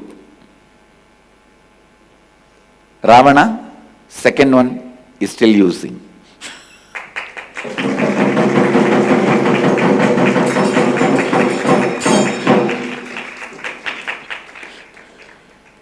Only these two cities. Even in Varanasi Purana, the Puranas description about Varanasi, there is nowhere it is mentioned Vishwakarma built it for Mahadeva. No. Only these two.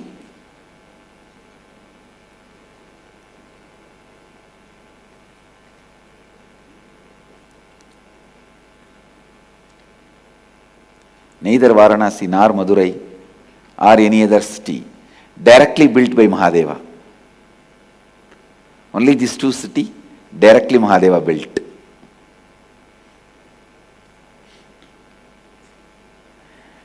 Whether it is giving the golden city to Ravana or demanding more idlis from Vandi, the old lady, and when everyone is fighting, who has the right to get initiation? Whether Brahmins have a right, Kshatriyas have a right, Chandalas have a right, Shudras have a right, Kshatriyas have a, Vaishyas have a right. Whether it should be only Brahmin or Shivacharyas, in all these fights, who is authorized to have initiation? In such big fights and mess among this, he just goes and picks up small cuckoo bird and initiates that bird and liberates him. Not just he makes the initiation available to all human beings, irrespective of caste, creed, gender. He even reaches out to all living beings. Whether he initiates all living beings or demands more idli from Vandi, or letting Kannappa pluck his very eyes, both eyes, and sacrifice. I tell you, that demands too much of love and guts. The person whom you love, you just wait, okay, let me see. The guy has already plucked one eye and proved himself. But still he just waits, keeps quiet. Let him pluck the second eye also.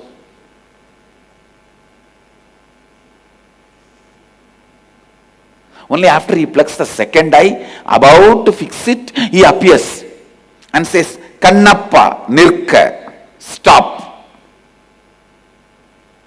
Why you know? Because in this third eye, 3 eyes, already 1.5 belongs to Devi. In the 1.5, already one belongs to Kannappa, remaining half only is there. If this fellow puts the second eye also, this half also I will lose, better let me have my half back. That calculation, he stopped Kannappa before he put the second eye. 3 eyes, see the calculation. 1.5 belongs to Devi. In this 1.5, one already Kannappa gave. So now only remaining half is there. If that also Kannappa gives, what will happen? Everyone will say, all these poets will sing, oh, you are eyeless. That is why you are not seeing us.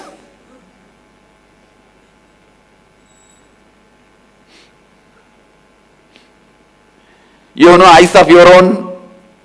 1.5 belongs to Devi, other remaining belongs to Kannappa. You don't have eyes, that is why you are not seeing us. Whether it is cutting the head of the Brahma as Kalabhairava, or cutting the head of the Daksha as Veerabhadra, are sitting and teaching the science of enlightenment to the very rishis who did the yaga yajnas to destroy him.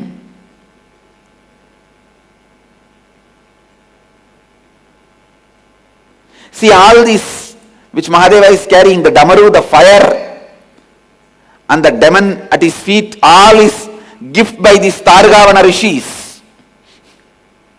They sent all this to destroy Mahadeva.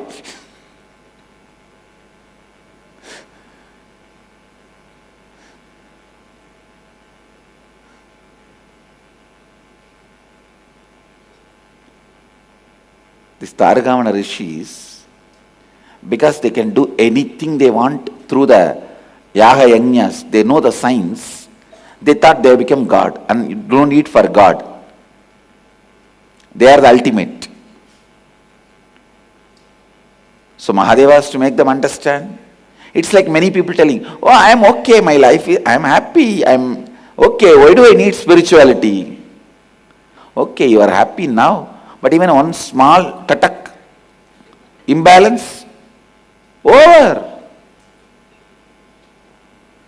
So now Mahadeva has to come and tell them, fool, you are happy because everything is moving as you want.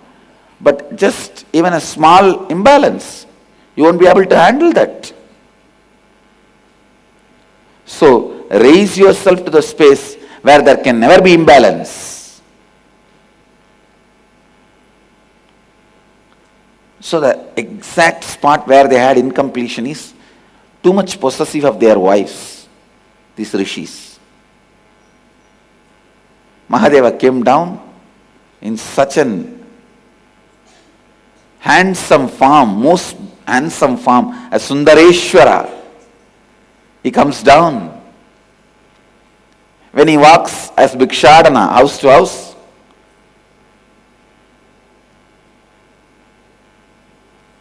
see, the form was beyond any human beauty. So naturally, how can anybody even remember them? The Purana says the Rishi Patnis even forgot they are male or female or whatever. They just know they are souls and the cosmic soul is here. They are souls and their goal is here. That's all. The attachment towards Guru or God can never be bound into any frame of ordinary ideas and relationships. It is just a soul and goal relationship. Soul goal relationship.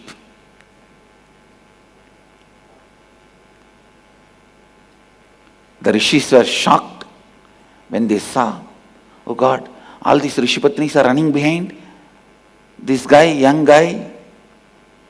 Who is this young guy? They wanted to destroy him. But the moment they had anger out of powerlessness and incompletion, so suddenly these rishis get together and do some yaga yajnas to destroy Mahadeva. What a stupidness. Finally, whatever they sent to destroy Mahadeva, he just held them all as ornaments and his weapons. Finally, not only he did that, he gave signs of enlightenment to those very rishis who tried to destroy him. It's an action of giving enlightenment to the very rishis who tried to destroy him. Every action, please see, is love current. It's this love current. Whether he comes down to sell the wood. He comes down as a wood seller to drive the musician who was challenging the whole Madurai, was trying to hold the whole Madurai for ransom.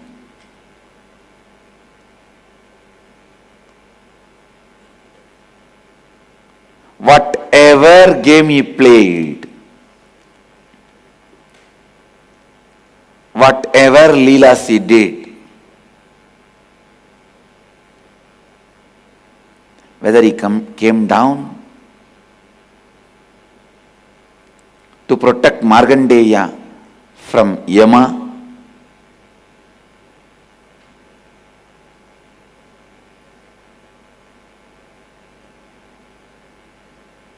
I tell you, coming out of Shivalinga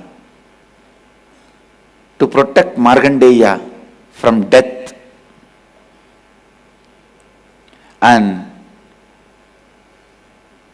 coming out of Shivalinga and stopping Kannappa sacrificing the second eye. If I see both scenes, I'll say the Kannappa scene, he expressed the love in a deeper way. You all may be thinking, no. Normal mind thinks, no, he came out of Shivalinga and protected Markandeya from Yama. That should be defined as greater love. Then coming out and stopping Kannappa, putting the second eye. No, listen, I am telling you the insider story. Who sends Yama first? Send the Yama and then come and act that you are protecting from Yama. As if he can't tell in the Kailash, hey, don't go, be here. And Yama is going to go beyond Mahadeva's words. That is show of love. Understand? He needs to show he loves. Sometimes he need to. Otherwise people don't understand. But the Kannappa was real love. He just sees, let me see the extent this fellow can go.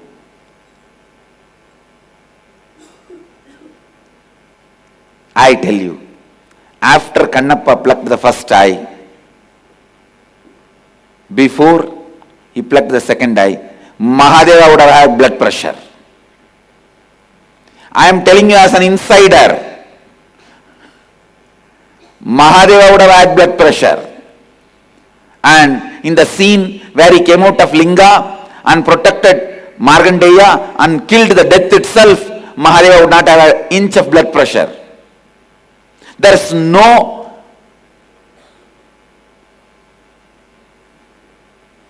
unknown in the whole scene. Whole scene is under his control. He knows he can finish off death. He can finish off Yama. He can make Markandeya Saranjeevi. Understand, when there is no unknown, there is no possibility of exploring in love. It's only a demonstration of love. A public show of affection.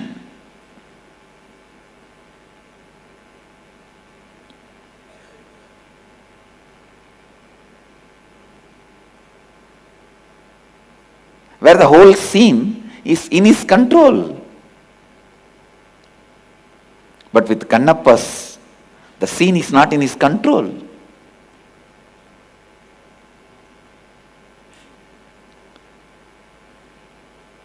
You know, this fellow may pluck the second eye also.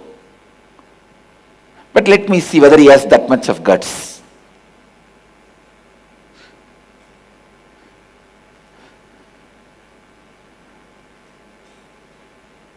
Understand, whenever there is a possibility, means unknown, it may go this way or that way. That is when the exploring into love continues to happen. That is why most of the time love dies the moment marriage happens. Because now you are legally bound to love each other. So anything you do is you are legally bound, socially bound to do that.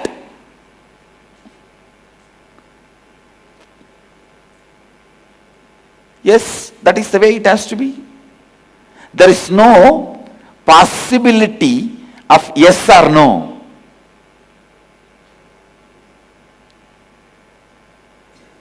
This or that.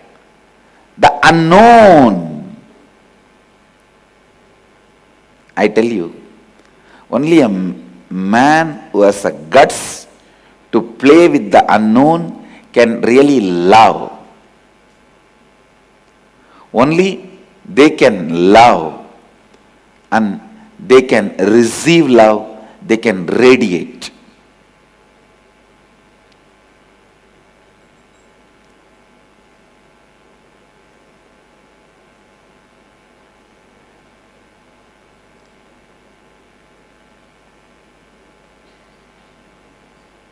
I'll say the scene of Kannappa where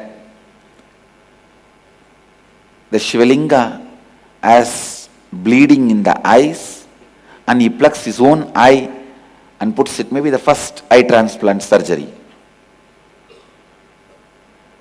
And he puts this, then he sees the second eye also is bleeding. He removes the second eye. When he was about to put, he stops. He waited till the second eye was removed.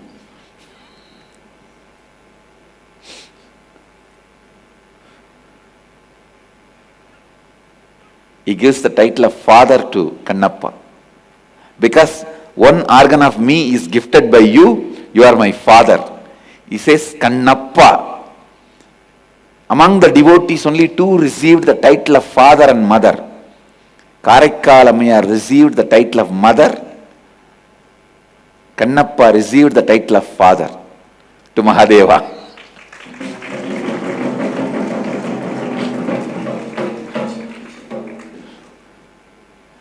Because Mahadeva, when he went to test Karikkalamaya, he ate her food. Because he ate her food, he says, you are my mother. Because Kannappa gave one organ to Mahadeva, he says, you are my father.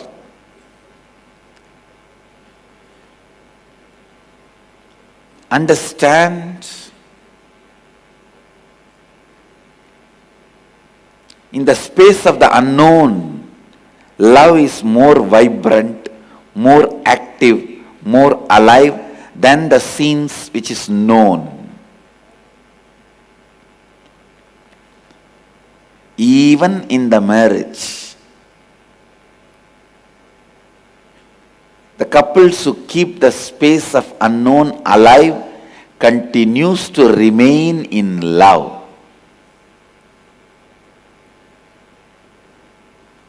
Relationship is all about constantly being new to you and to the other person. That's all.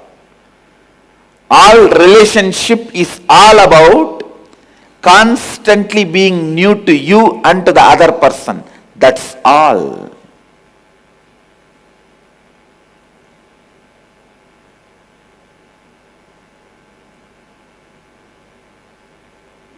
I'll continue to expand on Mahadeva's love current so that you understand this verse. Listen.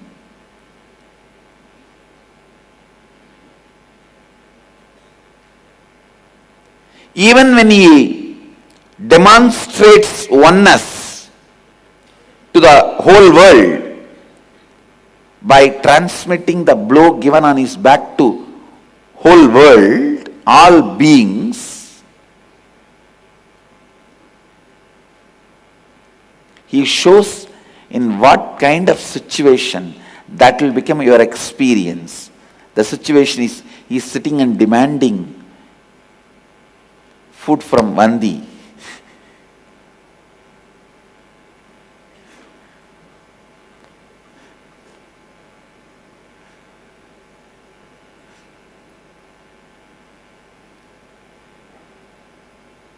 Sitting and eating in the roadside idli shop.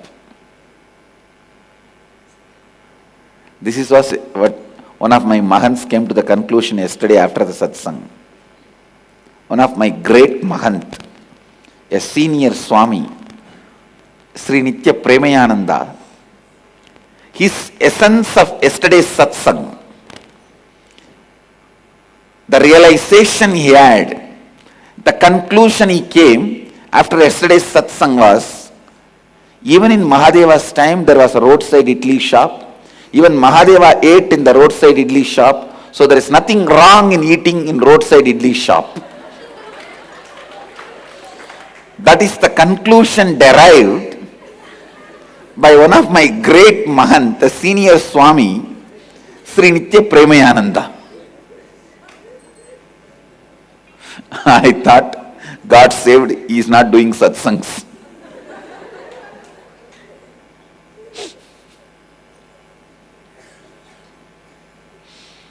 Otherwise, he would have come to the second conclusion. Mahadeva ate and did not work, he just slept. So you can just eat and lie down and sleep, don't need to work. Because Mahadeva himself did that. That is the second conclusion. He was about to arrive, then I said stop. Like after the first eye was plucked, and before the second eye was put on the Shiva, how Mahadeva was told stop Kannappa. Like that I said, stop Premaya. Your one understanding is enough. It has opened many of our eyes. We don't want your second understanding to open our second eyes.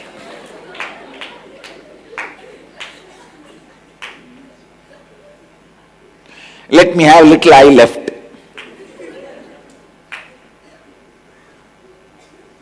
I'll continue to expand on how the love current of Mahadeva will make you experience oneness. See, if you understand the love current of Mahadeva, you will understand how to experience oneness. And love will make you live oneness.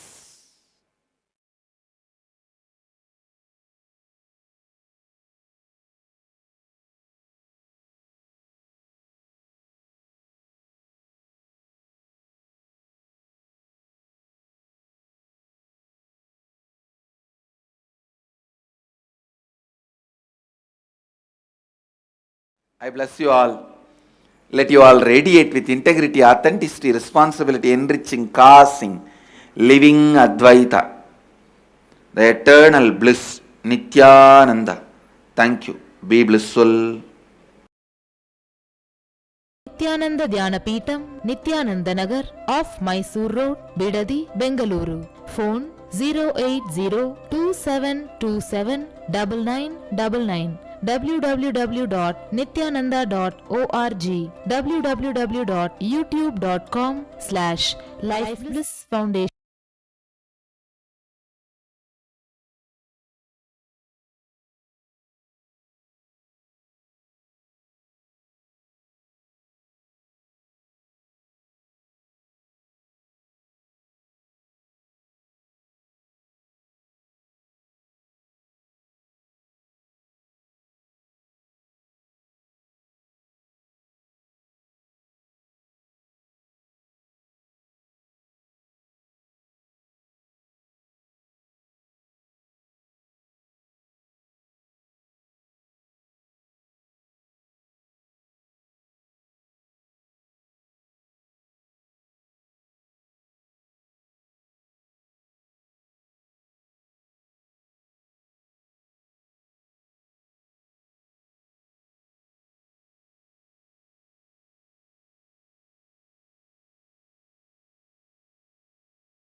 Yes.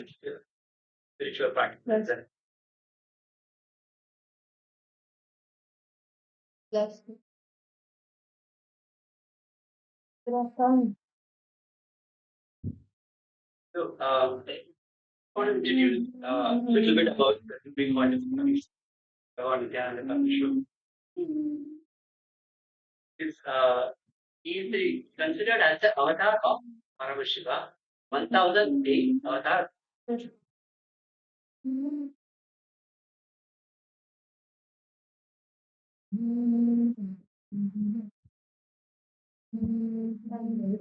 song or the track, the lyrics.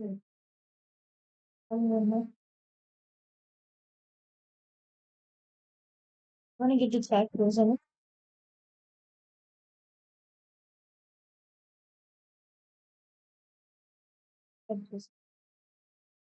Let me know. Lessons with everything.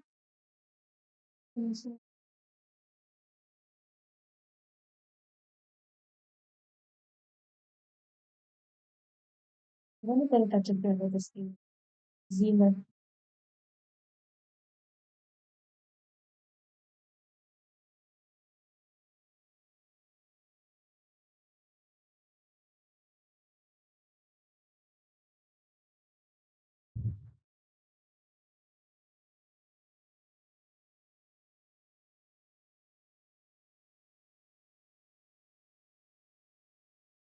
Malama, you're not listening to the meeting, but you're listening to the meeting.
Mother,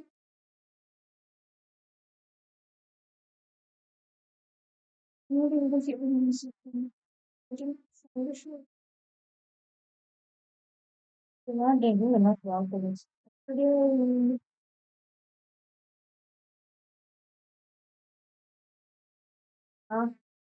what's the alternative, mom? They'll say the message.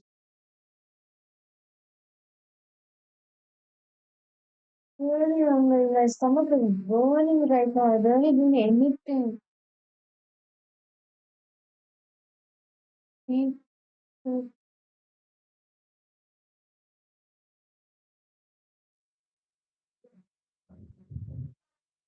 Nityanandam, Nityanandam, to all the participants. That was such a beautiful revelation from Swamiji on the love current of Mahadeva.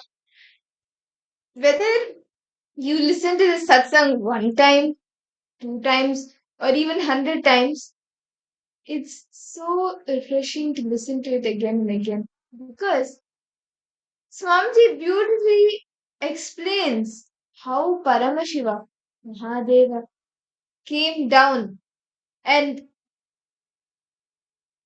gave the experience of oneness, whether it was when Kannappa, out of his gratitude, offered his own eye to Mahadeva, Paramashiva, or when when Paramashiva built the golden city, Ravana came and asked, and Paramashiva gave it to him, or whether it is Paramashiva eating the roadside idlis made by Vandi.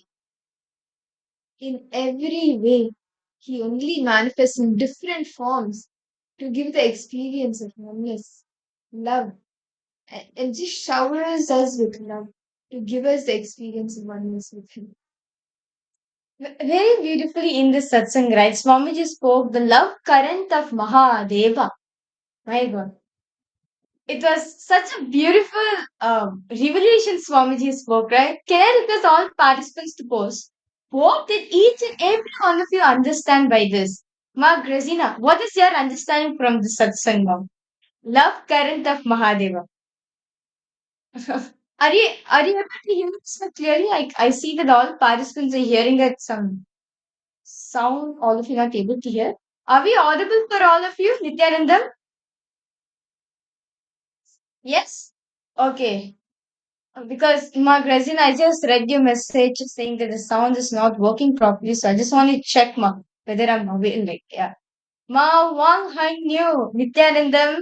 Ma Wang Hanyu, can I request you to come on camera? It's nice to see you, Ma. Welcome. Ma Julie Silla, Kiksing Wangaya, Kylie Wong, Ma Kylie Wong, Ma Yvonne. Nityanandam to you. Nityanandam to all the viewers who's watching us live right now through various different social media platforms. All of us just now had a very beautiful revelation on the love current of Mahadeva. Can all participants suppose what did each and every one of you understand? Like Swamiji fundamentally gave the right definition of what love is, right? This is actually important. All of us need to cognize it and grasp it in our life. Can all participants suppose? Can all participants suppose what did each and every one of you understand? Yes. Ma Wang Hanyu, Nityanandam, how are you? Like you posted that it's the session was a bit boring for you, ma. I request you to post, ma. Are we audible for all of you? I think there was some technical glitch or all of you are not able to hear clearly. Is it clear for all of you? Yes?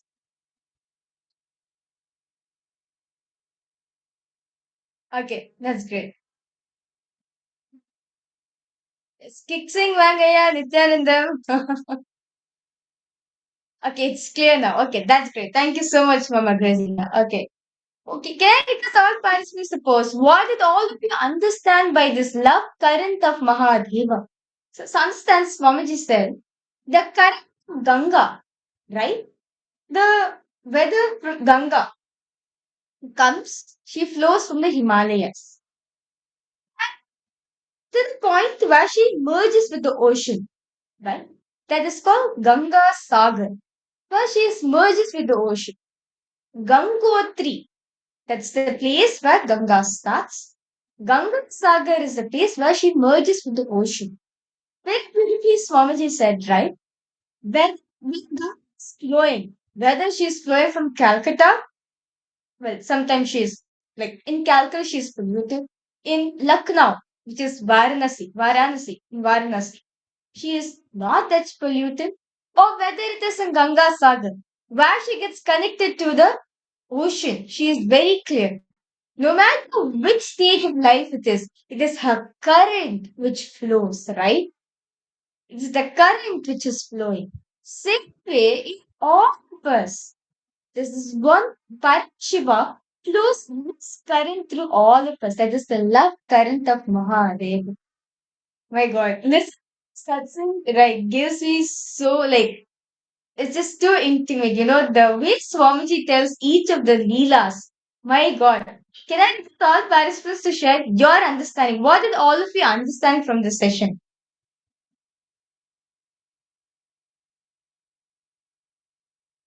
Ma Rosina, what did you understand, ma? What was your favorite part? And what did you click with? How did you see yourself experiencing Swamiji? Just how Swamiji explained how Paramashiva manifested for each of his devotees. How did you experience like that same thing? How about for you?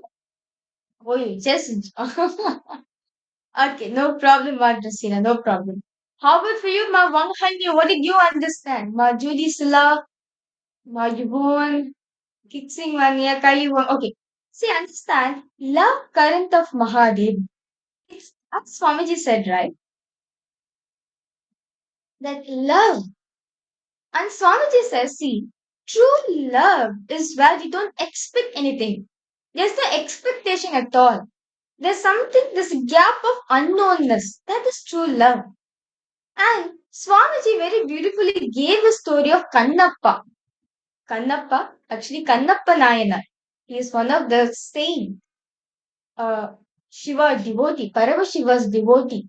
And all of us should listen to his story because Swamiji says he symbolizes what real love is. Understand? When situations come, see, when you see the person, Swamiji says, when the God, like in case of Kannappa Nayanar, the devotee of Paramashiva, when he saw Paramashiva, he just Paramashiva, that's it. No explanation, nothing like that. He just straight decided. He's Paramashiva, let's fall in love with him. Okay. When Shiva decided to test him, right? When Paramashiva decided to test him, understand?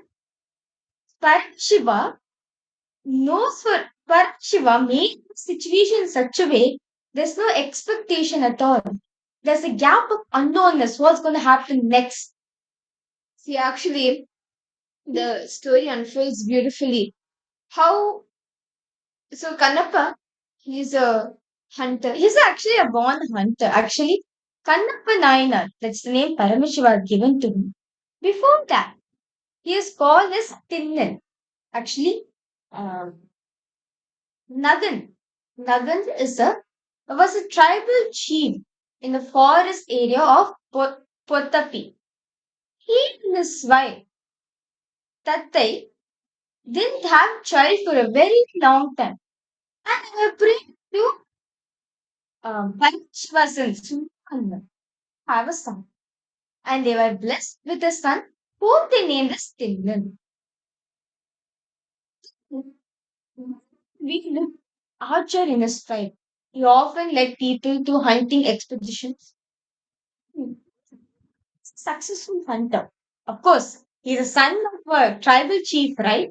He's the son of the head of the whole jungle, of the whole forest. Of course, he like the inheritor, right? He has nature in him. He grew successful hunter in his tribe. One such hunt was suffering from this friend. So usually when he goes for hunting expeditions, he'll go with his friends. But on one such hunt, when he was going, then he was separated from his friends, chased a wild boar, and found himself in an unknown part of the forest. As when they went for hunting, they spotted one boar. And then they decided to follow, chase that boar. They said, usually they go for hunting, of course, as a hunter, what does he do? They kill an animal, take that meat, and roast it and have it for that purpose. Same thing only. Responsibility as a hunter. Because this is dharma. As a hunter, this is dharma. Point of view. So, when he went to for chasing the boar, the wild boar, he found, as he was chasing, he found himself in an unknown part of the jungle where he does not know anything about it. And was trying his way out, how to come and everything. He came across, um, he came across a temple, a small temple dedicated to Parameshwar. In the middle of the jungle, it's just a small structure, small linga, Shivalinga, and Tinnan, he came across this. And the only person who used to come to this temple most of the time was the priest. He used to just come and offer the puja and go back. So it was most of the time empty, and the linga was there. Puja items were there. And Tinnan sees this. So what happens was, so this linga, right? Kinetic is all participants understanding so far? If all of you are having any questions or doubts, do feel free to post in the chat section, okay? How many of you are enjoying the story? This is just the starting part of the story, actually, not yet to the climax. This is just the start part, actually. But my God, the amount devotion is just unmatched.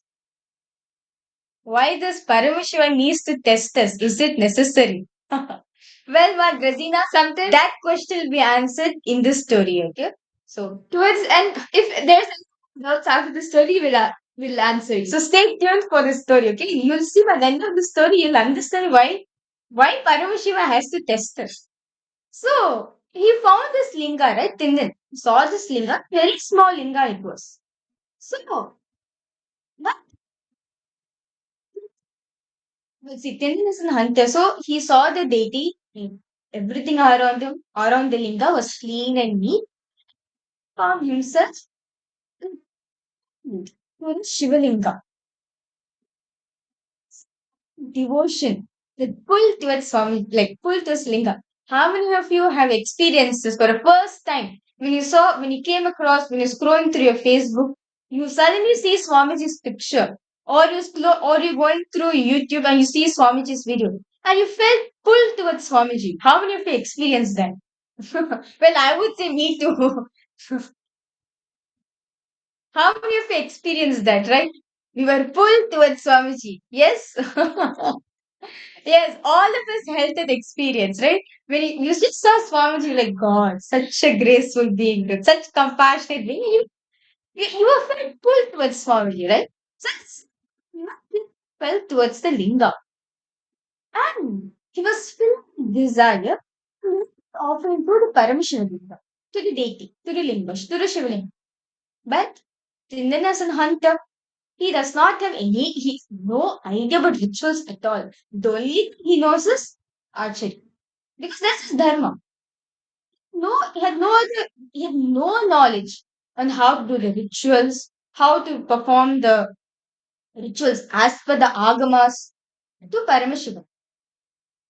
See, so with this, like he had to pull towards the linga, towards Paramashiva. And in his dharma as an hunter, the only thing he knew that, like, of course, not knowing anything about the rituals, what has to be done. The only thing he had that he could give the linga, or because he felt like doing something. So what he did, the only thing at that point that he had was the boar that he killed, the animal, the meat. So he brought that, kept it in front of the linga, and offered this Naivedyam. And this is how it began. And after this, what happened was, in just some time, the right eye of.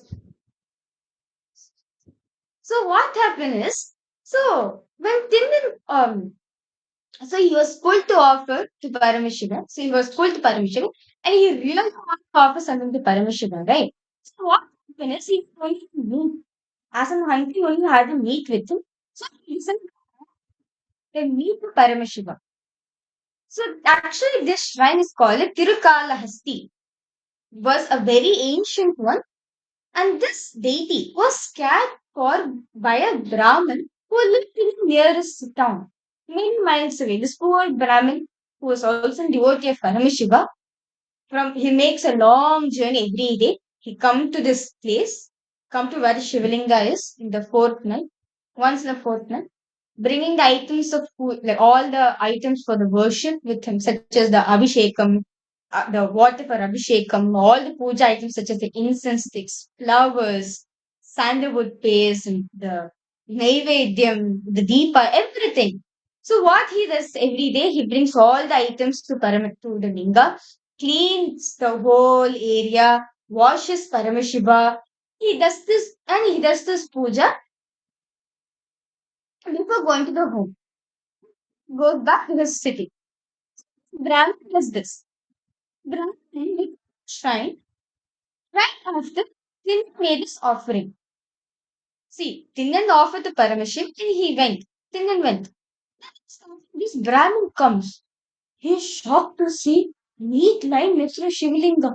See, for any Brahmin, this would be a shock because according to the Agamas, the Vedas, the ritual is not something that would be kept there. It is not part of the items to be kept for puja. So naturally, the Brahmin got shocked that how can meat be here? Anyhow, he cleans up. He does all the shuddhi, all the rituals that need to be done to cleanse the area, and then he sets up for his puja. He does the puja and he goes. The same pattern repeats. Okay, so what happens? So the Brahmin, he washes. He sees that some must have left the meter, so he cleans everything. Does all the cleansing and everything. That's his routine. He left do to his home. Next, again, Finland comes, bringing more meat because he's full for Paramashiva, right? See, understand? As soon as he develops feeling connection to Paramashiva, what offer? Anything you offer, anything you give becomes an offering to God. So meet with him. Love Paramashiva. It's thinking what he had. So he got extra more meat. He prayers, ritual, mantras, and everything. So what he does, he places the meat and he's talking to Paramashiva, pouring his heart out. He just gave so much devotion, so much of happiness, joy. Starts coming to the deity every single day. Bring could catch for that day. So what he does early in the morning, he sits in a forest, catches an animal, cooks it, he brings to Paramashiva deity, offers it. So Paramashiva spends his whole day at Paramashiva, comes back. So the Hindu was like soaking himself in that bhakti, the devotion to Paramashiva. So one day, as Tinin was going to the Paramashiva Linga uh, to do his prayers, once he walked towards the deity, he saw some beautiful flowers. He decided, wow, such beautiful flowers. Let me offer this to Paramashiva. So he plucks them, place in his body, on his hand. As he was carrying, maybe in both his hands, he said, okay, let me put the flowers in my hand. Then he noticed a small stream of water going. Then he thought, how nice it will be to give the bath to Paramashiva. He bent down, filled with his whole mouth with water. He went, he went to the shrine and he offered the water from his mouth to the linga, thus thinking that I'm bathing the Lord. From the context that I'm doing Abhishekam, I'm bathing the Lord with this water. Then he put the flowers on the linga, and of course made this offering, spoke to Paramashiva, spoke to the linga before leaving for the day. Next time, the Brahmin returned to like right after it, the Brahmin comes to the linga. He was like shocked to see such a sight again. It was like there was meat once again, and this time the Shivalinga was covered with the saliva. He was like, this is not the work of an animal, that be a human being. And he was like, what? Being the Lord like this. The Brahmin was in such shock. He was angry also. Of course, the Brahmin cleaned up the whole shrine, cleaned up everything, and then purified the linga, and then made this offering. Again, he left. after doing his duty, his pujas and everything, hoping that to Paramashiva, hoping to the deity that no one will do such disrespect again, once again. And but again, this Brahmin, he saw the same thing the next day. He saw the same thing every time whenever he came to the this Brahmin, when he came to the Shivalinga, he saw this every day. And this heart broke the situation. He could not control his tears and addressed Paramashiva himself. O Lord, Parameshwara, O Prabhu, you are purest of all. You are Mahadeva. How could you allow such thing to happen to you? How could you do such thing like this? How could this happen to you? And the priest is like, you're the protector for everything, right? Same way, please protect yourself from this. Who? The Brahmin is friend to Paramashiva. Of course, Paramashiva was moved by the Brahmin's plea, and Paramashiva spoke to the devotee, saying, my dear devotee, what you consider as abuse is an offering made to be another devotee. He knows nothing about the rituals, he knows nothing about practices. But like you, he loves me with all his heart. I'm bound with his devotion. I'm pulled to his devotion. So I have to accept all the offerings he's giving to me. And Shiva says, see, this type of love for me, hide somewhere and see what happens. It is time. Literally, Parameshwar said, hide somewhere and see what happens. It is time for that devotee to come. And this Brahmin is like, Parameshwar himself spoke to him, right? The Brahmin, of course, Parameshwar himself spoken was it's the truth. So Brahmin was curious about this devotee whom Parameshwar spoke. Please. So Brahmin picked from a tree and was hiding behind from it. He was seen. Then the hut came soon, as usual, carrying the meat with his hands, the flowers in his hair, water in his mouth. As usual, Dinesh started his daily routine by offering the water to Paramashiva, then put the flowers, offer the Naivedya. As offering it, he noticed he was blind coming out from Paramashiva's left hand. Dinesh was shocked. He said, how can Paramashiva can have such thing? And seeing the left eye of Paramashiva bleeding, the blood was oozing from the eye. He went in here and there, tried to take some herbs, some remedies, nothing like tried to take some herbs here and there, crushed it, tried to put on the eye, but nothing worked. The eye was bleeding continuously. Finally, Tindan decided the only way he could solve this problem is by offering his own eye.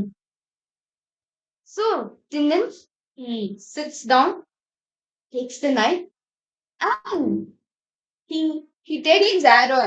He takes his arrow. Sorry, he takes his arrow and he takes his left eye from its socket and places on the left eye of the Shivalinga. Understand his own left eye. He removes it with his arrow. He just picks up his arrow and removes the left eye and places it on the Shivalinga. The blessed topic comes. So Tidan was so happy.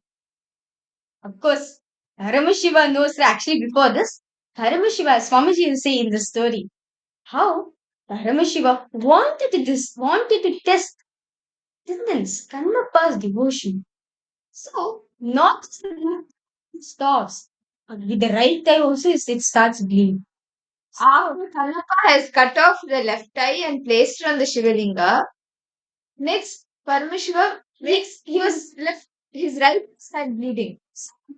Now, he's so overjoyed to see that now the left eye is completely healed. Suddenly, he notices and see the right eye is pouring now. And now, Tindan knows the solution. The only way he can do is pluck out his left eye too. So, what he does, so what Tindan does is, Of course, Tindin knows he's going to become blind. He won't have any eyes at all. So what he does to know the mark, which eye is bleeding, Tindin places his foot on that eye to know, okay, this is where I need to place the eye. And he takes out this right eye also. He takes out this right eye and he was about to place it. Paramashiva appears and he says, Kannappa, stop.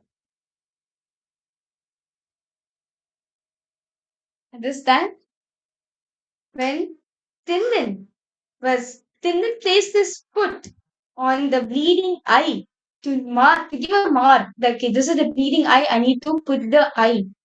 He removes his right eye. He was about to place it on the lingam. Paramashiva appears as Karunamurti, right? Of course. Paramashiva knows. He knows that they, of course. when he ordains, he sustains. Of course, his own Leela he does, right? Out of his compassion, Paramashiva appears and says, stop, Kallappa. And then Tindin gets back his eyesight again and he bows down to Paramashiva. And of course, seeing such a devotion like this, right? The Brahmin who was hiding, the Brahmin who was seen from the corner, also came and bowed down to Paramashiva. And Paramashiva blessed both of them. And in their way, Paramashiva gave the name to Tindin as Kannappa. Mean, since he gave his own Paramashiva, so Kannappa gave him the name Kannappa, meaning the one. Paramashiva gave the name Kannappa, meaning the saint, the devotee who gave his own eye to Paramashiva. Swamiji actually will say the only two people whom Paramashiva gave the name as mother and father. One is Kalabhairava and the second is Kannappa Nayanar. Kannappa Nayanar, because he gave his own organ to Paramashiva. Therefore, Paramashiva declares him to be his father. So, understand, this is true love, as Swamiji said. As what Paramashiva was bleeding. How? Like, Lord, Paramashiva was bleeding. I can't stop to see this. He sacrificed his own things. Understand? Swamiji says, this is the meaning of true love. Where when when the person is there in front of you, right? Swamiji says the more unknownness you have with that person, and you spontaneously make the decision of your devotion. At the end of the day, Kannappa merges with Paramashiva. He attains mukti. How many of you are understanding this one story? Well, my God, I would say you should listen this story from Swamiji himself. Of course, Swamiji knows the inside the part story, right? Like the devotion, every single thing. The way Swamiji says is just so juicy and everything. Actually, it's available for all of us to see it on YouTube. Ma, Grasina, I hope this answers your question, Ma. So understand, Paramashiva only recite, okay, you're asked, why Paramashiva needs to test it? Why is it necessary? He only tests us out of his compassion and love for all of us. He is just asking, are you ready to become me? That's it. Are you ready to give up for me? That's it. Of course, when he is testing you, it is out of his love, compassion, which he is doing to you. Understand? When he's testing you, Swamiji says, when Paramashiva is testing you, not just he'll test you, he'll give you the power and the intelligence for you to be successful in the test. That is Paramashiva. Not like on the examination where they just test you, not help you at all. But Paramashiva, when he's testing you, he'll equip you properly, then he'll test you. Nityananda, Ma Julie Chida, Ma Wang and you, Ma Irene, Ma Gratina. So does that answer your question? Understand? This is what all of you are going to be experiencing the Paramashiva Sena. Where Paramashiva is going to be trained. Swamiji is going to be training each and every one of us. Understand? If you want if you want Swamiji to know you personally, just like how Kannappa, just like how Paramashiva knew deeply about Kannappa Nayana, Swamiji to know you personally, then Paramashiva Sena is for you. You can experience that real love with Swamiji, that raw, pure love from Swamiji in Paramashiva Sena Pratham. As Swamiji said, right? Paramashiva knowing you is Paramashiva Vijnana, and this experience he gives to Paramashiva Sena. So, Ma Grazina, I hope your question is answered. Ma, do you have any more questions and doubts you have? I know for a fact you want to experience that same love. You want to experience the compassion from Swamiji. Then Paramashiva Sena program is for you, mom. Why don't you put an intention? What if the resistance is? So say, understand. Swamiji is like an ocean.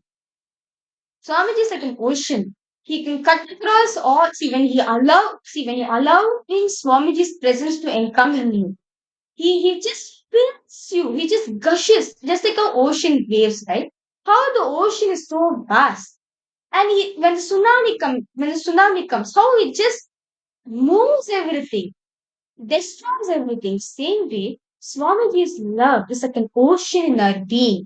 Any incompletion, any resistance, any pattern you have just melts away in his compassion. Why do you put an intention, Magrazina? Put an intention. You will see that resistance will drop now. Whatever obstacles you are facing, right? Whatever obstacles you think that I don't think I'll be able to make it. Put an intention. Allow his presence to come. You will see Swamiji will shower. Ma Irene, Ma Yogamyana, Ma Julisula, you understand for each and every one of you. The best way you can experience that same feeling, have the same experience. How Paramashiva manifested for Kannappa Nayan, the place for you is the Paramashiva Sena program. And Swamiji, out of his utmost compassion, has opened even the next two seasons. Before even the first season has gotten over. And by attending this program, the Parameshwar Sena program, you get to experience the dimension of Swamiji that you may not have ever seen before. You will get to know, you will experience Swamiji, how it feels when Swamiji knows you. Swamiji knows you completely, whether it is externally, your job, your background, your family, or even internally. What are all the different mood swings, incompletions, patterns that you are experiencing? Or what are those few things that you feel completely happy, joyful about? Every single thing. Swamiji will know. So what are we waiting for? I request all the participants, if you are interested, the link has been projected for all of you. tcitizen.info/PSS. Put your intention. If you feel it's an obstacle, but I still want to make it to Paramashiva Sena, I do want to experience the same love with Swamiji. Go ahead, put your intention. You will see Swamiji will make it happen for you. Yes. Any questions, any doubts, all participants are having and understand the same thing even Swamiji experienced in his own life also. When Swamiji was going, one day, it was a Shivaratri day, when Swamiji was walking in the temple, in the Arunachaleshwara temple. Suddenly from a cave, a young sadhu came out. This sadhu was like around 25 years, looked 25 years old, well built, broad chest, long hair, like Dakshinamurti, bhasma all over his body, vibhuti all over his body. He wore rudraksha. He wore a saffron robe, one towel on his chest, and like a 3/4 dhoti he was wearing. Massive broad chest he had. Just understand?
can share updates to what problems happened facing. And every week we are going to invite new temples to join us. That's we can keep planning with us to make this achieved. Thank you so much. Thank you. Yeah. The Canada temple, we can do exactly the same in Canada. So whatever we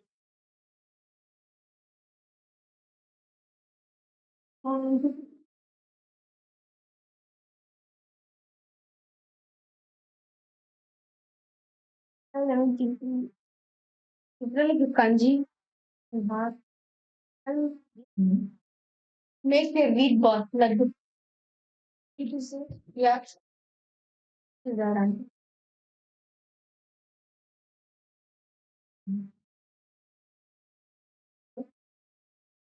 On the and sugar is there are 3, 2, 1. Come there.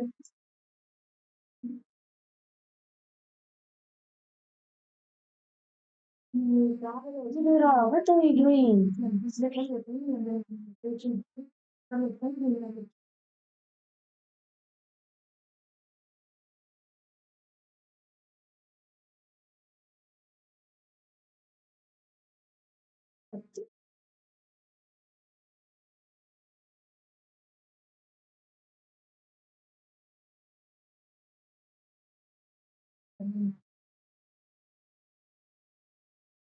Okay, 3, 2, 1, going back.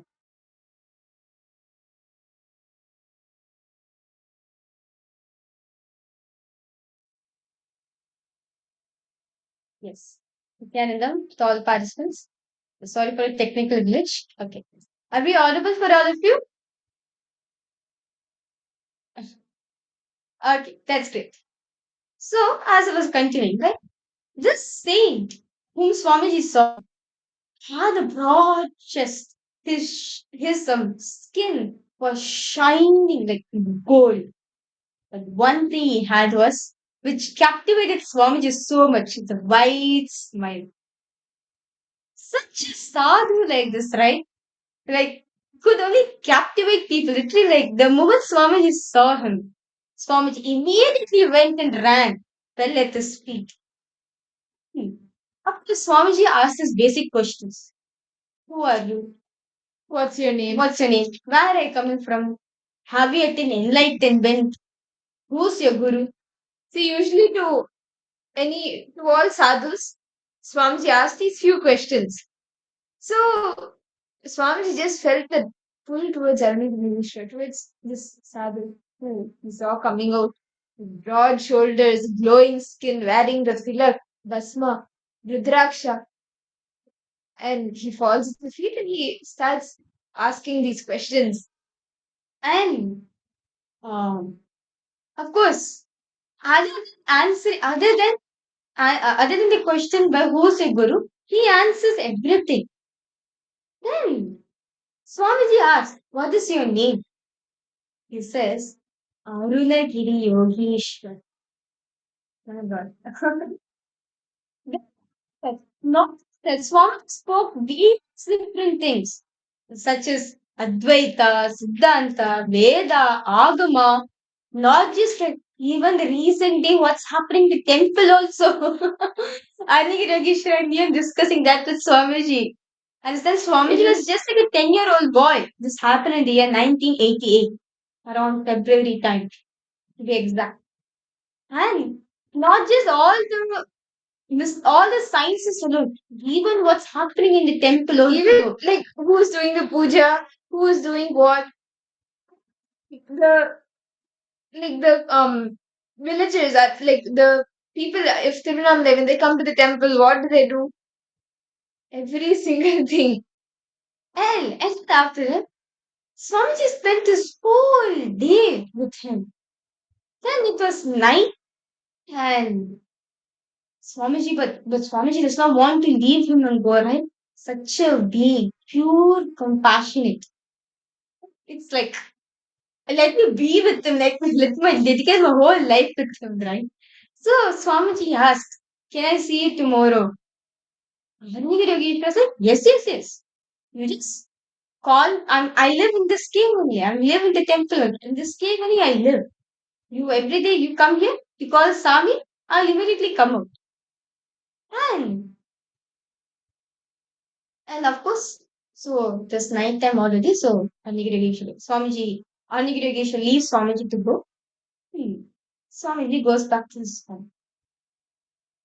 And in the night, after seeing such a sound, after seeing such a beat, how can one sleep? Understand if you're in romance with the cosmos, right? If you're in romance with the divine, literally every night, literally like you can't even sleep itself. As you want to be with the person, that love, the love was intense, right? Swamiji just wanted to experience. He just wanted to be in that state itself. Swami was not able to sleep at all. He was rolling here and there, seeing the clock. It was 10 o'clock. Doctor puts the alarm clock. He rolls here and there, thinking 2 hours have passed. See, it should be 10:30. And he just went on going like this. Then he woke up in one point, just around like 12 o'clock or something. And what happened was Swamiji decided to, then as this was going, Swamiji kept on waking up just 11 o'clock, then again slept back, then again woke up, and just only 11:30. But it was just too much for Swamiji because Swamiji wants to meet Harigira Visha once again. He wants to be in that space. So Swamiji had an idea. If I move my hands in my alarm clock, definitely time will move. So Swamiji took his alarm clock and was moving the needle, moving the hands in his alarm clock. But that then Swamiji understood. If he moves his alarm clock, how can it change universal time? So Swamiji decided, okay, Swamiji was like trying to sleep. Then at one point Swamiji decided, because Swamiji woke up, it was 3 o'clock. Swamiji is like, I'm not going to wait anymore. He gets up and he goes takes bath, freshens up, and he goes to the temple. And the temple procession came. And then Lord was walking even slower. Every day the temple elephant will walk properly, will walk as a normal speed. But that day alone, Swamiji felt the temple elephant was walking even slower. It's like too much for Swamiji. Swamiji is like, no, I have to meet Tanigirageshwara. And only after the rituals are done, only Swamiji can, like, first he needs to go have the darshan of Arunachaleshwara, then Ganesha, Subramanya, Devi. Swamiji has his own routine in the temple. He wants to go with Tanigirageshwara. Because it's so insane, Swamiji is like, the elephant is walking so slow. He wants to go with Anigirageshwara immediately. So he couldn't bear. So as soon as the temple elephant entered the temple, Swamiji ran to Anigirageshwara. And Swamiji called that Swami. Immediately Anigirageshwara comes out.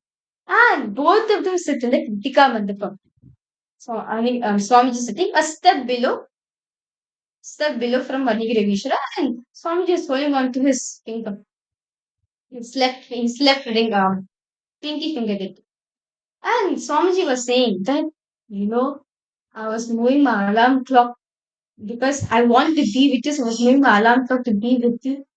He says, like, you move your alarm clock to be with me. I move the sun and the moon for you to be with me. Understand? That is true. Swamiji is this. The moment Swamiji first saw Anigirageshwara, he decided, let me be integrated towards him. Let me be integrated towards him. Swamiji dedicated his whole life. Understand? 9 months. Swamiji spent time with Anigirageshwara. That's the same love. That intense love he had with Anigirageshwara. That is what made him to establish Kailasa for each and every one of us. Understand? It was just an instruction from a guru. It was just his intense love to Anigirageshwara. He took it as a guruva. That is what made Kailasa for each and every one. That integrity. That love Swamiji had with Anil that is what made Kailasa to perform. So understand, whenever Swamiji says, decide to be integrated to the Guru, as the Guru is the one who's going to give you the ultimate. He is the one who's going to give you the anything, whatever you think is the ultimate thing, right? Only Guru. Swamiji can give it. You understand? In Guru Gita, Paramashiva says, Guru is the only one who sacrifices everything just for disciples' enlightenment. He gives up his name, fame, wealth, everything just for disciples' enlightenment alone. And this is what all are going to be experiencing in Paramashiva Sena, where one by one Swamiji, out of his love and compassion, will be training you to become his ambassador, to represent him, to represent Kailasa wherever you go. That is true love.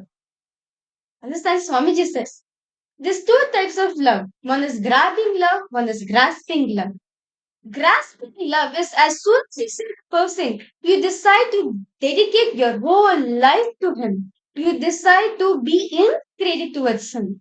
But grasping love is you decide to love him just for his name. You want to exploit him, suck his worth, suck him completely. Understand?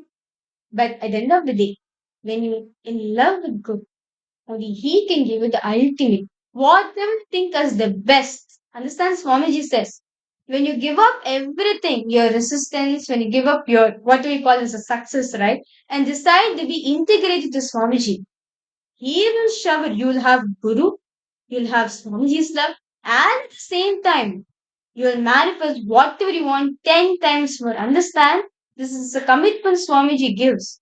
That when you come, understand Swamiji says, when you leave out your job and everything and come spend 1 month time in the Paramashiva Sena program, you will see when you're going back, your business will shoot up 100 times more. Suddenly, miraculously, breakthroughs will start happening in your life. In every field, whether health, wealth, relationship, in your career, in all the aspects of your life, you'll experience a breakthrough in you. It is just one decision. Are you ready to become Him? Are you ready to accept Him in your life? Just this one, He's giving a call.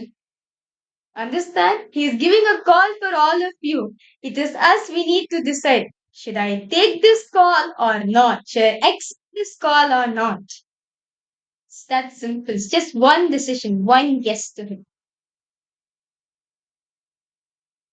How many of you are ready to take this yes to say this yes to Swamiji? The way you can say yes is by becoming a Rajya member of Kailasa, becoming a part of the Paramashiva Sena. Ma Julie Silla, Ma Irene, Ma Kylie Wong, Ma Grazina, Ma Wang Hanyu, each and every one of you. By becoming a part of the Paramashiva Sena, you can experience this same dimension of Swamiji. It is just one decision. Ma Grazina, Swamiji is giving the call right now. He's calling you. There's one decision. Are you ready to pick up this phone call or not? It's just one decision.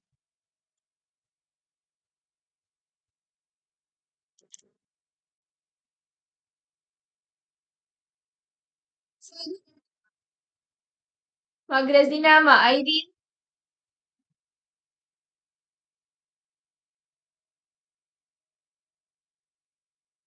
Just like the life you're conducting now. See, but understand, Margarita, if you want to experience new breakthrough in your life, right? If you want to experience something, see, at the end of the day, you have to give a breakthrough for yourself. How long are you going to be stuck in this very lifestyle? And one day you yourself be like, okay, how am I going to be? Like, I need to expand myself. You will feel that naturally. Swami just says one thing. What when you feel comfortable at something, right? Time you yourself be like, what kind of life am I living? I need to have a breakthrough. I need to have something new in my life, right? I understand it. You may be comfortable. You may be just happy. You may like the way which you're living right now. One point of life, Swamiji says, you'll actually feel this in you. But why am I living a life like this? Why am I only limiting myself like that? That's the moment of time you start seeking for something new in your life. I understand. See, Swamiji has come as an answer to all of your prayers, whether it is in this life or any of the previous life. Swamiji has come as an answer to each and every one of our prayers. He has come to attend to you individually. And that space where you can experience, yes, Swamiji knows me. Swamiji has manifested. See, just where you are itself, you experience it like so beautifully how Swamiji manifests for you. But becoming a part of the Paramashivasena, when you do that, you experience a different dimension that you will not get to see here. And that, the way Swami is attending to all the Paramashivasena participants, attending to each and every question, and attending to each and every, not question, but every single person itself. And with so much detail, getting to know the person, what he is thinking, what his understanding of each thing is, then attending to it, answering the question, attending to all the the issues, how what the world is facing. For each issue, how do we face it? How do, as a Rajya member, how do you respond to it? How do you equip yourself to become a part of the Parameshwara? Every single thing Swamiji is attending to. And this dimension where you can see Swamiji like literally there 24/7 attending to you, giving you guidance is in the Paramashivasena program.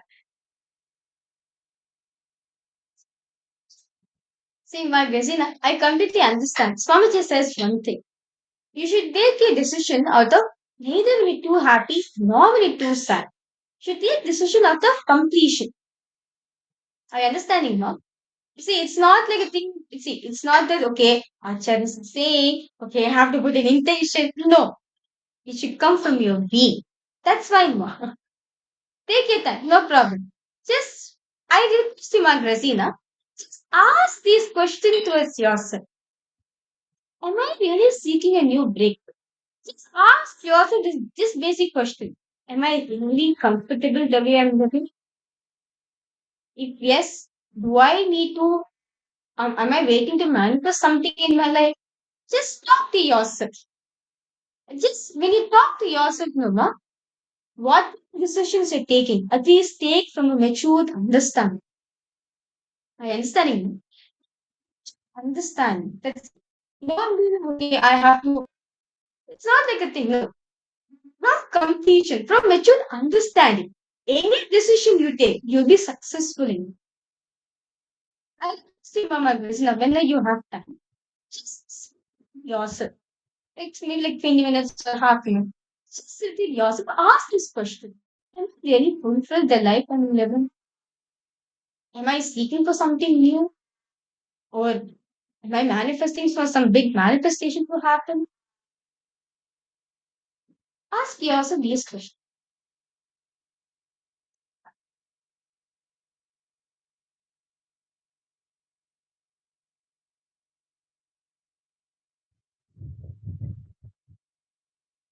And for every participant who has joined us now, the best way you manifest what your being is seeking for is by attending the Paramashivasena, by becoming a Rajya Sabha member, by becoming a part of the Paramashivasena. And as Swamiji announced, the next season, the next batch of Paramashivasena is starting on January 13th to February 15th. Sorry, February 14th and then the next season is same on the same day, starting February 14th to March 15th. So you can pack your bags, put your intention, pack your bags, and make it for the program, because there cannot be a better thing than this for you to experience Swamiji and experience the space of Paramashiva Vijnana. Ma Irene, are you planning to make it to the next season? Ma Wang Hanyu, Ma Julie Sila?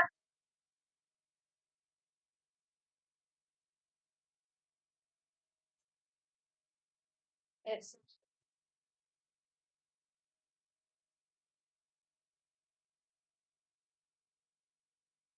And you can even see if you have some obstacle, right? Whether it's your visa or whether it's some funds to travel, whatever obstacle you're having, what other people, other people for the Paramashiva Sena who may be facing the same obstacle, you will have a breakthrough in that. You will manifest Paramashiva Sena for yourself. If you have the intention, some obstacle is coming in the way. Enrich 11 other people, that obstacle will just leave you. And instead, you will manifest Paramashiva Sena. That obstacle will not be an obstacle anymore. Swamiji shares very beautifully one thing. If you want to manifest anything in your life, if you feel there's an obstacle which is stopping you, or you just feel like, okay, I'm just stuck, I do not know what to do anything, go ahead, start enriching. Like for example, Swamiji says that if you want to wake up for yoga, but you want to wake up for spirituality, but unfortunately you feel like there's these in the sky and there's boredom which is taking over you, especially like in the 4 a.m. in the morning. It's the time you get deep sleep, good sound sleep, right? Even though your intention is, I want to wake up for yoga, be integrated to Brahma Muhurta, Swamiji saying, but good sleep. Let me just sleep for 20 minutes for yoga to start, and the 20 minutes becomes 2 hours, and you wake up 7 o'clock, and yeah, what happened? Yes. So, Swamiji says, if you want to break free from any pattern which you're suffering from, start enriching. Talk to 10 more people. Enrich them about the yoga, about Brahma Muhurta yoga. Invite them. You'll see, you yourself get solutions on how you can break free from a pattern. So Swamiji says, if you want to come out from a pattern, or you want to break from your life, start enriching and pausing. When you enrich and pause, right? When you enriching people, talking to people, when that line, naturally your will be shifting. Because for you to give a shift to that person, to that being, the shift will happen in you first. Only then the shift will happen in that being. Because you are the first person who listens to yourself. So when the shift happens in you, how you may tell the same powerful cognitions to that person multiple times. The different techniques that Swamiji has given. Because you keep repeating it to the other people, it will become your cognition, it will become a shift in you, and the other person in front of you also will have a breakthrough. And that way, having to make it to Paramashiva Sena, and for anything, it will just dissolve, it will disappear. Ma Gazina, I request you, ma, for you to get the clarity. I request you, why don't you enrich, even though you don't have an intention, why don't you enrich people, your friends and families, or anyone, people about the Param Shiva Sena flow. You will say you'll get your answer. Swamiji will give you your answer. I understand, Imma. Even though you feel, okay, I don't feel I have an intention, okay, let the responsibility to enrich others. When you decide to take the responsibility to enrich people, I request you, Ma, Why don't you take up? You can enrich like anyone you see, your friends and families, whoever you see, right? Wherever you're working or in. Decide to talk to them. Give solution in their life, or you can give in the Bhagavad Gita book or the Living Enlightenment book given gifted by Swamiji. And about the Paramashiva Sena program. You will see when they are enriched, the inner space which you are carrying will be shifted. You will get clarity, you will get depth in your life. Magresina, why don't you do this one thing now? Today, tomorrow, whenever you have time, spend some time. Go out and teach people about the Paramashiva Sena program. Invite them. Invite them for the segment. Invite them for the Paramashivoham program. And as when naturally they will have more questions about the program, right? And they want to participate more. Talk to them, guide them in any completions they're having. Then give all best things Swami has showered you with. You also give it to them. You will see when they are shifted, when they are successful, you will be successful in me. Yes. Magrazina, you'll do this one thing, no? Start enriching, but just reach out to anyone, whoever your friends and family and anyone. You may think that they're again that they are not post for Swami or anything. Don't have any judgments, but be open-minded. Go and cause them. See, it's a being. Just talking to them. Yes.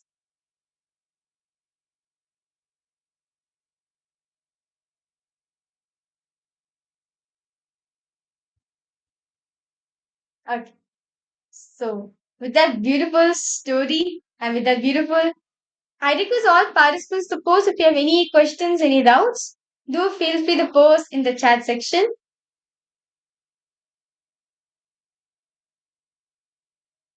And as all of us are in that thing, right? I do want to experience a beautiful thing. Actually, now going to be entering into a very beautiful segment where we are going to be entering into the Sankirtana, where invoking that space of devotion, invoking the true bhakti, pure bhakti in your beings. So let's stay tuned for this beautiful segment.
Keep your hands sitting loosely because I'm going to be cutting the top. I'm going to do it properly.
Right, right,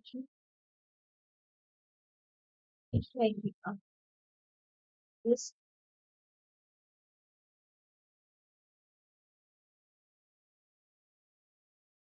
Right, yeah, and the links for that.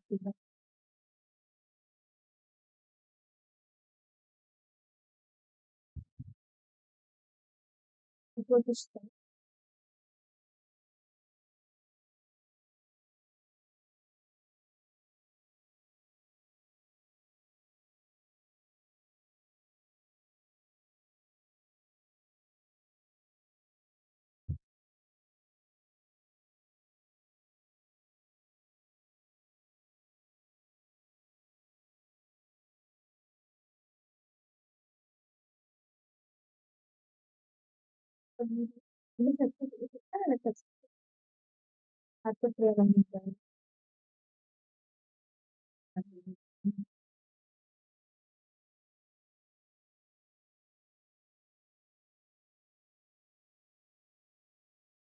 Enter, enter. Read that. Left, left, left.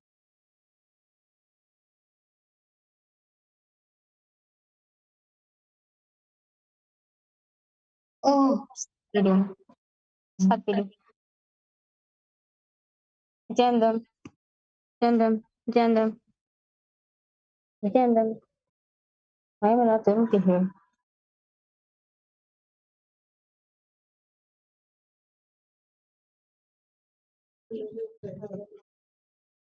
And one minute. Swamiji. Swami. Addendum. Oh, all of us also? Huh? No. Oh, what's the charges also?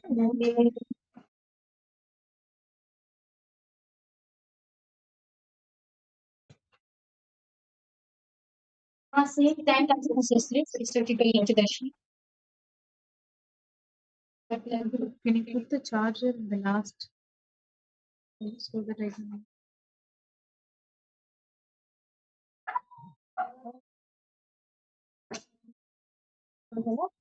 Which 14 is there, should say. Huh? 14 is there, step. If not, one of the this one, you just need to give it. Oh, one stage is there. Say, then a Talagila 3 days. Just this little.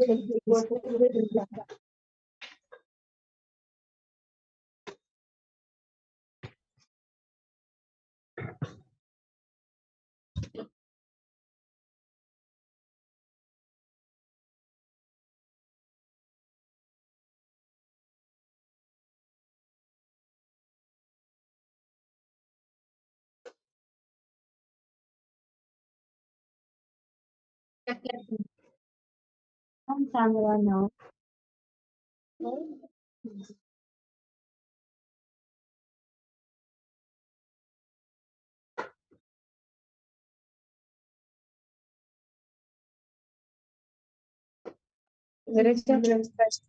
கேமராவோட இது நல்லா இல்ல clarity.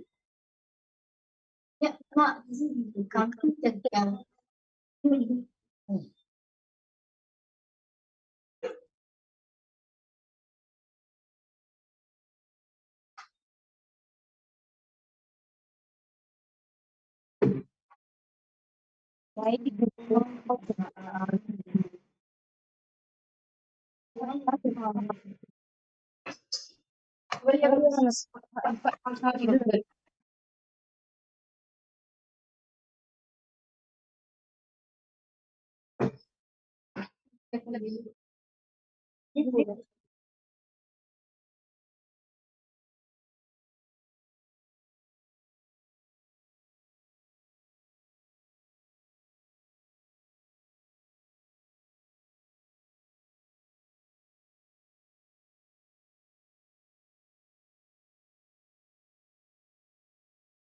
My popcorn.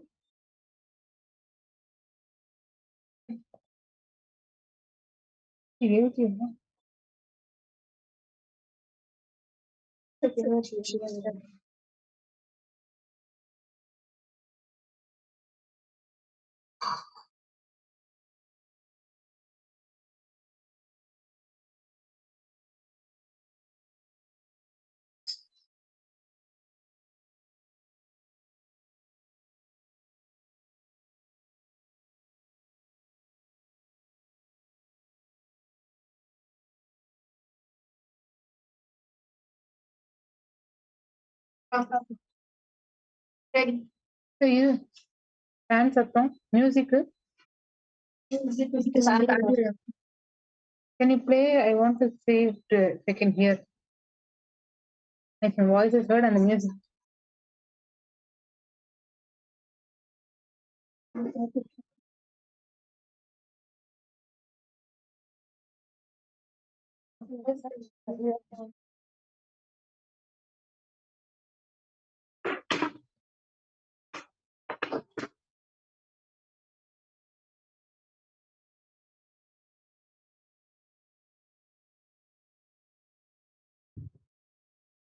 Yes, ma'am.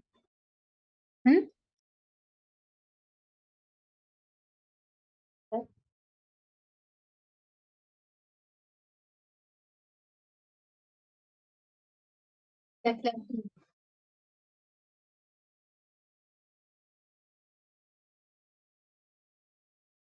Definitely. Yes, ma'am.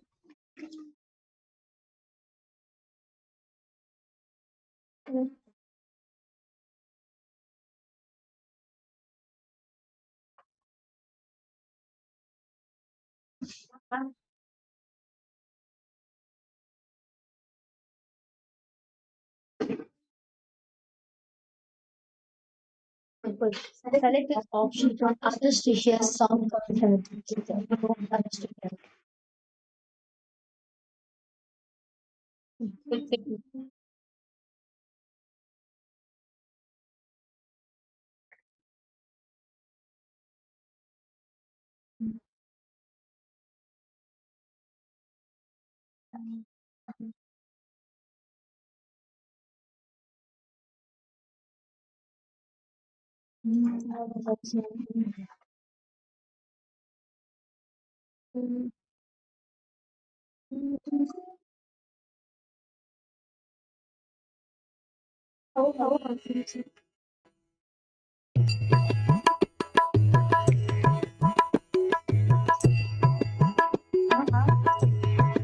Your expression ಆನಂದ ಸಾಗರ ನಿತ್ಯೇಶ್ವರ ಮಧುರ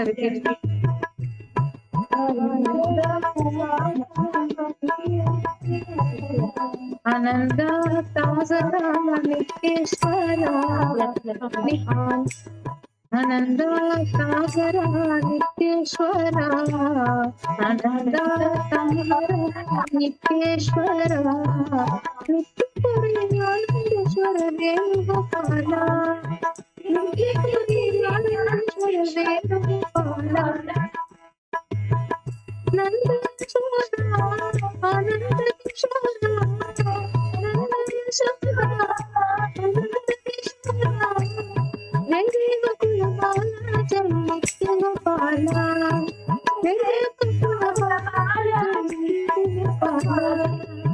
ಆನಂದ ಸಾಗರ ನಿತ್ಯೇಶ್ವರ ಆನಂದ ಸಾಗರ ನಿತ್ಯೇಶ್ವರ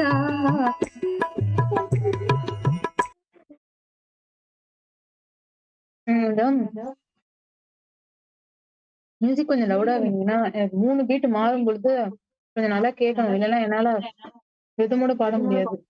வேற வெரி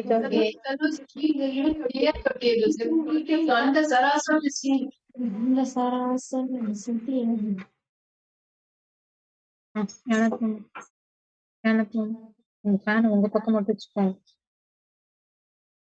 எங்களுக்கு அந்த காத்து வந்து sound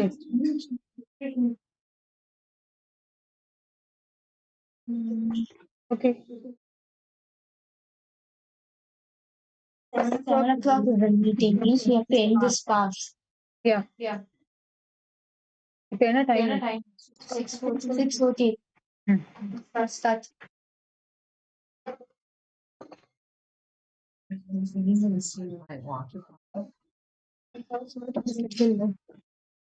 Start. Start. Okay.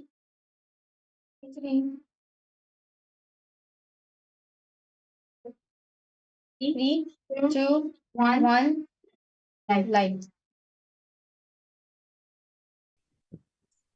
Nityananda, to all the participants, as all of us listen to the story of how Swamiji had real man towards annihilation, and all of us have also listened to the story of Kannappa and how Swamiji really what Parameshwar did to Kannappa is truly love. Let's now soak ourselves in remembering the name of Swamiji, the Namasmara.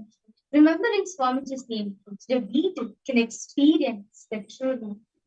Real love in Mani. Joining with me, I have Manitya Artipriya in this one, who will be guiding us in this sing and the song enter the beautiful Sankirtan. Nityanandam, everyone. I request all the Paramashivoham participants and all the devotees who have joined us live in the YouTube and the social media platforms to please sit straight. Let us now begin the Sankirtan, Nitya Kirtan with the Satguru Vandanam by invoking Swamiji and deeply connecting to him.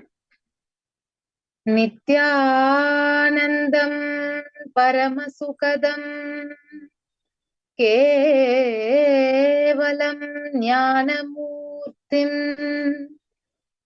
द्वन्द्वातीतं गगनसदृशं तत्त्वमस्यादिलक्ष्यम् एकं नित्यं विमलमचलं सर्वदी साक्षिभूतम् भावातीतं त्रिगुणरहितं सद्गुरुं तं Namami.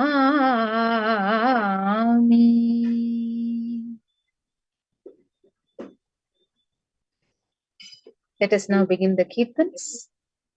So we will be projecting the lyrics of the Nitya Kirtan that we are going to be singing today. So I request all the participants and all the devotees to sing along with us by saying the lyric.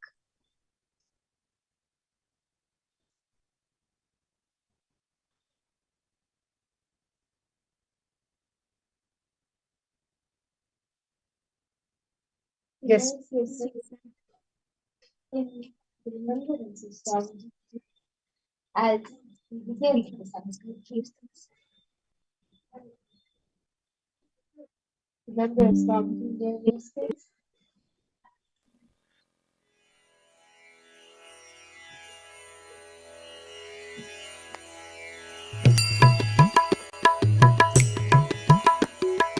ఆనంద సాగర నిత్యేశ్వర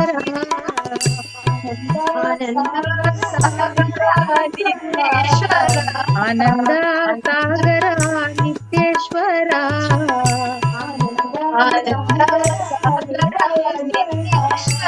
నిత్యపురి ఆనందేశ్వర వేణుగోపాల నిత్యపురి ఆనందేశ్వర వేణుగోపాల నిత్యపురి ఆనందేశ్వర వేణుగోపాల నిత్యపురి ఆనందేశ్వర వేణుగోపాల ఆనంద సాగర నిత్యేశ్వర ఆనంద సాగర నిత్యేశ్వర నిత్యపురి ఆనందేశ్వర వేణుగోపాల నిత్యపురి ఆనందేశ్వర వేణుగోపాల నంద యశోద ఆనంద కిశోర నంద యశోద ఆనంద కిశోర నంద యశోద ఆనంద కిశోర నంద యశోద ఆనంద కిశోర జై జయ గోకుల బాల జై నిత్య గోపాల జై జయ గోకుల బాల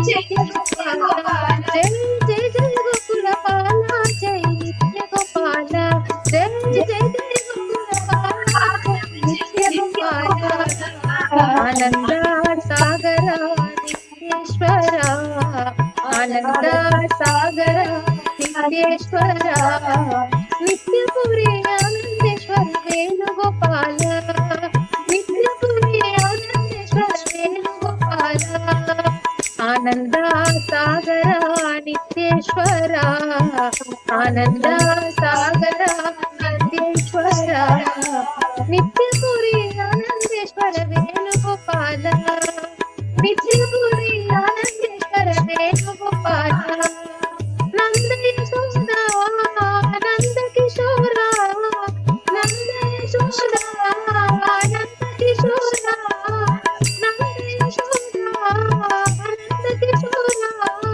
నంద యశోద ఆనంద కిశోర జై జయ గోకుల బాల జై నిత్య గోపాల జై జయ గోకుల బాల జై నిత్య గోపాల జై జయ జయ గోకుల బాల జై నిత్య గోపాల జై జయ జయ గోకుల బాల జై నిత్య గోపాల ఆనంద సాగర నిత్యేశ్వర ఆనంద సాగర నిత్యేశ్వర నిత్యపురి ఆనందేశ్వర వేణుగోపాల నిత్యపురి ఆనందేశ్వర వేణుగోపాల నంద యశోద ఆనంద కిశోర నంద యశోద ఆనంద కిశోర జై జయ గోకుల బాల జై నిత్య గోపాల జై జయ గోకుల బాల జై నిత్య గోపాల జై జయ జయ గోకుల బాల జై నిత్య గోపాల జై జయ జయ గోకుల బాల జై నిత్య గోపాల ఆనంద సాగర నిత్యేశ్వర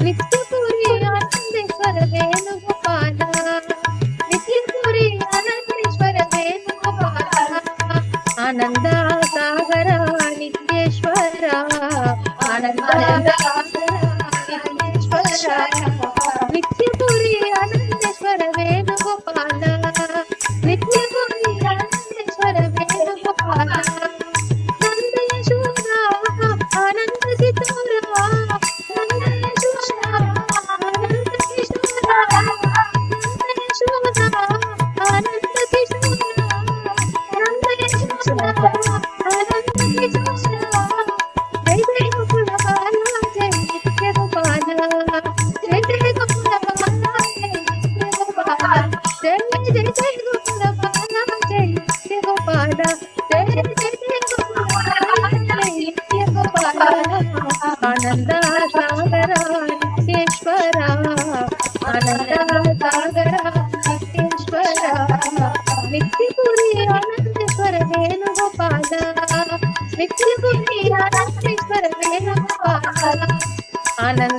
సాగర నిత్యేశ్వర ఆనంద సాగర నిత్యేశ్వర నిత్యపురి ఆనందేశ్వర వేణుగోపాల నిత్యపురి ఆనందేశ్వర వేణుగోపాల నంద యశోద నంద కిశోర నంద యశోద నంద కిశోర నంద యశోద నంద కిశోర నంద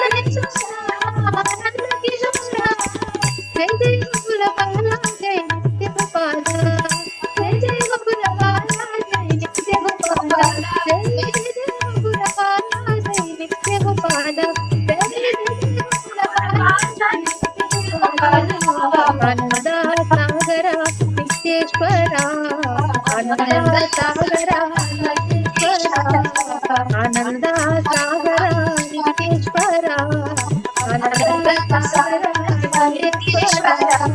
నిత్యపురి ఆనందేశ్వర వేణుగోపాల నిత్యపురి ఆనందేశ్వర వేణుగోపాల నిత్యపురి ఆనందేశ్వర వేణుగోపాల నిత్యపురి ఆనందేశ్వర వేణుగోపాల ఆనంద సాగర నిత్యేశ్వర ఆనంద సాగర నిత్యేశ్వర ఆనంద సాగర నిత్యేశ్వర ఆనంద సాగర నిత్యేశ్వర నిత్యపురి ఆనందేశ్వర వేణుగోపాల నిత్యపురి ఆనందేశ్వర వేణుగోపాల జయ నిత్యపురి ఆనందేశ్వర వేణుగోపాల జయ నిత్యపురి ఆనందేశ్వర వేణుగోపాల నంద యశోద నంద కిశోర నంద యశోద నంద కిశోర నంద యశోద నంద కిశోర నంద యశోద నంద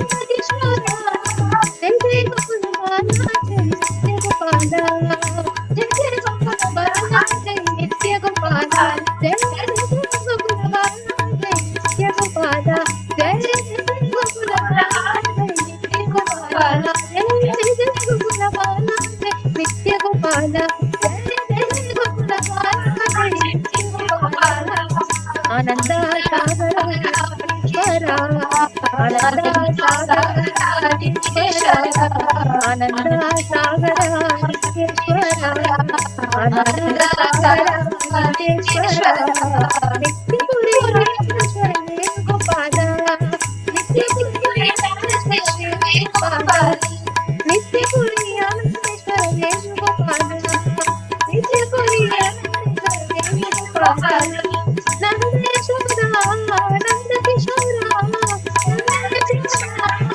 నంద కిశోర జయ జయ గోకుల బాల జయ నిత్య గోపాల జయ జయ గోకుల బాల జయ నిత్య గోపాల జయ జయ గోకుల బాల జయ నిత్య గోపాల జయ జయ గోకుల బాల జయ నిత్య గోపాల జయ జయ గోకుల బాల జయ నిత్య గోపాల జయ జయ గోకుల బాల జయ నిత్య గోపాల ఆనంద సాగర నిత్యేశ్వర ఆనంద సాగర నిత్యేశ్వర నిత్యపురి ఆనందేశ్వర Venugopala నిత్యపురి ఆనందేశ్వర Venugopala నిత్యపురి ఆనందేశ్వర Venugopala నిత్యపురి ఆనందేశ్వర Venugopala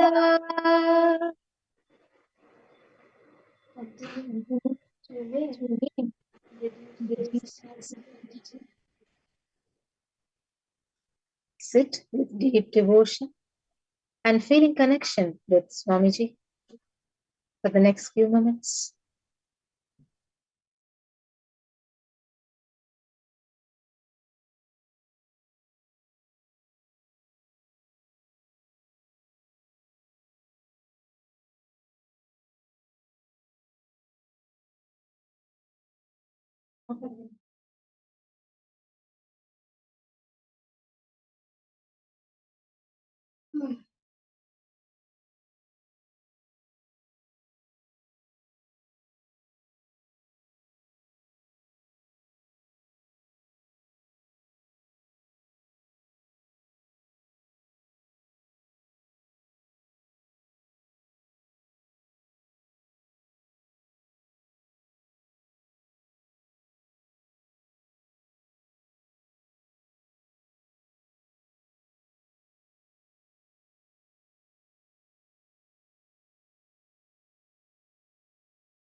Yes, Nityanandam, to all the participants. Okay, how many of you enjoyed the Sankirtan? You understand the Sankirtanam. The Sankirtanam is one way where you can experience bhakti. Actually, as we were sharing the previous days of the Paramashiva Bhakti series, Narada, Rishi Narada, he gives, he's the Devarshi, and he gives 16 ways in the Narada Bhakti Sutras. He gives 16 ways to to experience bhakti, whether it is through listening to the stories or whether it is through singing the glory or offering seva at the feet of the divine. Through various ways, there is 16 ways you can experience that. And we all listened to the divine stories, Swamiji's Leelas. We did the Sankirtanam to immerse ourselves in the bhakti, the devotion. And one way how you can experience that bhakti more and more deeper is by offering the Pratyaksha Pada Puja. And there is no other better day than on December 25th for the 48th Avatara Dinotsava, Swamiji's Jayanti. This auspicious day comes only once every year. And you have the opportunity. If you are here, if Swamiji is manifesting in your life, and if you are here today, it is not by any accident. He has blessed you. Swamiji has showered you, and that is why you are here. Just offer that gratitude to Swamiji's feet, and that opportunity is open for you on the 48th Jayanti, the Avatar Dinotsava of Swamiji, which is on the 25th of December. And by offering Pratyaksha Pada Puja, offering your gratitude during that time, any pattern you are struggling with, any karmic baggage that you are holding on to, all of that Swamiji will just remove from you. Swamiji will just take it away from you. And understand, the if you want to experience the true love from Swamiji, right? If you want Swamiji to know you personally, Paramashiva is for you. I welcome all the participants who have joined newly. Nityananda, Ma Kalakali Priya, Nityananda Ma, welcome. Ma Kartika, Ma Rajeshwari, Ma Kaili Ma, Ma Yukon, Nityanandam, and Ma Deborah, Nityanandam, okay, Ma Anandeshwari, Nityanandam, Ma Priyatma Surupini. Yes, Nityanandam Ma. How are you doing? Ma Agora Rupini, Nityanandam. I see. Oh my God, so many participants logged in.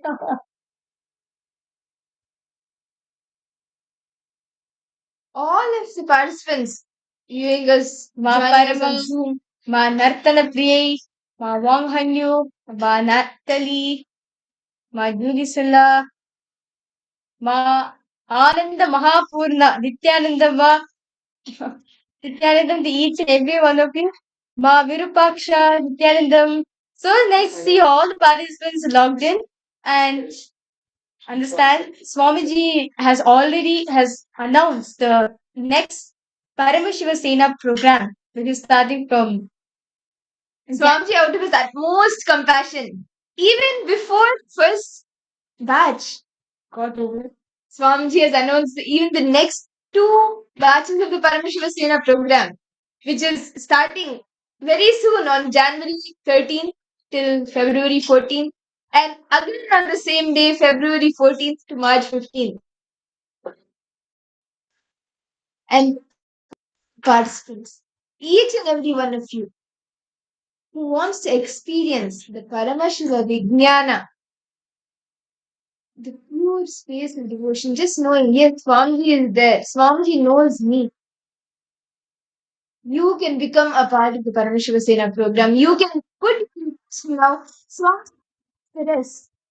Whether it is money, whether it is visa, travel, or your job, or whether your family will agree or not, all the obstacles Swamiji will take care.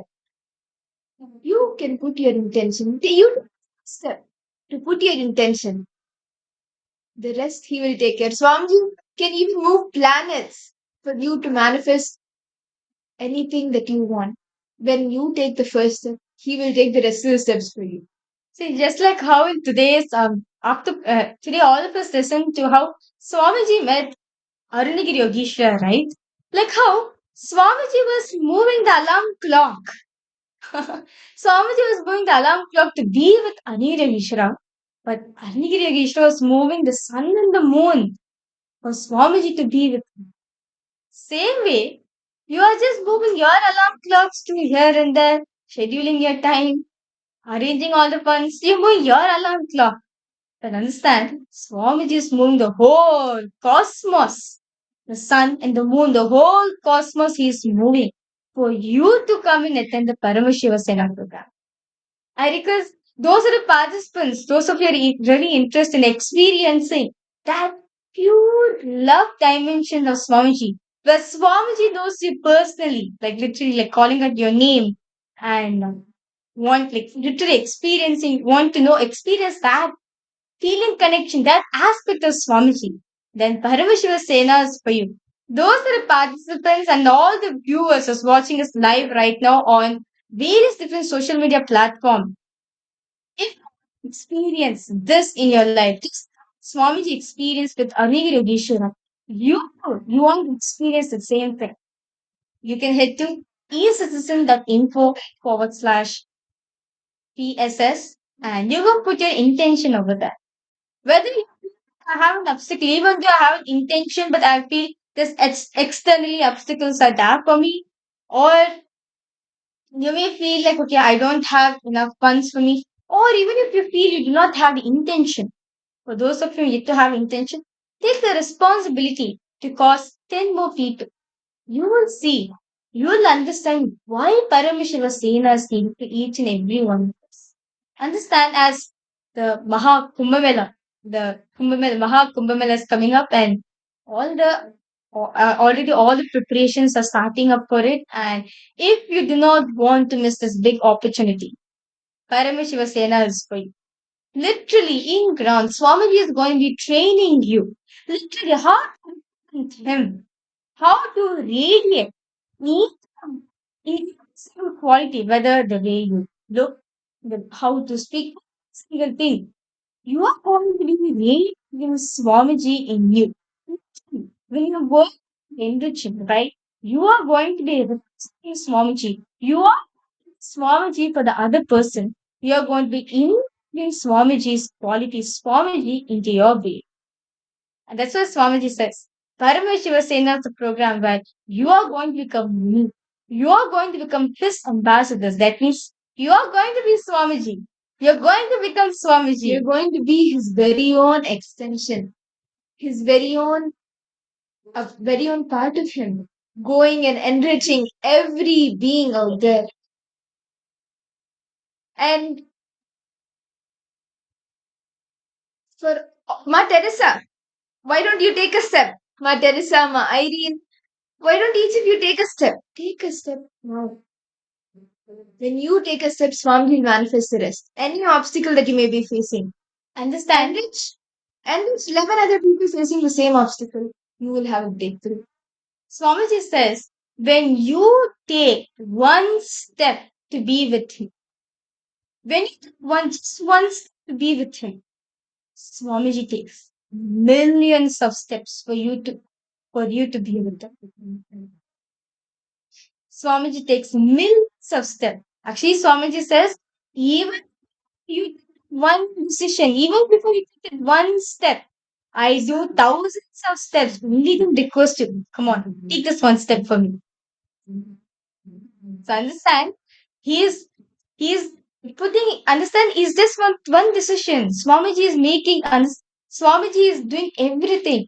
all the millions of steps Swamiji is taking. Only he's requesting you, take one step now. Come on, take one step for me. Saying yes to this is Paramashiva Seva. Saying yes to this so that you can imbibe Swamiji is saying that is you saying yes to Paramashiva Sena program. Ma Priyatma Surupini. Come on, Ma. The amount of love you have for Swamiji and this program is for you, Ma. You as you said, right? You want to experience that real closeness with Swamiji, and this program is for you. Ma Teresa, Ma Julie Silla, Pavanaya, each of you can take the step immediately. Just head to ecitizen.info/PSS. Put your intention today. Forget all the obstacles that your mind is putting in front of you. Just ask yourself, what do I want? What is my being asked for? And ultimately, all of us are here to experience Swamiji, right? That is why Swamiji has manifested in each and every one of our life as manifesting for each and every one of us individually, attending to us individually. And when you become a part of the Paramashiva Sena, you can experience that whatever your being is seeking for, that experience with Swamiji, you will be able to experience that. Pavane, I have put the intention. That's great. Yeah, that's good. That's the first step you are taking. You'll see now. Since you have put in one step, you decide. Okay, let me take this call with Swamiji's gift. You will see Swamiji will remove all the obstacles you're facing in your life, so that you can be successful in this. What's you're facing? The next class is starting on January 13th. What's the obstacle you're facing? What is the obstacle you're facing, Aya?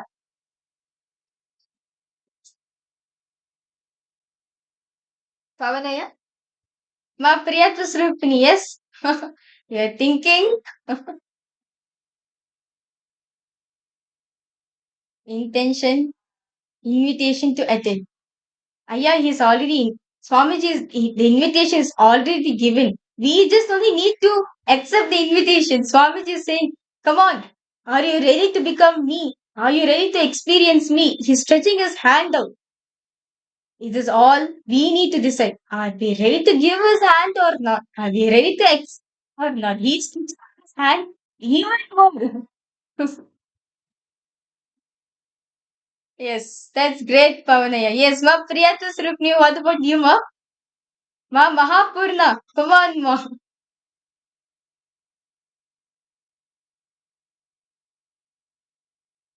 Ma Teresa, are you making it to the next Paramashiva Sena program?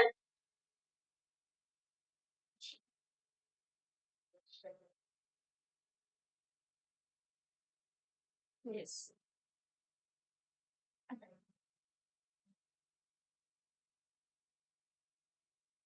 See, if you think, okay, I have obstacles coming externally, just put your intention. Understand, Swamiji says, if you have the will is powerful enough for you to manifest whatever you want. Understand? In the recent satsang, what Swamiji said, right? Our mind has the power to manifest anything you want. Your mind is that powerful. Like Swamiji says, for example, if your body is not able to experience something, it's not able to reach that state, your mind has the power to go to that space and that state and make you experience it. Even what your physical body, the places where your physical body cannot reach, your mind can reach. You can manifest your reality through your mind by through conscious cognitions. Just decide. Make it. Let me manifest it to Paramashiva Sena. Let me manifest the program. And consciously cognize how you want to manifest the reality. Swamiji will take care of this. I understand, Ima. I can request all participants to post. See, understand this is like a very big opportunity Swamiji gave for each and every one of us. Just as Swamiji said, it's like once Ramakrishna asked Vivekananda, if nectar, if Amrita is there, right? If Amrita is there in front of you, what will you do to it? Vivekananda will say, I'll transfer myself into a fly, I'll sit in the corner of the cup, and I'll be sitting. I'll be take one sip, enjoying the taste of the Amrita, the sweetness of the Amrita, and go. Ramakrishna will be like, cool. It does. Why do you sit in the corner and drink one bit by bit? Dive into Amrita, soak yourself into it. When Swamiji has opened the opportunity for you to experience him, to experience being an extension of him, why wait? Take the step now. Become a Rajya Sabha member of Kailasa. Become his very own extension, Swamiji's very own extension. Manifesting, embodying Swamiji for each and every being. Okay, my Priyat Surupni have posted, I have set an intention to attend. Just me as okay. But you're seeing things are aligning. See, my Priyat Surupni. If you're just in about the intentions, you understand Swamiji says, many things what we do. Okay, we put an intention, but are we in intention? When you are in about the intention, that will system what Swamiji said, right? You will see, come what may, you will end up in Paramashiva Sen. That's the power of will, Swamiji said.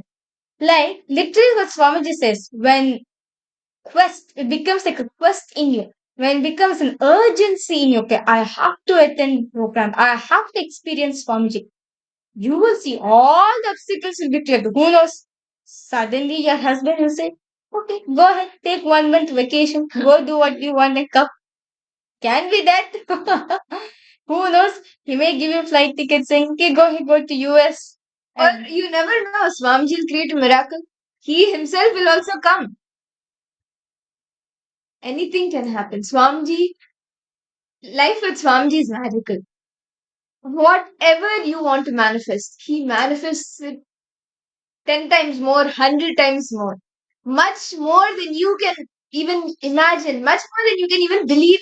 Swamiji manifested for you. If he has blessed, if he has opened the doors for all of us, and if he has blessed, Swamiji has blessed for you to manifest Paramashivasena, and he has opened the doors, all you need to do is take the step. Swamiji has made everything. He has literally cooked the entire meal. He is taking it, he's putting it into your mouth. All you need to do is follow it, get the blessings, and absorb yourself in the blessings, in whatever Swamiji is showering you with. Okay. What did he say?